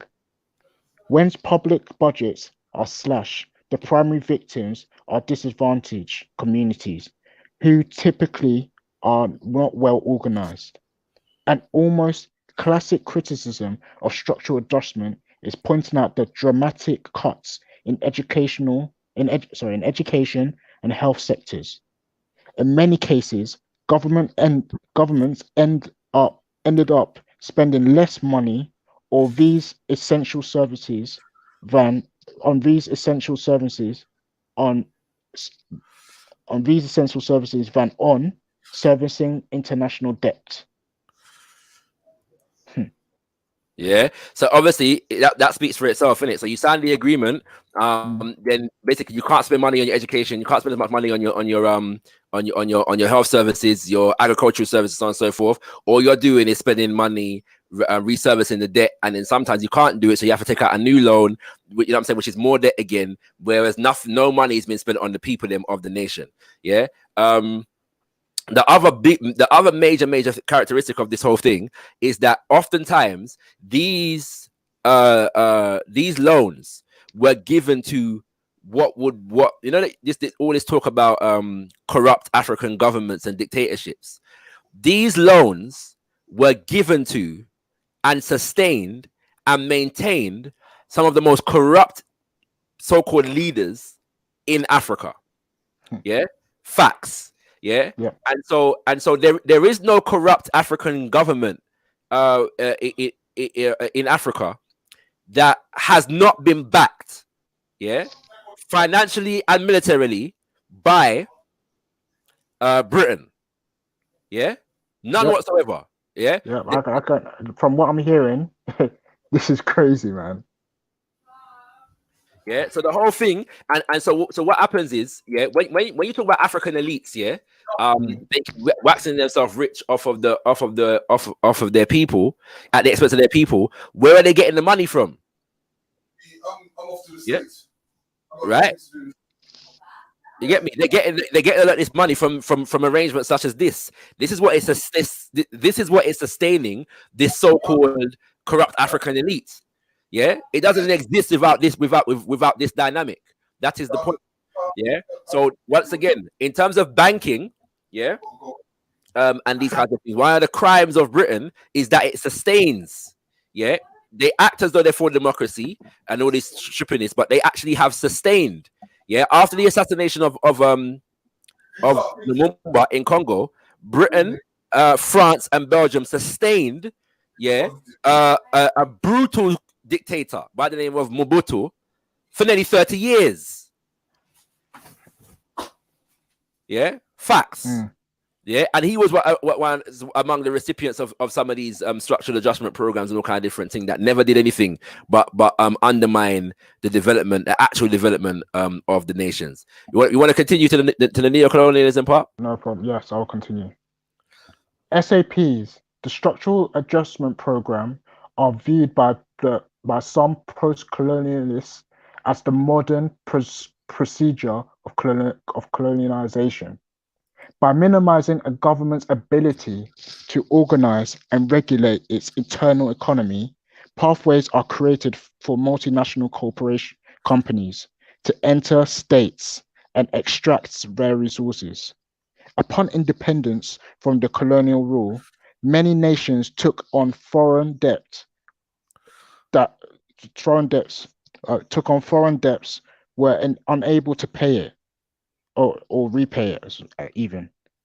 Limited as they were to production and exportation of cash crops, and restricted from control of their own more valuable national resources, oil minerals, by SAP's free trade and low regulation requirements. In order to repay interest, these post-colonial countries are forced to acquire further foreign debt, in order to pay off previous interests, resulting in endless cycle of financial subjugation. Osterhammer, Osterhamen, the Dictionary of Human Geography, defines the colonization as the enduring relationship of domination, a mode of dispossession, usually or at least initially between the indigenous or enslaved, majority and minority of interlopers, colonizers, who are convinced of their own superiority, pursue their own interests, and exercise power through mixture of coercion, persuasion, conflict, and collaboration. The definition adopted by the Dictionary of Human Geography suggests that Washington Consensus SAPs resemble modern financial colonization. Wow. Yeah, so that's what's going on here. I was trying to find a definition of neocolonialism as put forward by the Osagyefo, Kwame and Nkrumah. I'll find it in a bit. But stay tuned, yeah. But that's the point, yeah. So again, all of this is banking, yeah, that is facilitated by multinational banking, that is facilitated to a large degree by Britain, America, in collaboration with other European nations, yeah. So it's just very, very important to. Do you want me to read out what the some white philosophers said about this? Yeah, go on, drop it. Okay. Investigating Immanuel Kant's conception of liberal internationalism and his opposition to commercial empires, Beats John says, private interests within liberal capitalist states continue to pursue and the opening up of markets abroad, and they continue to enlist their government's support through multilateral, and bilateral arrangements. Conditional aid, which is it goes on to say International Monetary Foundation (IMF) and World Trade Organization (WTO), whilst the latter agreements are formally voluntary, in light of desperate economic dependence of many developing states, they are, to all intents and purposes, imposed. Moreover, the beneficiaries of these agreements, sometimes intentionally, so often unintentionally, turn out to be rich countries. The agreement of trade related aspects of intellectual property rights, which is TRIPS, yeah, it has been argued turned the WTO into the Royal Collection Agency for rich countries. The Structural Adjustment Program (SAPs) connected to the IMF have proven singularly disastrous for the poor countries, but provide huge interest payments to the rich. In both cases, the voluntary signatures of poor states do not signify consent and details of to the details of the agreement, but need. Obviously, trade with liberal or non-liberal states is not a moral obligation, yet conditional aid like IMF and WTO policies aimed at changing the cultural, economic, and political constitution of target states clearly without its consent. There's a book called Confessions of an Economic Hitman. Yeah. Confessions of an Economic Hitman, that goes into a lot of this stuff. It's by a guy called John Perkins, yeah. And it does what it says on the tin. There's also an ex-CIA agent called Howard Bain, yeah, who talks about a lot of this stuff. You know what I'm saying now, but so the Confessions of an Economic Hitman, John Perkins, I believe he was a member of the IMF, if I'm not mistaken. Yeah, I believe he was actually a member of the IMF. Let me confirm that. You're talking about Howard Bain, yeah? No, John Perkins. John Howard Bain Perkins. was a CIA agent. John Perkins. You say he's a member of the which one? I think he was a member of the IMF. I could be wrong on that. No. He's not. Okay. He's an author. I don't think he talks. Wait, hang on. Wait, yeah, no, I was wrong. As chief economist at Charles T. Main, Perkins and his staff advised the World Bank, Right. United Nations, IMF, Treasury, Department, Fortune, 500 corporations. Okay, wow. So he was a member of it, yeah. Yeah. Yeah, you know. So that kind of goes into a lot of the stuff that the people then were dealing with where that is concerned. I'm gonna jump off in a bit because I've got some work to do. But yeah, I hope that adds some you know. I need to start bookmarking some of this stuff because it's mad. Yeah, Still. By the way, sorry if anybody's got Ziriab contacts here, because Ziriab's bad upon this subject, yeah, so you know. So yeah, somebody holler at Ziriab, yeah. Like if anyone's in a hangout that's got Ziriab in it, yeah, like holler at Ziriab because my man's serious when it comes to subjects like these. Is Ziriab black, by the way? Yeah. Yeah. Okay. You get me? But yeah, he's a very, very knowledgeable brother when it comes to them kind of subjects. If I haven't seen him or heard from him for a while, still on these in these hangouts. So yeah, but yeah, if anybody's in contact with Ziriab, holler at the brother, and see what I go on with my man. You know what I'm saying, and see if he can come true and you know shed some light and wisdom upon the thing. You know what I'm saying? Actually, I thought I might see him during African Spirituality Week still. Yeah, he did. Yeah, a lot of people didn't turn up still. Well, yeah, a lot of people didn't come true, bro. Like it's mad. Yeah. You get me? It's mad still. But yeah, Ziriab is a fountain of wisdom on a subject such as this. But yeah, I might come back later, but I'm gonna duck and do some work. In fact, let me just mute. I'll stay on, but I'll just mute for while I'm doing my work in it. Yeah. If I got to drop off, I'll drop off. Yeah, that's fine. Yeah, Terry. Yeah. Yeah, man.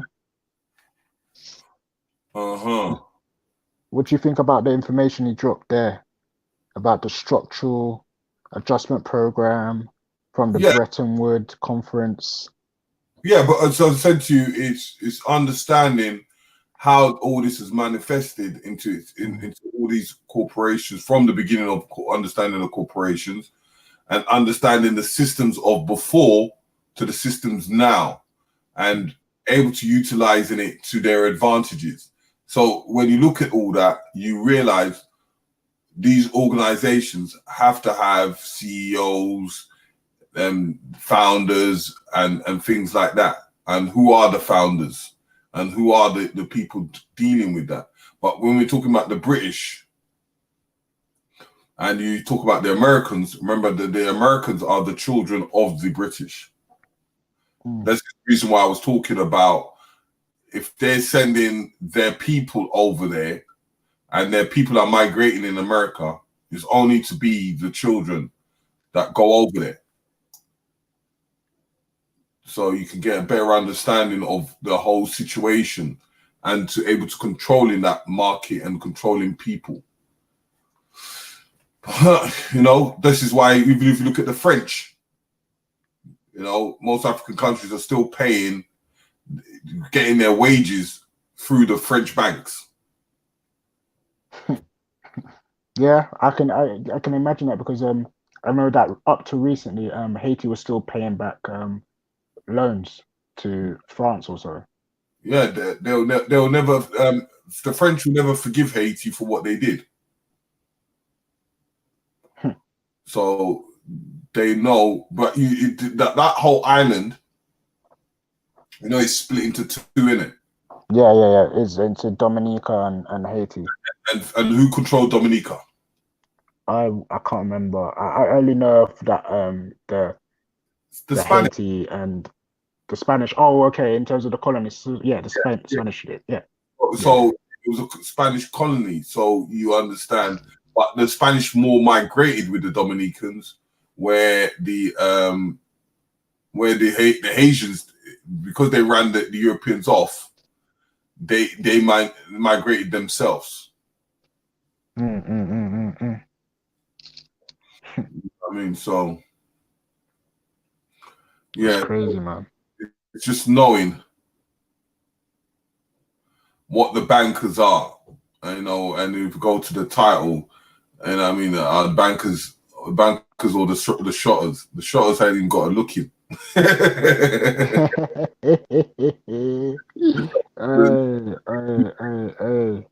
If the bankers are running what's going around, then they must be funding the big dealers, isn't it? And if they're funding the big dealers, and I mean, if they stop, then how the Shottas going to survive? So now with this information, how does it tie in with the is it corporation in London? Okay, let's let's go into what you were saying, the Corporation of London. If I can find something. Yeah. What do you know of it?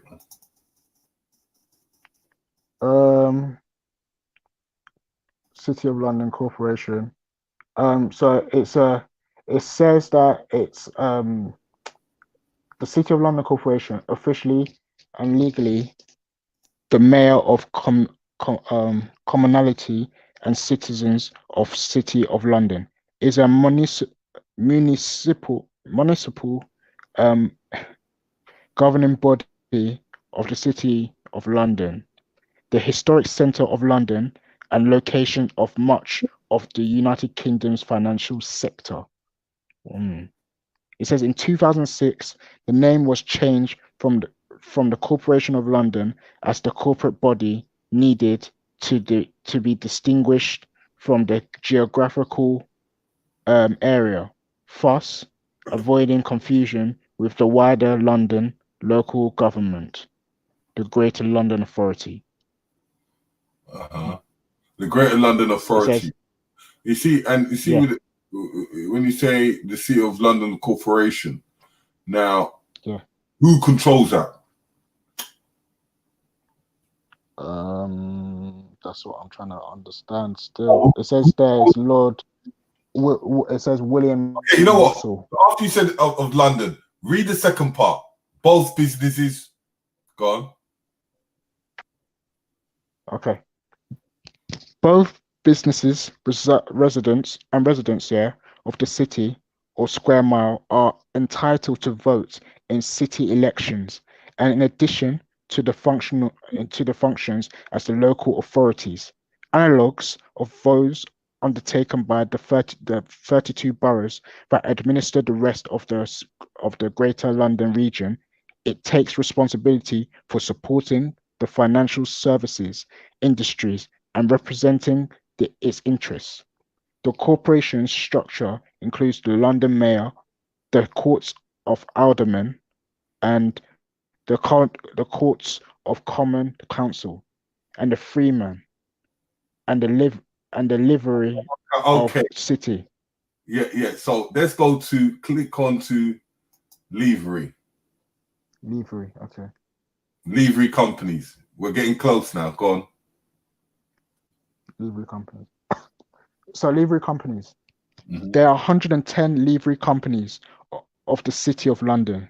They comprise London's ancient and modern trade associations and guilds. What did we talk about earlier? Almost all of guilds. We talked about guilds. Yeah. And now, trade associations as well. Uh-huh. Almost all of which are styled the worshipful company of their respective craft, trade or profession. Oh, Wow. yeah. That sounds like Freemasonry to me. Now, you see what we was talking about earlier Yeah, in forms of craft and trade. yeah. If they're governing it. Now, continued. The London Livery Company. London's livery companies play a significant part in city life, not least by providing charitable giving and networking opportunities. Liverymen retain voting rights for the senior civic offices such as the London Mayor, Sheriffs, City of London Corporation, its ancient municipal um, authorities with extensive local government powers. Wait, why does the sheriffs fit into there? Why are they talking about sheriffs? Because the sheriff is like the military. Okay. Reading. Okay. The term livery originated in the specific form of dress worn by retainers of a nobleman, and then by extension of the special dress to denote status of belonging to a trade.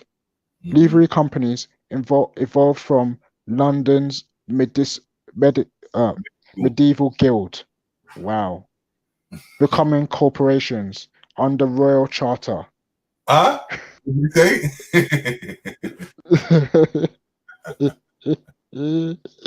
Let me read that all again. Yeah, let me don the marker. Yeah, pull that back. Yeah, the term livery originated in specific form of dress worn by retainers of noblemen, and then by extension to special dress to denote status of belonging to a trade. Livery companies evolved from London's medieval guilds, becoming corporations under royal charters. So you know Livery royal charters responsible for training in their respective trades, as well as for the regulation of aspects such as wage control, labor conditions, and industry standards. Early guilds. Sorry, do you want me to stop there? No, continue.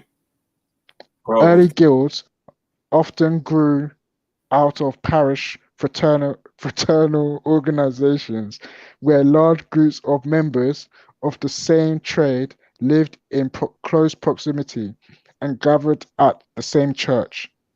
Like most organizations, gathered at the same church.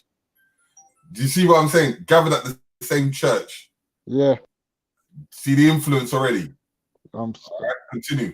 I cannot even, and it says, like most organizations during the Middle Ages, these livery companies had close ties with the Catholic Church before Protestant Reformation, endowing religious establishments such as chantry, chapels, and churches, observing religious festivals with hosting ceremonies and well-known mystery plays.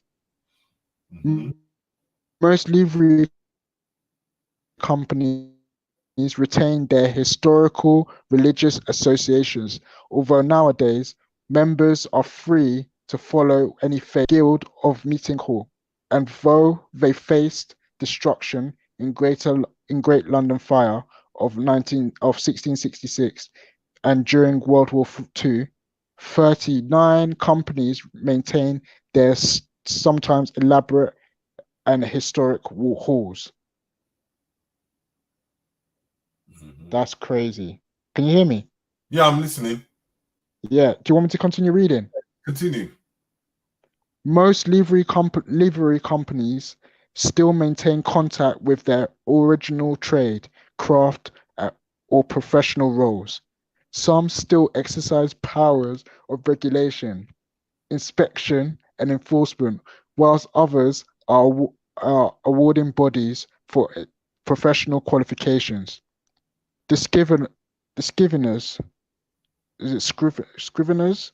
Yeah, the Scriveners Company admits senior members of legal and associated professions, the apother-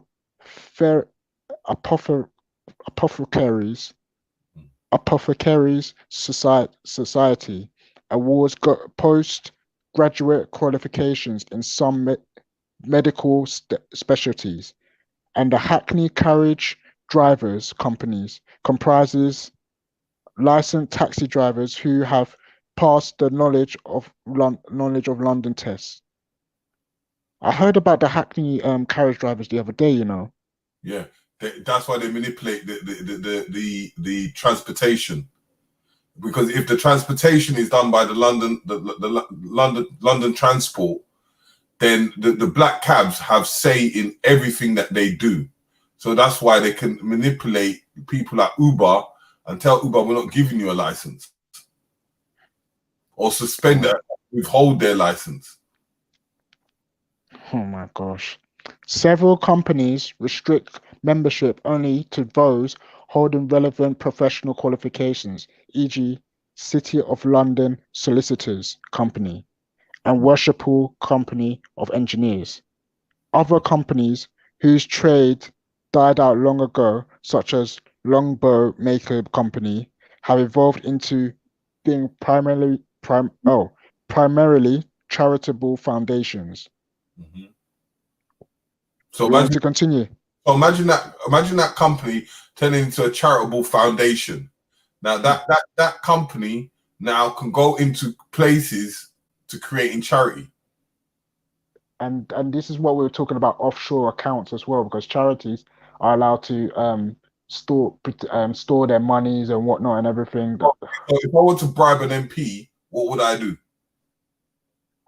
So that it's a loan or charity or some type of You'll put it into their charity. Yeah, that's what they call it. What it got lobbying. Mm-hmm. Oh wow, this is just.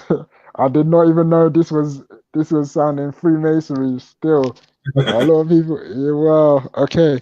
After the Carmen received city livery status in 1848, these were established in London for 80 years until the Master Mariners. Oh wow. Master Mariners. Even in 1926. Once you get your free degree. Granted livery in 1932. Post 1926 creations are most known as modern livery companies. The worshipful companies of arts scholars. The newest was granted livery status on 11th of February 2014, making it the 110th city livery company in order of precedence. The Honourable Company of Air Pilots is exceptional among London's livery companies in having active overseas company committees in Australia, Canada, Hong Kong, New Zealand, and North America. Okay, so can you hear me? Go down, straight down. Yo, the list of companies in order.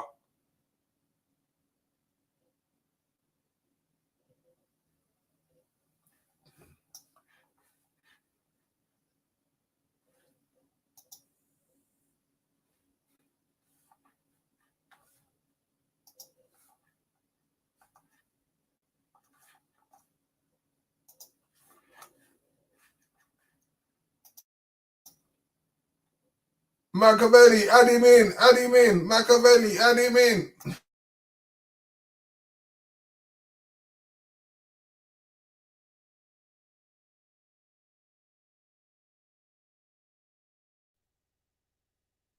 yeah.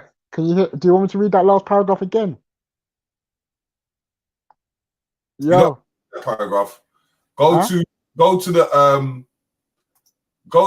the bottom of it and look at the list of livery of list of companies in order.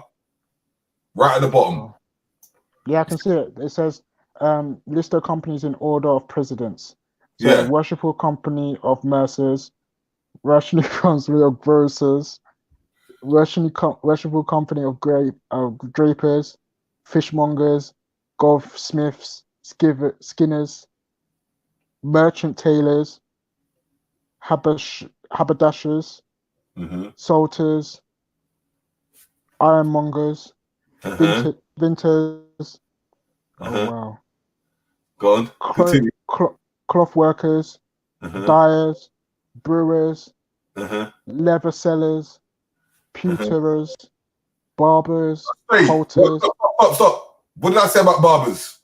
Yeah, he And said what that. he says, He said surgeons and dentists.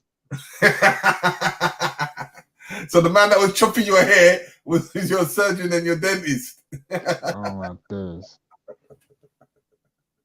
Oh my days.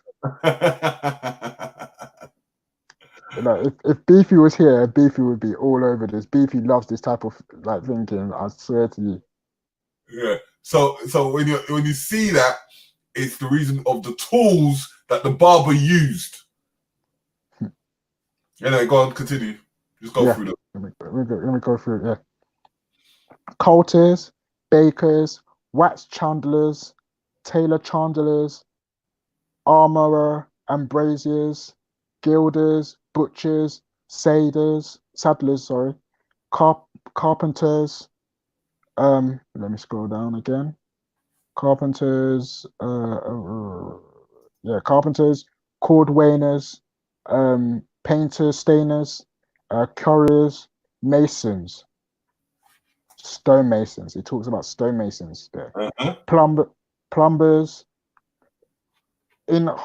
inholders, founders, poulters, cooks, coopers, tilers and bricklayers, bowers, fletchers, blacksmiths, joiners and sellers, weavers, woolen men, scriveners.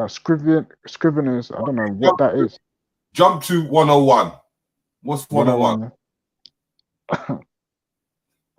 101. Wood world traders. Then jump to 106. International bankers. This is messed up, man. And then what? And then like you see educators. And arts scholars. Security professionals. These are all trades. If you're in control of the trades and you bring this to a community, you've kind of got control over everything in forms of trade, in forms of food, clothing, and shelter and transportation. That's what a community or a nation needs. If you have control over that, you have control over the people themselves.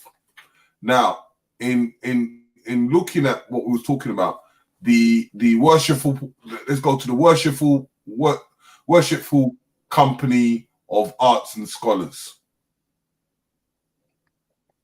Click on it, yeah? Yeah, click on it. Okay. The Worshipful Company of Arts and Scholars, 10th Livery Company of City and London.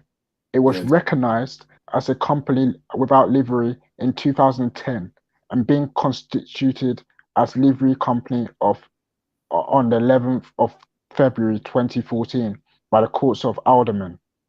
Yeah. So looking at that quickly, right? Understanding that this is all recent. From the 1800s till now. That's crazy, man. What the fuck? What type of world are we living in, bro? So it's sealing control over many things, to the things that you eat, to the things that you do. Everything is being monitorized. So in looking at that, I want you to just Google quickly, guilds. Because you know what it is? It's able to understand the foundation. Guilds. Mm-hmm.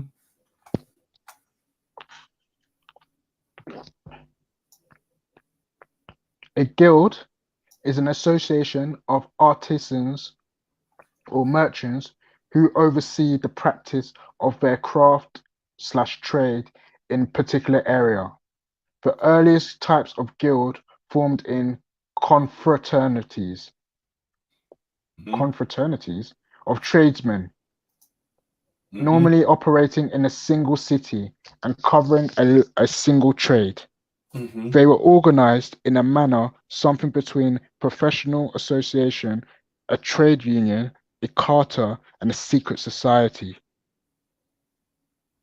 Secret society, fucking. They sometimes depended on grants or letters patent from from a monarch or other ruler to enforce the flow of trade to their employed members, and retain ownership of the tools and supply of materials, but were generally regulated by the city government. A lasting legacy of traditional guilds are guild halls, constructed and used by guild meeting places. Guild members found guilty of cheating on the public would be fined and banned from the guild. So go to the influence of a guild. That's the influence of a guild. Where's that? It's on the same page, but further down. It's okay. Influence of the guild. Yes, I can see it. Okay, influence of a guild. Guilds are sometimes guilds are sometimes said to be precursors of modern trade unions. Guilds, however, can also be seen as a set of self-employed skilled craftsmen with ownership and control over the materials and tools they needed to produce their goods. Some argue that the guilds operated more like cartels, you know, than than they were like trade unions. Also in 1982.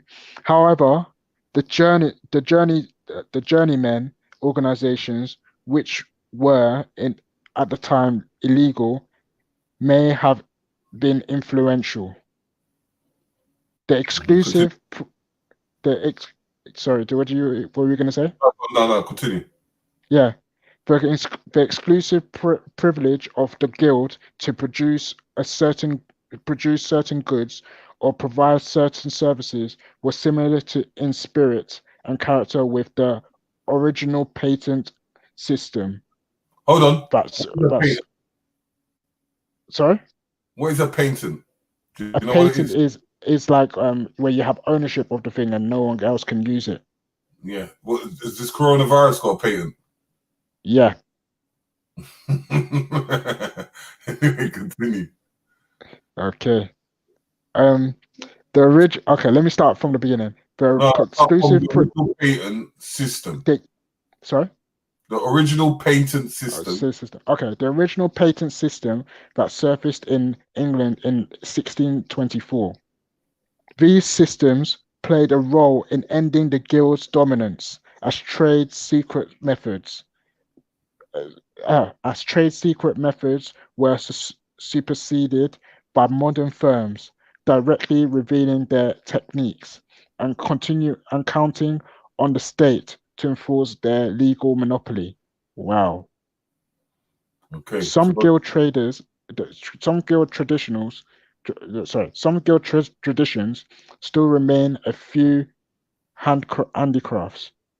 In Europe, especially among shoemakers and barbers, some ritual traditions of the guild were preserved in order organizations such as Freemasons, alleged deriving from the Mason Guild, the Oddfellows, and the Oddfellows alleged derived from various smaller guilds.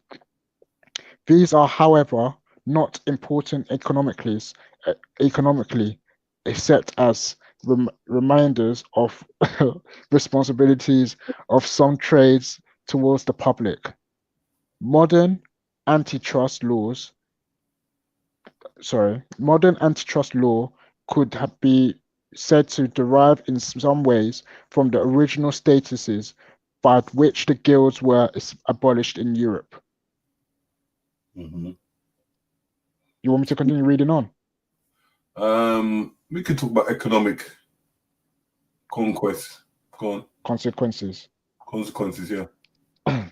The economic consequences of the guild have led to heated debates among economic historians. On the one side, some scholars say that since merchant guilds persisted over long periods, they must have been efficient institutions. Since inefficient institutions die out, others say they persisted not because they were benefited by the entire not because they benefited the entire economy, but because they benefited the owners who used the political power to protect them. Ogilvy, Ogilvy or whatever, yeah, Ogilvy, 2011, says that they regulated trade for their own benefit. That they regulated trade for their own benefit, where monopolies distorted markets, fixed prices, and restricted entrance to the guild. Ogilvy, 2008, argues that their long apprenticeships were unnecessary to acquire skills and their conservatism reduced the and their sorry. Let me read that. I'm reading crap now. Yeah. Ogilvy, 2008, argues that their long apprenticeships were unnecessary to acquire skills, and their conservatism reduced the rates of innovation and made the society poorer.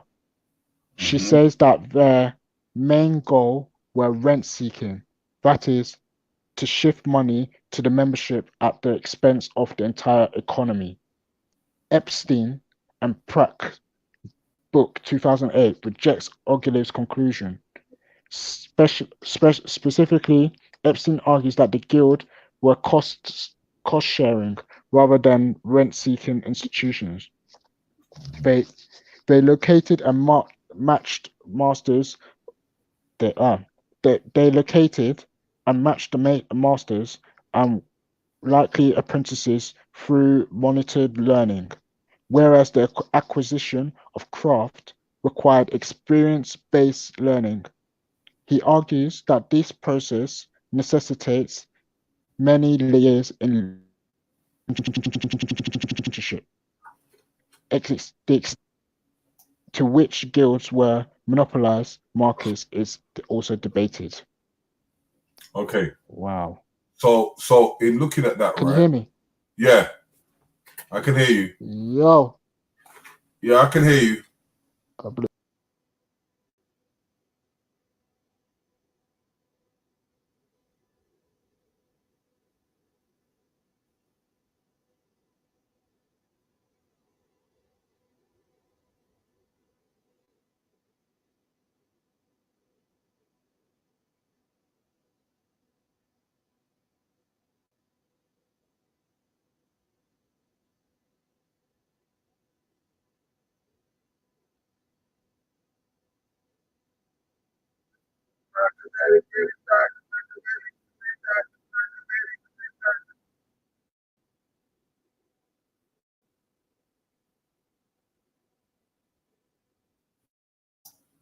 Yeah, you're back. Yeah. Yeah, so What? go further down, and go Yeah. to North America. North Africa. Yeah. North America. North America. Okay. Okay. Remember we were talking about making their own colonies. Yeah. Okay. In the United States, guilds exist in several fields. In the film and television industry, guilds. Okay. In the film and television industry, guild membership is generally a prerequisite for working on a major production in certain capacities. The Screen Actors Guild, the Director Act Guild of America, Writers Guild of America, East Writers Guild of America, West, and other professional specific guilds have the ability to exercise strong control in the cinema of America of cinema of the United States as the results of rigid systems of intellectual property rights, and have a history of power brokers also holding guild membership, e.g., in the cinema, e.g., in the DreamWorks, in the Dream, e.g., DreamWorks founder Steven Spielberg was and is uh, the Director Guild of America member. Wow.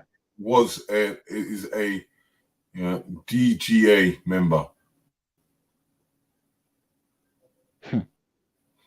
Yeah. The guild maintain power their own contract with production companies to ensure a certain number of workers of their members are hired for the roles in each film or television production. So wait, are you saying that even some of these actors are part of it? Continue reading. You have to go through the qualification and approve of being a member. Continue. Okay. So these guilds maintain their own contract and production companies to ensure certain number of their members are hired for their roles in each film or television production, and that their members are paid minimum of the guild scale, along with other labor protections. These guilds set higher standards for membership and exclude professional actors, writers, and etc. who are not able to abide by the strict rules for competing with the film within with competing with for competing within the film and television industry in America. The Newspaper Guild in a labor union for journalists and other newspaper workers with over 30,000 members in North America. Real estate brokers offers an example of modern American guild system. Signs of guild behavior in real estate brokerage include standard pricing, 6% of the home price of home prices of home price, strong affiliation among all practitioners, self-regulation.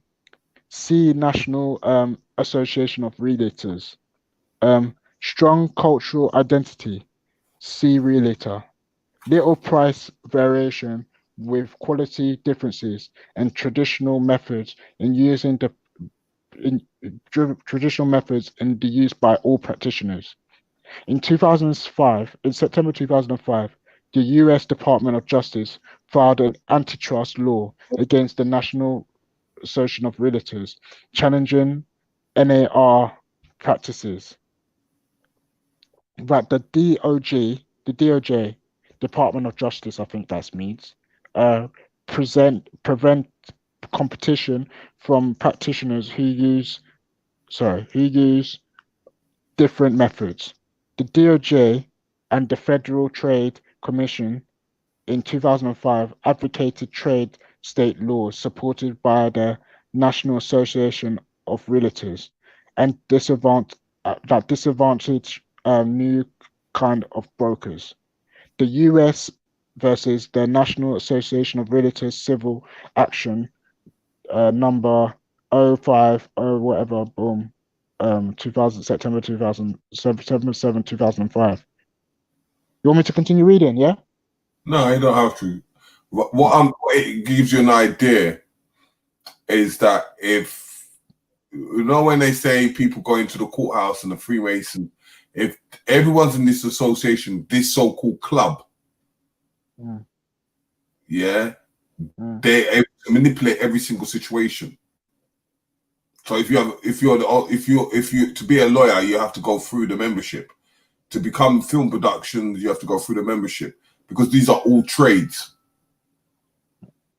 So let me understand. Yeah, are you saying that without even joining the Freemason, you've technically joined the Freemason through these trades or whatever, or is there like another? Is this like a secret?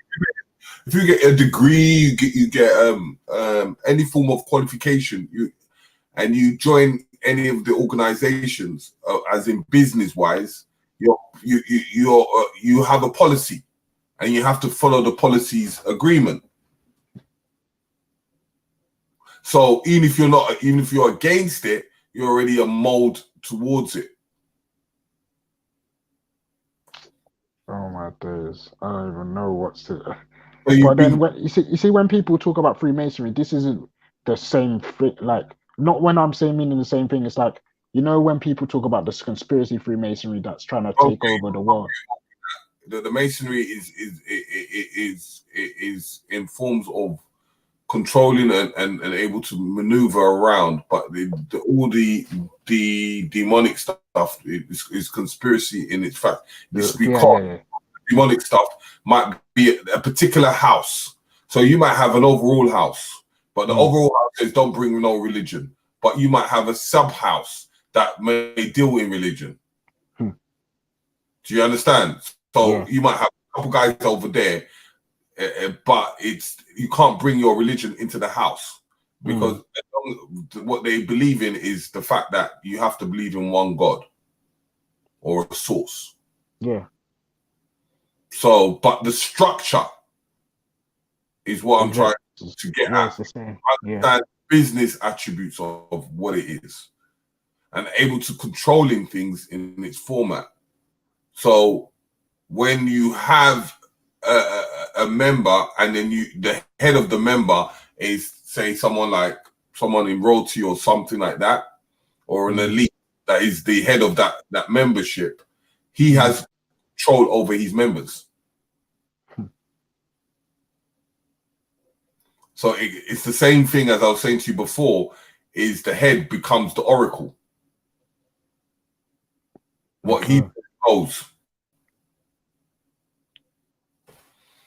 Do you know what? Yeah. So, we have in 1776, we have a guy called Adam Weishaupt who created his own type of secret society called the Illuminati. What does it stand for? The enlightened one. So that means it's the intelligent ones. Yeah.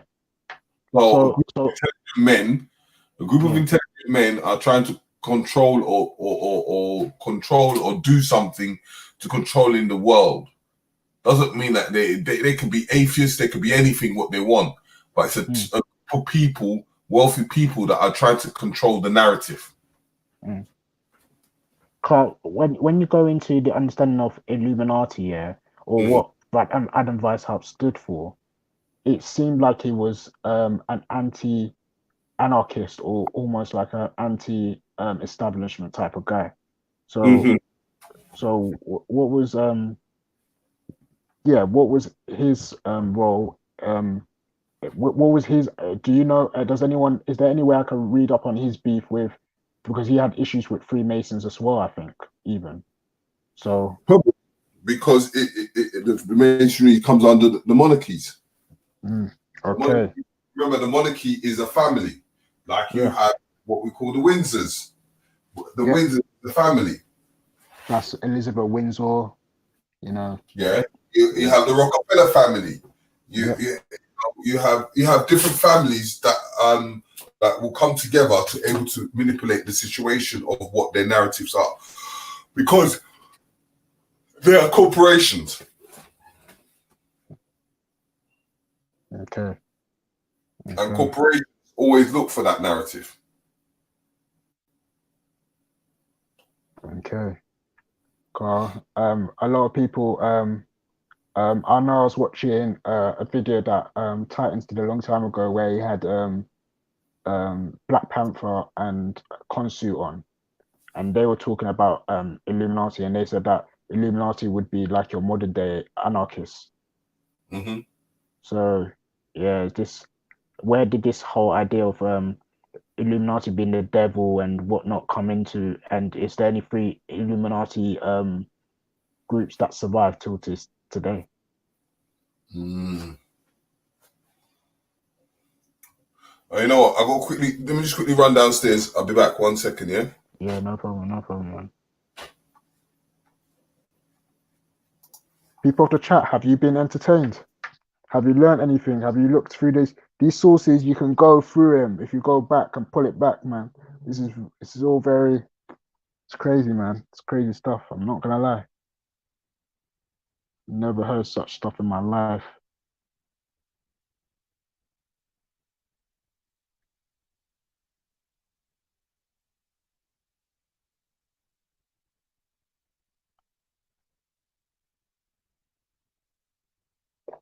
I don't know what you mean by anarchy. Ralph, go to companies, look at and check up companies and talk about that. Companies after the around the 1500s and upwards. Just put companies in medieval times all the way to slavery. Corporation companies. Yeah? I'll be back. Yeah.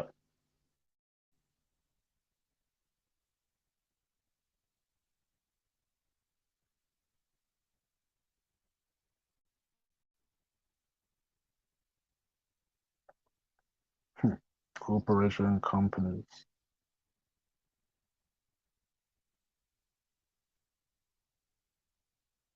Okay.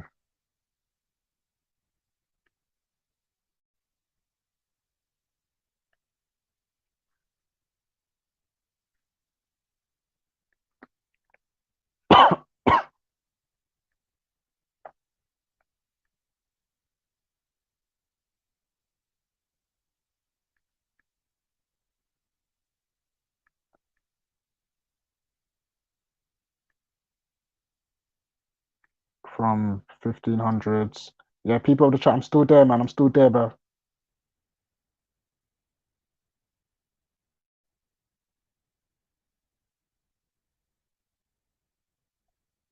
Today. That's this information is that. Put a 1 in the chat if you can hear me still. Put a 1 in the chat if you can hear me still. Hey. They don't isolate UK though. They don't isolate UK still. But let's say if we're going from the UK still. So 1500s we have the Arthur Beale, which still exists today. Wow. Put a 1 in the chat if you can still hear me, people. I don't want to be. Yeah. Okay, say no more. Say no more.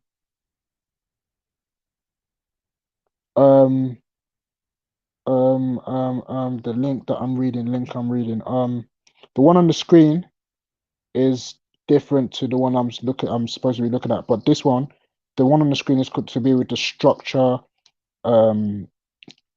adjustment program. Structure adjustment program. Yeah, it's an interesting one still. Interesting one still. But yeah, the one I'm about to read, suppose is a list of corporations that have been existing in the United Kingdom since the 15th century. I'm trying to find a more, direct list, so it just gives the UK ones. The one I'm looking at right now gives a list of old companies Okay, let me do this list of old companies in the UK.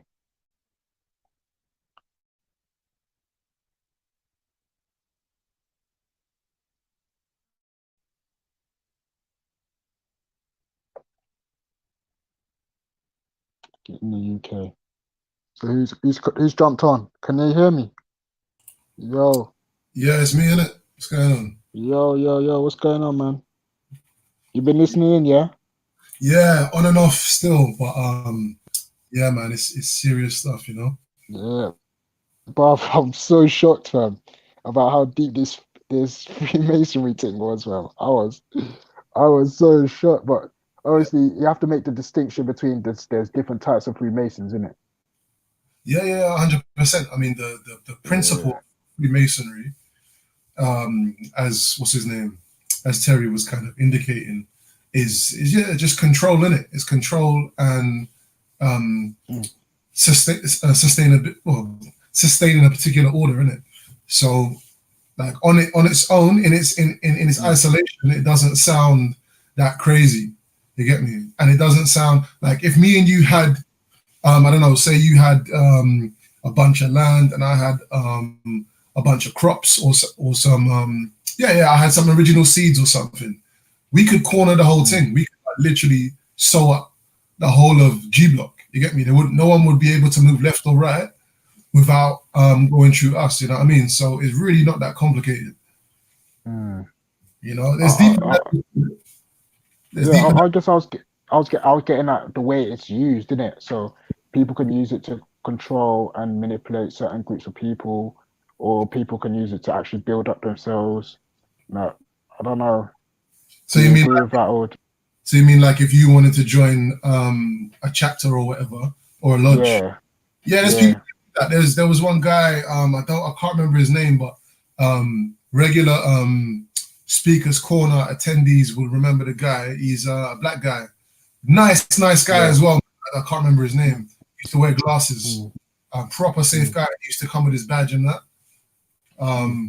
And I'm sure, you know, there's people like even Kalam. I'm sure Kalam's either joined a lodge or has been part of circles that touch upon that type of stuff. yeah. It's Yeah, not of course. to me. It's not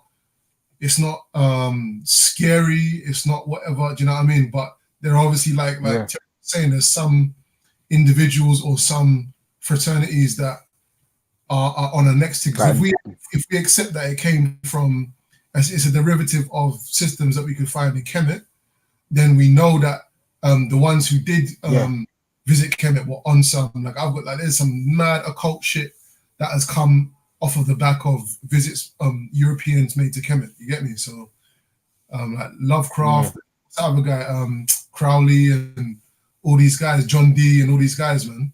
So definitely, there's a deeply sinister aspect to this thing as well. So yeah.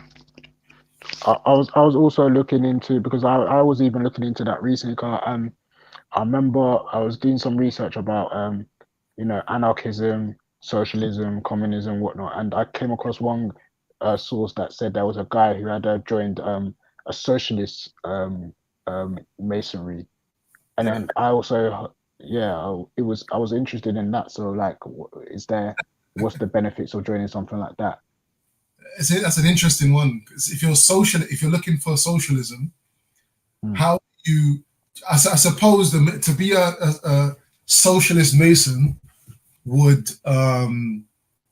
would involve maybe trying to convert your existing political and economic systems into socialism. So you would need to have people that were prepared to lead the way in one way or another. Because otherwise, I don't see why you would need a group No, of but this was in another country still, yeah. and it was ages ago. It was like I don't even know if it had other things attached to it. So it wasn't just socialism, but it was other things as well. But I obviously, suppose like you know when you said I know you're on that zeitgeist thing. yeah, What's that place called? which one? The city that my man was trying to build. Oh, you know what I'm talking about. The automated, like the resource-based economy. Yeah, but what was the name of the place? There was a place that my man, from the Zeitgeist movement, man. Like, you've mentioned it before as well. I don't know. Bro, I don't. Oh, is it to do with food and whatnot? It's literally a city or a village or community. A city. And trying to build. There was. You talking about when I talked in the past about anarchist places and whatnot and everything? I'm trying to think. Bro, it's literally. Oh, the Venus Project. The Venus Project, or. Yeah, exactly. The Venus Project. No, that's a different movement. That's a different movement. It's similar to the Zeitgeist movement, but it's a different. Now, all I wanted to say was that would probably be so. So the guy or the people that were in charge of or developed the idea, you could call them socialist masons, maybe, because they're trying to build a socialist system from scratch or out of the ashes of a previously defunct system. You get me? So I suppose if you was to join my man, and then I was to join my man and Terry, then we would be classed as, not classed as, but we would be operating in a similar way to the founding wankers of the system that we're in now. You get me? Yeah, I mean, for him, like I feel like the difference is when you look at his movies, he's actually, like a lot of people call him a conspiracy type of guy and whatnot. Because I remember telling someone about the Zeitgeist movement because of the movies and whatnot, that he put through. And someone said to me, "Oh, I've got no time to be watching people who have this idea of Zionism and saying that Zionists are the ones ruling the world and whatnot and everything." So I don't know. Yeah, do you know what? Like, nah, see, that's ignorant, innit? But at the same time, like, anyone who's trying to build a society that is structured in a way that people are coerced into or forced into a particular way of living, you could always say there's always a way to say that they're on some fuckery, innit? And maybe 9 times out of 10 it is that. Like, even if you look at old civilizations like Kemet, you can see that there's fuckery in there somewhere, despite the teachings. So the actual way that the social order is manifested, you can always find some abhorrent practices or some ill thought out methodologies or laws or whatever. You know what I mean? You can always find that. So the person who wants to be free of everything, it's easy to understand the argument to just not want to have nothing restricting you or pushing you towards one direction or the other. You know what I mean? I fully understand that argument. At the same time, but would you like let's say like a ideology of Jedi where he's talking about a hunter gatherer or whatever, and him trying to get? Would you say that is a form of fuckery, or what? A form of fuckery. Yeah, like some type of fuckery that trying to force people into some type of car. That's not the way I look at some of these movements, innit? But I don't know. Like, when you say hunter gatherer, do you mean just like if everything just crumbled tomorrow and we're all like forced to just survive on whatever we have? That's the type of, yeah. No, I mean, you could call anything you can call any deliberate act to alter a reality. You can call that you could say that that's been forced upon people. You could say that, but it doesn't mean there's degrees to that, innit? Like, if you say to me, I'm living in a flat right now, if you say to me suddenly ownership goes out the window, there's no monetary system, I'm still in a flat. So it's like, okay, cool, so now I own this flat. Is that what you mean? You get me? Like, am I how free am I? Is my electric gonna suddenly shut off? Like, there's bare things that are gonna happen in it, and I wouldn't call it fuckery. I wouldn't call it fuckery, but I can see it's an imposition upon what people are used to. But that's the most I would say. I don't think it can be. I don't think it can really be an imposition in the way that we deem this society to be. Yeah, because yeah, go on. Yo, you're breaking up. Thinking to myself. So can you hear me now? Yeah, I can hear you. Yeah. I was saying that when you related it to the Zeitgeist or the Venus Project, I was looking at it like I don't think that's their goal to enforce people to be this like they've generally said that they're trying to get people to think other ways and like they can spread the message rather than debate people and talk people. That's the way they will look at it, almost like a like like going out and talking to people about other ideas like convert. I don't want to say converting, but making people think differently. Like, right, like there is other options rather than just capitalism. Right, I'm not gonna Did you lie. hear that? I switched off for a second. There's two cats doing a madness outside my window. So say that again. Yeah. No, I was saying that you see when you talk when you were telling me about the whole Zeitgeist and Venus Project just now, yeah, just a few minutes back here, you were saying that their type of ways would be like kind of fuckery because they're changing people's mindsets to something or coercing people's mindsets to something that they're not used to, innit? I would say that's not really their form of coercion isn't like the way Christianity or Abrahamics or whatever tried to move. Like the way I understand it, it's like a giving another option other than capitalism, and that's why I asked this Jedi's one because that's like giving another option other than capitalism. Do you understand what I'm saying? Yeah, the only problem with that is it would have to be everybody. Like it like for you, okay, if we found a way, or if we were suddenly just released from the system, yeah, wherever we are, we were released from the system, and now we have to go and do whatever. Like it wouldn't really make a difference because we're surrounded by the system. So if we are freed from certain what do you call it, puppet strings, if you call it that, that's fine. And if you even if you say a whole nation, so imagine the whole of UK is free from that shit. It's like you still can't go nowhere, you still can't do this, you still can't do that. There's limitations within the island of England or Britain, whatever you want to call it. Yeah, cool, there's certain things we could do, but like it would have to be everybody. It would have to be everybody. And I think that I was gonna make a point. I forgot I was gonna say still, but yeah, yeah, that's about, that's about it, bro. Yeah, no. But I really don't see that as an imposition. But I would, I mean, but it's also in a way, survival of the fittest, the weak survive, and sorry, the weak die, the strong survive, that kind of stuff. And it's like if you're a cancer patient right now, or you've got some kind of condition that means that you're reliant upon medicine or medical expertise, you might not necessarily want that to happen like straight away. You might want, or at least you might deserve some type of staggered move towards this new way of being. Do you know what I mean? Like if it was me, like my wife's family, they've got a few sickle cell sufferers, right? In fact, I know 5 together, and really and truly, there's no way we're looking to just, you get me, be reckless and say, okay, let's mash down this and that and that and that. And tutus now, we 5 people die within the space of a month. You get me? You can fuck off.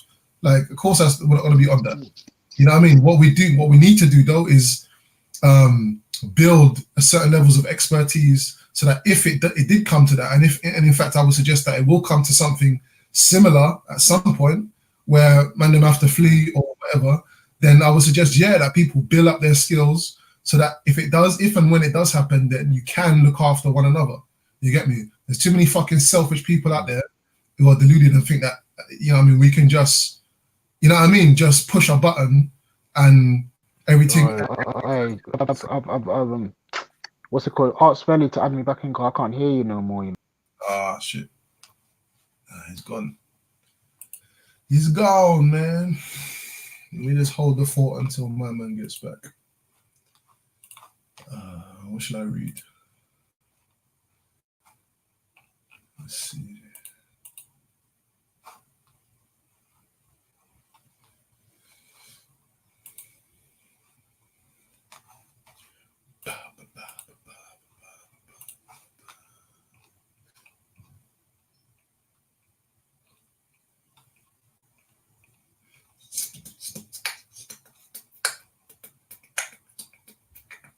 Yeah. I'm back. All right. I was gonna Yeah. start beatboxing, man. I was gonna start beatboxing and entertaining people, boy. All right. Yeah, I was just saying, yeah, that you see my type of world. I think you kind of understand it. Yeah, my thing's not about what's it called, like um getting rid of science and technology. That's something that I feel like almost like a Star Trek type of thing I'm talking about. Yo, can you hear me? Yeah, I can hear you, man. I can hear you. Yeah. Yeah, no, I think I just want like people need to make decisions in it, like, because it's all well and good, like, again, having an overarching idea of what you want, what not even an overarching idea, just a general idea that you want to break free from this thing. That's fine. That's the easy part, isn't it? That's definitely the easy part. You know, when we watched, we've seen films like The Matrix and what do you call it, Fight Club, right? And what we haven't seen is, in fact, forget The Matrix for now. Fight Club, yeah. You saw them mash up the financial system or whatever, and then the film ended, right? The film just stopped. It's like there's like, and I feel like that's what a lot of people have in their brains is like they have the first step. They're like, okay, it looks like this. In there, I'm sure they've had fucking dreams about it and shit and daydreams and fantasized about what it would be like and what they would do and who they would roll with and all this kind of stuff. And you You get me? say Fight Club is a film, yeah? I don't think I've seen that, you know. Fight Club, it's a good film, man. It's a good movie. It's kind of about it's not even really about the dissolution of these structures, really. It's about a slightly anarchist approach to becoming an individual once more, right? So there's a group. I can't even describe it, man, but it's not. It's actually about white collar workers who end up joining Fight Club, created by this guy. And this, I'm not going to tell you too much about it, but yeah, it's all about anti-establishment this and anti-establishment that and whatever. It's actually a really, really good movie. But the end of it, like, it's kind of like it's a hint towards what I suppose the director, no, the author, because it's a book in it, a hint towards what the author believes maybe should happen and which way we should be heading in. And it follows a long line of other books and novels and films and whatever that have the same type of message in it, but it always stops. All these things always seem to stop. They either seem to stop at the point where anarchy takes hold, or they draw a society, or an image of a society that's unrealistic, in my opinion. You get me? It's all fantasy, isn't it? So yeah, utopian. Yeah, so people need to decide. And the thing is, there are people out there who have already decided what they would do under those circumstances. They've got, not only have they decided, but they've built themselves. They've developed skills to combat or to meet the demands of that particular scenario when things go to shit, innit? And it's like that's really what people need to be doing. And in fact, that ties, like, so where we talk about like Shakara might talk about it, and myself about going back to Africa and thing. It's like those. It's almost the same bunch of skills you're gonna need should you, wherever you decide to go. Because if the system brucks down here and brucks down in the United States, then it's gonna bruck down everywhere. You get me? So no matter whether you decide to go to Africa or you decide to go to the Caribbean or you decide to go to the Amazon, wherever you decide to go, you're gonna need certain things in it, and there's gonna be certain. There's going to be, you know what I mean? Who knows what it will be like, fam? I got no idea what it will be like. But what must be happening is people must be building them skills. Like, are we going to have computers still? Probably, yes. There's going to be, you can't imagine that the system's going to break down and suddenly computers are going to become obsolete. That's stupid. That's stupid. That's dumb. There's so many people that have the expertise to build a computer out of nothing, let alone they've got, like, if the system breaks down, they've still got all the shit that they've got. You get me? They're gonna find a way to use it and to communicate and to manipulate and all these types of things in it. So, what I assume is gonna happen should something, some kind of mass crash or mass dissolution of society, Mass revolution. I can imagine that some form of society will start back up very, very quickly, like almost instantly. I'm not saying that it will die and then suddenly, like 3 days later, we're back on Valley Vision. You get me? I'm not saying that at all. What I am saying is, people are not going to suddenly let go of what they have previously known. Yeah, especially if it can be used under the circumstances that come to pass. If shit does break down, like I'm gonna want to communicate with my cousin over in New York. You get me? I'm gonna want to, you know what I mean? There's so many things that people are gonna say again. Yo, Sorry, yeah, I thought it nearly cut out. I thought it cut out though, but I can hear you still. Yeah, do you know what it reminds me of though? I watched this TV series one time. Can you hear me, by the way? Yeah, I can hear you, bro. Yeah, I watched this TV series one time called the 100, innit?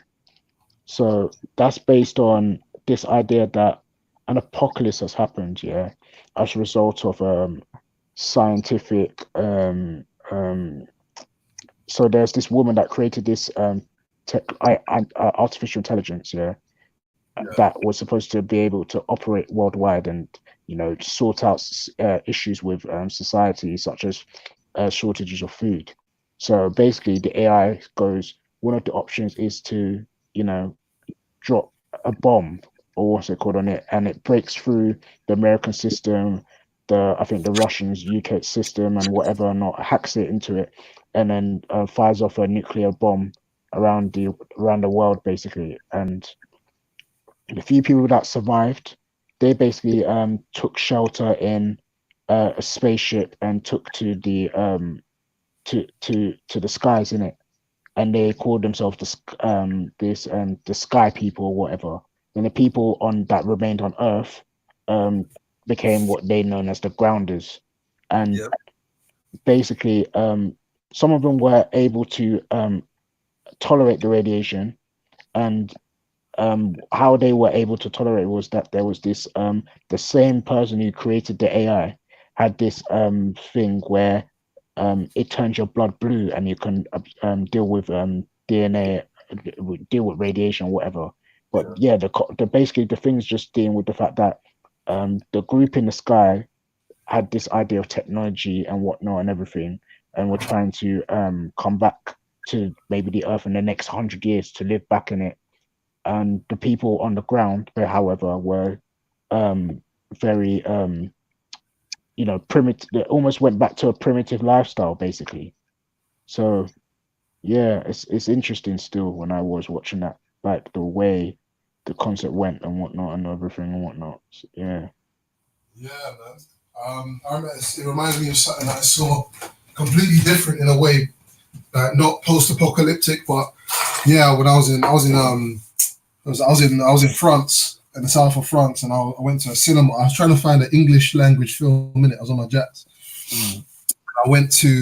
I found a cinema, and there was only one English language film playing, and it was called I think it was called The Eighth Wonderland. Basically, it's called The Eighth Wonderland, and it's basically about these a group of hackers, yeah, who, and they didn't, none of them knew each other, and none of them knew what each other looked like. They had never met, etc., etc. But they somehow hacked into the systems of the governments all over the world, and were basically able to hold them all to ransom from remote locations. So they were basically acting as a nation, as a remote nation. It was kind of mad. It was actually a shit film, yeah, really low budget, but yeah, it was there. But it was an interesting concept, man. Yeah, it's a very interesting concept. I can't remember how it ended or nothing. And I actually tried to make a pirate movie in it. I got my camera out and I started filming this film when I was in there. Yeah, but yeah, I definitely think that technology is not going to, like, whatever happens, technology is not going to disappear, and technology is going to be largely be the battleground, the the resource on which the battle is going to be won or lost, regardless of what happens to whatever system. You get me? Regardless. Do you know what it is as well? It's this idea that people need to understand that there is people that use things for bad and people that use things for good in it. Yeah. I would say today, when it comes to us having a revolution, I don't think we're ready for a revolution. And the reason why we're not ready is because like the way we're so fractionated, people got so many different ideas, and then the mindsets of people as well are not like of a mindset where in my view, I feel like we're not moving in a more I'm not saying that we can't have violent tendencies, but this idea of what's it called, where we have to, behave like, there's two types of chimpanzees. You have the common chimpanzee and you have the dwarf chimpanzee, which is called the bonobo. Right. You've heard of them, right? Yeah, no, but yeah, I've heard of them. But Yeah, we humans tend to look at chimpanzees and say that, oh, the common chimpanzee is the one that we act like and behave like and supposed to be like, and that's how all chimpanzees are. But a lot of people don't know that the so-called bonobo chimp is actually the one that's more closely related to us in terms of common ancestor, and that they are very, as you can say,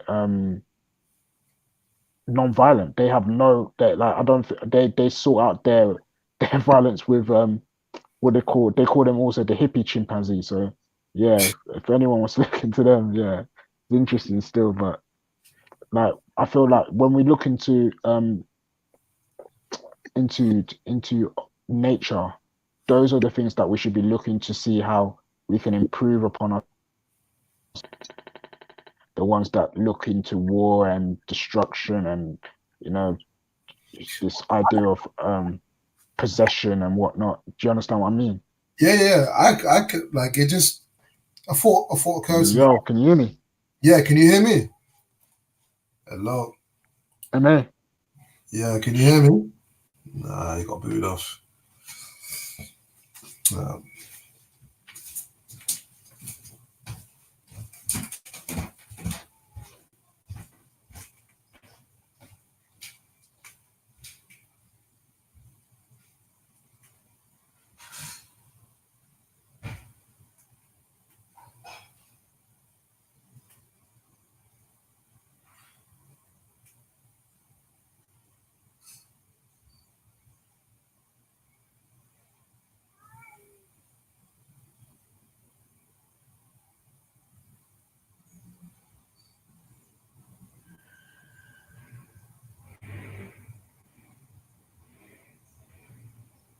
Yeah. Yo. MA. Yo. What's going on, man?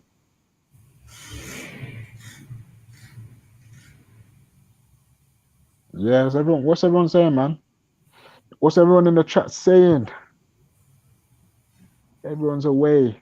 Everyone's taking a break today. No one's trying to do no one's trying to find out what's actually wrong with their system. I don't know why people didn't want to turn out. This is the most important thing. Discussion of your lives. This information that was that was disseminated or whatever they call it today, yeah, is what you guys need to be knowing.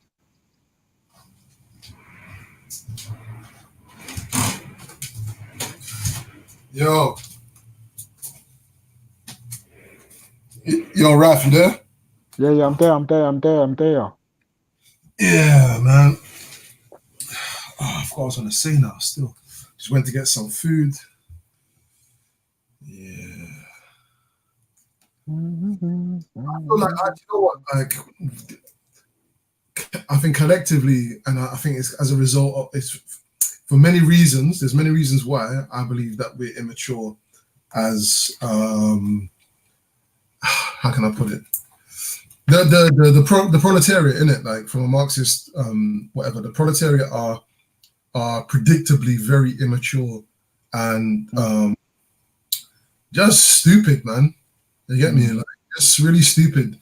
And so, like, if there was, so in a way, it's a clever little mechanism So if you have people that are so dumb and so flipping, you know what I mean, blinded by this, that, and the other, and you have a small minority of people who aren't blinded, who are trying to wake people up, and if somehow they do manage to activate this something where the system mashes up or whatever, the stupid ones will be waiting to see, will be like, oh, when's the system going to be back up and running again? You get me? Because they're so stupid, they're unprepared, they're immature with regards to the types of reality that could be lived and manifested. They have no idea what is possible. You get me? So in that sense, it's like I always used to think about the welfare system in this country, job seekers allowance, housing benefit, and all that kind of stuff. And I got so many former brethren that literally just sat on their ass and did nothing. I've sat on my ass for a period of time, like really, really sat on my ass, bro. You get me? And it's like it just makes you so comfortable that it's not, you know what I mean, when shit does hit the fan, if people are gonna react, it's gonna be for material reasons only. It won't be for moral or political reasons, really. You get me?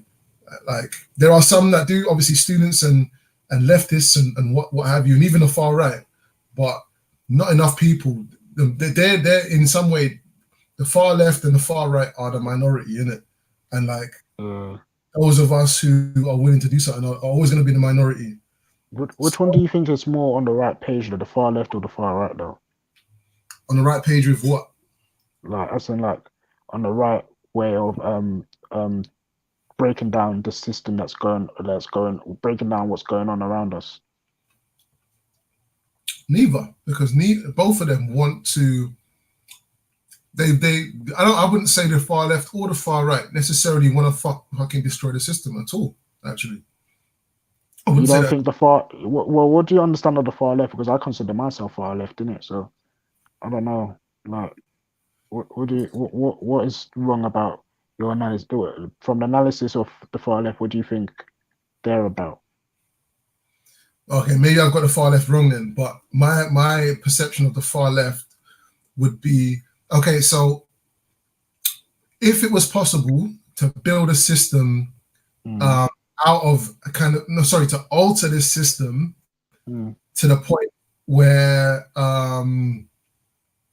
it serves the needs of the far left, for example, then I don't know if mashing up the system would be something that is required to do that, if that makes sense. I don't know, man. Like, maybe I've got the whole left and right. And I know who the far right are, but maybe I've got the far left a little bit wrong. Yeah. Well, for me, I don't look at even on the left. I can see people who they call themselves leftists, but they have like right wing tendencies as well. So for me, when I look at people on the far right, on the far left, where I'd probably differ from them is like, for me, I'm only happy to see, as long as there's no one in the bank, no one in parliament, being burnt down.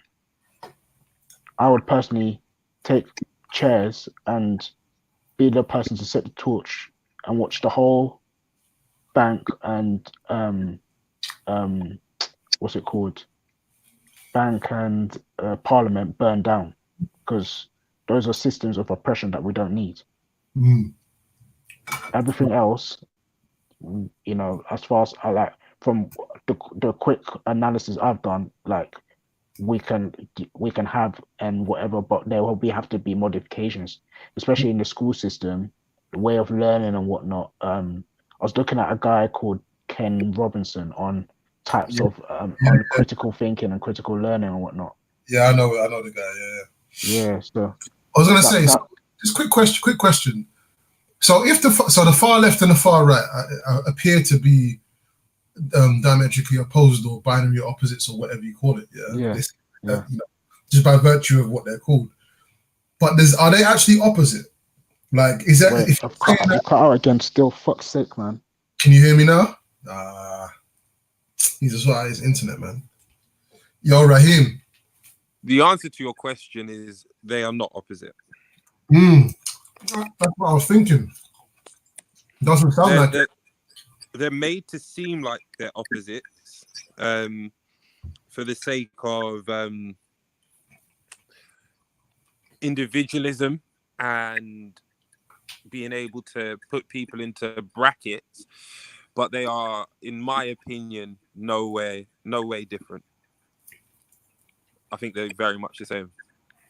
So I'm talking. So I'm talking about not the political parties, but the people who claim to be left leaning or right leaning. Are you talking about the same thing as well?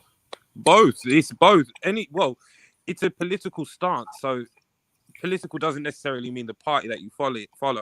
It's the Yeah. ideology behind it. Yeah. And people will turn around and they will see, using like parties as an example, like Labour as left wing and Conservative as right wing, and then obviously you get the very far side of either, like the Green Party and I don't know, BNP as even further right than the Conservatives, but they all have common threads between them which interlink them, so they can't be, one can't exist without the other, so they can't exist. Does that make sense?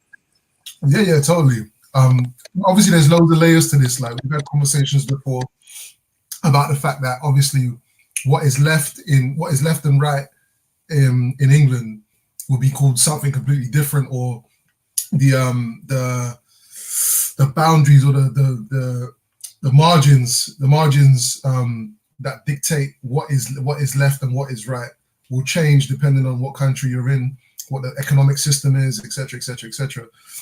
But like what occurred to me just now was that that's if Raf is saying that he regards himself as far left and he's on this demolish the system thing and whatever, most definitely the far right are not solely tied to keeping this system. Like, it doesn't make no sense. Like, it's just, we know it's a trick anyway, but it sounds like even more of a trick when I hear it like that. See, when you're excuse me, when you're saying you're so far left, you want to create a new system, that's exactly what the far right want to do. Right. So Okay. it's exactly the same thing. But would you say that by virtue of them both wanting to create a new system, could we say that they both, I mean, what new systems are they thinking about the same types of systems, or just with a different personnel? No, they're doing one which suits their agenda, which is obviously the individual aspect of it. Like before, I spoke to Raf, and he believed in that the Zeitgeist system, where it's like basically all these cities and villages created in circles, and in the middle you have like all the food sources and certain buildings and all this type of stuff dedicated solely to these things, and it basically spreads outwards. And that's the system that's the new system that they want. The right version of the system is not it's not too different. It's more of a, not capitalist, but I'm back. The right What did version I miss? is nothing really. The right version of it all is similar, but it's not as peaceful. It's more, if you earn it, you earn it. If you don't, you don't, and everybody should be where they belong. Whereas the only difference in the two is one believes that everyone should be together, and one believes everybody should be where they belong, where they came from, if that makes sense. That's the only difference. Raf, we can hear you, you know. Oh, fucking hell, man. But yeah, it's there's nothing different. Literally nothing different. Yeah, it makes sense. The problem is that before, everybody in England used to have conservative values. The only difference is the Labour Party were more for the working class, whereas now they're more for the middle class, and the Conservative Party are trying to appeal to the working class as well as look after the upper class. Yeah. So it's a weird game that's being played. And as you said before, if you go to different countries, these things mean different things. Like I gave an example before, the JLP, which is Jamaican Labour Party up in Jamaica, that's a conservative party. But by the name, you would think it's left like here. They're two different things. Yeah, So what you said is totally true. Totally true, man. yeah, man. Yeah, the way the world is set up is it's a weird control mechanism. It's mad, really. It's mad. Greetings, greetings, greetings, greetings. Yes, Who's yes. that? It's Terry. Tazza, Terry. What's going on, man? Yeah, it's just up and down, trying to sort things, people cancelling, coming back, doing this, doing that, you know, the usual. Yeah.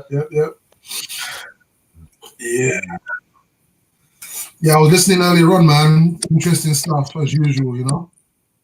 Yeah, you know, it's because for me now, it's not even on the facts of the history itself, but knowing the people's mind state for how they reach to where they are. Yeah, 100. You get a much more better understanding of it.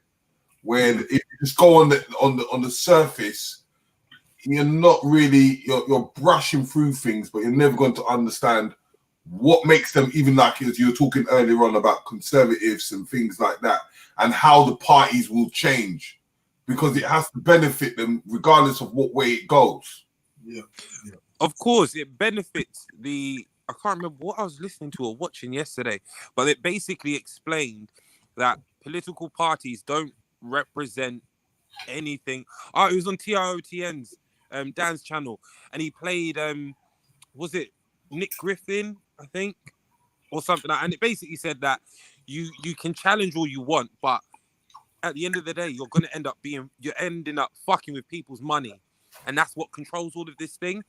That they will hold these seats in these places due to the money that's coming in these areas and who they're benefiting and who they're benefiting off of. So 100% what you said is right, man. Yeah, and that's why I always say to people, it's not about the party they're in. It's how much money can I use to persuade the politician within that party. Yeah, lobbying, innit? Mm-hmm. Yeah, that's the that's what holds the weight. Yep. Because then you get your agenda pushed through. Mm-hmm. And your agenda might cause the ripple effect, whether it's good or bad.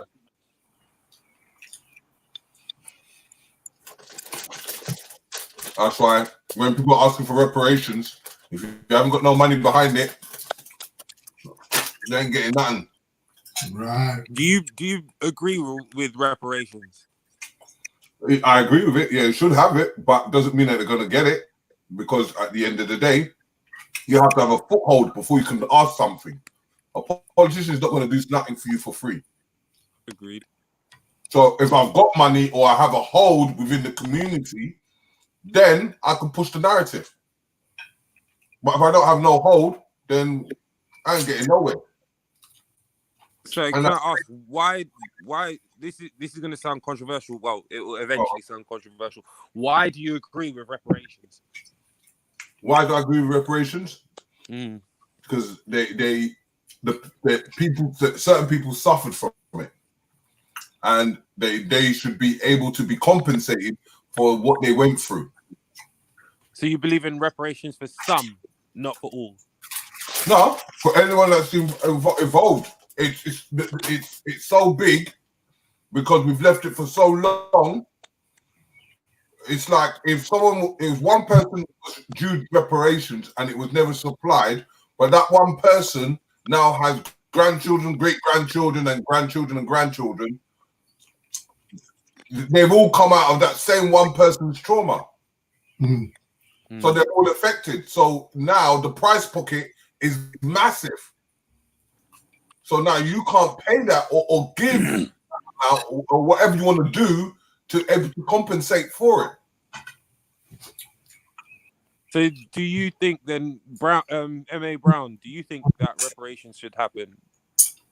Of course. The only thing is, I don't see it. I agree with Terry. I don't see it happening unless there's you have to negotiate. You have to have something to negotiate with, innit? Like there's no reason for none of the imperial powers or former imperial powers to bow to any demands for reparation. There's no reason. So like, I mean, I was chatting earlier on last year. I was talking about when I started seeing them people, they're like May and that, and Melania Trump or Ivana Trump or whatever her name is, going to Ghana and hugging babies and that. I said, you know what? That's the only bargaining chip that black people have, is the idea that these lot want to go to Africa and invest and draw more resources out. And it's like, unless you're gonna see that, my thing is just teething, innit? Like we should be out there teething from these people in various types of ways. That's why, like, them man that can hack and that, they should just be on job, innit? Like they should be doing like bits like against some of these corporations and that, especially if you're black and from the diaspora. But yeah, the only other ways I can think of that will come to pass, the reparations thing, is if there's if we have a bargaining chip. Like, so I was saying, like, if dickhead Boris wants to go and recolonize, you know, he had a summit just before the outbreak of the corona thing, just before, like the week before it kind of broke out.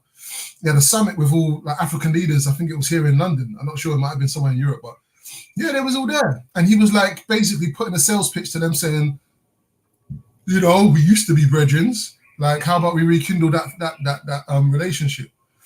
And it's like, I would be like, okay, if we are well-resourced black people in the UK, with our ear to the pulse of UK politics, and we have one or two people who maybe have positions of respectable positions or whatever, and or we just band together as a party, right?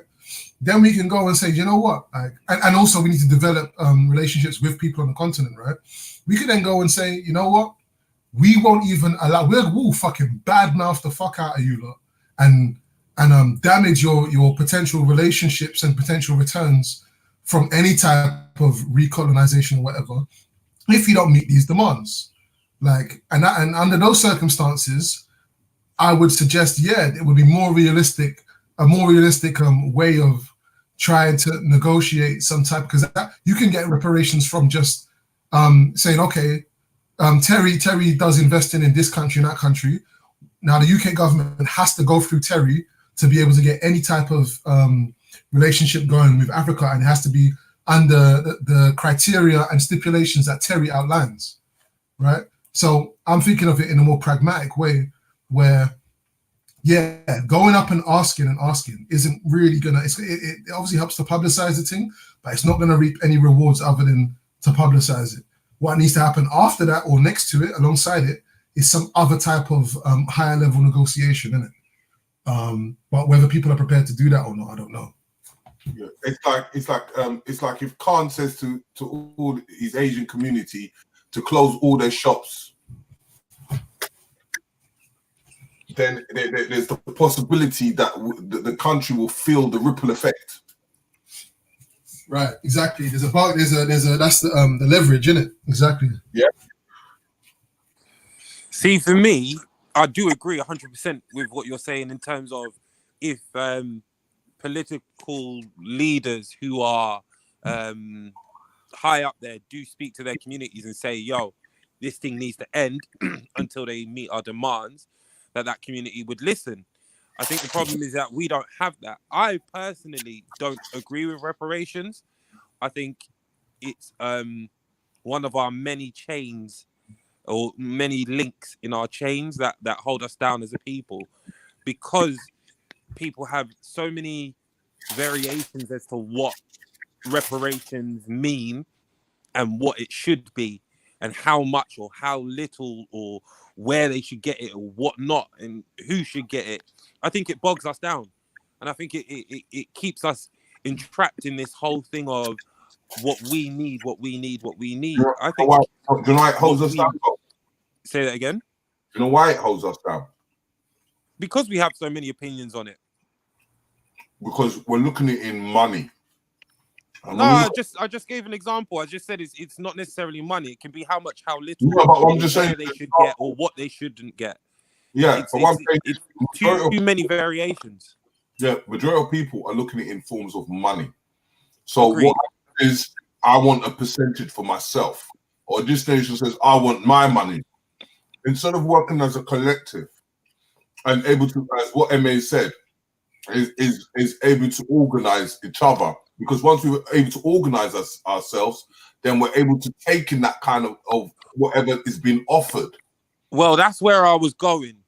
So I know. for me, I think that it's more important that if we're looking to anything, it should be for our own unity in our community across the country and across the globe. That's Yeah. where it starts.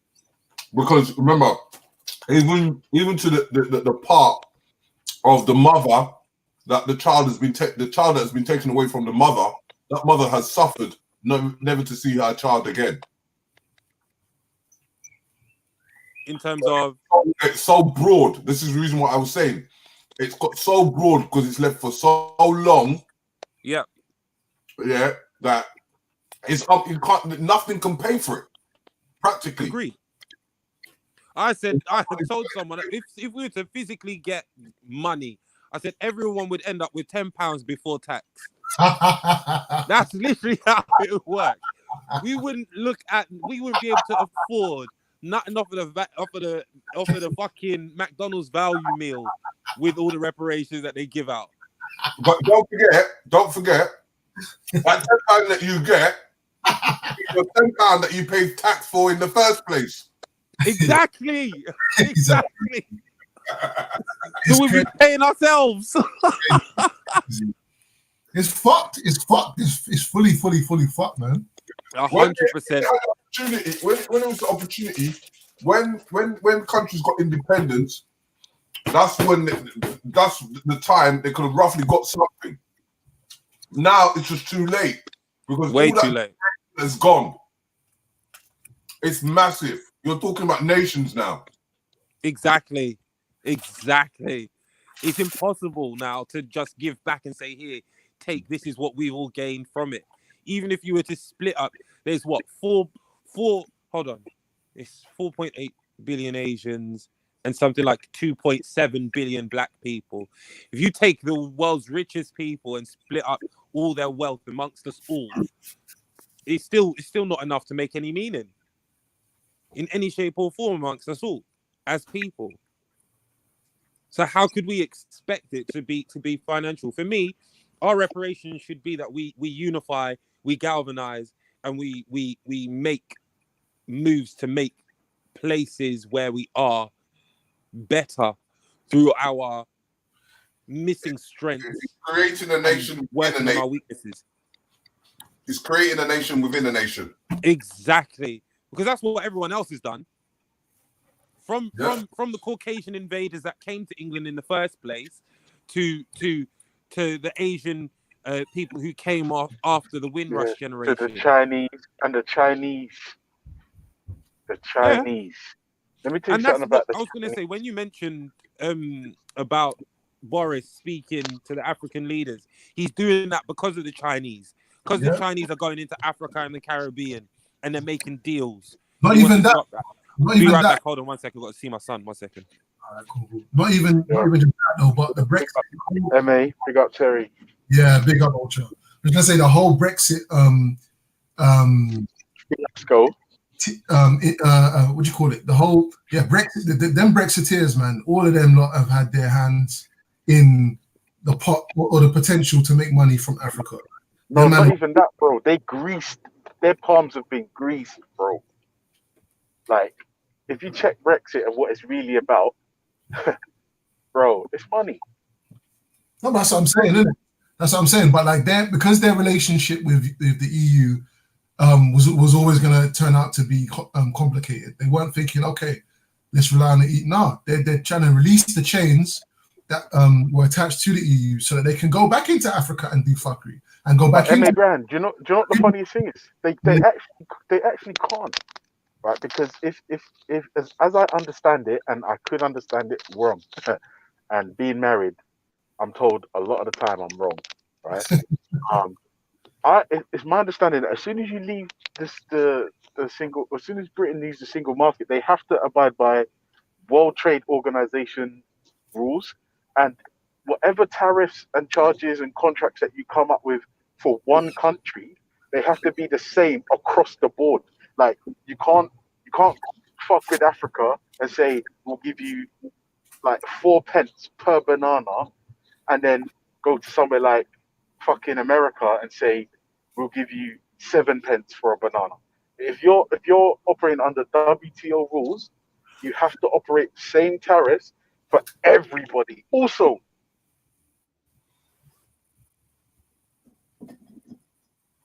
Yo, you still there?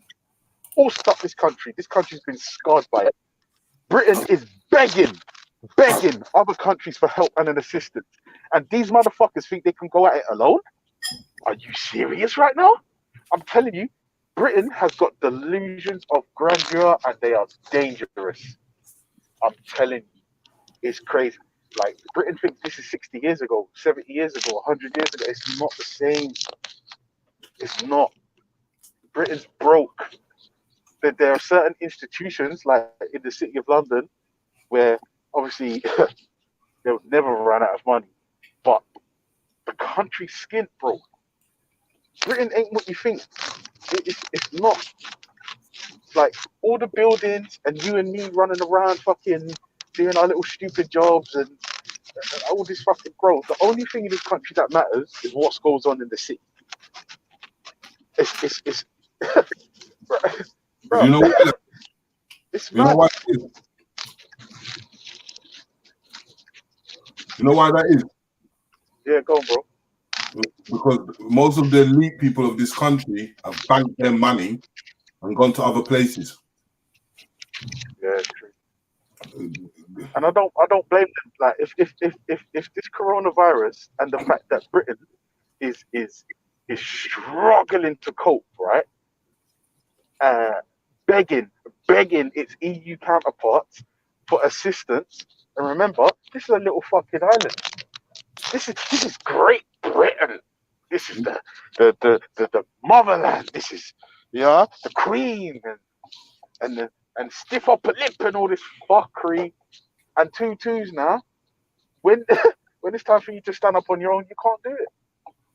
Even though And like I said, one of the rich guys is doing his quarantine on a yacht. to be fair, no, do you know what? I don't even begrudge him. I do not begrudge him. Let me tell you why.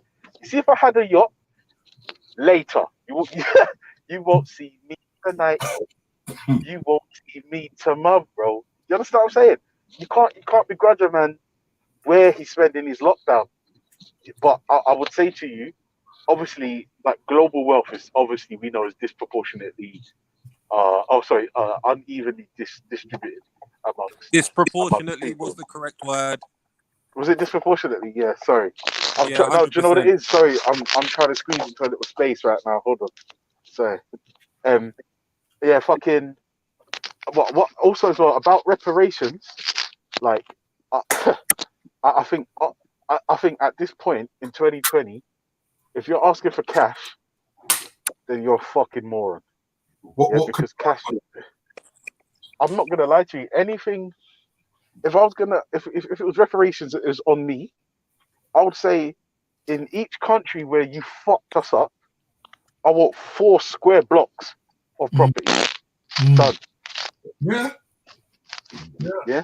Is that enough? You say that, but not all property And I don't mean improves the houses. way it does like here. I mean commercial properties. Anything. Yeah, I'm talking property. Property doesn't always value in America. Property value doesn't shoot up like it does in England, whether you're talking commercial or domestic.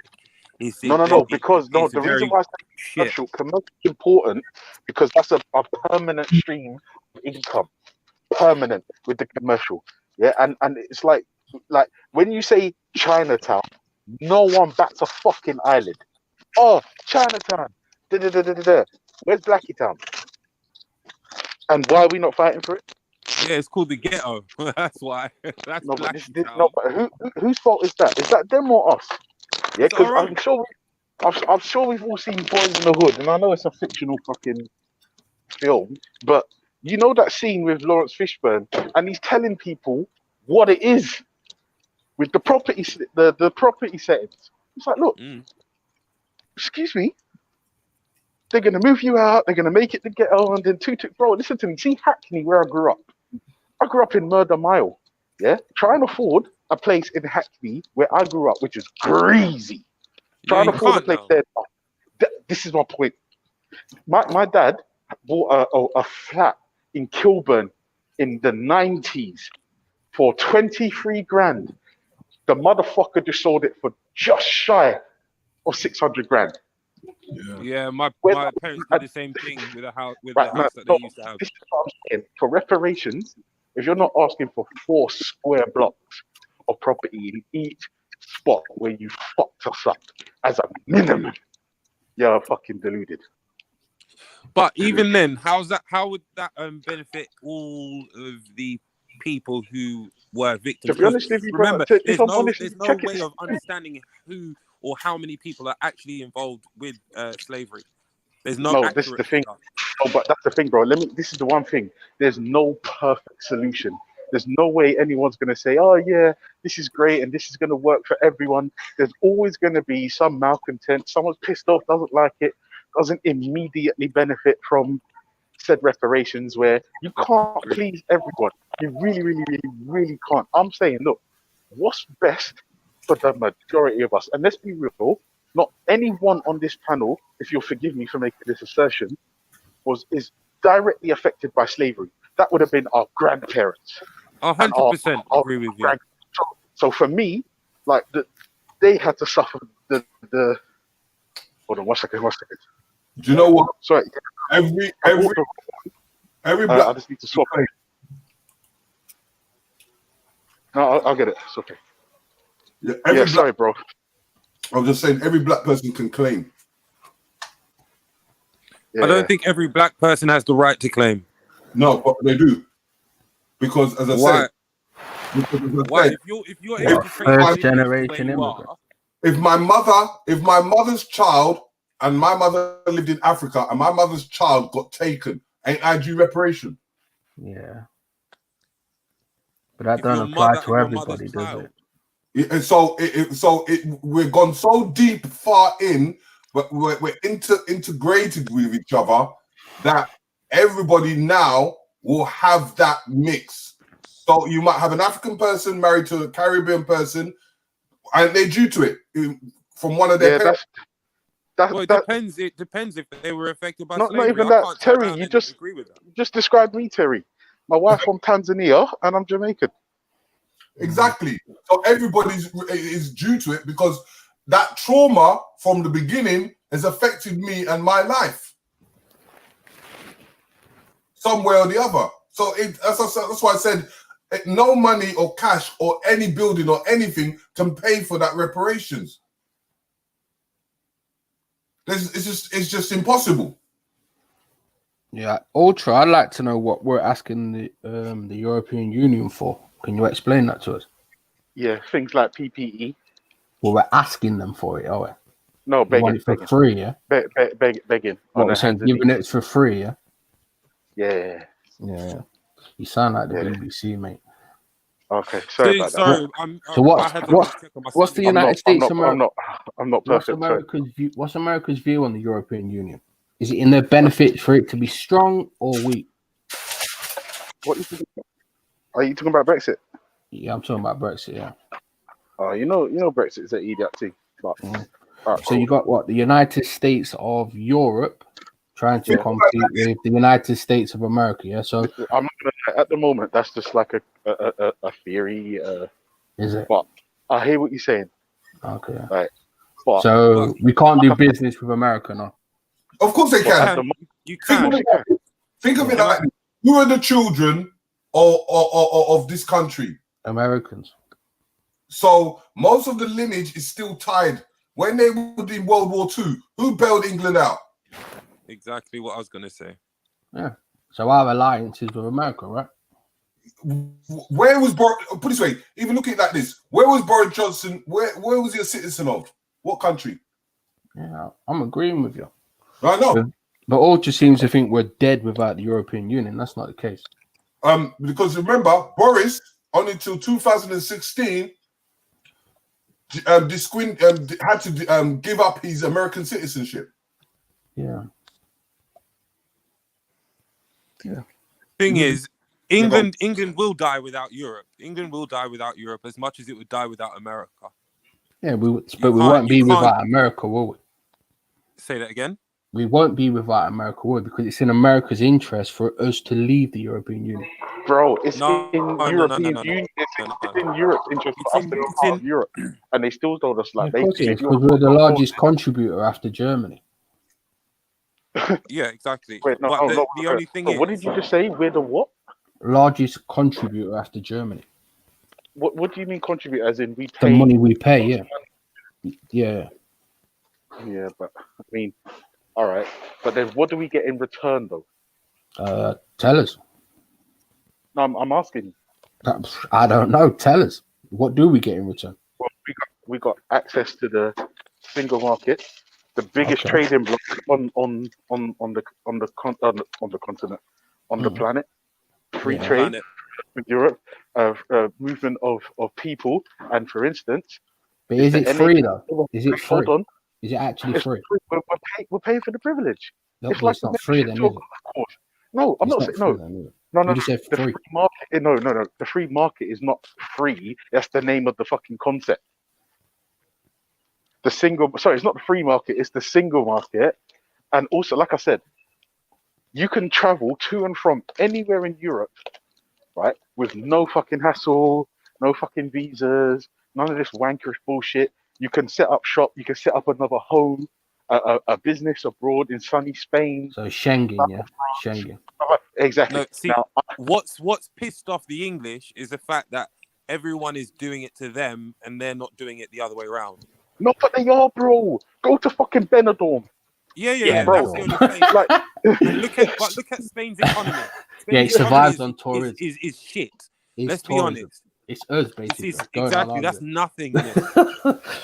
England, It's just the going English around it. don't go around the world setting up camp, whereas they can. They just choose not to. yeah, but I don't know why. British weather shit. Yeah, because I'm on the phone. Yeah, I'm on the phone too. better the devil you know.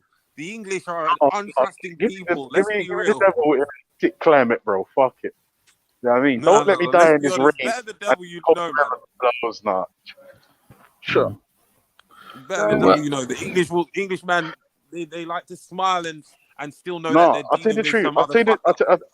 I'll tell you the truth. Yeah, a lot of Brits. I don't know why they're called expats. I don't know what the fuck that is.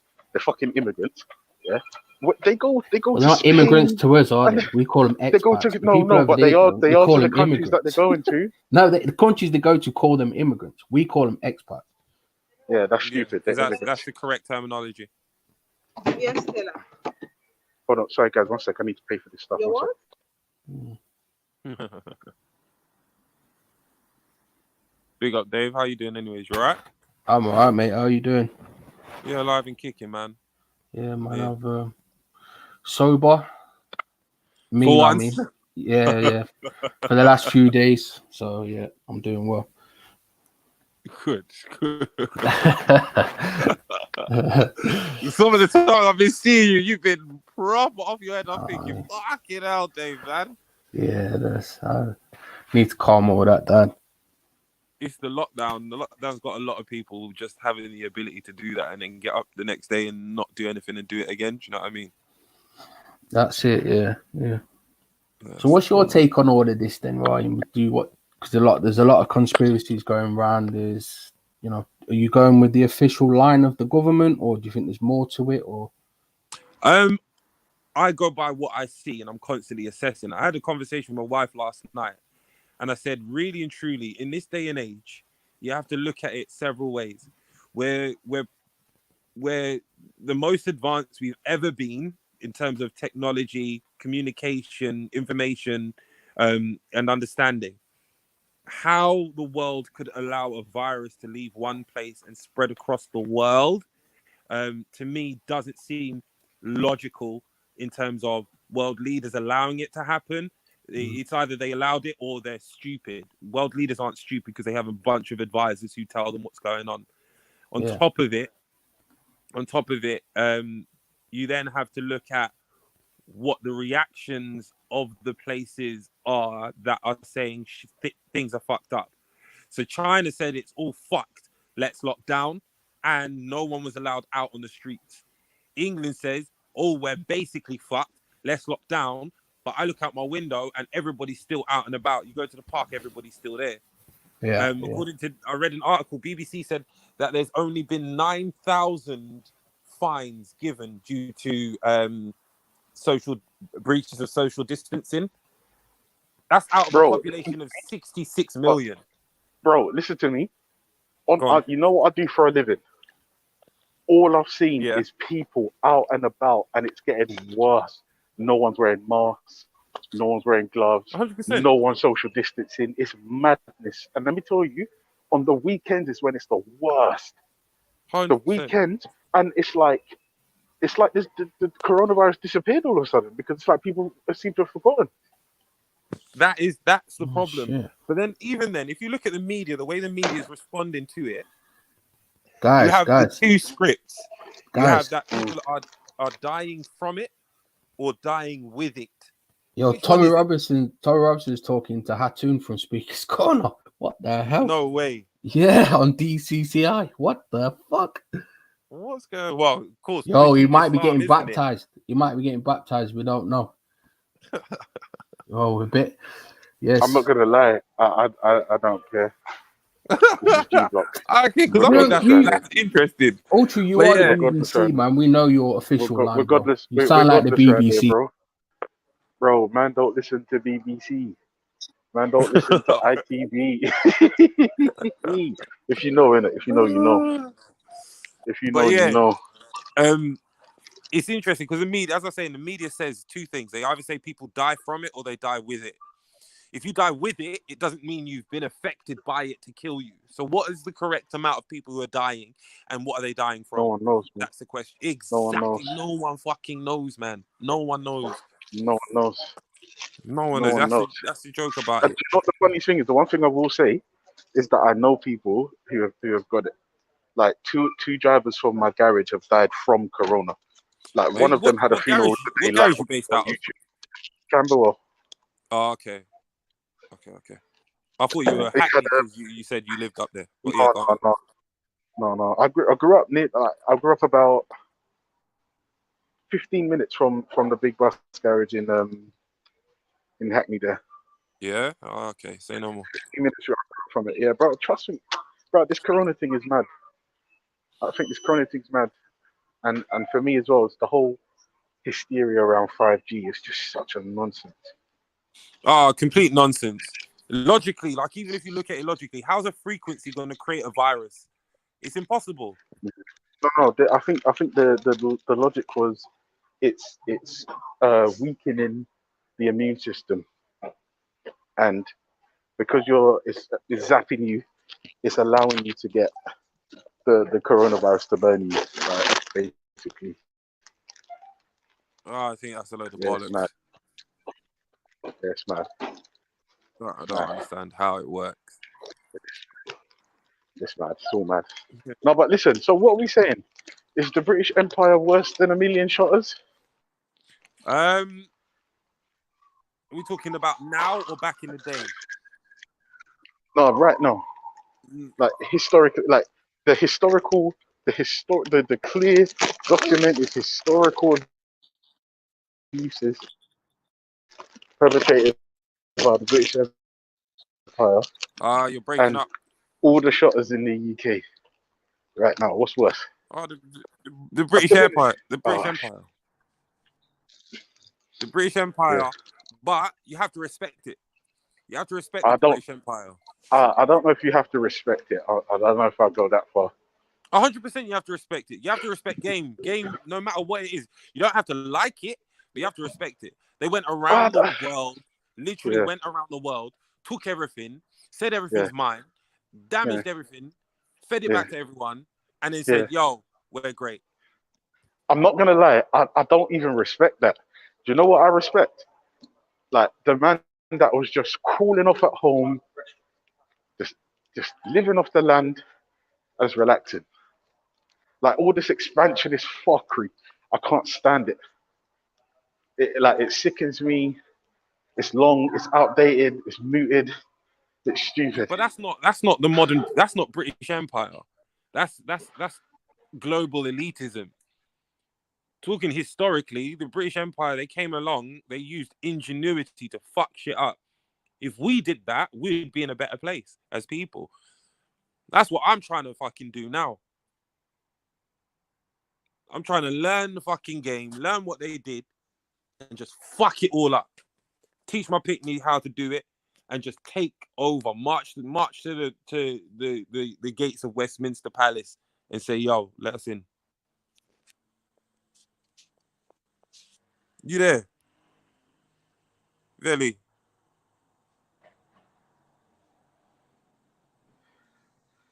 Hello? Veli, Ultra. Sorry. Yeah, sorry, did it cut out? Yeah, man. Didn't hear you. Sorry. Yeah, I was saying the problem I have with that argument is essentially then you're saying you actually don't have a problem with what these people did. You're just vexed that it happened to you. And I'll No, be I honest, didn't I say don't. that. No, because if you're saying you're going to teach your kids the same thing, and if we did it, we'd be in a better position. I'm not sure how I feel about those politics there. I'm not going to lie. I'm not Because going to lie. I'm a firm believer in being as wise as the serpent, yet as graceful as the dove. Yeah, Yeah, I could deal with that. and that's what that is. That's learning to use the system to your advantage. We No, had I the will say system that in I agree place with in that the as well. first place. Yeah. Say it again. No, sorry. I was saying I actually agree with that. Like Yeah. at the moment, one thing I can't fucking stand as well is when you got people out here talking shit about let's crash the system and like let's do something else, and then they don't offer you any viable alternative. Like it's Exactly. just no, you're asking me to jump off a cliff and have faith that there's just something over the precipice that will support my weight. No, sorry. When I first started coming on here, that's what someone was saying. Someone said about how the best way to have this system rebuild this system is to destroy it. And I said, how the fuck are you going to destroy it? I said, if you go by the laws of thermodynamics, I said, this cannot be destroyed or created. It's a system. It cannot be destroyed or created. It can just be transformed. So if that's what you do, you transform the system into what you want it to do. But in order to do that, you have to know the system first. You have to peep game. Yeah, game. exactly. Peep game, because that's all it is. It's all it is game. And then the game just it changes every few years. It changes and it changes. At the moment, games changed into this whole thing of everyone must be PC. Before it was everyone can say what they want to say and do what they want to do. Corona, bro. Corona's just scarred the country. Like, in fact, I said no. I'll go as far as to say Corona scarred the world. What? 100%. Do you know what I mean? And it's mad. But the problem is this is the problem, and I don't mean to shit on anyone, but like we're all nothing. Like we like in the grand scheme of things, we are nothing. None of us, nobody you know, nobody you speak to, nobody in your phone book, no one on your Facebook, no one you know has the ability to change fuck all. And the reason why is because that's how the game's set up. That's how it's set up. 50-50 on you with you on that. I do No, believe as an individual, you have no say, you have an illusion. As I said before, and I think you heard me say it as well, you have this illusion of free will, and the decisions you make are yours, and everything you do is up to you. I do agree with that, but the only way that you can change that is to by walking with the same shoes and in the footprints of those who are currently making the rules and playing the but court. if you walk in the footsteps of, you'll always be in their shadow. And I'm saying the only way that you, like, to be honest, I think it was Terry or M.A. Brown. It might have even been you. I can't remember. But the only way to get ahead in this world is leverage. Leverage. And this is the problem with the continent. And this is one of the problems I had with Shakira's ideology is if you could even for a single moment understand how fragmented Africa as a continent is, it's insane. Right? If it's not fucking politics, it's religion. If it's not fucking religion, it's the fucking economy. If it's not the economy, it's corruption. It's just fucking nightmarish level scenarios, right? And I feel like, hang on a second. Whoa, why is Africa the motherland of black people? It's the motherland of the How world. much of it is owned, managed, run by black people? Not much. If you ask Gaschetti, he'll tell you Tanzania owns 100% of itself, which would be interesting. Yeah, my wife's from Tanzania, so I'm always riding out for Tanzania. I don't give a fuck. Yeah. Yeah. I tell you, like it's madness because all the fucking national conglomerate has to do is come over and say, "Yo, Africa, check this out. Yeah, I'm a white man, and yeah, I mashed you up a little while ago, but here's the thing: I'm gonna make a petrol station here, and I'm gonna buy this little plot of land with the diamond mine and the gold mine and the cobalt and the silver and rare air, and I tell you what I'm gonna do. I'm gonna build 3,000 homes, yeah, and I'm gonna put some water, and I'm gonna build a school, and they could get all of that done for $1 million, but the land that they've just purchased, they'd make that back tenfold within 5 years. Exactly. That's what the Chinese are doing. The Chinese have done it. They've done it. It's economical, and then they got the fucking colonialism. cheat to want to fuck up Blackie. Like apparently all the Blackies in China now are getting fucked up, man. Listen, them Chinese know what the fuck is going on. If you're gonna follow any model, yeah, it's the fucking Chinese. Let me tell you something. In fact, let me tell you now. If you don't start learning Mandarin from now, you're a fucking idiot. They make everything. Exactly. It's the biggest, and the not biggest even that, not paid even that. jobs and the most spoken language in the world. I'm gonna go one step further. They make everything that you can afford. Exactly. Because listen to me, all these like all the fucking royalty and the oil tycoons and the fucking captains of industry and the super elite politicians and all the people making the agendas, bro, they're not buying Chinese goods. Nah. Bro, that's for little old dickhead you and me, the fucking little wanker, little pissons, little ants walking around trying to prop up the economy with our little 30, 50, 60 grand a year. Bro, there's people spending like £4,000 on a pair of socks. I know. Like, what? That's madness. I know. That's come on. But and then we all we had to do is understand the value of the land, right? And this is the problem. If you're subjected to abject poverty for generations, yeah, and then someone comes over into your fucking town and says, "Listen, I'm building 3,000 homes, a petrol station, a school, and a fucking sewage system with water and everything." Yeah, if the man says, "You know what, hear this, I'm gonna give you look, this is for you. All I need you to do is just like put in a couple of hours for me, and I own this little plot here." And it looks like a little plot because they're showing it to them on a map, but what they don't realize is it's fucking acres. Cool. Acres. It's not even acres, it's hectares, man. It's hectares. Yeah, It's hectares. massive. Say, yeah, man. And then I just think to myself, but this is the problem. In that particular scenario where, like, and it's not even just in Africa. Let's be honest. Even here, if you've grown up in squalor and poverty your whole fucking life, and someone says to you, "Listen, I'm gonna take your house. This home that you're living in. I'm gonna take it off you, yeah, and I'm gonna own it, the land, the roof, the soil underneath. But this is what I'm gonna do. I'm gonna move you into a brand new fucking condo down the road where you don't pay no bills, and like all you have to do is work downstairs as a security guard. Then you go upstairs in your home, and like, bro, who's not gonna take Of it? course they are. Of course they are. Who's not? And this is the problem. The one thing that the West has done is instill capitalism on all of us. Materialism Agreed. and capitalism and ego is a problem. It's a problem. And I tell you, even though my dad's a rampant fucking homophobe, everything else about him is amazing because he's he just showed me from early.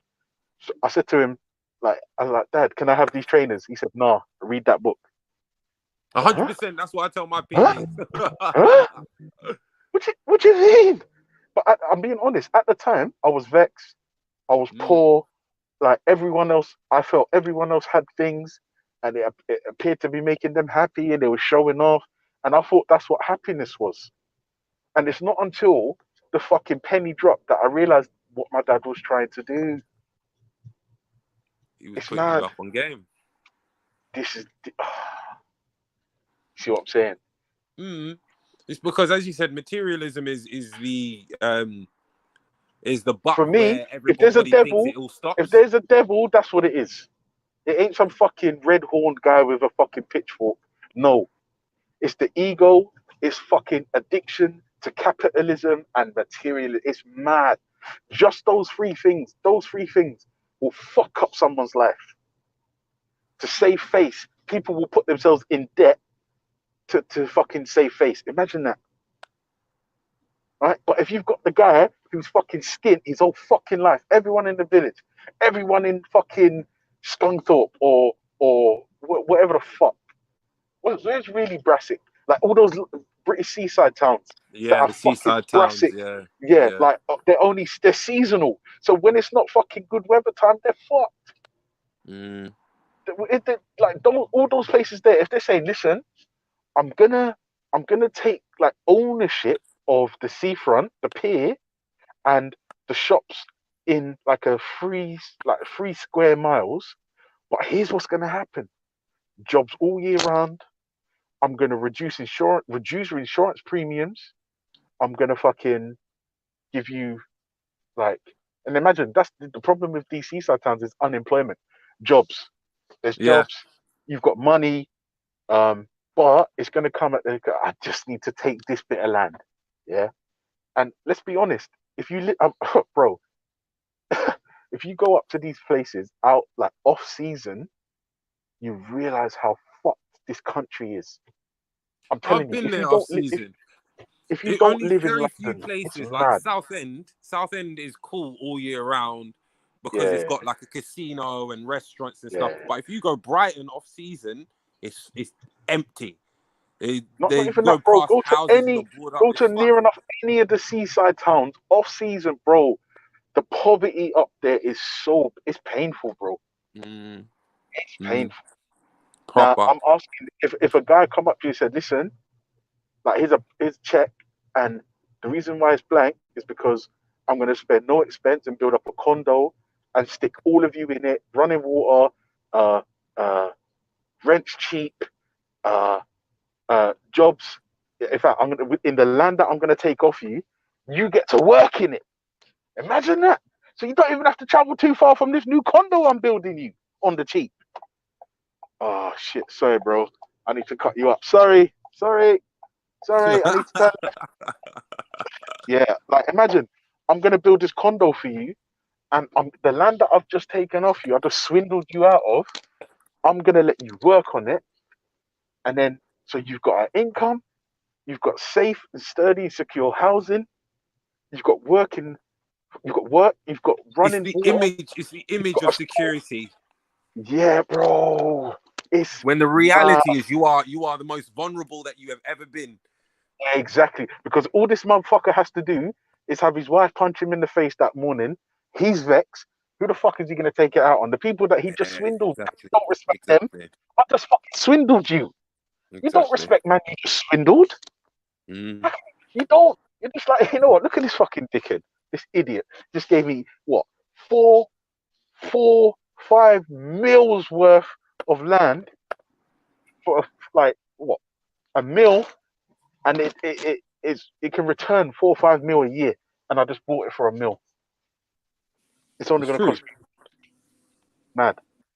But I said, They do you do know that. what's They funny? do that in America all the time. It's mad. It's fucking mad. Oh wait, I am way too close to the car in front. Sorry, 1 second.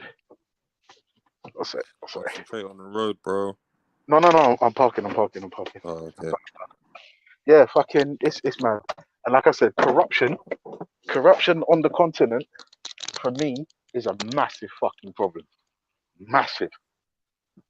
Yeah, but the problem is that it's because Europe still has a huge foothold in Africa. So places Bro, like Nigeria, I England saw physically something about how owns Portugal Nigeria. still owns, is it Portugal or France? They still What? fucking own, Cameroon. who did they own?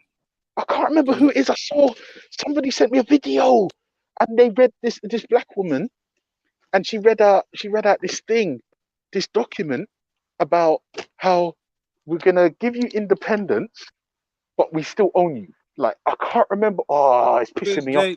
Nigeria has that. Nigeria was bought by England. The people No, who sold it wasn't. Nigeria was It wasn't. Unilever. France still It wasn't owns Nigeria. Congo. It was I think Portugal. it's Congo. Is it Congo? Portugal. What, as in a place outside of No, Africa? it's Africa. There's an African country. Yeah. That when they got their independence, the leaders who signed the documents over to say, all right, you guys are free now, go on about your business. The document that they signed was basically like, you've got independence, but we still own you. Like, I'm being honest. West Central Africa, East Africa, Southern Africa, whereabouts? No, I'm not gonna lie to you. Now it's pissing me off that I cannot remember it. I'm gonna try and find the video. It's gonna take But me say ages. that's how it is with the Commonwealth. Commonwealth is it's fictional freedom. So anywhere that's owned by England, out of the 100 and something, or is it? I don't know if it's 100 and something. I think it's probably less countries where they say that they're independent, but really they can't do anything without the sign off of the Queen because she's still the head of state. Matting. I mean, like it's mad. There's so many places like that along the world, but that's the empires. That's empire in general, and that's why I say I want that shit. I want to turn around and be able to say, "This is all mine. This is all what I have." And if it comes down to it, give real freedom to people. Yeah, but what's real freedom? That's an interesting fucking caveat. What does that mean? So free, in my opinion, on a very basic level, freedom is the right to actually self-govern and for everybody to mind their own damn business. That's how it works for me. See, I'm not gonna lie to you. For me, like, if I'm honest with you, broski, that's way too vague.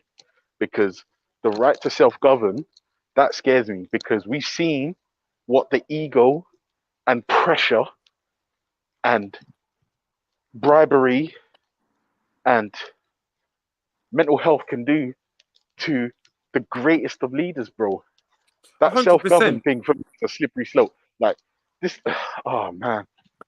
But see, that's the why thing. you have to come up with a system in place. There is no system in the world at this moment, as much as people like to pretend, that isn't governed by either a group of people or a sole individual who want things their way. The difference is they are the majority powers and they own or control the minority powers. So, for example, like we gave the example of the Commonwealth, or you have America's influence where it goes along saying, you in the Middle East shouldn't be doing it this way, you should be doing it my way. Or you have China going in and doing economics underneath. And that's the thing, bro. Listen to me. You see, if China, this is the thing, China has been quietly becoming wicked. Becoming wicked. And now what they've done is they've positioned themselves as a major player on the world stage. And I would ask you, think about the fact that China manufacture everything. Think about they've got like limitless workforce. Think about the fact that they've got nuclear weapons. Think about the fact that their secret service has not got a fucking name. I know but this is why I like China. That's why I like China. Because let me ask you a question. Who in Africa is making any type of similar movement. If you ask me, all I'm No seeing one. is I'm a Christian, I'm a Muslim, I'm waiting for Jesus, I'm waiting for Muhammad. All right, where's the scientific ingenuity? 100% agree with you on that. How much of the land that's worth a damn do you own? Mm. How, And that's like, why listen, you must. This is why I said about respecting, because that's what the British Empire did. You have to respect. It don't matter if it's good or bad, because this is where we get bogged down in things. You have to look at situations as they are. Look at what you just explained about China, how they do all of this stuff. I remember BMW, Audi, and another car company all tried to sue China because they've got blatant rip-offs of their cars, like the X5 and X7, all of this. China turned around, took it to their courts, and said, "Oh, fuck off." Like, who does that? Big up, And they big up, can't big win. up, big No up, one big can up. win. no one can win. No one can win. And that's how you self-govern. You don't let external forces come into your house and say, "Yo, you must pay us money because you've stolen it." They don't care. They say, "Listen, we're doing what we're doing. You like it, you don't like it. It's none of your business. It's happening in my territory. Fuck off." We've become so obsessed with everybody else's problems that we're ignoring our own. We're ignoring that we have how many homeless people on the streets who are now disappeared during this pandemic. No one's concentrating on these things. No one's paying attention to it because we're too busy looking at where the fucking virus came from. Deal with your shit in your house, and then you'll be cool. If you don't Yeah, deal that's with right. your own And shit, not even that, right? Listen to the thing, yeah? Right. So this is the problem about jealousy and envy and ego, right? It's a problem when, because someone is doing better, or you perceive someone to be doing better than you, rather than being bogged down with jealousy, I implore anyone that gives a shit about themselves or their family or their friends, don't get bogged down in jealousy. Turn that into admiration. Do it yourself. 100% agree with you. Do it yourself, because, like I said, if No, I could never respect England, man. I got the total opposite, man. To like rate genocide is so awful. Do you know what I mean? And China's a bit the Do you same. think England's the They- first empire to commit genocide on mass? No, of course they're not the first, but I'm saying to hold it high and go on like it's a moral standard we should all look to achieve. That's long. That's not what we're saying. It's to understand what they've done it, what their end goal is, and how they've achieved it. You must respect the fact that someone was ingenious enough to go into a land and turn around and whisper so much into another person's ear that they lit a fuse for them. That is genius. It's wicked genius, but it's still genius itself. And if you don't respect that, then you Yeah, can't to go understand to it. definitely to fool the Red Indian and give him smallpox in his blanket and kill genocide. That's quite an evil genius, but it's not for me. I can't admire it. Shush. Finish. Sorry. Say that again. Sorry, say that again, Fred. No, fam, I was saying that, yeah, to give like what the Europeans done in America, where they twanged the Red Indian and then they gave them smallpox in the blankets. I don't know. But I don't know Africans done about the same them. thing. I don't Africans think did the so. exact same thing. You'd have 100%. to provide some Haile evidence for that, Selassie, bro. Haile Selassie Provide some turned evidence, round. please. Yeah, listen, I'm telling you.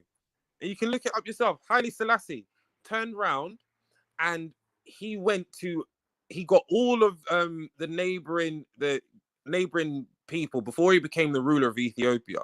He got all of the neighboring people to come around and pronounce that he was the overarching ruler of Ethiopia.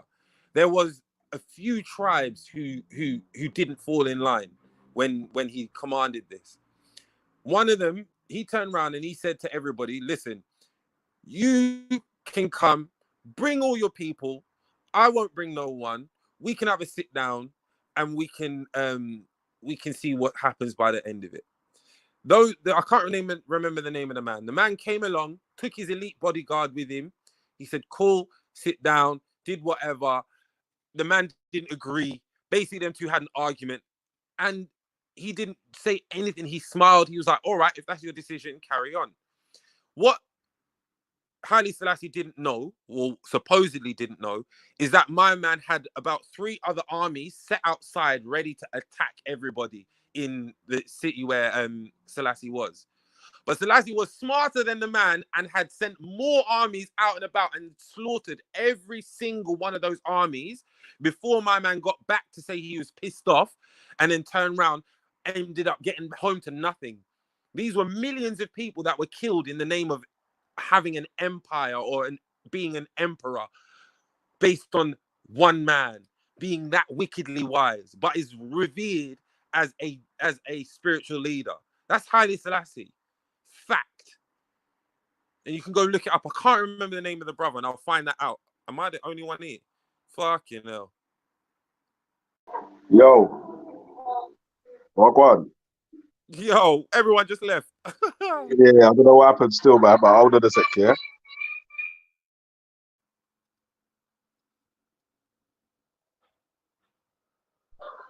Yeah, I just gotta put the headphones in, man. Yeah, cool. Watching the film, man. I was watching the film with the boys. Yeah, it was popping, man. Yeah, damn, man. There, you know how it goes. You I'm all not right? up at all, man. He was just there. Sometimes it just cuts off, man. Yeah, Freddie was here StreamYard as thing's well. a bit Look where hard he's on. gone. Yeah, Freddie was there chatting, and then he ducked out. I don't know what happened to Freddie. Still, what you saying, though, brother? I'm here, man. You know how it goes. Another day, another dollar. Yeah, man. Tired, man. So Tired. still furloughed? Still furloughed? No, I'm not furloughed. I work from home. I'm able to work from Oh, home. you work from home anyway? Yeah. Well, normally I go to different sites and stuff, but because my wife's pregnant, they've agreed that I can work from home. Okay. Yeah. What about you? How's business? You affected? No, just sort of the same sort of stuff still. So yeah, man. I mean, yeah, it's bank holiday this weekend, though, isn't it, man? Yeah, from Friday, man. Yeah. It don't really make They a difference, though, does it, man? It was going to be It was meant to be the Monday, but they moved it because of like V-Day or D-Day or whatever it is. Armistice Day. I don't know what it is. Yeah. It's a madness, man. Fucking hell. How you been, anyways? You alright? Yeah, good, man. I've been alright still, man. Can't complain still. So what yeah, I was asking the question today, yeah, was about the bankers and the Shottas, isn't it? Like, what's more detrimental to the UK? Yeah. So the bankers, man. Yeah. Yeah, obviously. But Shottas are of a benefit, you know. Like the drug industry is how many billion pounds a year that gets spent in the economy. If they got rid of it all, that's a fucking lot. Yeah, man. Trust me. Look at So what that Go on. you know, what was I gonna say? You know, do you know much about the City of London? Yeah, how it's separate to London itself. It's like all governed by itself. It's a business, isn't it? It's Londinium or something like London Corporation or something like that. Yeah, Corporation of London. Yeah. So I was getting Terry, because Black Ice TV, he knows quite a lot about it still. So we was going through and sharing the screen, and you know what I mean. Was that the brother that was on a little while ago? I don't know. I couldn't see his name. He was on with Raf and M.A. Brown. Yeah. That's Terry Reeks, Black Ice TV still. They got a channel as well, man, Black Ice TV 7. So you know what I mean? Like, so anyone that needs to get any of that sort of Black history knowledge, or wants to get in touch with anything like that, Black Ice TV 7. I'm He gonna does. check that out. He used to do museum tours. Oh yeah. Yeah, man. Yeah. So like and you know like you know a guy called Tony Warner. Nah, who's that? He does a thing called Black History Walks, where he walks you through the city, showing you different things that I don't know that black people have contributed to in the UK or in World War II, One. Do you know what I'm saying? Like and stuff like that. So That's like what's her name? Not Florence Nightingale. What's her fucking name? Mary Seacole. That's the one. What's her name? Didn't like her. Florence Who? Nightingale didn't like Mary Seacole. Is it? Yeah, she not despised her. She said that she weren't no good, and actually refused her a job. Okay. Yeah. Before she went over to the Crimea War and helped over the soldiers, she went to Florence Nightingale for money, not for money, for a job to basically do what she does as a woman, and she's the one who taught the English proper hygiene.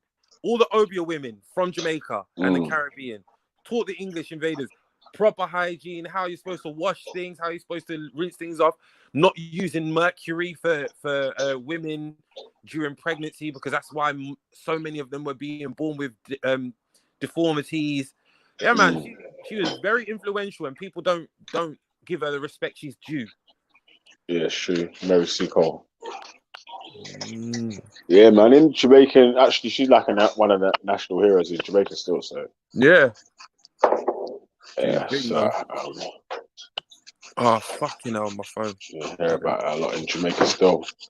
You get me? Yeah, we're as black people in general, we're very influential across the world. We just don't know ourselves.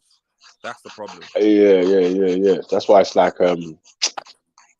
like what my man's doing with the Black History Walks and all stuff like that, and even like what Terry does with the museum tours and shit like that. Yeah, sort of help some people out, man. Because like he's been to the museum to go to King James's National Portrait Gallery.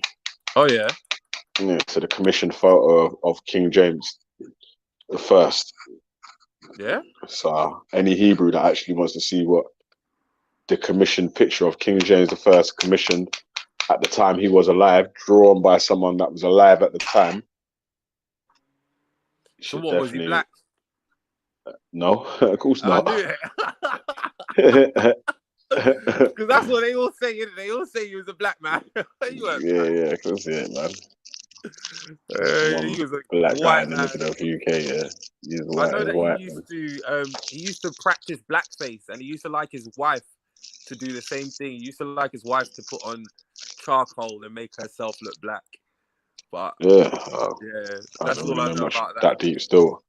I know that my man he wrote another book about demons and nightmares or something like that. Yeah. After the Bible, so that's what I keep saying to the Hebrew Donnies, man. No, you might need to check out King James's other books before you start leaning on King James as someone to be leaned on, because he was a batty man.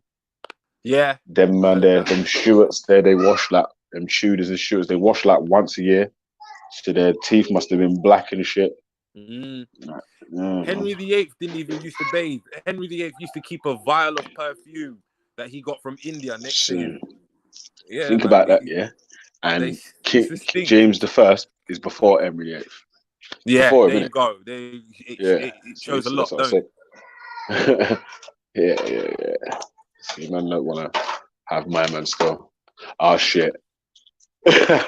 Terry's not our scholar, he's your expert. All right, cool. I man. just read that. Yeah, man, that's cool, man. But like, yeah, bro, that brother there is not very hygienic still. So the majority of the Europeans at one point were not very hygienic as a people. I think Queen Victoria was known for having a bath once a year or something like that. Was it? See, that's how nasty that these people are. Can you imagine your woman having a bath once a year? Imagine the You know. rife STDs that must have been flying about in them times, man. Yeah, do you know what I mean? Oh, must have been rife, boy. Shit. Hey, I'm gonna be back, man. I'm gonna jump off. I'll be back in a Alright, bit. G. Yeah. You say nothing, man. You get me? We've got the last hour ride out. Yay! Say no more. All right, bro. Speak to you in a bit. Bye, bro. Alright, G. Say nothing, man. Yeah, man. So, yeah, man. What going for the people them in the chat, man? You get me? We're Air G. Trying to interrupt my film with my youths, yeah? Mad thing. Mad. Yeah, man. So, how's it going so far, man? Where's all the righteous crew talking about how much they hate Britain, man? You get me? England's on trial and you that are shut in your mouths. Funny. Mad.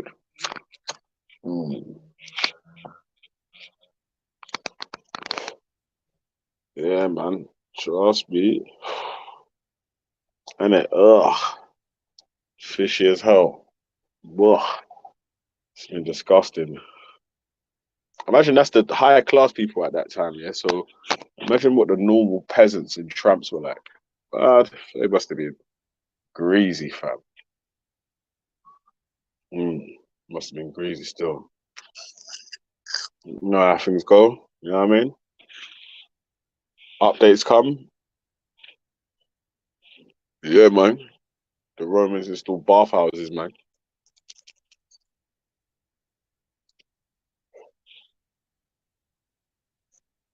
Yeah.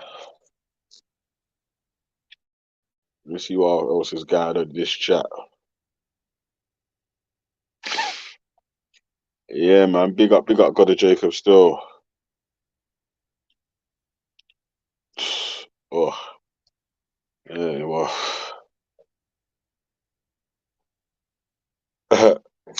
Yeah, boy. I don't care how much you love Pom Pom, boy. If it was them thousand times, if you came from this time and tried to beat a Victorian or a Stuart, one of them sort of period sort of people, boy, they must have been frowsy. Whew. Yeah, man. Hygiene was low grade at them times there.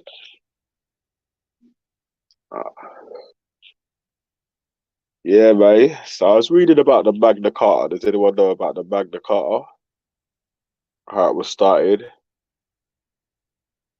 Yeah, man. So was it John the First? And he had a couple of opposing barons of the north that was feeling the rules of the land were unfair to the barons, innit? So they sort of drawed up a new couple laws and made it so the royalty are bound by the law of the land, because the royalty used to be free of the law of the land.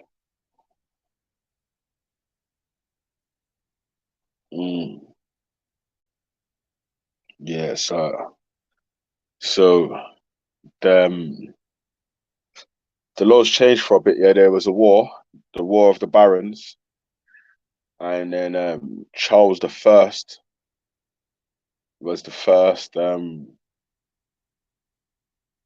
first royalty to be beheaded.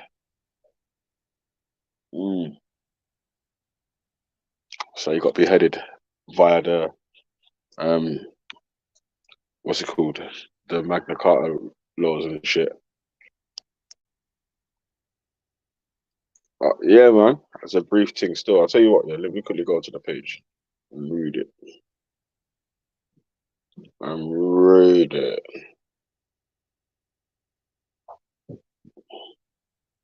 It is a long ass page though, I can't lie. I've been reading it for ages while the kids are watching the film and I was listening in the background.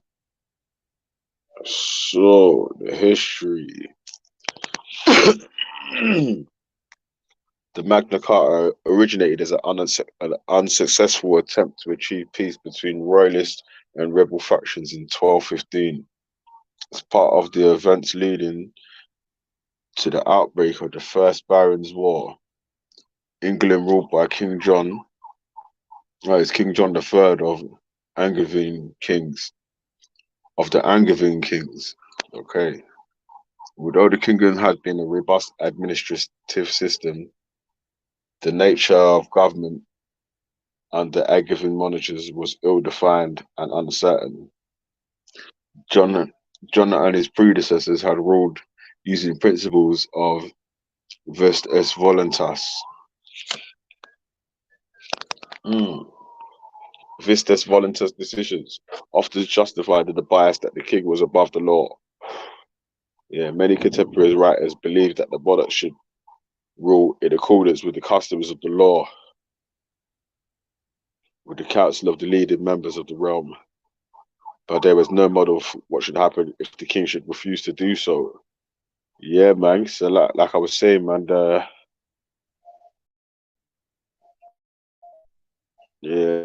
Magna Carta came in. The more powerful people in the land, the barons, felt that it was unfair, man. You get me?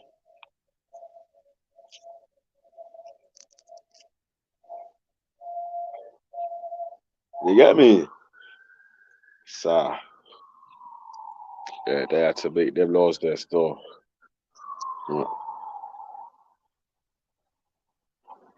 Let me go back to that page there still.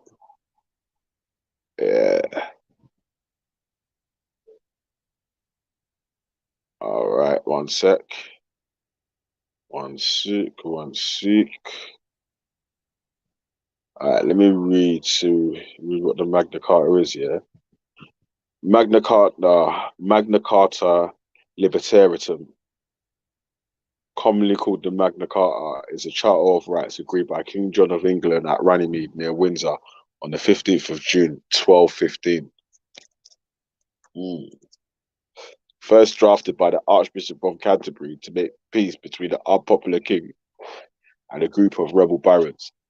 It promised protection of the church rights, protection of the barons from illegal imprisonment, access to swift justice, and limitations of feudal payments to the crown, to be implemented through a council of 25 barons.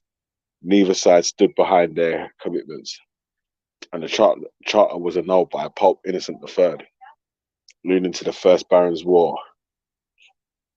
Yeah, after John's death, the regency of government of his young son Henry III reissued documents in 1216, stripped of some of its more radical content in an unsuccessful bid to build political support for their cause. At the end of the war in 1217, it formed part of the peace treaty agreed at Lambeth, where the document acquired the name Magna Carta to distinguish it from the smaller Charter of the Forest. Sorry, I'm outside having a cigarette. Yeah. Which was issued at the same time. One sec, someone's just joined. Yo, Freddie, hold on, yeah. Just reading about the Magna Carta thing, yeah. Cool, brother. So, okay. After John's death, the regency government of his young son Henry III reissued the document in 1216, stripped of some of its more radical content in an unsuccessful bid to build political support for their cause. At the end of the war in 1217, it formed part of the peace treaty agreed at Lambeth, where the document acquired the name Magna Carta to distinguish it from smaller Charter Forest, which was issued at the same time. Short of funds, Henry reissued the charter again in 1225 in exchange for a grant of new taxes. His son, Edward I, repeated the exercise in 1297, this time conforming to it as part of England's statute law. The charter became part of English political life, and it was renewed between each monarch in turn. Although as time went on and the fledgling Parliament of England passed new laws, it lost some of its practical significance At the end of the 16th century, there was an upsurgence in interest in Magna Carta. Lawyers and historians at the time believed that there was an ancient English constitution going back to the days of the Anglo-Saxons, which protected the individual English freedoms. They argued that the Norman invasion of 1066 had overthrown these rights, and the Magna Carta had been a popular attempt to restore them, making the Charter a central foundation for contemporary powers of Parliament and legal principles such as habeas corpus. Although this historical account was badly flawed, jurists such as Sir Edward Coke used Magna Carta extensively in the 17th century, arguing against the divine right of kings propounded by the Stuart monarch. Both James I and his son Charles I attempted to suppress the discussion of Magna Carta until the issue was curtailed by the English Civil War of the 1640s and the execution of Charles. The political Magna Carta and its protection of ancient personal liberties persisted after the Glorious Revolution of 1688, well into the 19th century. It influenced the early American colonists and the 13 colonies. The formation of the American Constitution in 1787, which became the supreme law of the land in a new republic of the United States. Research by Victorian historians showed that the original 1215 Charter had concerned the medieval relationship between the monarch and the barons, rather than the rights of ordinary people. But the Charter remained a powerful, iconic document after all of its contents were repealed from the statute books in the 19th and 20th centuries. Magna Carta still forms an important symbol of liberty today, often cited by politicians and campaigners, and is held in great respect by the British and American legal communities. Lord Denning described it as the greatest constitutional document of all times, the foundation of the freedom of the individual against the arbitrary authority of despot. Sorry. In the 21st century, 4 exemplifications of the original 1215 Charter remain in existence, 2 in the British Library, 1 at Lincoln Castle, 1 at Salisbury's Cathedral. There are a handful of subsequent charters in public or private ownerships. Copies of the Charter in 1297, both in the United States and Australia. United States and Australia. Hold on, let me add this person there. Man, like ultra. Yeah, man. So I'm gonna carry on reading about the Magna Carta. Yeah. Yeah, read that back. Is that interesting? Yeah. Yeah. Yeah. Okay. So where is it? In America, Australia, United States, and Australia. The original charters were written on parchment sheets using quill pens in heavily abbreviated medieval Latin, which was convenient for legal documents at the time. Each was sealed by the Royal Great Seal, made of beeswax and resin seal wax. Very few seals have survived, although scholars refer to the 63 numbered clauses of Magna Carta. This is a modern system of numbering, including Sir William Blackstone in 1759. The original charter formed a single, long, unbroken text. The four original 1215 charters were displayed together at the British Library for one day on February the 3rd, 2015, making the 800th anniversary of the Magna Carta. Yeah, so that's like a brief history on the Magna Carta, B. You hear me? Like, yeah, man. Nah, man, the Magna Carta sounds like a good law that kept them in power, man. But it weren't, when they was writing that shit, no black people weren't in fault or sight, or they didn't have us in mind. But listen, there was a time, so at them times, before the Magna Carta was written, and even after the Magna Carta was written, there was something called serfdom in England. So that obviously, you see, the barons of the land, they had power in it, but the serfs of the land could only stay and work on that land, and things that they earned was obviously they had to give a large portion to the barons of the land, innit? To the landlords. Do you know what I'm saying? Like, so at them times there, like Tracy and Ben next door to you would have been serfs as well. You get me? Like them man would have been serfs, fam. Like you would have been in Africa or whatever. Them man would have been serfs, fam.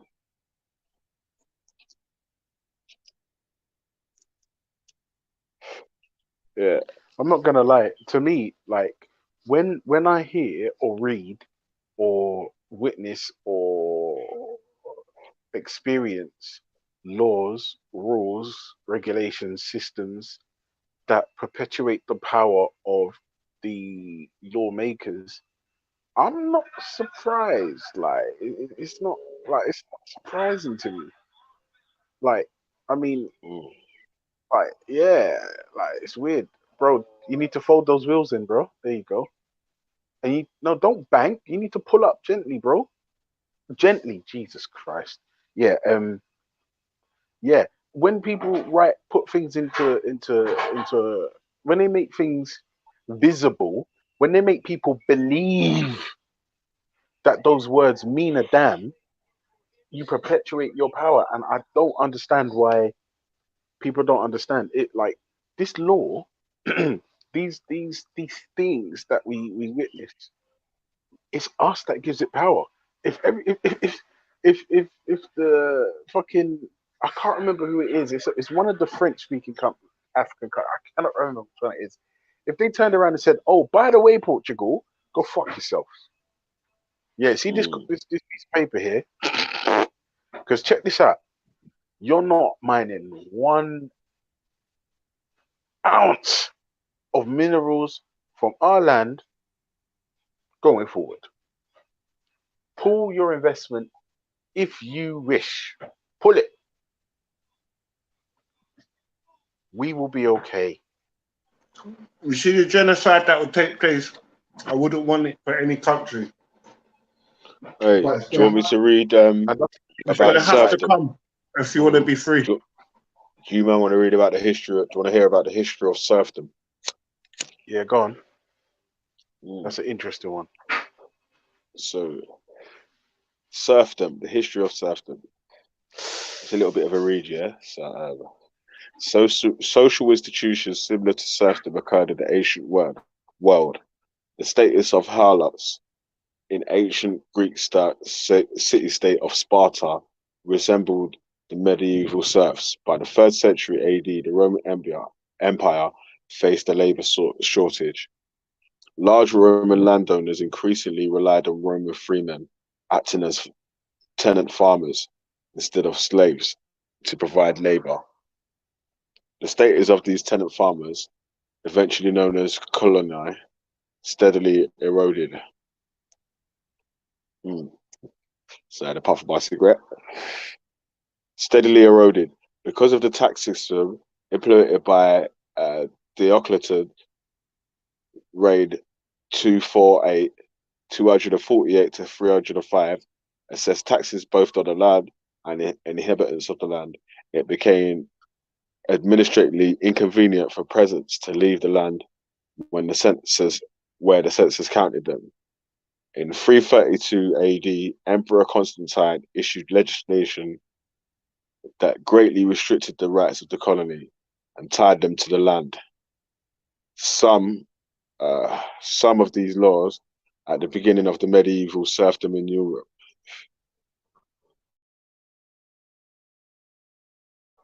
Hello? Yeah, still there, yeah? You man still there? Yeah, bro. Yeah, We're I'm still listening there. in. I'm just eating my dinner. Yeah, we're listening in. Keep going. All right. However, medieval serfdom rarely began with the breakup of the Carolingian Empire around the 10th century. The demise of this empire, which ruled much of Western Europe for more than 200 years, ushered in a long period during which no central government existed in most of Europe. During this period, powerful feudal laws encouraged establishment of serfdom as a source of agricultural labor. The serfdom indeed was an institution that reflects fairly on common practice, whereby great landlords ensured that others worked to feed them and were held down legally and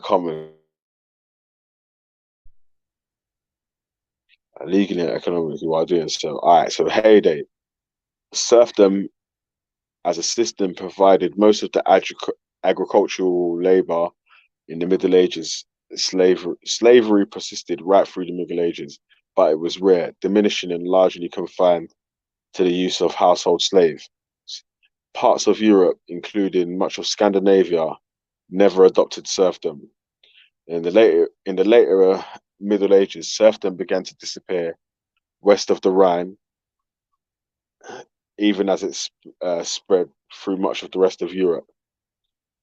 This was one important cause for the deep differences between the societies and the economies in Eastern and Western Europe.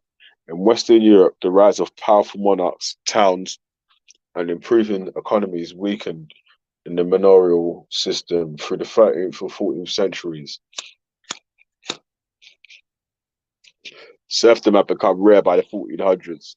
Serfdom in Western Europe largely ran to an end in the 15th and 16th century because of changes in the economy, populations, and laws governing lord-tenant relationships in Western Europe nations. The enclosure of manor fields for livestock grazing for large arable plots made the economy of serfs, small strips of land in open fields, less attractive to landowners. Furthermore, the increasing use of money made tenant farming by serfs less profitable. For much less than it cost to support a serf, a lord could hire a new worker who were more skilled and pay them in cash. Paid labor was also more flexible, since workers could be hired only when they were needed. At the same time, increasing unrest and uprising by serfs and peasants, like Tyler's Rebellion in England in 1318, put pressure on the nobility and the clergy to reform the system. As a result, the gradual establishment of new forms and land leases and increasing personal liberties accommodated serf and peasant demands to some extent.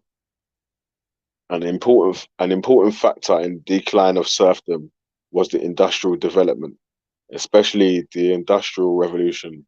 With growing profitability of industries, farmers wanted to move to towns to receive higher wages than those who could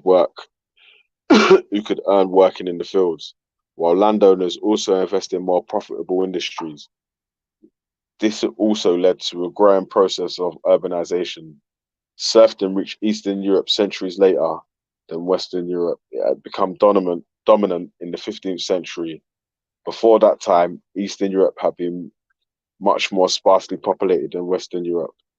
The lords of Eastern Europe created a peasant-friendly environment to encourage the migration east. Serfdom developed in Eastern Europe after the Black Death epidemics in the mid-14th century, which stopped the eastward migration. The resulting high land-to-labor ratio, combined with Eastern Europe's vast, sparsely populated areas, gave the lords incentive. Hello, you still there? Yeah. Bro, we Yo. tuned in, man. We tuned in. We Yeah. listening. No, I just want to make sure you're still there. Still make sure, because I'm still listening to everything, though, man. It will cut you off sometimes, innit? So I had to make sure you guys were still there. All right. So combined with Eastern Europe's vast, sparsely populated areas gave the lords an incentive to bind the remaining peasantry to their land. The increased demand for agricultural produce in Western Europe during the later era, when Western Europe limited eventually abolished serfdom. Serfdom remained in force throughout Eastern Europe during the 17th century, so that nobility-owned estates could produce more agricultural products. especially grain for the profitable export market. This pattern applied in Central and Eastern European countries, including Prussia, preordinance of 1512, Austria and Hungary, laws of the late 15th and early 16th century, the Polish-Lithuanian Commonwealth, Schlachta privileges in the 16th century, the Russian Empire, the laws of the late 16th and the first half of the 17th century. One second. This also led to slower industrial development and urbanization of those regions. Generally, this process referred to as the second serfdom or export-led serfdom persisted until the mid-19th century, and became very oppressive and substantially limited serfs' rights. Before 1816, the abolition of serfdom in Russia, a landowner's estate was often measured by the number of souls he owned. Ras, a practice made famous by Gogol's 1814 novel Dead Souls. Yeah. So many of these countries abolished serfdom during the Neapolitan invasions in the early 19th century. Serfdom remained enforced in most of Russia until the Emancipation of Reform of 1816. Enunciated on the February 19th, 1861, through the Russian-controlled Baltic provinces. It had also abolished the beginning of the 19th century, according to Russian census of 1857.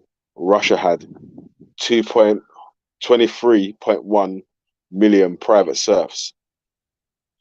Yeah, so Russia had 23.1 million private serfs in 1857. Mad. Russia was perhaps the most notable Eastern Europe. Russia was the most notable Eastern European institution, as it was never influenced by German law and migrations, and serfdom and the moral system were enforced by the crown, the Tsar, not by the notability. Yeah. All right. So Veli, so listen, just quickly pause, yeah? So if we're saying the transatlantic slave trade was like, on a scale of 1 to 10, was like a 10, yeah? This serfdom to me just sounds like a 7. Right, it Still sounds like bad a though, isn't it? 7. Like, it's not like Yeah, because I'm There's not gonna no lie. comparison. There's no comparison actually, Ultra. I'm Because not. I but wasn't Freddie, trying to Freddie, compare this it is what I'm still saying. from one to the other. I'm just saying that it's a bad practice that was Yeah, I happening. don't think there's any comparison whatsoever. No scale, no nothing. Because we were slaughtered, genocide, innit? That's what I'm Yeah, saying. They no, weren't I hear mass you, but what I'm genocide. It's saying is, like Freddie, no, like I'm saying, no, it the doesn't matter. transatlantic slave trade was a level 10. Yeah, like the Yeah, worst it genocide. can And get. this is a level Yeah, zero. yeah, Look, but this is this what I'm is a saying. level minus zero. Minus zero. No, oh no, you can't. But See, This no, I is this is don't the say thing, that. nothing. Freddie. Hey, Do you know what I'm not, Freddie? Do you know what I'm don't you not comfortable understand? with? Listen, No, Ultra, Freddie, one no, second, Ultra. Freddie. I'm not 1 having that. second though, because you're You can't comparing take foolishness. away from 1 the sec, Ult. plight Can of a I people, speak and bro. then you can come in, You Ult? can't do that, Can bro. I, That's can I speak irresponsible and then and you it's can come in? dangerous. Can I No, because speak and then you can I come in? wasn't finished and you cut me, Can I bro. speak and then you can come in, Ult? Bro, Can I I was do that? talking and you cut me. No, let me have a go then. Because All right, go on I then. haven't All finished right, saying what I go was on. saying. Go on. What I'm saying is, it's a dumb comparison because after they fucking abolished serfdom, they didn't set up the police to go and capture these people and brutalize them and fucking kill them. Do you get what I'm saying? As soon as they abolished slavery, they set up the police so they could catch black people and kill them and fucking castrate them and put them in jail for a number of years for not having a home and not having employment. Are you dumb, bro? Yeah, but you keep saying that, but no one was making the comparison. Yeah, no one was making the Yeah, comparison. no one ever made the Freddie. This is what I'm comparison saying. to I'm not slavery. sure what. Yeah, I'm not sure what you Man was heard, talking bro. about the serfdom thing, innit? Literally just about the Yeah. serfdom thing. It wasn't a comparison to transatlantic slave trade, You but it can't wasn't compare these it no people. time at all. That's all I was Yeah, but saying, guys. I no one wasn't was saying making the nothing else. comparison though. No, Like I said, I scale hear what 1 you're to saying. 10. You're It saying says no from one can scale make a 1 to comparison 10. to it, And but that got me we're saying bit that no annoyed. one was making a comparison. So we're on the same page, innit? Yeah. So Yeah, because yeah, obviously the scale let from me 1 carry to on. 10, I didn't understand it, so I just wanted to clarify that That's bit. why but that's why I was trying to get you to understand, but you wouldn't let me talk. But yeah, let me finish reading now. Yeah. So the decline. Okay, the decline of serfdom. In Western Europe, serfdom became progressively less common through the Middle Ages, particularly after the Black Death reduced the rural population and increased the bargaining powers of the workers. Furthermore, the lords of many manors were willing, for payment to manumit, release their serfs. Yeah, mad thing. In Normandy, serfdom had disappeared by 1100. Two possible causes of the disappearance of serfdom in Normandy have been proposed. One, it might have been implemented to attract peasants to a Normandy depopulated by the Viking invasion. Or two, it might have been a result of the peasants' revolt of 966 in Normandy. In England, the end of serfdom began with the peasants' revolt in 1318. It had largely died out by 1500s, as personal status were fully ended when Elizabeth I freed the last remaining serfs in 1574. Land held by serf tenure, unless enfranchised, continued to be held by what was then force known as a copyhold tenancy. Wow. Which was not completely abolished until 1925. Although it was whittled away during the 19th and 20th century, there were Scottish-born serfs until 1799, when coal miners were kept in serfdom, gained emancipation. However, most Scottish serfs had already been freed. Yeah, mad thing, man.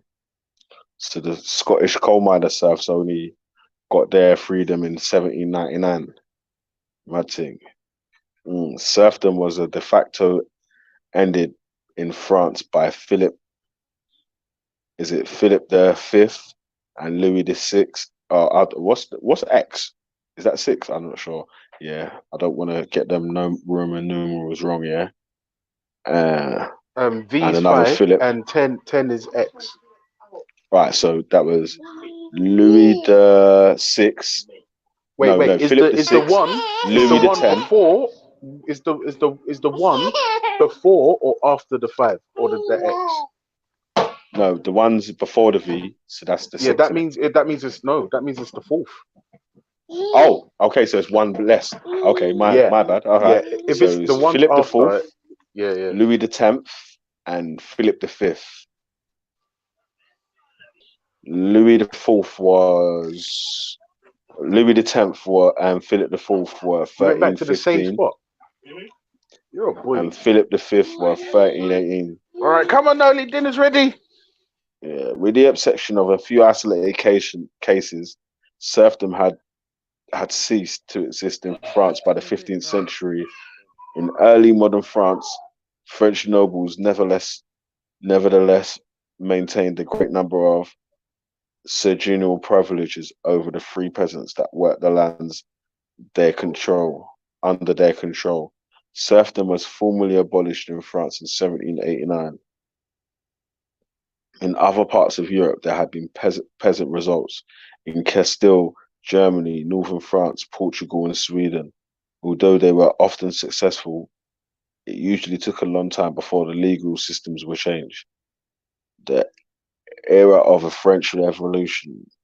The era of the French Revolution in 1790s to 1820s saw serfdom abolished in most of Western Europe, while its practice remained common in Eastern Europe.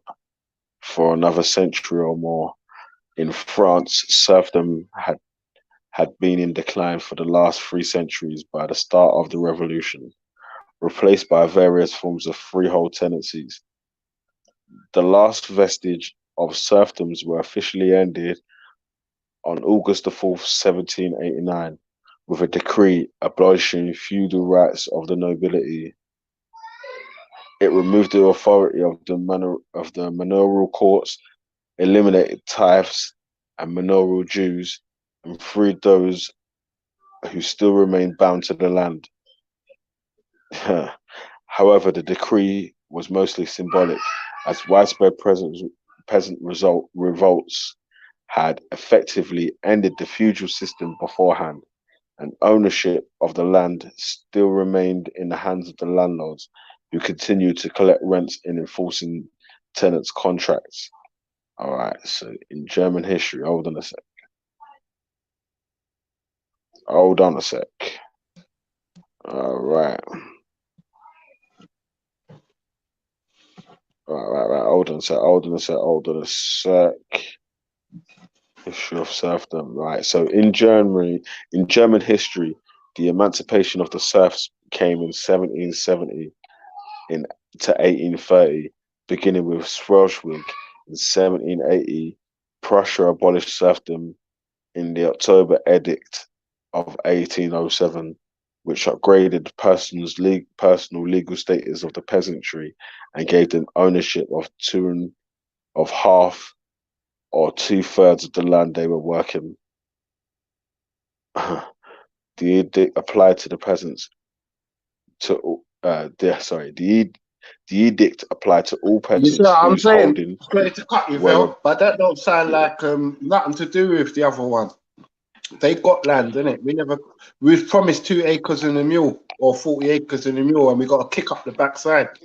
We got yeah, told but to sit because you down. know what it is, yeah, it's like obviously like we were saying, man's not making the comparison. Like man's just talking like when man's I know. I'm just alliterating it quickly. Yeah, Oh, that's all I'm but doing, you know, putting it it's out. like sometimes when we're because you know what's annoying, yeah, for Mandem, yeah, is when Mandem are talking about transatlantic slave trade, and someone talks about the Irish was slaves as well, and it's like, bro, we're not even fucking talking about the Irish, bro. We're talking about this right now. You get me? So Bruv, when I'm it's the so other way glad you're around, reading it and we're talking because man about can them see lots, how good they treated each other. If we'd have got that treatment, we'd have still been able to keep some of our names and that. We'd have had big land in Africa now or wherever we was working. Do you know what yeah. I'm saying? But again, We'd yeah. own half of So America probably if we got that same treatment. You know what I mean? yeah, so when we're reading out the other people's stuff, let's like just keep their thing to what we're reading about it, man. Yeah. No, I'm saying I'm Yeah, so glad yeah, you're reading this, fam, because all I yeah. can do is make a comparison, or not make a comparison, but try and see where the And just think comparison is. about it. Yeah, yeah. Obviously, There in ain't your own none. mind, that's what There you're ain't gonna none. think about, innit? Because Yeah. yeah, obviously, you know where man come from, innit? But like, yeah.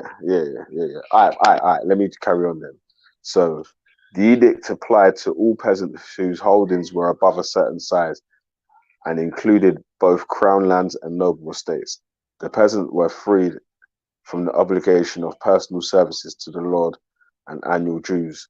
In return, landowners were given 1/3 to half of the land. The peasants owned and rented the lands that were deed to the old owners. The other German states imitated Prussia after 1815. In sharp contrast to the violence that characterized land reform in the French Revolt, Revolution. Sorry, the German handled it peacefully. In Schleswig, the peasants who had been influenced by the Enlightenment played an active role. What But did he handle it elsewhere, peacefully? Sorry, did he handle it yeah, peacefully? Did you say? in Oh, okay, cool. Germany, okay, let me read it again. So, in sharp contrast to the I violence just wanted to know. I got it. I just wanted to in handle sharp him peacefully. contrast that contrast to the violence that characterized the land reform in the French Revolution, the Germans handled it peacefully. So only Germany handled it peacefully. Yeah. So Like in they weren't even Schleswig, fighting for slavery in France. They were fighting for the land reform. So that's a totally different. They weren't fighting about serfdom. They're fighting over land reform. Is that correct? yeah, the land reform was part of the serfdom in it because the serfdom meant that the people were tied to the land and they had to work the land and pay dues at the end of the night. They couldn't leave. They couldn't go to the next place wherever you was the baron's property. Yeah. So It was all all right. tied So let me in. start again. Yeah. Okay. Yeah. So So it you was was part all of the so property the of the land, didn't it? So basically, So their version of serfdom was tied in with land reform. I just want to get it clear. yeah, the land reform meant that the serfs, like the slaves on the land, or the people that had to stay on the land and work and give their dues or pay the whatever crops they milled or whatever they did at the end of the month was now they could earn or live on the land and start to build or whatever on the land that was there. Yeah. They was So considered highly, really.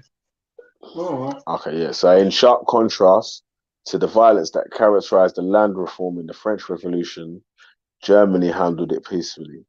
In Schwelzlig, the peasants, who had been influenced by the Enlightenment, played an active role. Elsewhere, they were largely passive.